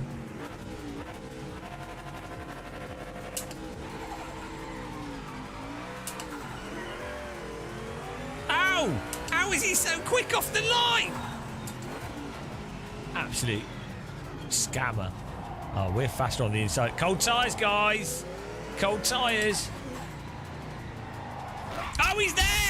I couldn't see him. Oh, I mean, I didn't turn into him. Maybe I did a little bit. Hayden! Or was that Kirith? Typical console gamers, guys. That's all right. We've got pace to beat him.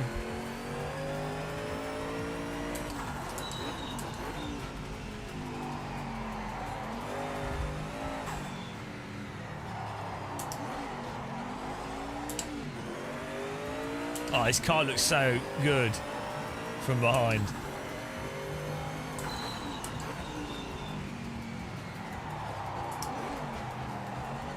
Not sure why there's one yellow light. Bloody hell.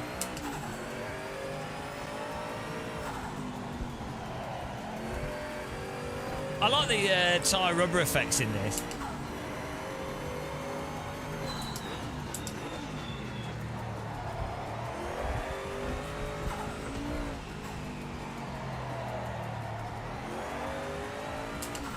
Hang on, he's got red on the right hand side. Why is some yellow and some red?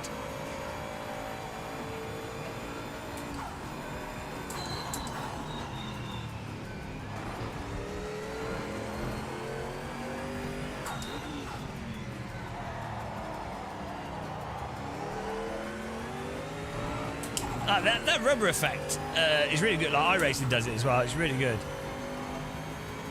The marble's being sprayed up. He's not making that. It's not a Formula 1 car. Kira's been watching too much F1. This is Group C. The brakes are basically bicycle brakes. Guys, you need to... This is the 90s. You need to... oh, actually, no, is it 2000? I can't remember. Brakes on these cars are absolute shit. Compared to the speed of the car. I mean, they're probably very good brakes, but...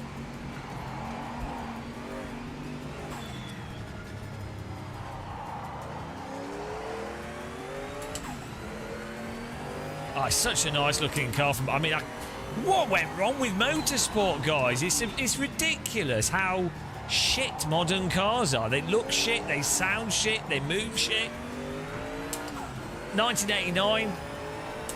This is what happens when Colombians invest in motorsport.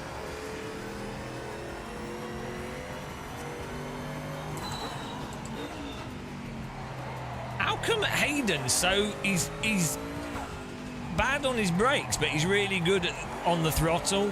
What? How does that happen?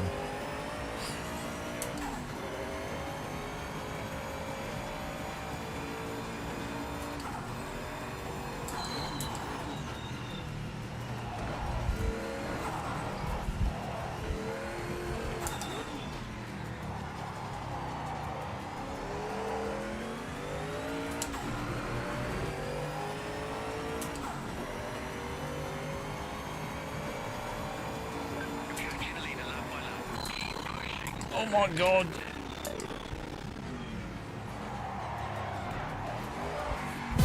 Oh, hello! Emil Bernstorff. He's Emil Bernstorff.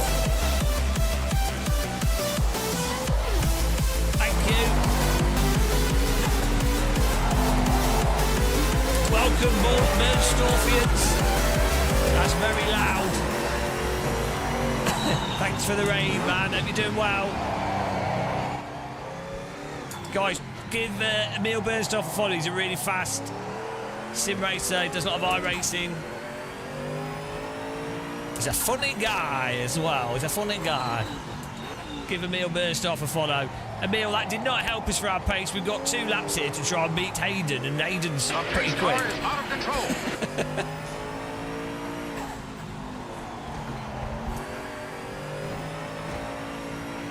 We were catching him, and then you rudely sent all your viewers to us, which none of them want to be here. Well, welcome along, guys. We're playing Project Motor Racing. My problem is on the corner exit here. We're doing all right on the brakes. I'm just not carrying enough speed through the The corners. pace car is out of control. The pace car is out of control.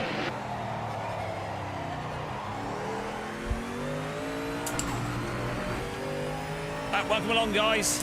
Get everyone follow Emil Bernstoff. He's on YouTube and Twitch as well. Flying out there, mate. Nice lap. You're eating into the lead now. Keep pushing hard and close up.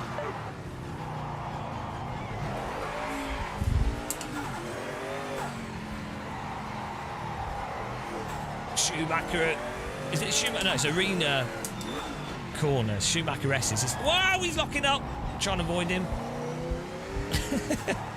Can we get a pass done?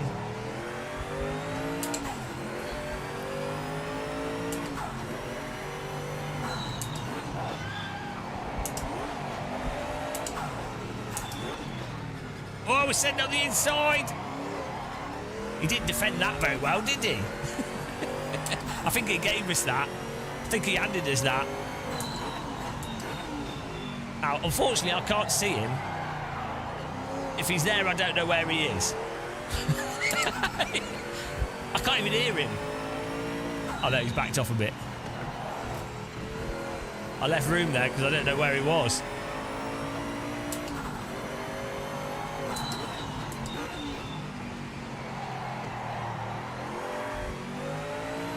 Why is he going slow? What's he doing?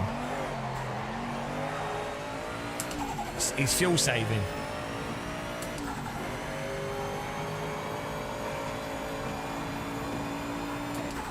I don't like ACC, but I do like the normal. The normal. That's amazing.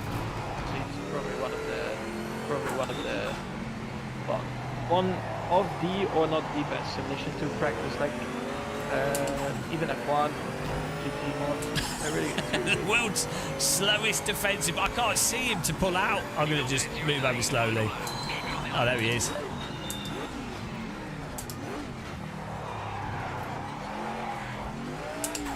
Cheeky late break there.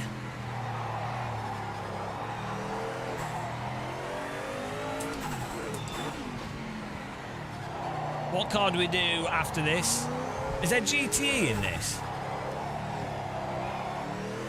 We need to get a thing up so Jacksaw can join as well.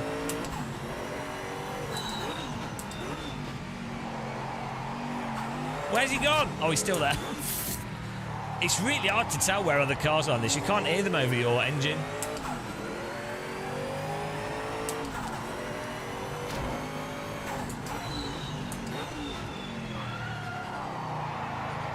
Oh, and we might have blocked him a touch there. It wasn't intentional. I went too fast into the corner. Absolute disgusting driving from the British. Team Great Britain. Filthy defensive driving. Hang on, isn't Hayden British as well? I think everyone here is British. We're all terribly British. There's going to be a tea party after the race, guys. Okay, Jacksaw, yeah, I'll get it. We'll get set up.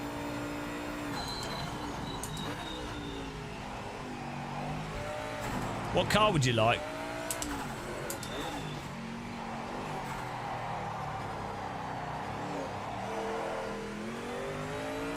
We finish in reverse. Oh, it won't let me. I tried. I mean, once again, the champion of Project Motor Racing, undefeated.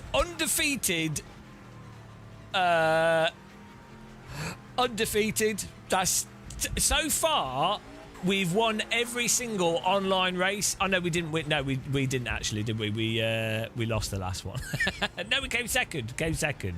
But we did wreck Kirith, so that would do.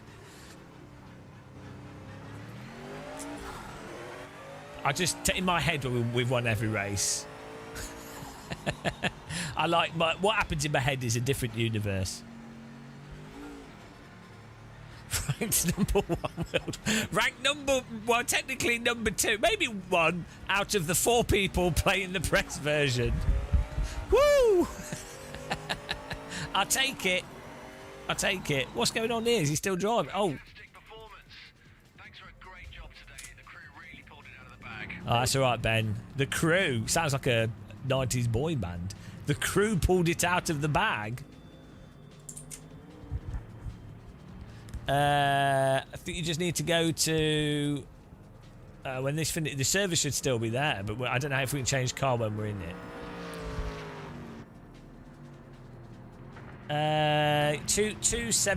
27 centimetre wheels are a good size wheel. As a general thing.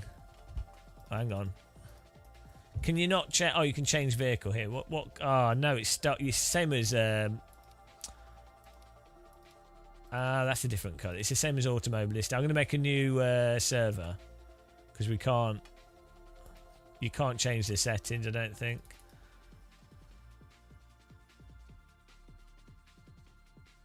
So Jackson, we're going to make another server. So we'll just create a new one.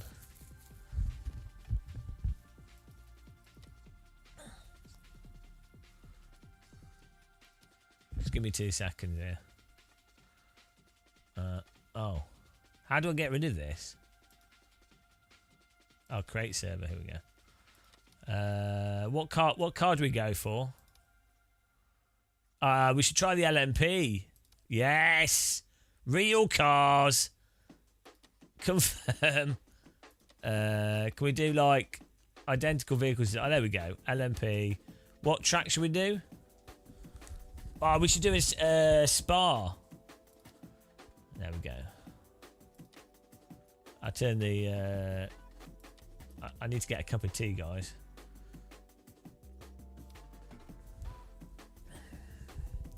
Let's just make it 4 laps, because 5 laps is a bit long. Just make it quality a bit longer, so we've got enough time to get a cup of tea quickly. Okay. That all good, I think.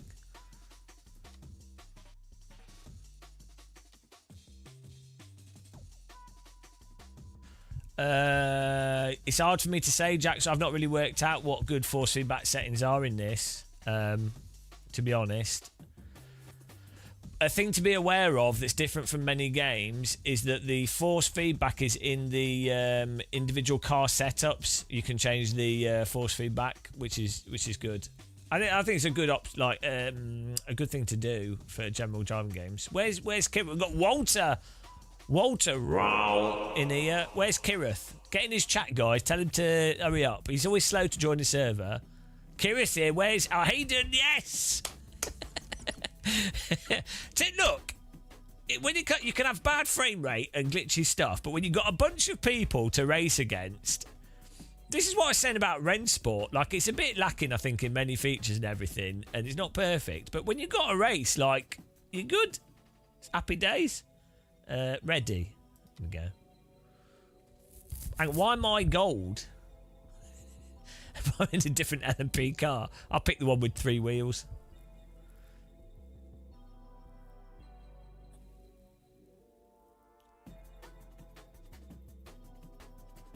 Right, here we go. Yes, we got Jacksaw in here. Perfect. Perfect. Ow.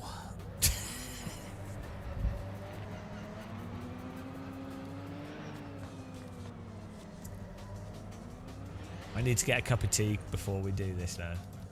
Oh, not that.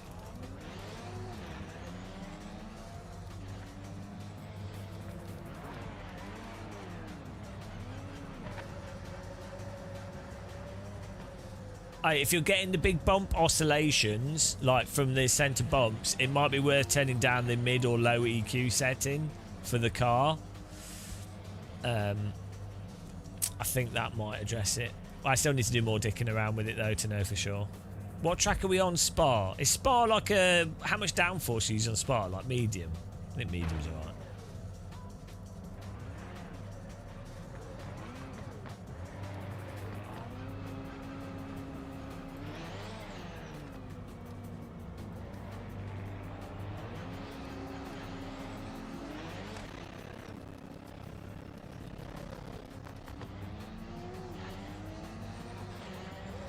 Can you share setups in the session? That's actually...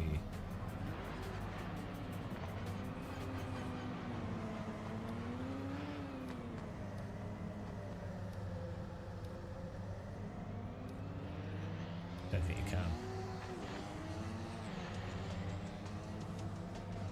You can save it. You can load them.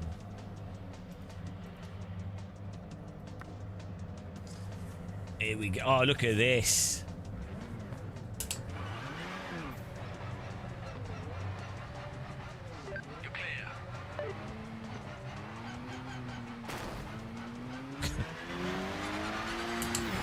Oh, just make the noise yourself.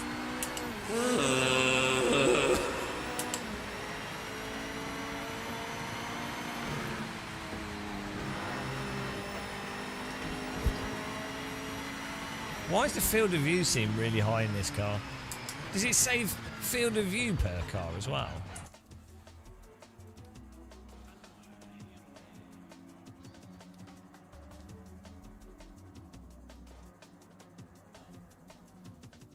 Seems really...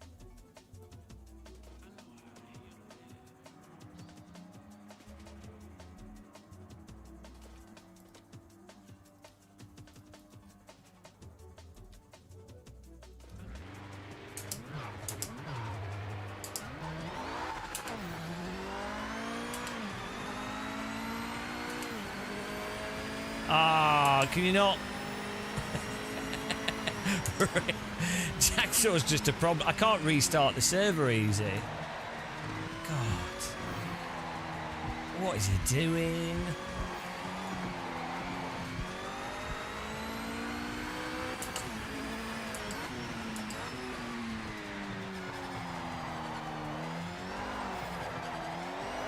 This car handles really nice. Should be able to. You should do the race though, I think.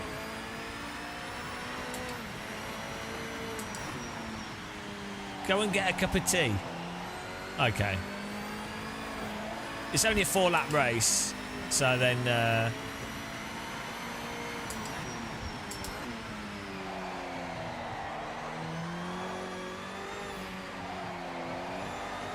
My pitot tube's sticking up, guys.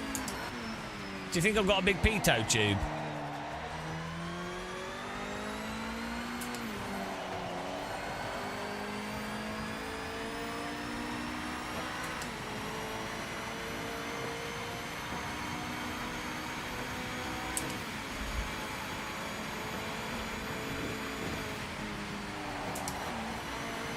But these cars are so much better than GT3.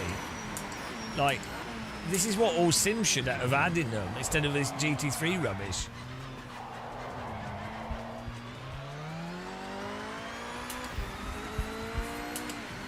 Oh no! I need to get a new motherboard, but I really don't want to buy RAM, and I really don't want to. I'm gonna have to build 3 computers if I do that, so I'm really putting it off. I quite enjoy it. To be honest, I really enjoy building PCs. I used to do it for work and stuff, but like it's just the time. It's going to take 2 or 3 days, and then it's going to cut. So it's just crazy. The track's fully rubbered in, so you can choose how rubbered in the track is, and that's why it's already got markings and rubber and everything.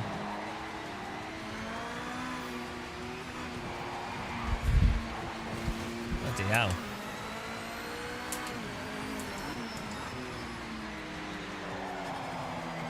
Hello, Alpha.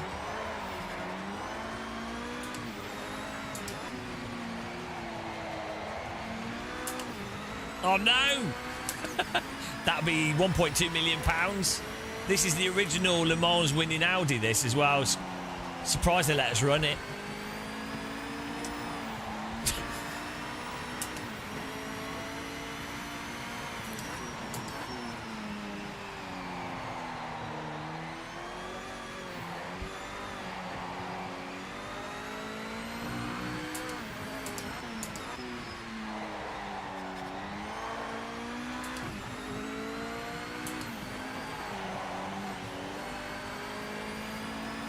Yeah, the physics are like, if you were to take Automobilista 2 and fix the weird brake lockup thing and have much better turning off the power and much better turning on braking and have a bit more, not over the top throttle control, so like, and suspension being better, that's pretty much the best way I could describe it. Still a little bit floaty. It doesn't have that bite that you have in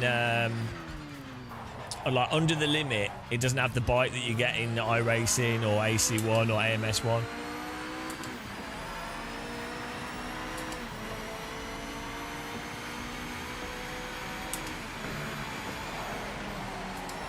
I really need a good lock to horizon setting though, because the camera in this is pretty bad. Like, even if you put on max filter, it's pretty bad for motion sickness. Thanks for subscribing, appreciate it, welcome.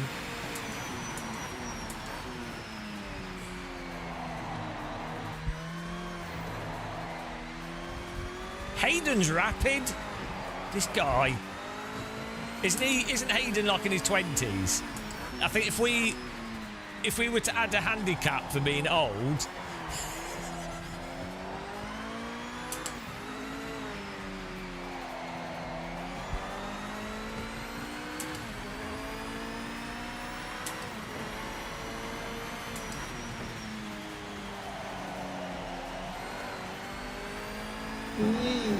thanks for subscribing, PF6 or something. Oh, it's Alphabet C. Thank you very much.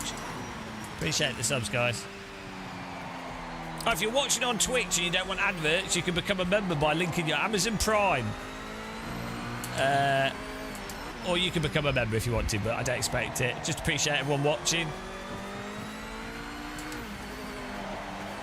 Thank you very much for choosing this terrible place.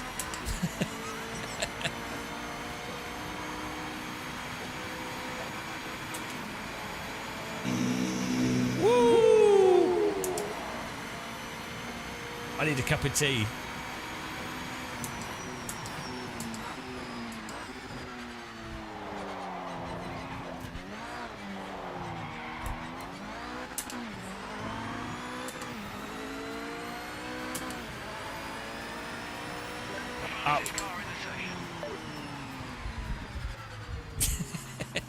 I think Hayden's got more pace in this, but we'll go to. I need a cup of tea whilst we wait for that. We've got 5 minutes. See, the thing is, the online racing in this, if the frame rate's fixed, if the online racing generally works, then that's good enough, I think. It's just, it's a shame that there's, it feels just like the polish is lacking in this in general. Like, this feels like an early access or like a pre-alpha type situation, you know?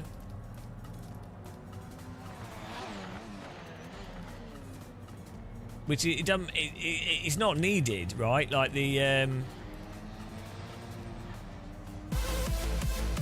hello, Ralph Ryfex RyPXH. Is that Pixel Hayden? Pixel Hayden, right? This guys, give him a follow. This guy is awesome. I crash into him at every event we do. Check him out. Hey, how you doing, man? Have you been playing this? How are you getting this? He speaks English. Sorry, I don't speak German. Ich bin dumm. How well did you get this to run on your system?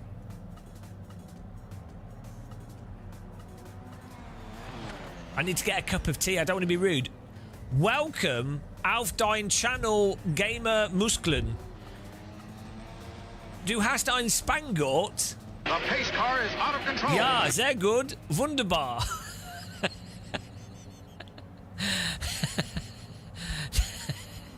All my German is, I'm great with German. Yeah.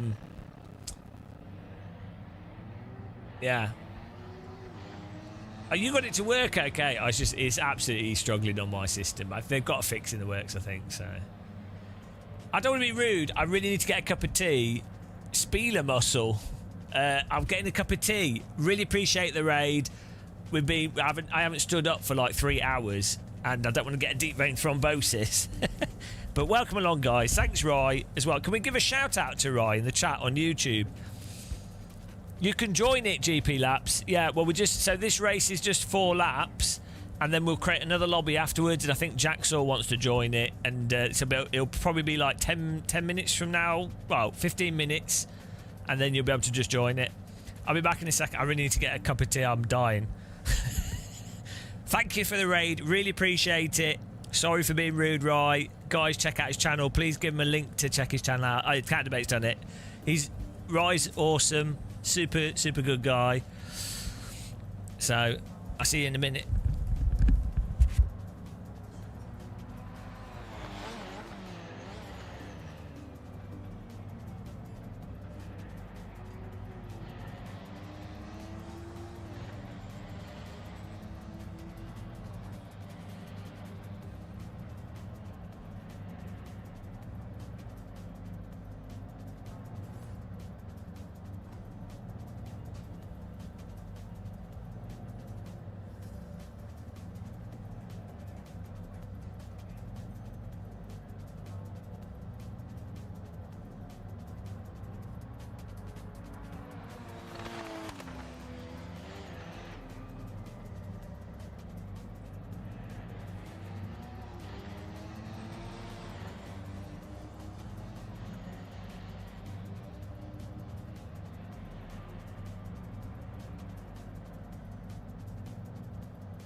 for timing. Got a sandwich, got a cup of tea. Whoa.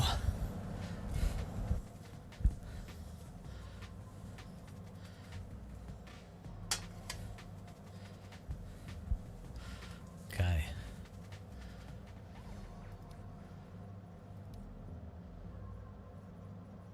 Easy, easy. Well, are we still in first? Ah, we're fine.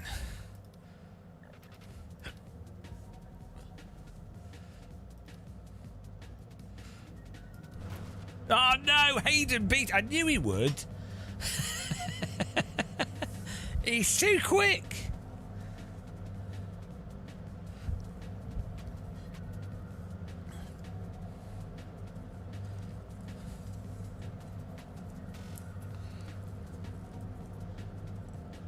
Okay, let's go. Oh no, I've just got sandwich all over me. Ah! I was gonna have some sandwich.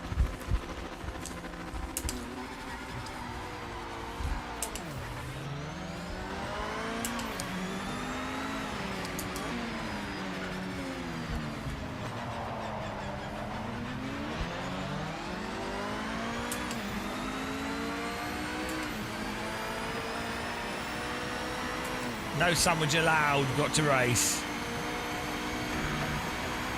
Whoa, why are you slowing down there? Jesus Christ. Got a 2-second penalty for me knocking him off the road. That is not a corner you lift on.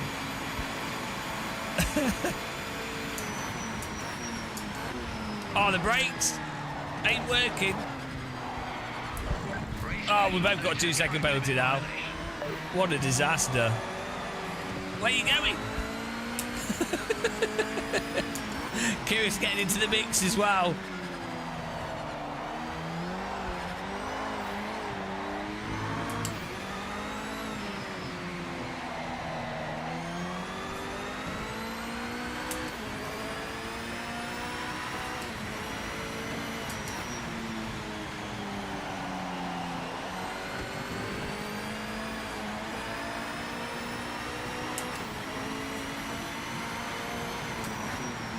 I need to increase the rear view mirror FOV.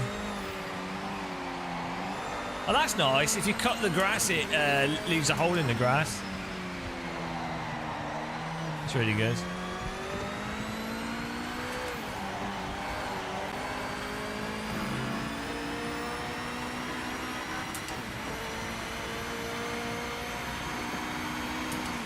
It's pretty good grass. I mean, Microsoft Flight Sim is really good grass as well. Whoops. Oh, 4 seconds, you're kidding. The penalty system in this game is insane. Bloody hell.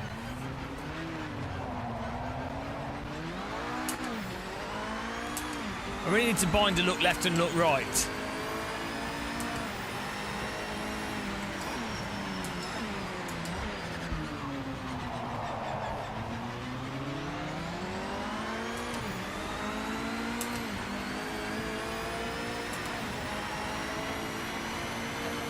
It's the animated pigeons that's causing the real slowdown.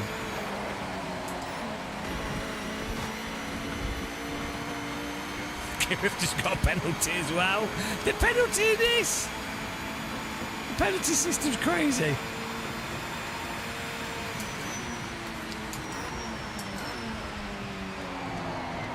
I was going to say, he's very confident that he's going to make the break in there. He's braking well late. Bloody hell.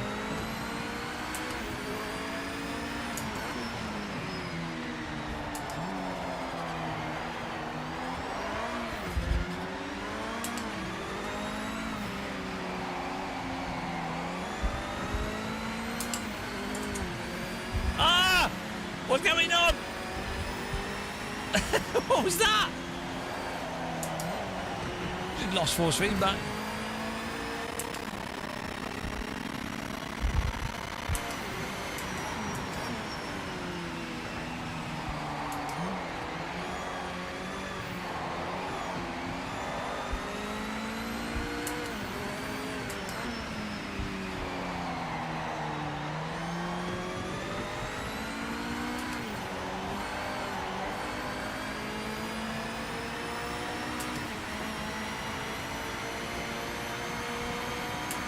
Oh, Aiden's on 4-second penalty. It's on. It's on, guys.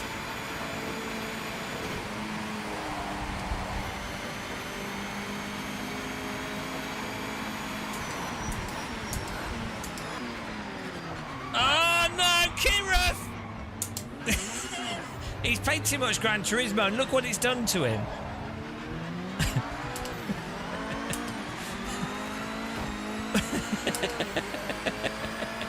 Look what it's done to him.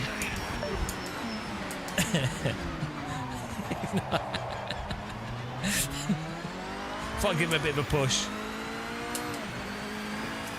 That's what happens once you play Gran Turismo, there's no recovering. Ow! Oh, he's there! He ain't making that. 4-second penalty for Kirith. 4-second cut. There you go. Take that. Oh dear.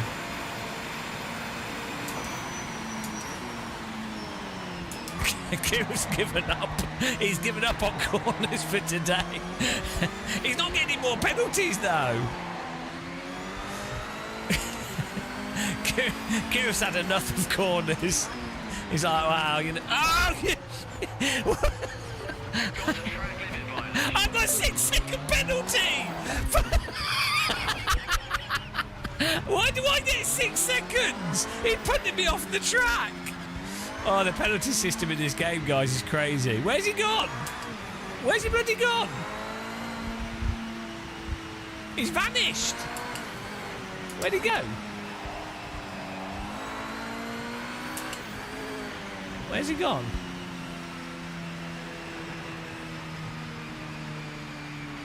Oh, there he is, there he is. Everybody's banned. We need to get him a 6-second penalty somehow. Heavy damage? Oh, he's... oh. Oh, no.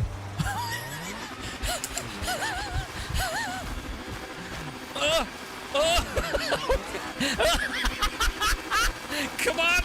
Come on!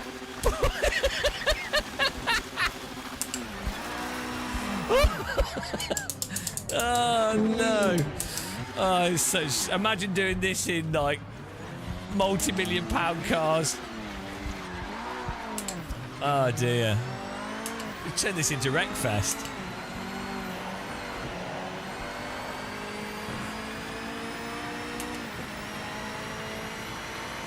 Right, we've got to get it back. Oh, my car's a bit broken. We seem to be bouncing a bit here.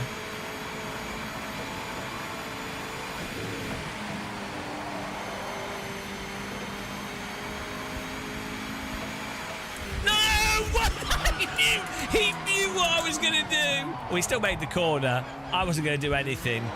Nothing was going to happen there. Nothing was going to happen there at all, guys. It was all... Nothing was going to happen there. You guys knew what I was going to do. It was so obvious what I was going to do. Oh dear. This is turned into a Gran Turismo lobby. Are you where? Oh, you got? Did you get back in the server, Jacksaw? I don't know if you can rejoin after you leave. Oh, Kirith's got 8-second penalty. Well, that's it. We beaten him. That's all that matters. Hayden's driven off. Typical Hayden. What we got? Oh, this is the last lap, so.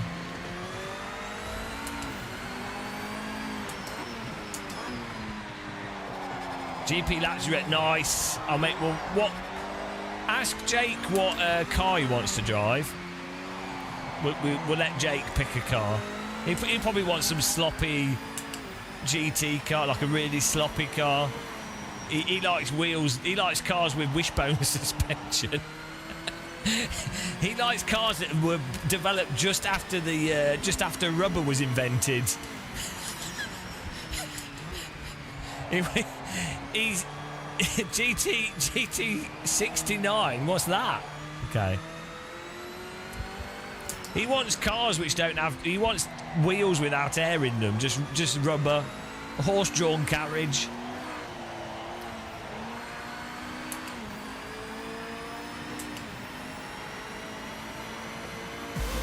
Oh, hello, Mitchy Hoyer. Mitchy Hoyer. Guys, check out Mitchy Hoyer. Proper legend esports driver. Driving for Door Esports now. What a guy.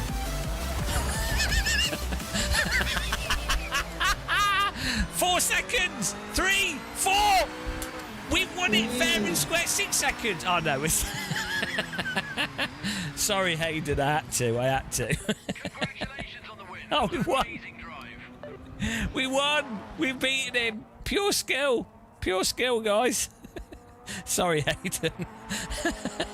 Undefeated champion. 2 in a row. On pure skill alone. Ah. Right. We absolutely murdered Hayden that. Hayden definitely won that. Right. I'm going to make a new server.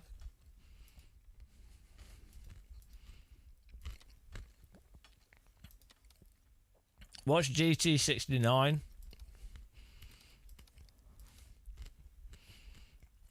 I don't know what that is. That GT Sports Car 70. What does he want? No, it's GP Laps. What car do you want? It's just a Greek flatbread with salad on it.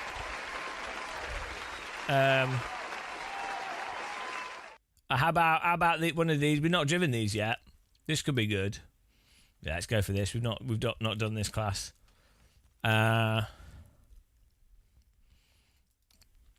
Canadian Tire Motorsport could be the one to go for. We're not done The that. pace car is out of control. Hang on. Is this Donington? Derby? I think we should do Donington, otherwise known as Derby. Let's do it. Donington. Donington Raceway, Derby.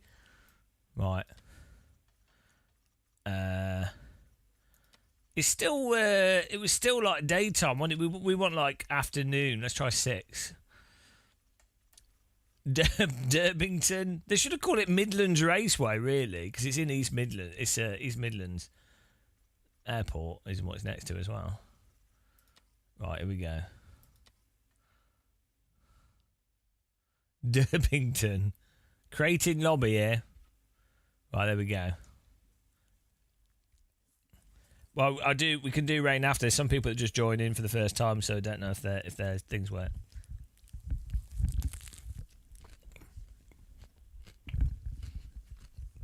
Right. Got some music as well. Hopefully Hayden can join. He's pretty quick. GP Laps is in here. Get in there.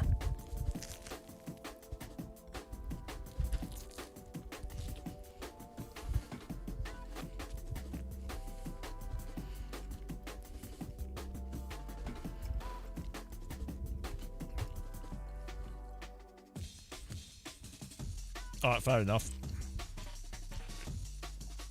Shall I start the server? Is anybody else joining? I don't think people can join once it's started. Oh, my sandwich has poor structural integrity.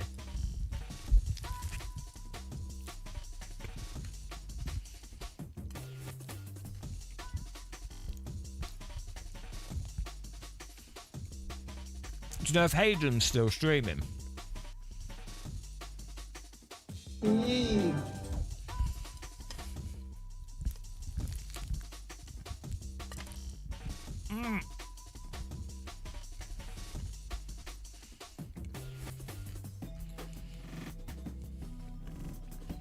I think Hayden's done as well, so we'll just start.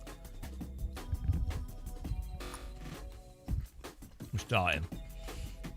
As soon as I click start, someone will go, I'm joining. You ready? Let's do it.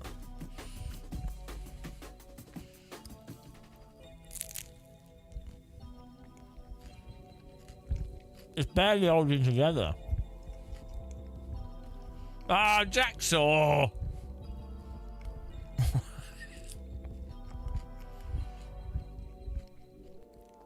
You better be joking. Oh no!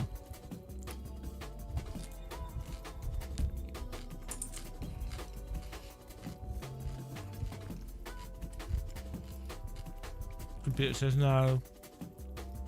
We have to set up a new server here.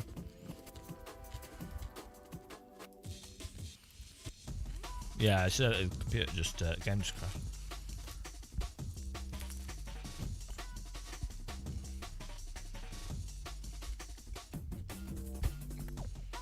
Reload him.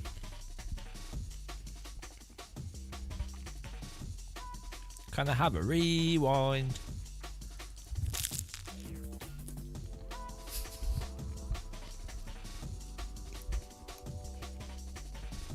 Steve, those lanterns I sent that video of, they did actually genuinely look proper creepy because they were really bright and there was loads of them. Someone probably died and they were just doing a funeral. Or could have been extraterrestrials. I'm going to make another lobby, guys.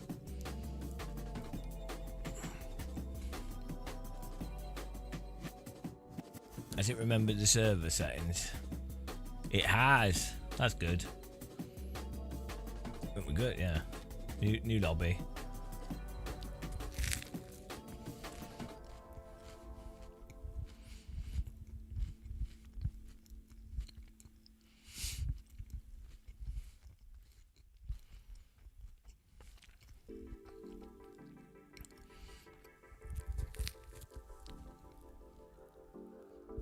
What is steering rack? What do you mean?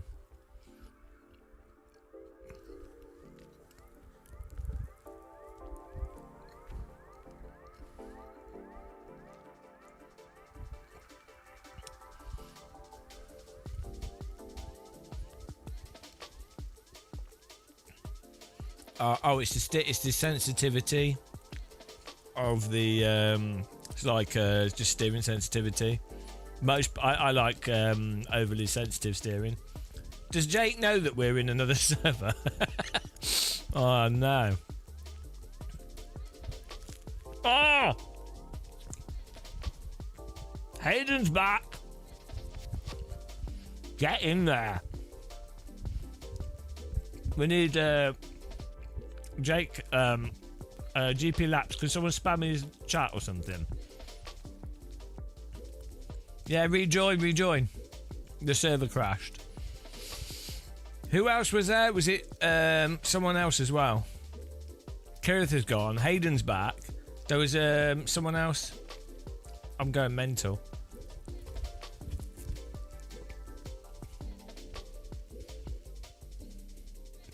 There we go.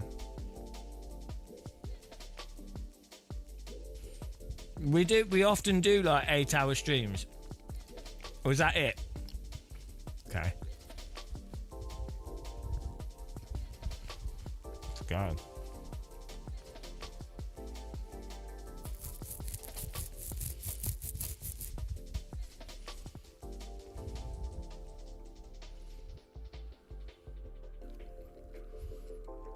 We'll do another video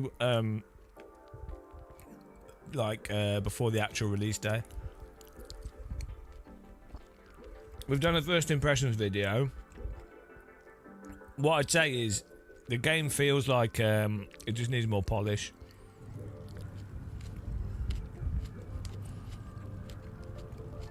At the moment. Separate to there's obviously a technical issue we're having. But just separate to that, like some of the like AI stuff, the difference in the cars, you know, it just seems to me like there's just needs more polish.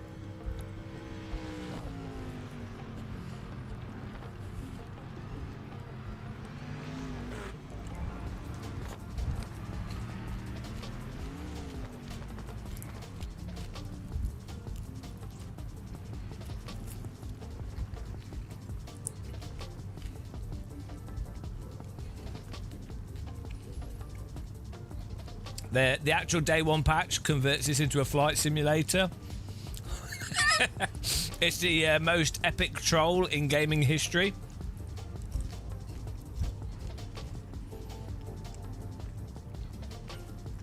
I mean, I wouldn't complain.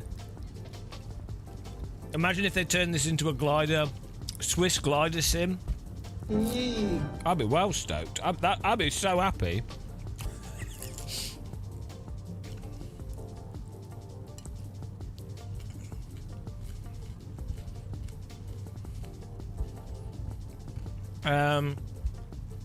People are critical about AC Rally video. Which one? Well, The pace car is out of control. the thing is, it's better to make. So most people don't have the attention span for like an hour-long video. They watch it. Most people, they just read the title and the thumbnail and then write a comment. They don't even watch the video. And the thing is, most people are like Googling. They'll be like, well, what's the force feedback like? What's this like? What's that like? They're not going to sit through a whole review just to find out the one thing they're interested in.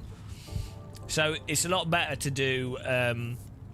It's good to do an overview video. So what I normally do when there's like a new game coming out, I'll do an overview video, which is basically it's a video that's aimed at a sort of general person that maybe isn't a hardcore sim racer, not whatever, just like a general person, so they could watch that video and they could go, oh, that seems like something that I would enjoy, or it's got these obvious problems, or it's really good in this way, or it's really bad in this way, right?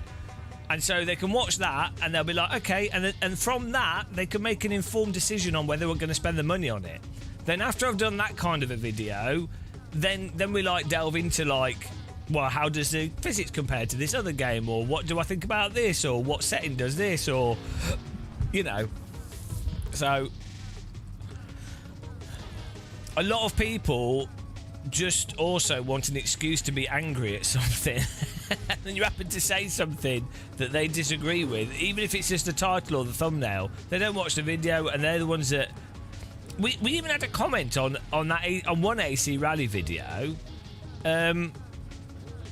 We had a comment that was, I haven't watched the video, but I hate what you say. The comment literally said, oh, and another comment said, no wonder everyone clowns on you and thinks you're a joke. You should really talk to that Niels Housingveld guy, because you know he knows what he's talking about. This was on my video about the force feedback problem. Well, the problem with that comment is, I know Niels, we've talked with him, we've literally interviewed him. And then shortly after I did a force feedback video, he did a video as well, explaining that the force feedback in AC Rally seems a bit weird. So it's just like, what, guys? Oh dear. Anyway, it's just a part of YouTube. I'm lucky to do what I do, so it's just funny, really. But yeah, at least he was honest about not watching the video. Right, I think we're good on these settings here. I'm worried that Jake's going to be really good in this car, because he's good at cars which don't turn.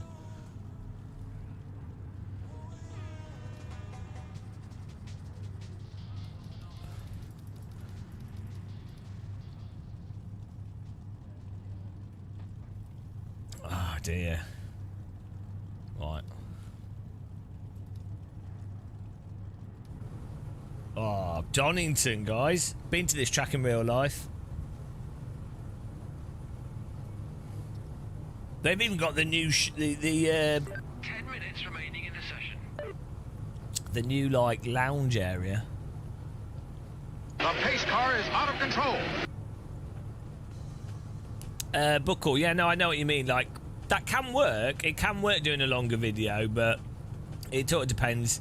If you do very good quality content, which I don't, then I think that can work. Or like if you're doing like a video essay and stuff, it's great. The other thing is, for stuff like a lot of sim things, it's very time dependent. People just want to know something straight away. And also, so for a lot of stuff, I'm just getting to the information as quickly as possible. You know, people want to know, oh, the birds are good. People want to know you know, they want to know just as quick. They don't want to watch one of those meandering YouTube videos.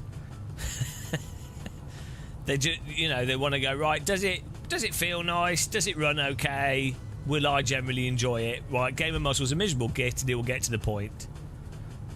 I think it's worth it, Loose Wheel. Why do the birds keep spawning over and over again, though? that tree's filled with birds. Look, they fly off. They're going to come out again. Is it every time a car goes past the tree? Yeah, look. Is that an animation or like a fixed animation? Oh, they fade as well. They're invisible, ghostly birds. Well, it's ruined the birds for me now. Maybe if they could reduce the birds flying off so they trigger... I don't know if it's triggered by a sound trigger or if it's a timing thing. I'd reduce that timing a hell of a lot. And ideally, I'd probably have it so it's triggered by when cars drive past, like 1 in 50 times, 1 in 100 times.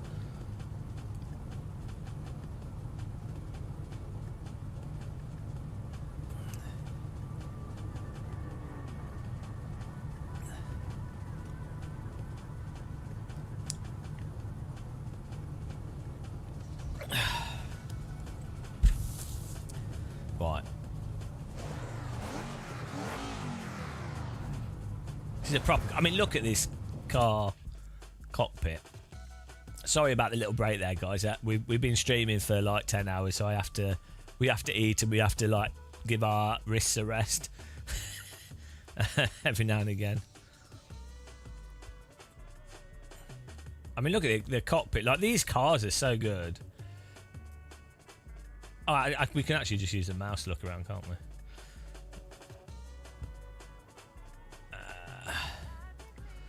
I just wish more sim racing games were focused around these types of cars. Project Cars 2 had that DLC, the Vintage Le Mans DLC, which was really good. I will do that. For some reason, the field of view just feels really high in this game. I don't know why.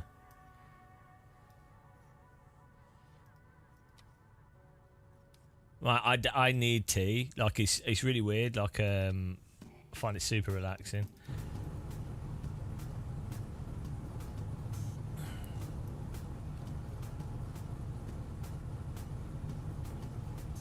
Was that like a fuel tank gauge? I mean, look at the gear stick, goes all the way down. It's crazy. Got 2 extinguishers. I guess one is probably goes into the engine bay and is I'll be on probably like an external pull cord. You know, normally these that will normally that would have like a tag or something on it, but okay, so you just have a loose one and then you have the pull cord for the one that's... There'll be this one.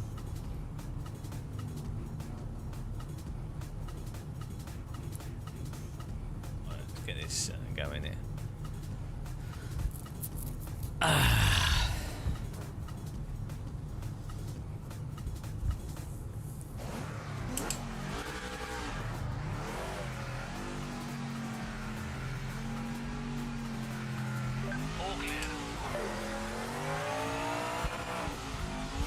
Oh, yeah. See, this is what we need, more cars like this.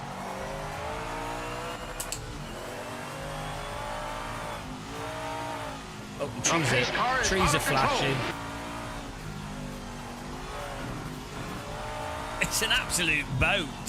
Oh, we're gonna get wrecked by Jake. Jake's gonna manage this so easy. He's not even gonna have to try to drive this.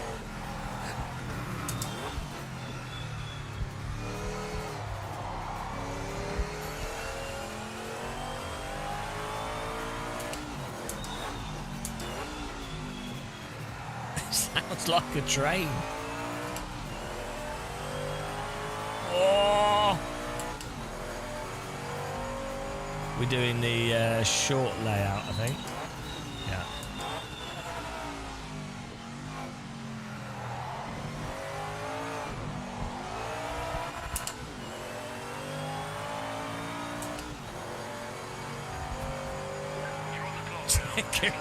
Kieran, that's it. He did he's got his dinner ready. He's done now.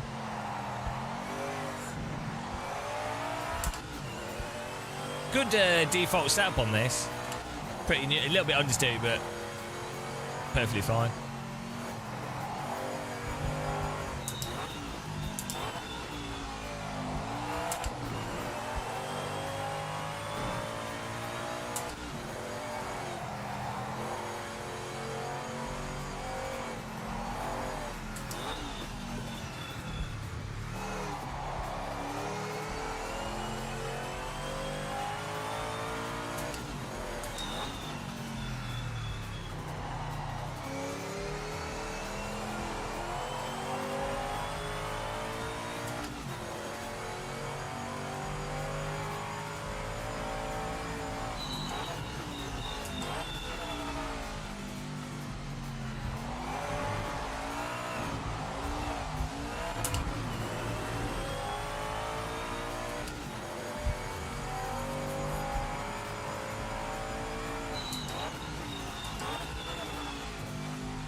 Really need a H pattern for this.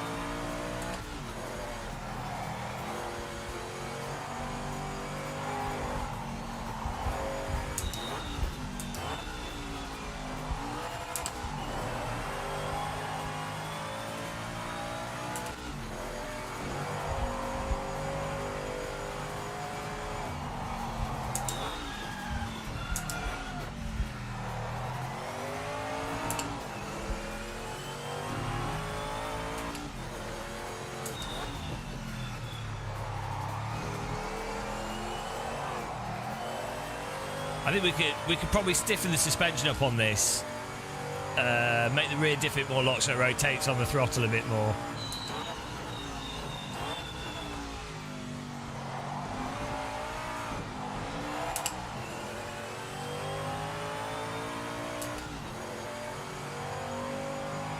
How come I'm so slow? Oh, hang on. Oh, okay, I'm not too bad actually. For I'm all right being a second off, because we haven't apexed properly.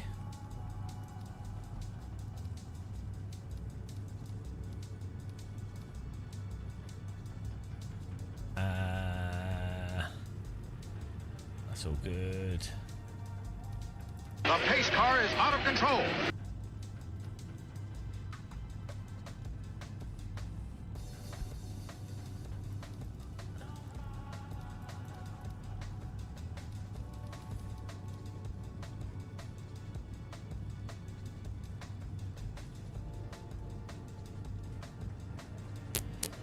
Ride height could be lower as well. Oh, you can't. It's at maximum. Oh,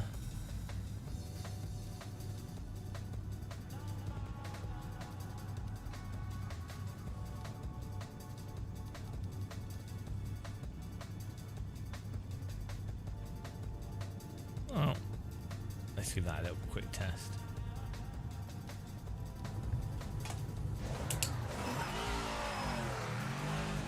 Have they told what will include in the final game?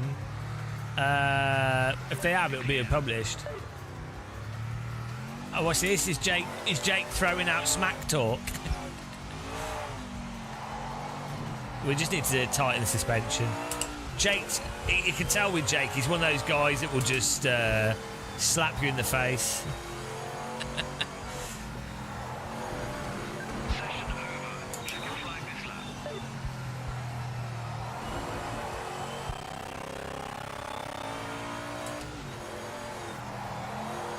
Hang on. We've got the air traffic control tower at East Midlands there.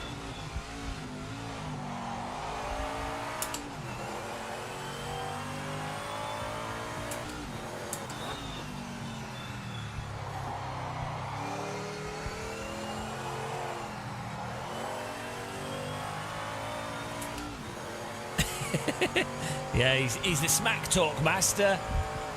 A lot of people don't know this about Jake, but he's actually a freestyle rapper, diss rapper. You try to have a normal conversation with him, and he's immediately like, "Yo, your face is stupid." You're like, "No, I was just wondering if you wanted a cup of tea." "Yo, you live on an island and it's always wet.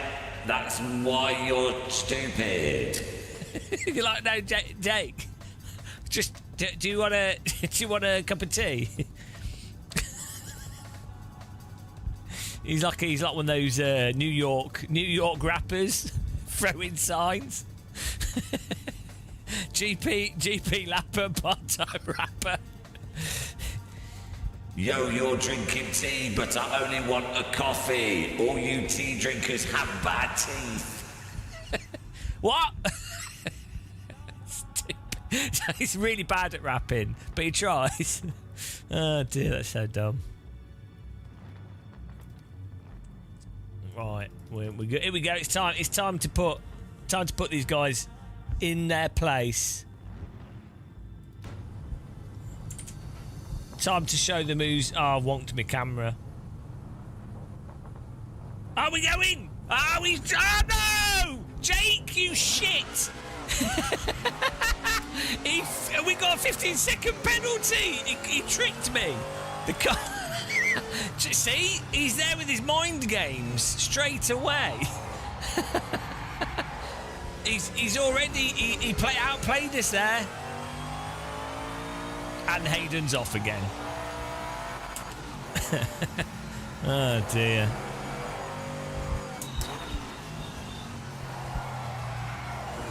Well, we got to beat Hayden by 15 seconds. See, you got to watch out. He's shifty like that. Mind game Jake, they call him, on the streets of New York.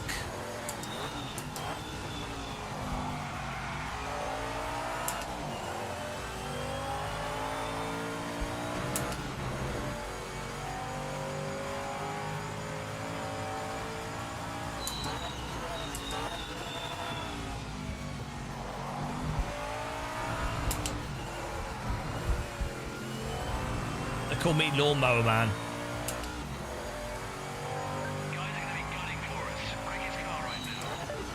Oh, Hayden's just destroyed the pit stop. The pit exit, bollard.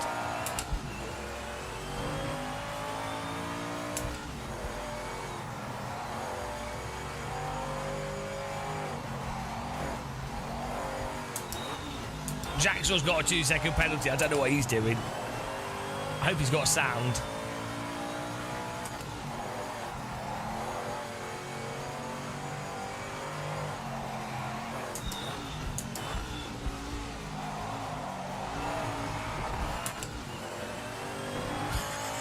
Hayden all over the place.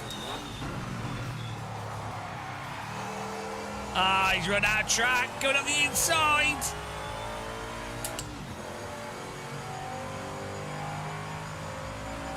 Yeah, these cars are really fun to drive. It's I keep saying, it's very reminiscent of Automobilista 2, but with like fixed suspension, fixed diff behaviour, and like the braking, it doesn't get stuck over the limit when you lock up. It's got more forgiving over the limit behaviour.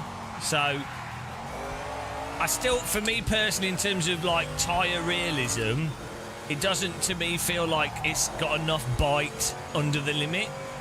So like the thing that AMS1, iRacing and AC do really well, and even Richard Burns Rally, they have like good bite under the limit, seemingly more than this. I know this is a vintage car, but just all the cars in this seem to lack that initial. Oh bloody hell! That initial like bite. Not sure what happened there.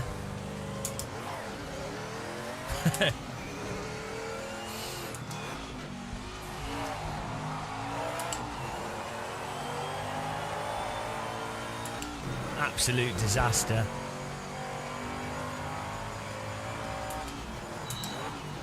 Yeah, but so the thing so far, this is what I said in that initial video. What's weird is all this needs is like the AI tweaks and polishes for the single player stuff. Hang on, what's a flying zone? Flying zone what's that? What it needs is like for all the cars to like be similarly polished or to feel the. They don't seemingly feel similar. I don't know what's going on. Like obviously different cars are different cars, but when I first jumped into the GT3 car, it just seemed really weird. Whereas the vintage cars just felt like, you know, it's its own sim, but they felt super consistent. And then yeah, like we did that single player race, and the AI are braking on Daytona straight, and it's like, well, that literally just breaks that whole race is broken because of that, so you can't really do it properly. The pace car is out of It's control. when you jump out your car as it's rolling.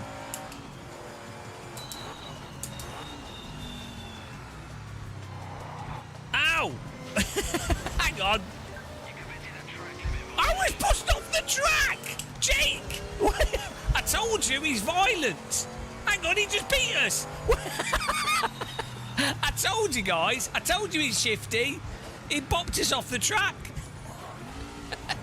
I didn't even see that coming. We need a better mirror. Can we change the mirror field of view in this? He absolutely bopped me there.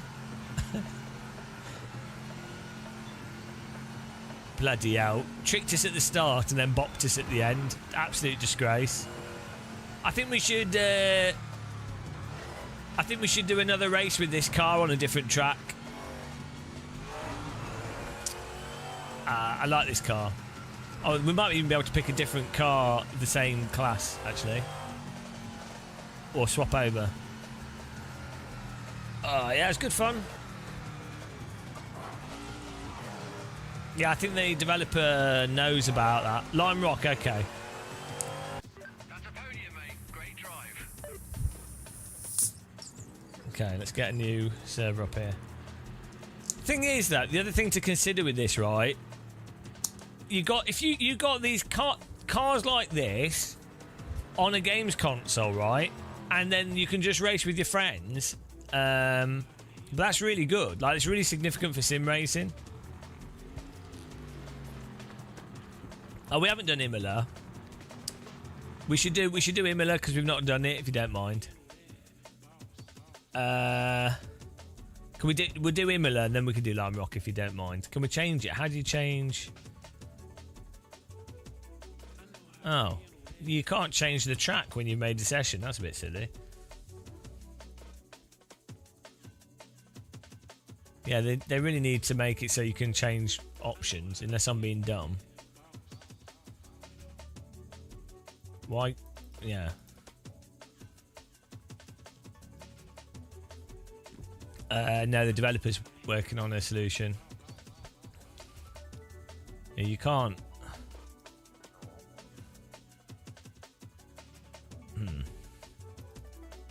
You can't change anything. We're going to make a new server.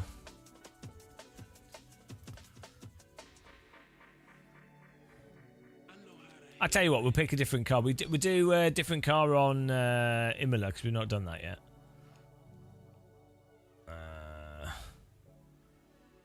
Is it some... That's Interlagos, not Imola. Has it got Imola? Were you getting Imola mixed up with Interlagos? Oh, it's got Kiami in there. I didn't even notice. Oh, no. San Marino. There we go. Okay. Awesome. Great track. And then we'll do... we'll try these GTO cars. Be good. I could go for the Audi, the Quattro. But I quite like these ones. I quite like these. Oh, we'll do a different car. Okay.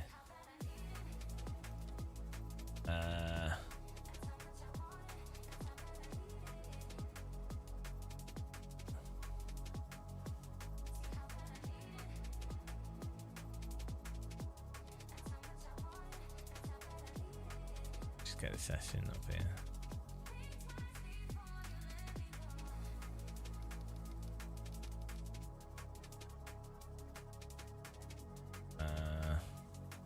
What else can we change? I think that's good, isn't it? That'll do.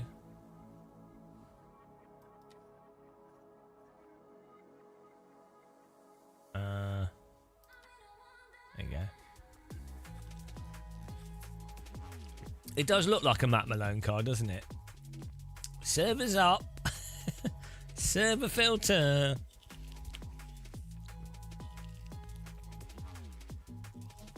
Cheers, everyone. Guinness Zero. When are Guinness going to sponsor us? Probably good they don't, otherwise we'll be we're drinking Guinness Zero all the time. See, Jake's too busy talking to his. He's too busy talking to his little mistress on the side.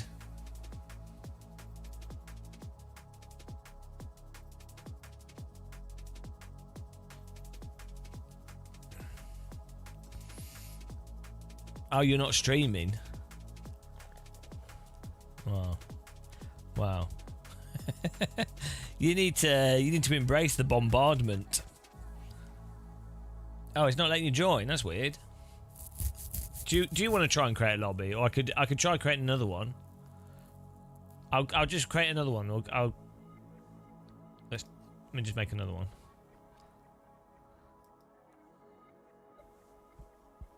Let's go back here. I banned you for cheating. We banned him. Right, let's see if that works. Oh no! I just closed it, made a new one. Maybe it's my host. No Americans on our server. Oh, get out of my country. No, he's in now. He's allowed in now. I don't want you in my land. Does Hayden know?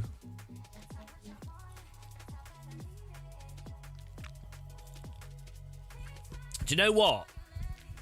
I might try the... oh, what's going on here? Where's Jack? Does Jacksaw not know? I'm going to try the Mazda because I'm not driven that yet. Good option. Someone send a message to Jacksaw. He's driving around by himself. There he is. he's like, it's very lonely in here. Just driving. He's not noticed. Here we go.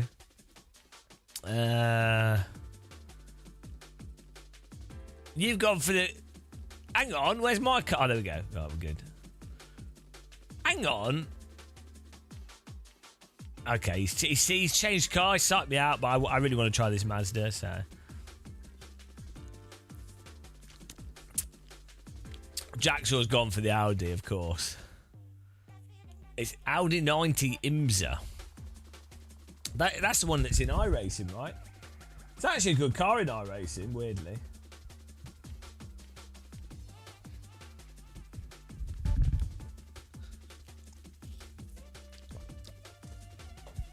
What's funny with the Audi in iRacing, it's one of the few cars that can really be massively overdriven because it's all-wheel drive. But then it's really understeery, so you're never really wellying it. The Mazda was the fastest of these cars, but not reliable for 24 races. The Audi never competed in an endurance race. They also lost at Imsa. Yeah, I mean, I don't know any of these cars. I missed out on these. Does it have Smurfs? I guess you could mod it to if you really wanted to.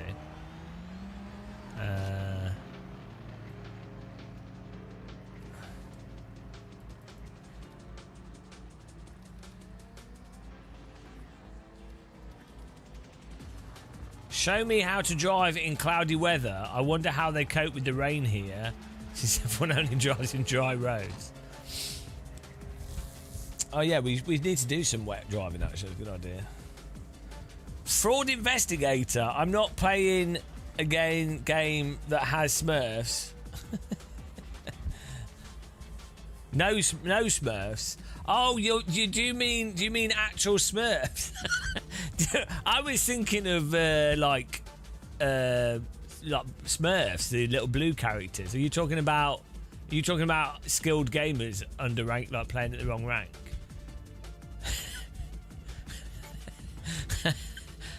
I was literally thinking of the Smurfs, like obviously. But what else could you be talking about?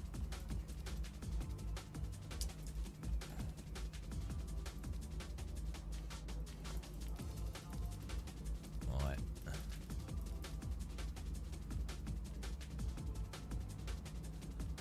Well, it is. It's like 11 o'clock. Bloody hell, we've been streaming for 10 hours, yeah. This is a press version. It's like a pre-release version. Oh, look at this. I'm going to move my camera. See,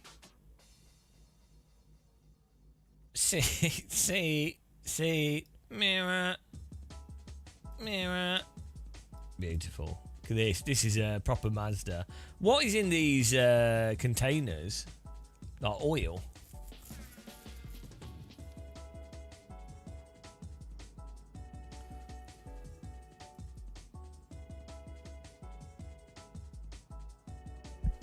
Looks like an American workbench.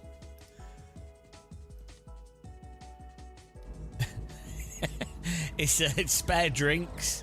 They look like a ginormous stool sample. Brake fluid. What, we've only got 3 wheels? Bonnet's wobbling. It's not attached very well. I mean, look at this cockpit. It's ridiculous. Cables are wobbling. What's this? Like electronics. It's got those batteries. High quality machinery here. I think what they really need to do with these types of games is make it so that you have to press all the buttons like Netcar Pro. I've been playing Subway Simulator, and that's like that. You have to push every single button to get the train going. You basically have to be a qualified train driver to play that game. It's ridiculous. Right. It's good fun though, actually. Subway Simulator 2. It's just they've just got a new DLC. We'll probably live stream actually. Need to get Paul Smith on it. Smileable. He likes a bit of trains. But yeah, no, it's awesome. So you probably got to go through Berlin. I don't know. To me, that's fun. just taking in the ambience here for a bit. Let these losers do some lap time. See what we've got to aim for. They will struggle to compete with me on this track. Let's be honest. The Mazdas were all right and drive. Oh, because of Japanese. If you got paid to play a job sim, you would try it. The problem is I tend to fall asleep when I play those games. Like Subway Sim, I was just playing it on my Steam Deck. Just about ran at 20 FPS.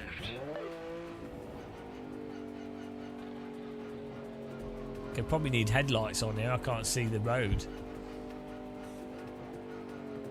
It's brake fluid for the separate brake circuits. Front, rear. But okay, hang on. Front and rear. But what's the middle one? Oh no, I can't see the road. Okay, we need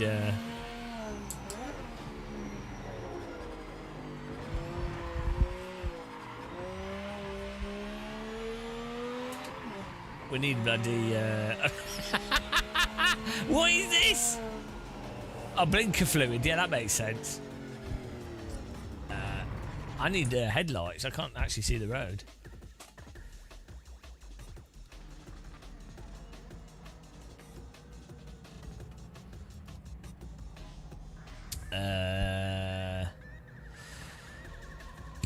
Control bindings, headlights.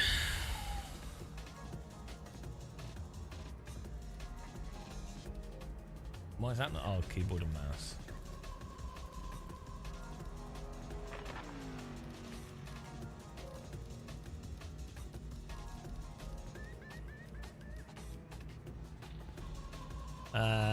Might be a little bit too low, but it's not too bad. Where's headlights?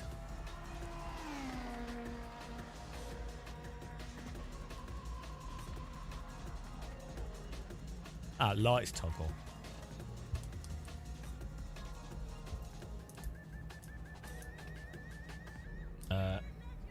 Oh, there we go.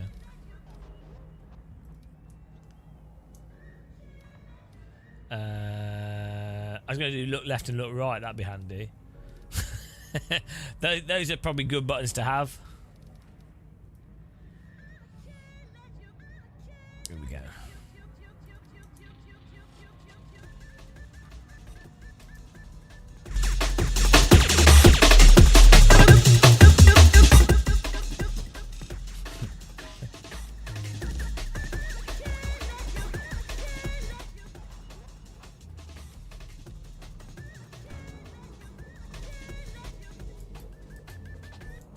Oh. That's the windscreen wiper.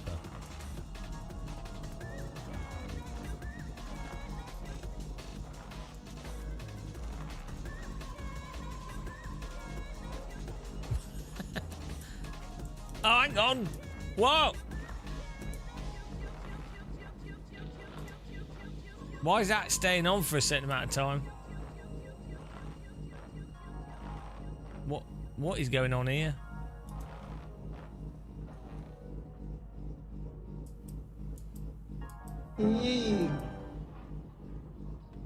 Why are these buttons really slow? I still can't see the road surface. Don't know what to do here. Do we have a brightness slider? Oh.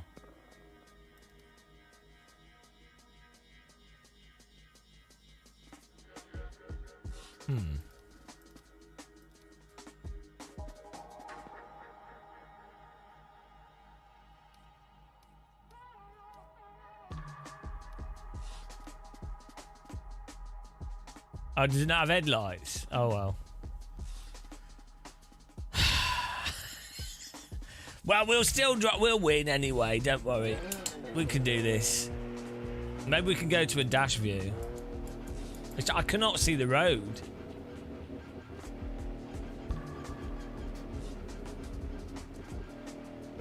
All clear.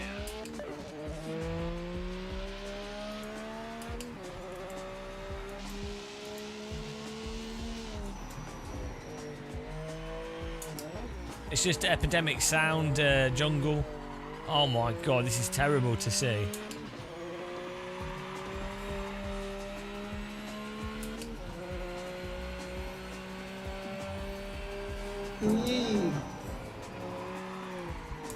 I know this track, we don't need to be able to see the road.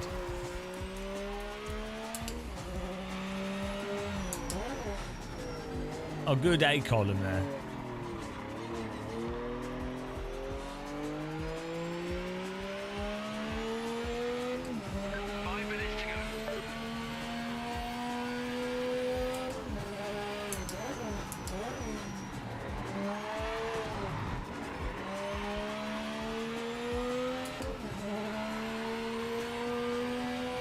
Well, this is certainly not ideal visibility. Can you guys see it on the street?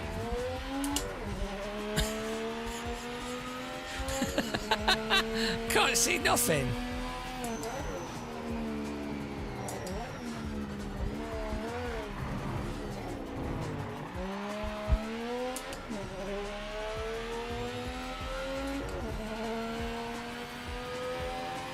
Well, we'll just follow behind someone.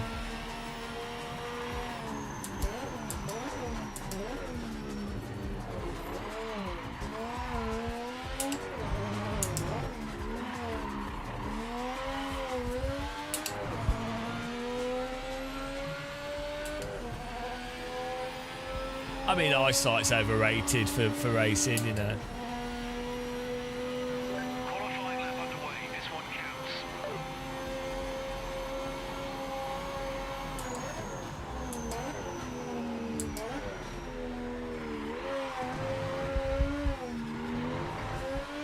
Did we hit the apex? Who knows?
I can't see any lighting. I don't know what you mean.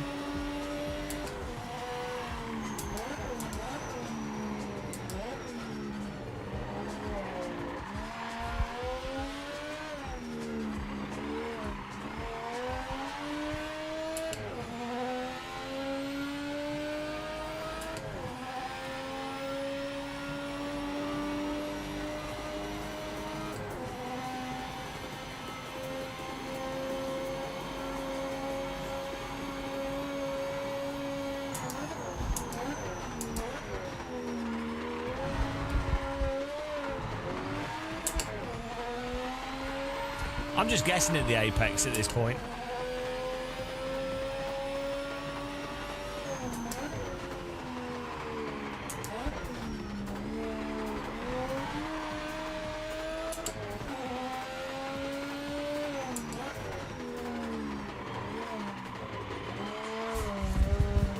Bloody hell.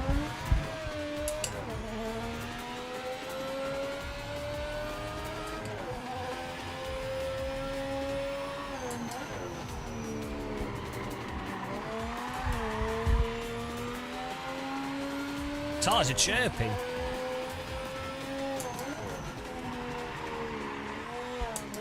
You've got 1 minute left.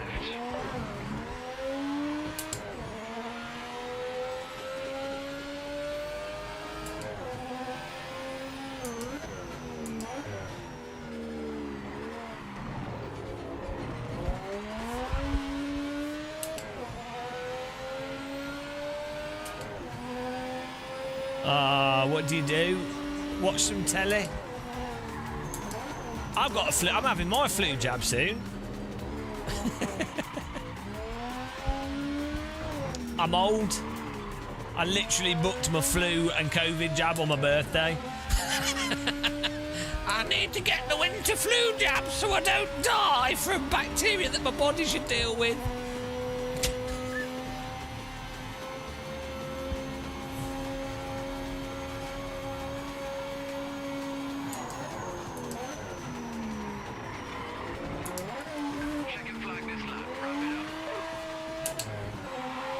Drifting. Off-road. Oh my goodness.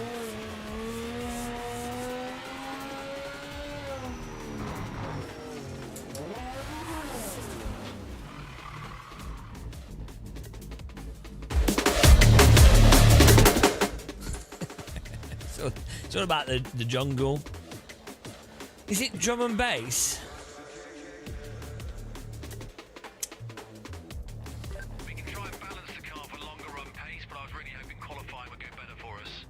Oh, I was really hoping it. I really was hoping we could see the road surface myself.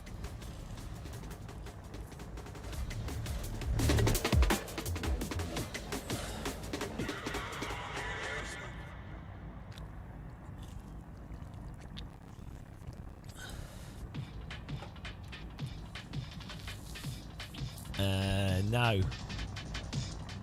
Here we go.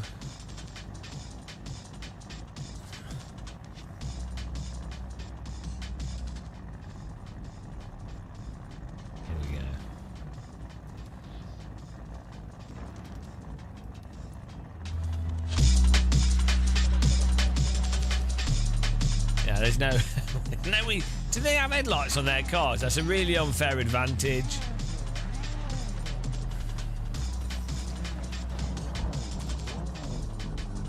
I mean, the road is basically just a jet black surface for me. We're going to have to just follow these cars around. You can do it.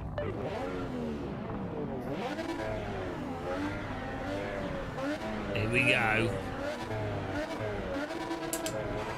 Ah, my steering!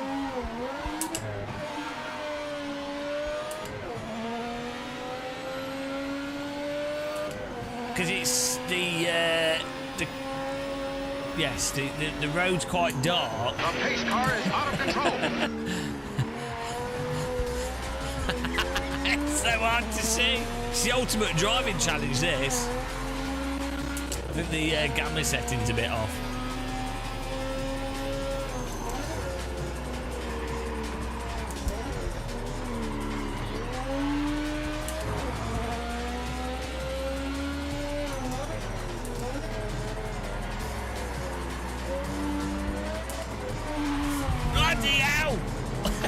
Was I in first gear? Oh my goodness.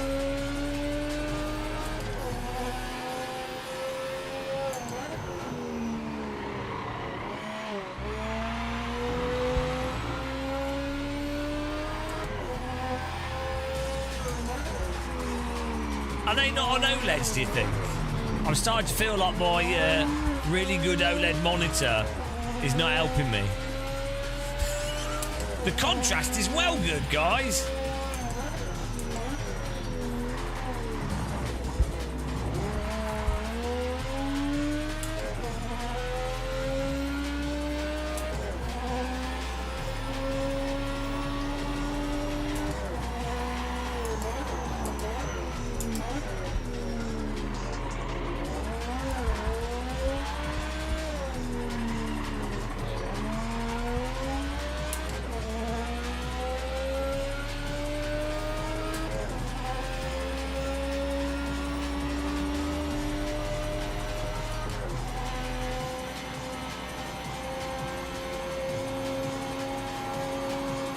I am on wet tyres. What? Why am I on wet tyres? Is the road wet randomly? It literally says wet tyres. What's going on? Why did it put me on wet tyres? Oh well, we seem to be doing pretty well on wet tyres. I thought it was a bit floaty. Wow. Why? It automatically put me on wet. Maybe it thinks the road's wet or something.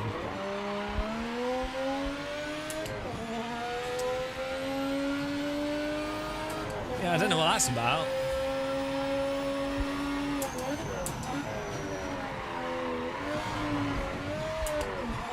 Well, clearly the master of... look, I mean, who needs the correct tyres?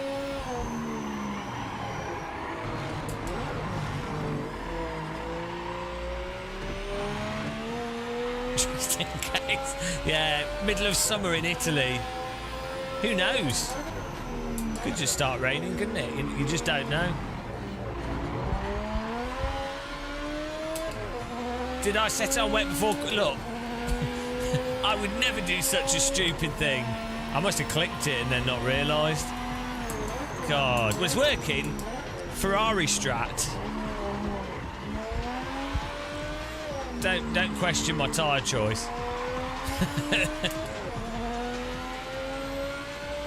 Mazda can handle it. That's how good.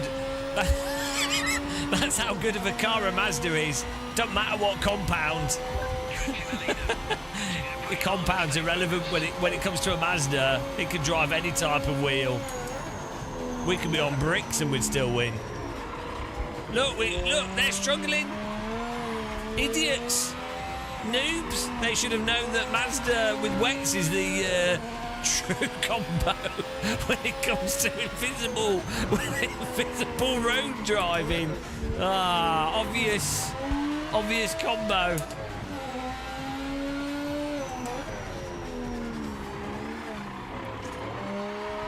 That's why they're chirping.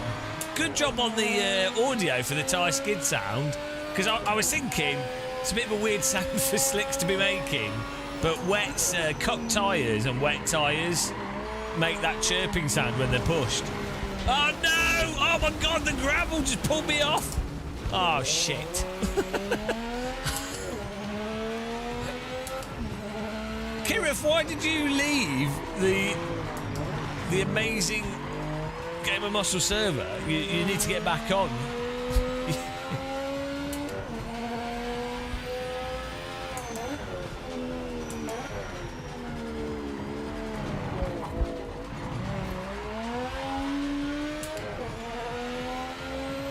We're always going. It's still going, of course it is. Never ending story. And you can tell my mind's working perfectly because we didn't accidentally select the wrong tyre compound and not notice. What's Jacksaw doing? He's retired. Jacksaw's giving up. He can't take it anymore.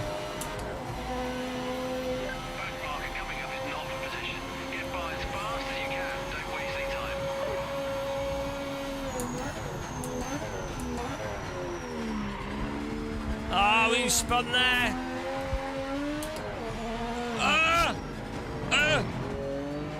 Oh, it's Jake. Watch out, he's dodgy. 2 wheels in the gravel equals wall. Yeah, the gravel's actually really sticky in this. It's probably how it should be, really.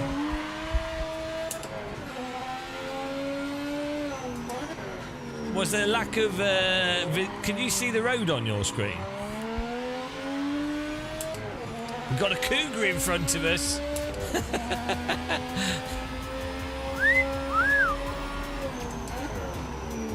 What a cougar. That sounds like such an 80s. Ah!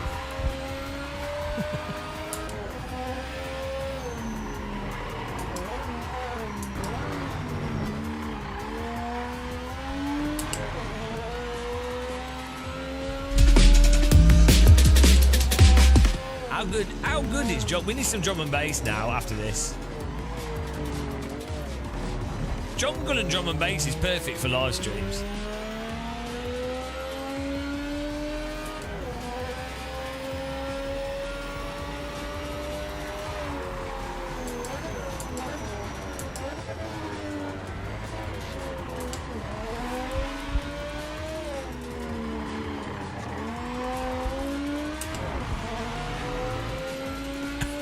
We can't accept drum and bass.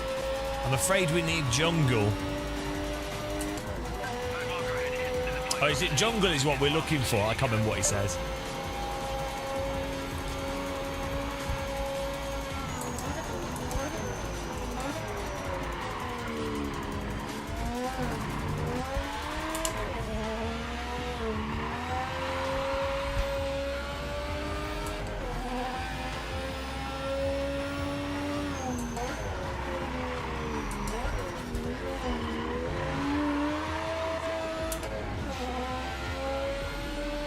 What is wrong with me?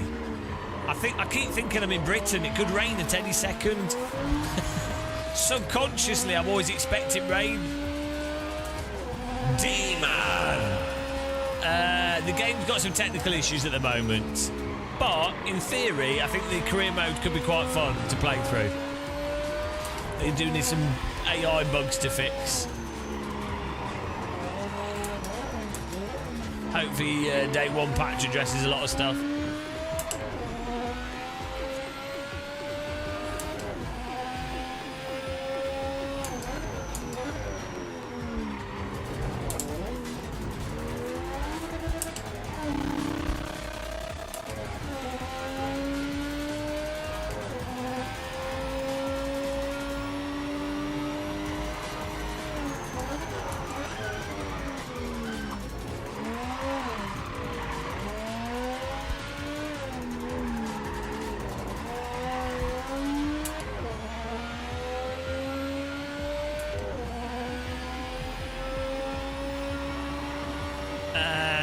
It's only 5 laps. Yeah, they built wet tyres really well in the past. I think they probably would still last like 5 laps. They'd just not be. best. The noises are actually not too bad off a wet tyres because they will be like a road tyre. It will start chirping and vibrating. Wow, we beat Jacksaw, so that's all that matters. I'll put another server up with a different car. We'll change. We'll do what track? What car should we go for? We could try a modern.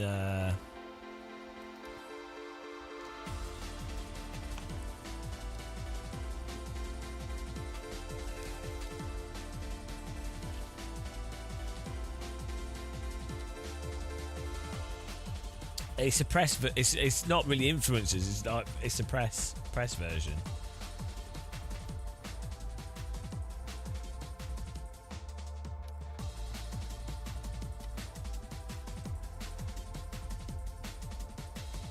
I'm going to change the time of day to one where we can actually see the road surface. Right, server's up. Hello CKTL, how's it going, man? Appreciate everyone that's hung around with us today. Pretty mental. We've had like 500-600 viewers all day long, which is mental. That's almost like successful live streamer. That's almost like actually successful. I'm gonna have to quit. We don't do this to be successful. Right, if they're up for any more racing, we've got the server going there. How many views? So the live streams had 27,000 views. That's a lot of people to get lost in a live stream.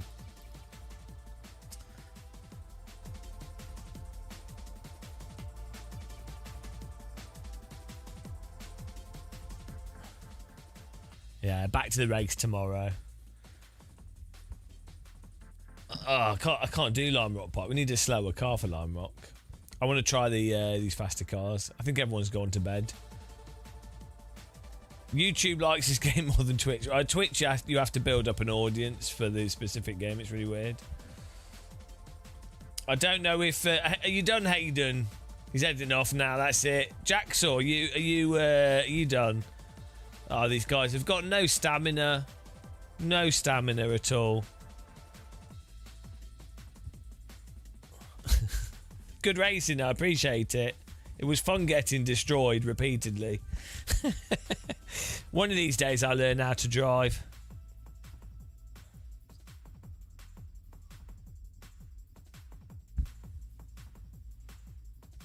Well, Jake's in America. I think everyone's gone to bed. It is 11:30.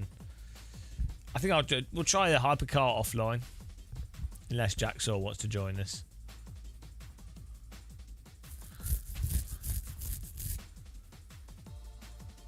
Is it Australia time yet? I don't know. I might actually have a... To be honest, it might be a good time for me to stop. Come to think of it, after 11 hours, we'll probably be wrecked tomorrow. Oh, yeah, you have to stay up for F1. Driver 69. Right. Yeah, I'll probably have a rest actually. It's probably a good idea. Yeah, 11 hours of driving is pretty good. So yeah. Thoughts after this stream. Basically what I said in the video we did. There's obviously some technical issues that they're working on addressing for the CPU specifically. It doesn't seem to affect everybody. But separate to that, there's just like some weird, like there's inconsistencies between like some cars seem to drive, in my view, a lot better than other cars. Like GT3 seem a bit rubbish, but the vintage cars seem quite nice to drive. The AI is a bit weird in the single player. The UI is a bit weird in terms of layout. And then like some of the things that pop up, and then some of the settings don't seem to apply properly. I don't know what that is or why that's going on. hopefully the audio thing is to do with the CPU. But yeah, the thing is, like, this is as I said in the video, this game clearly, if polished, like the actual underlying physics are fun, like the cars are fun to drive, force feedback tells you what the car's doing, you know, and the concept of the single player, this sort of career thing is simple. You know, you just start thinking you make money for you doing races, you try not to run out of money.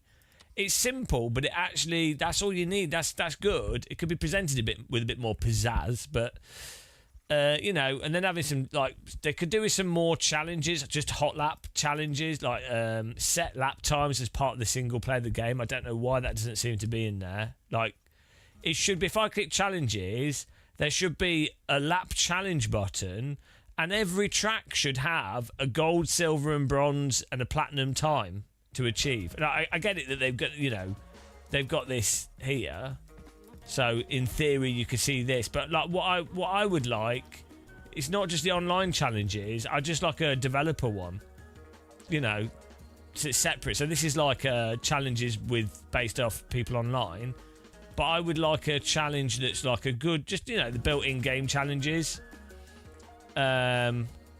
With fixed conditions, maybe, like, you know, like a wet challenge, a dry challenge, a whatever, you know.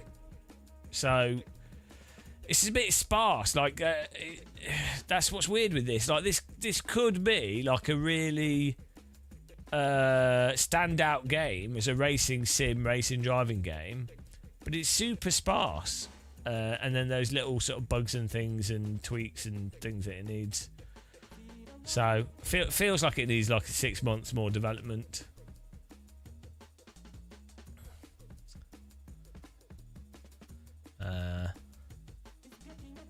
Race Sim Central in the chat. Race Sim Central. I don't know if we tried the Cadillac Carper car. We might do some more of this tomorrow, though. We'll see. I'll probably be absolutely exhausted. But we'll see. But yeah, it's awesome stream. Really appreciate all the viewers we've had, and you know, people taking part. Chat's been awesome, actually. Like, we haven't had any idiots in chat, which has been we've not, unless moderators have been doing a really good job. Chat's been great. No, we didn't have any like spamming. You know, people were nice and friendly to each other, helpful, which was really nice. That was awesome. So, sadly, we did have to race with Jake. Really don't like that guy. And Kirith. Jeez. And then Hayden. Absolutely ruined everything, to be honest. Racing with those people really sucked. So, right. We've got some Germans on here. Let's, people who hated on me. Goodbye to the people who loved me. Goodbye to the people who trusted me. Goodbye to everybody. What a legend. Right, who's on? We need to try and find some other PMR guys.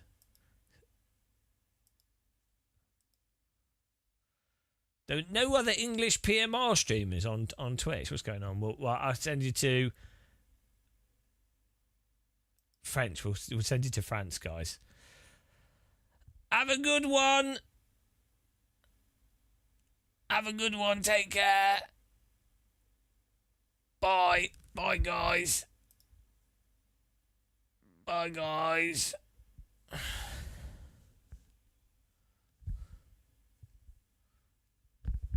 Taking a minute. See you tomorrow, hopefully. Give us a sub on YouTube if you haven't. And if you're on YouTube, follow us on Twitch. There you go. Wow, that's it. There you go. See you in a bit, guys. Bye.